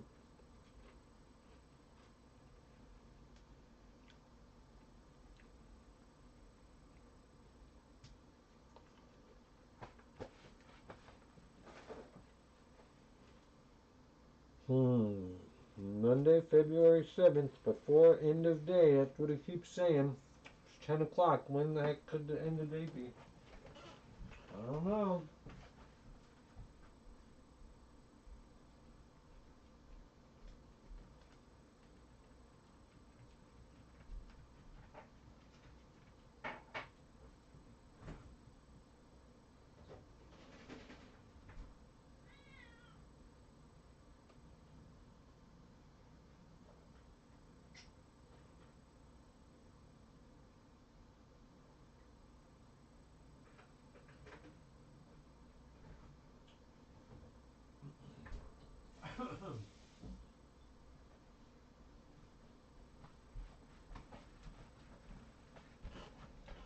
Again, much apologies to anybody who wanted to see Razor Crest, because believe me, I wanted to see it and open it more than you wanted to see it and have it be opened. Believe me, I paid for it a year and a half ago. I want this thing today when it says it's supposed to be delivered, right? But I don't want to be angry. I don't want to let myself be angry about it. If it comes, it comes. Nothing I can do about it. I do apologize for misleading anybody. Maybe I was very stupid for thinking it was actually going to be delivered today, but that's what it says on the app.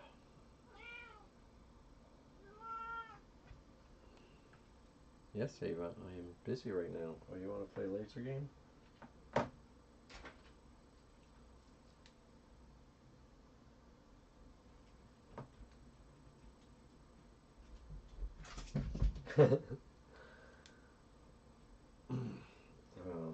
Yes, well,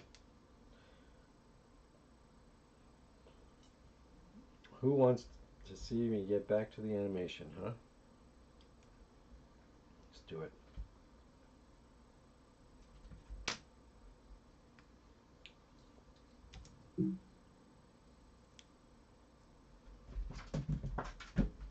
Everybody but my cat wants me to get back to the animation. My cat wants me to get back to the laser game.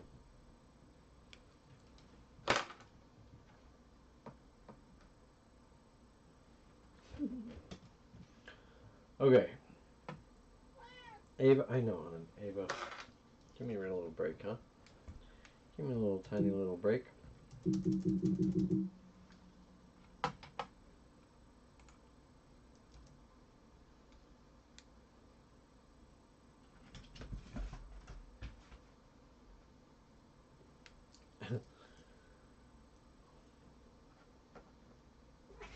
Whoa, whoa, whoa, whoa, whoa, whoa, whoa, whoa, whoa. Crazy cat.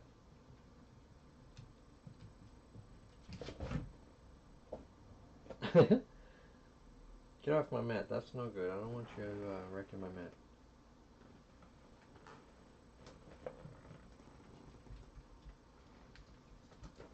Alright. Turn my lightsaber lights on again. See if I can get this back up.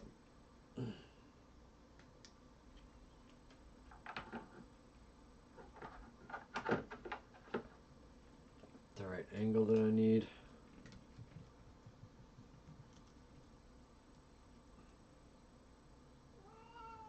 Ava. Oh, Ava, my dear. My poor little one.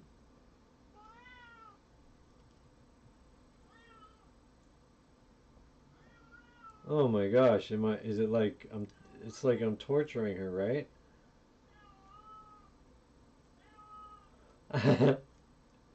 She's the biggest crybaby I have ever met.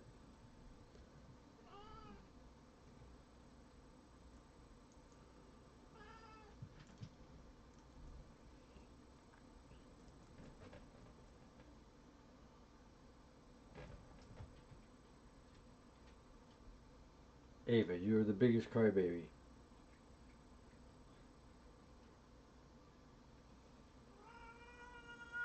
Oh my god. Are you serious right now, hon? Are you serious right now?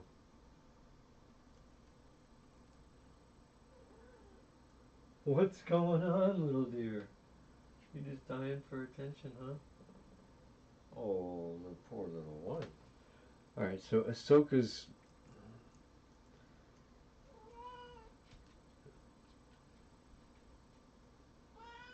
Oh, come on, Ava. Please, please be nice. Don't make it seem like I'm torturing you. Alright, that's better. Ava, seriously.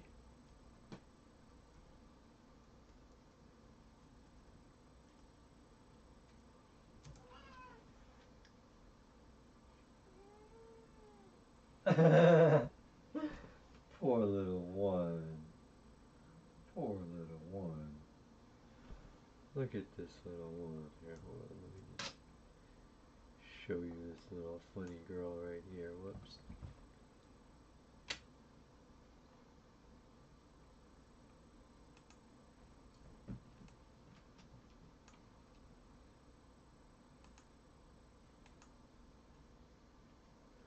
This is Ava right here. Poor little Ava wants me to stop streaming already.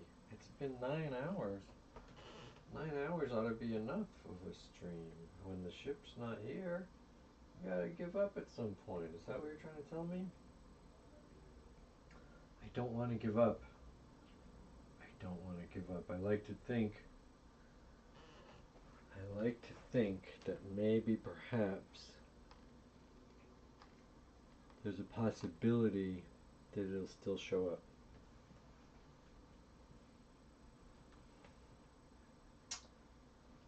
Yep, it's true.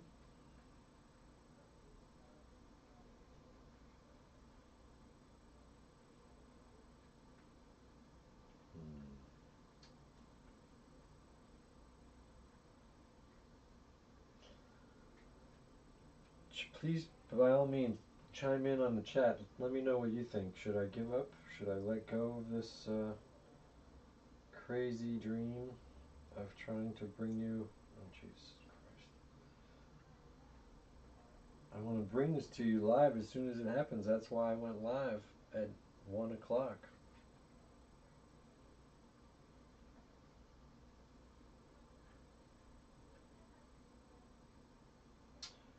Alright, gotta get back to the animation. That's the most fun.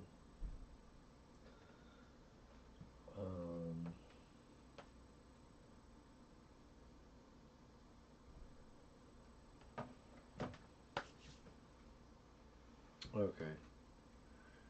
We'll just get back to this right here.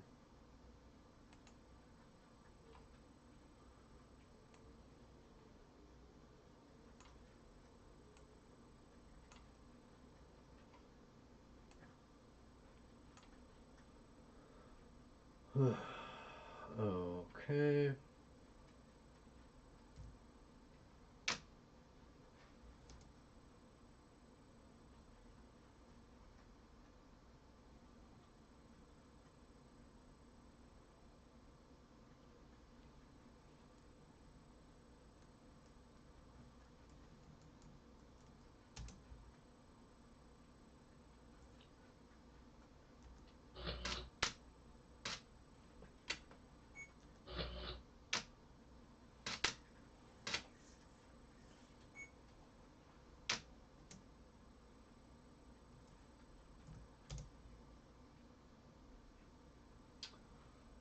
Alright, so now I switch out the Obi-Wan hilt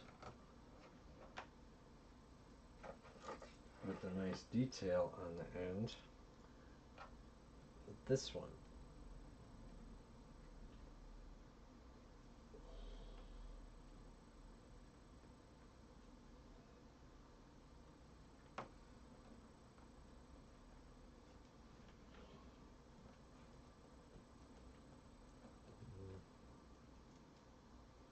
I should have glued his darn feet down. Now where was he supposed to be?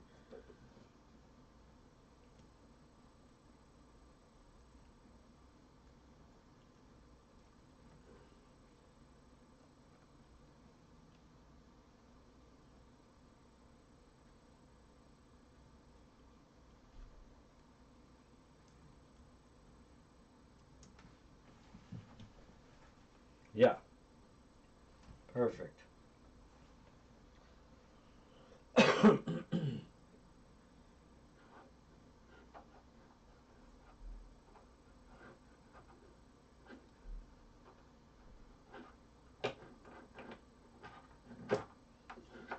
I wish I could figure out a way to get this light to stay at the angle I want it at. Let me see here.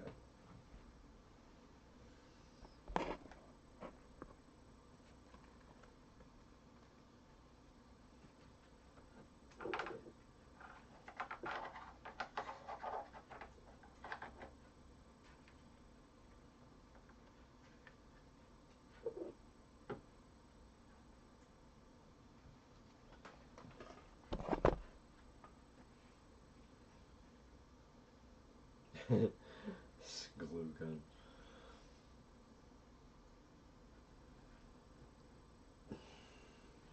Alright, what's that looking like over here? What? Yeah, you can completely see those lights.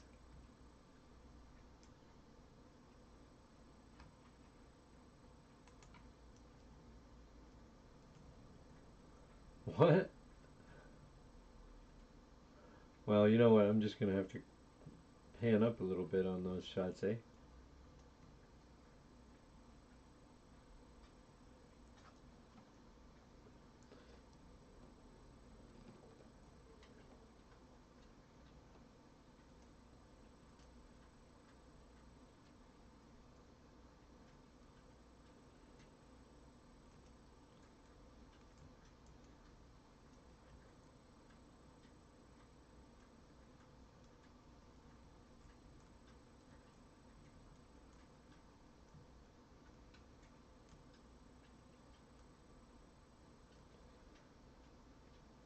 Ah!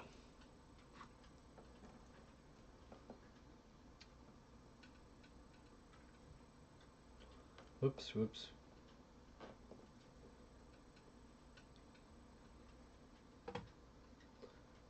Sometimes I forget to use onion skin when it just would make things a lot easier. Just use the onion skin.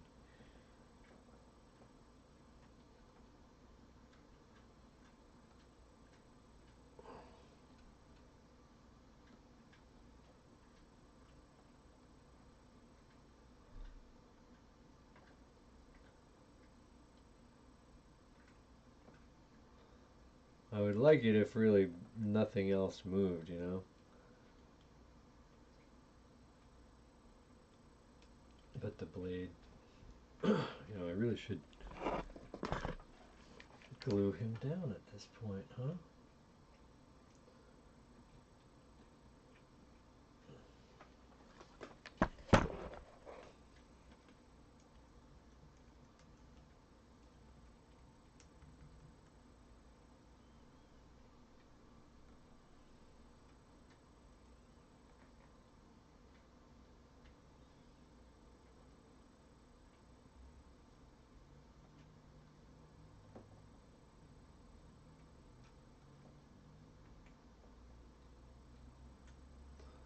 There, that's pretty good.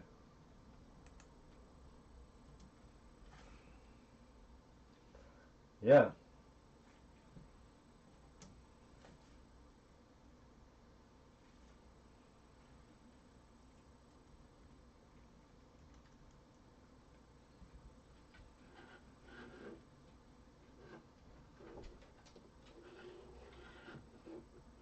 Oh, that's the way to do it. Oh, man. Oh, epiphany, man, epiphany. Bounce the light off of the glare off the background.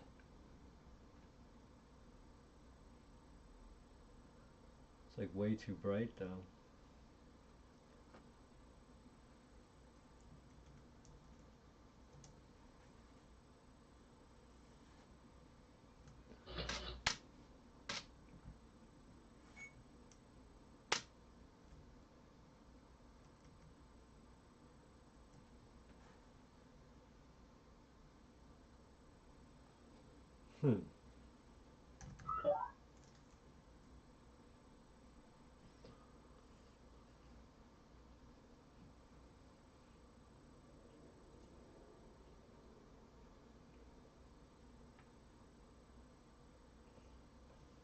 No, because I needed to backlight the lightsaber.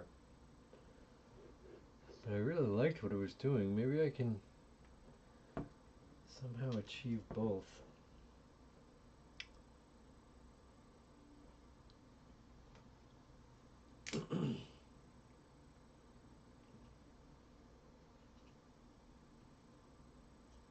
I mean, I know she's totally out of focus.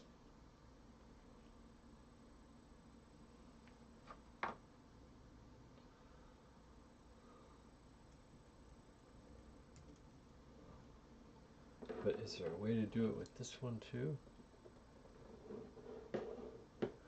Like if she...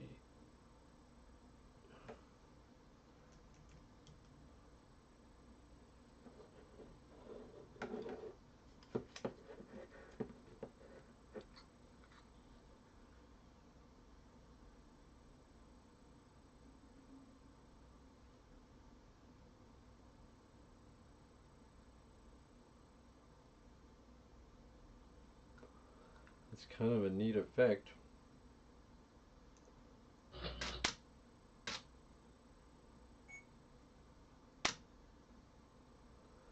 But it's like, yeah, they're not lit, they're... No. Doesn't work.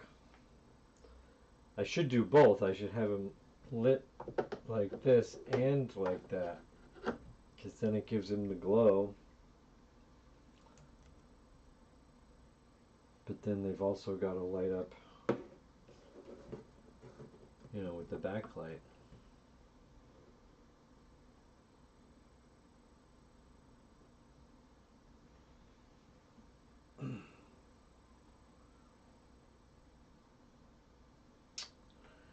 Shoot.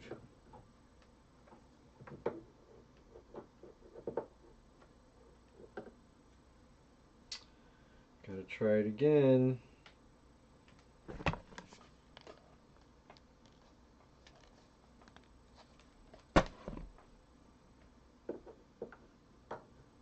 Ow.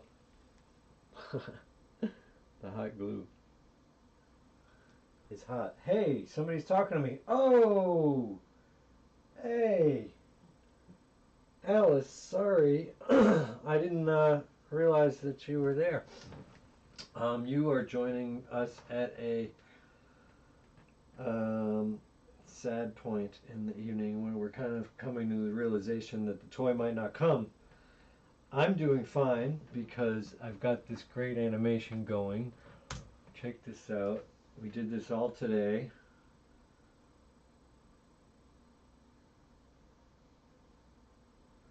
So I'm just getting these lightsabers ignited and trying to get them, you know, get to the actual action part of the scene, which would be the two of them fighting. And I've just been building up to that this whole time. I've had a fun time. There's been different people dropping in all throughout the day. I've pretty much not been alone the whole time. It's been pretty nice having some people, you know, chiming in, helping me pass the time.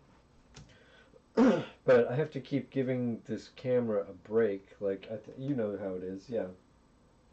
So it's just it's been tough getting this lighting set up the way I need it to be set up for this particular shot, so I'll try my best.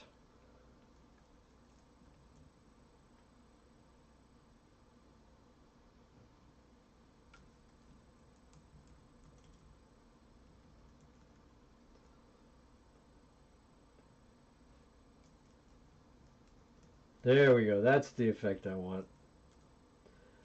So she lights her lightsaber. And once again, I'm doing all this. This is a forced perspective thing where the lightsabers, the lightsabers are pointed directly at the lens. So until you move them, and then it looks like it's igniting. And I did the reverse when she turned it off. It's the same trick they use in the original Star Wars that they had to do before they had CGI or whatever. Okay, so now this guy's a little off.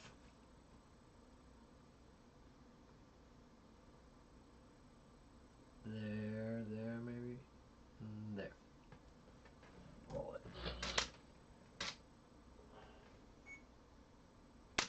How are you today? How's your day been? Did you just get up? Oh, you're gonna stream. Are you streaming now? Are you gonna stream? Oh, I should check out your stream. I should just quit my stream. I mean, heck, man. I tried, I gave it a shot. It's 10:30 at night. So yeah, I'll check out your stream.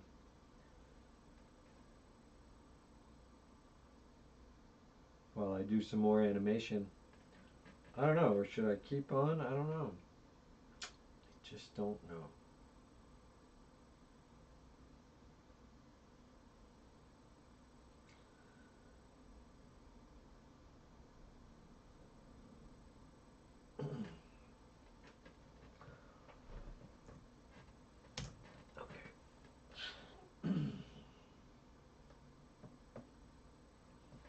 All right, we're right at the exciting moment here.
Okay, looking good.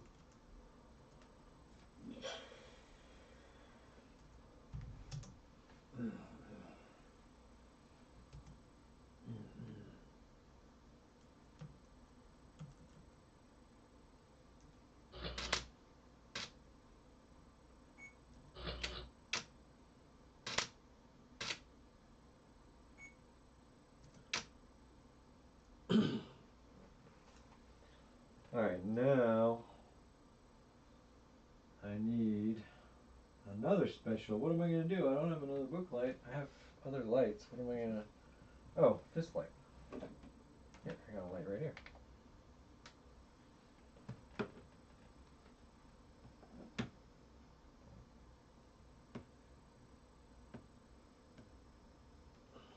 I need a red gel for this one.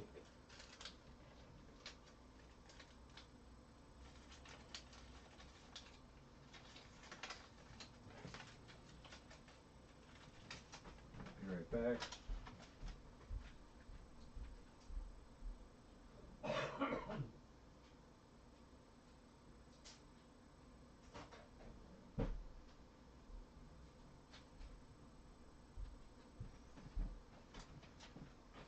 yeah, once I get this lightsaber lit, I am gonna call it a night on this stream.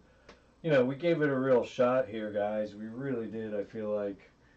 And it's really not my fault it didn't show up. I really wanted it to show up. I really, really did. I really, really did. But,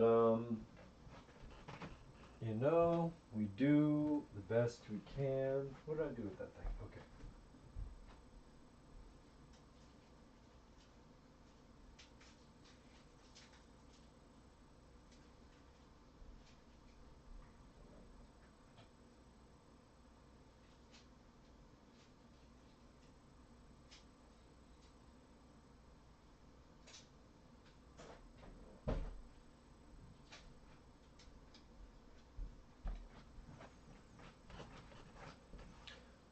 Okay, that ought to do it.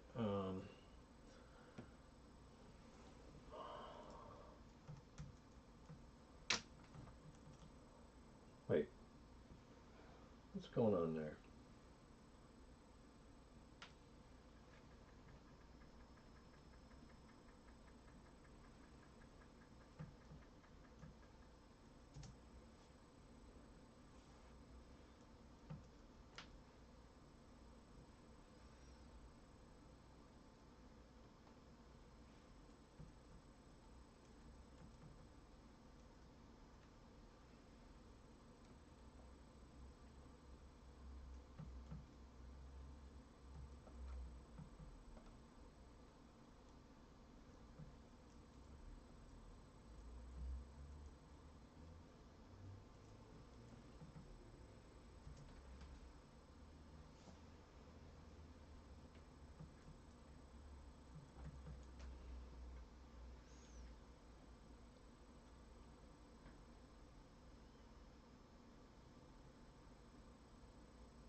Wow, it's kind of looks like he's igniting one end before the other, so it's really kind of neat because he's. I thought it was going to look like he was extending both at the same time.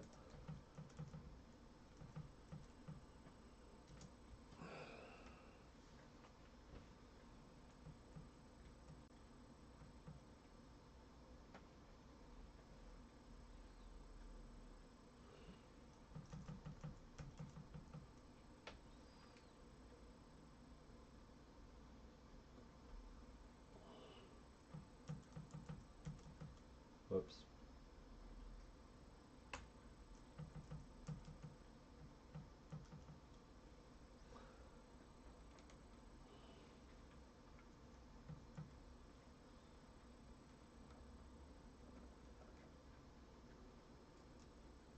Jeez, you can see it's not perfectly straight.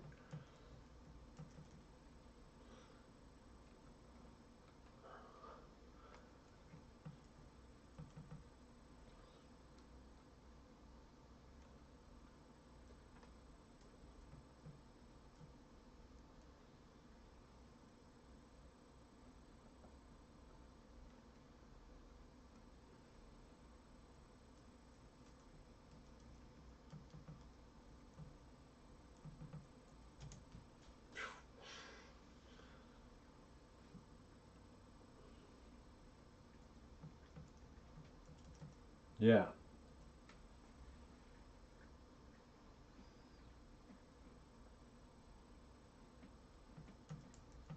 Ooh.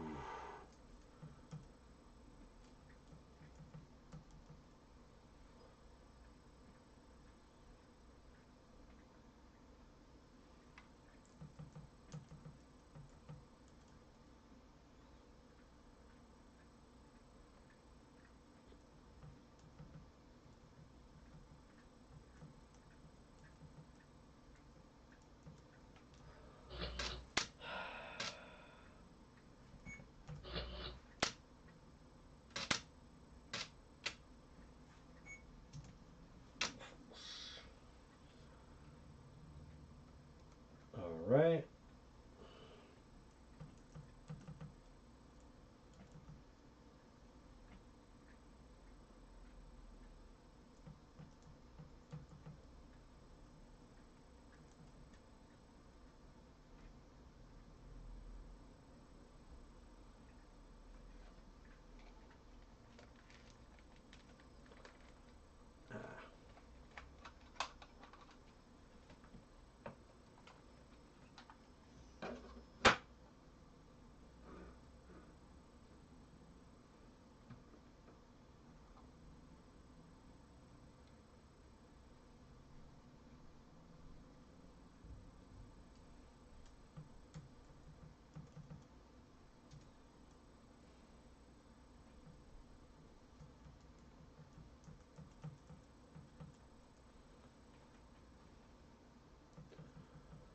Yeah, I gotta redo those shots. Shit.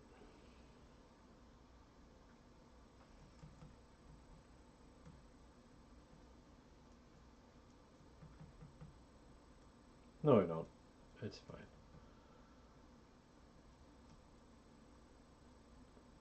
What's going on there? Oh, okay.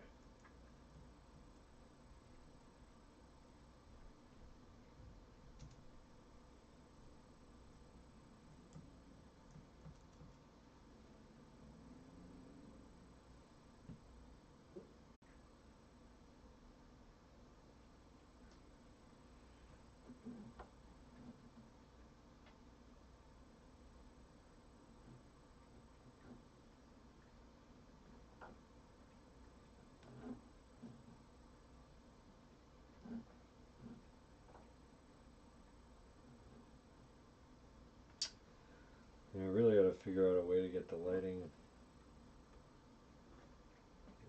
like. Well, what did I do? Did I just hit her? Oh well. I don't know. It's hard to get these lightsabers to light up the way you want. Maybe I do have to add After Effects.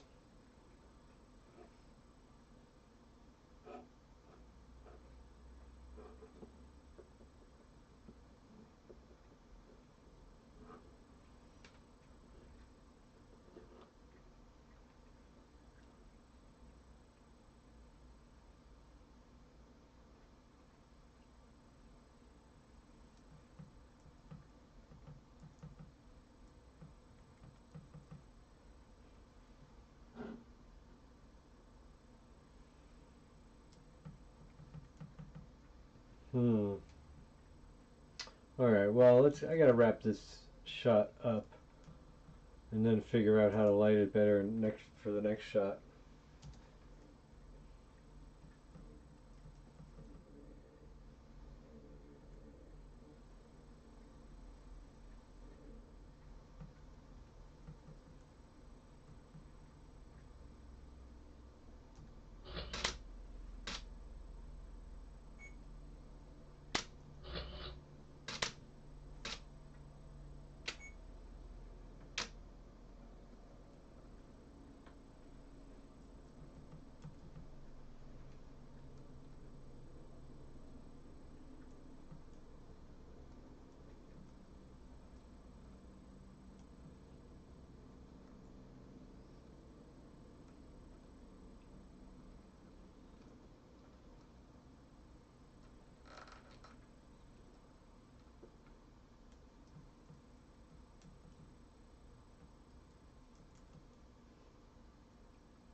Oh man, I screwed that up.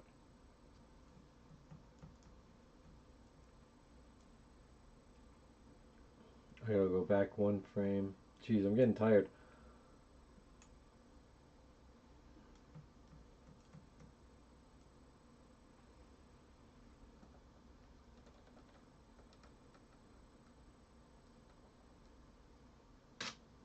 Oh no. Camera's getting hot again. Alright, gotta give it a little break here, but basically at the end, I could cut it here.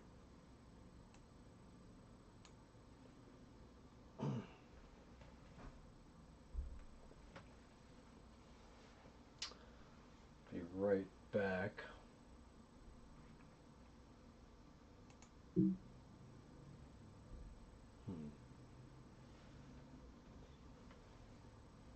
Alright, let me wrap this up. I apologize, guys, and I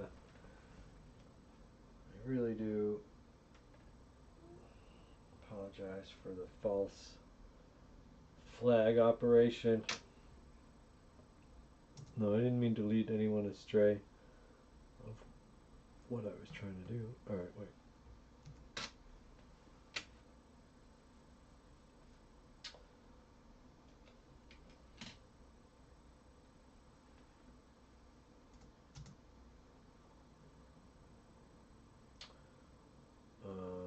Okay, so what's the problem? What the problem is? Oh, Ahsoka's movement.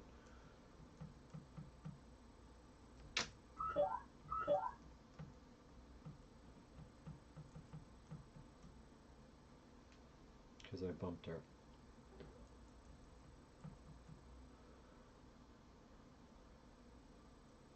She should be going like that.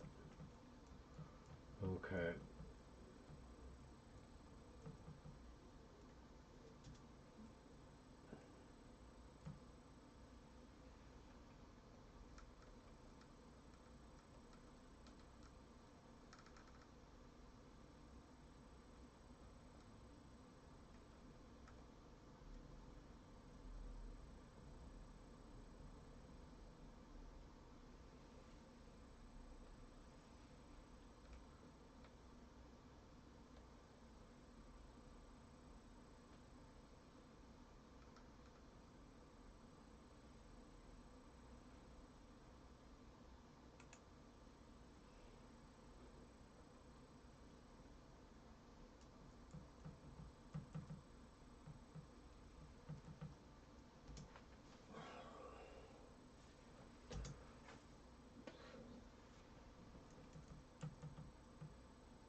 Looks pretty good. Alright.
Whoops.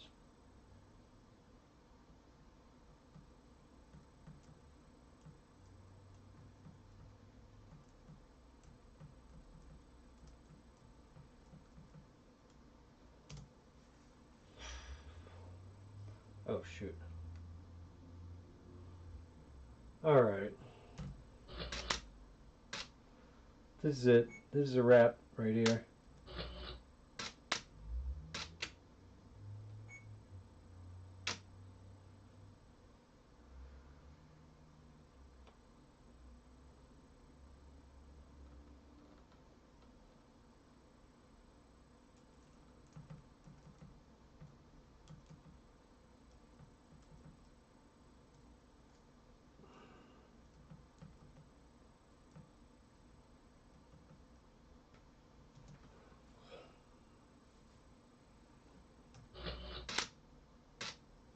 $205, $206, $207.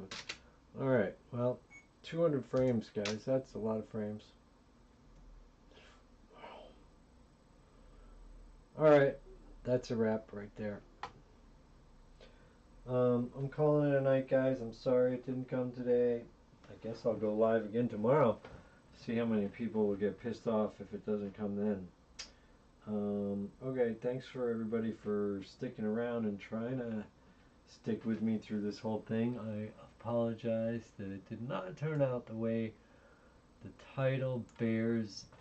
The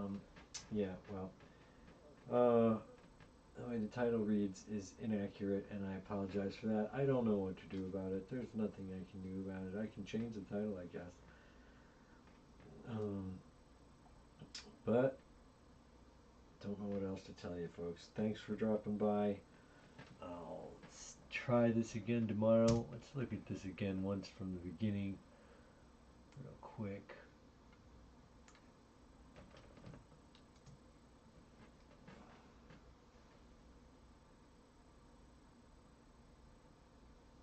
Thanks to Brian and to James Dean and to Alice Cooper and all the other people who, Nitro, all the other people who dropped by. I really appreciate it. And to all of you who didn't make it, I hope you can make it on my next stream. I'm speaking to you telepathically now because you're not watching this. Alright, see y'all later, guys. Have a great night. I'm kind of losing my mind after 9.5 hours of straight streaming, so I'm gonna go. Have a wonderful night, everybody. Have a wonderful night.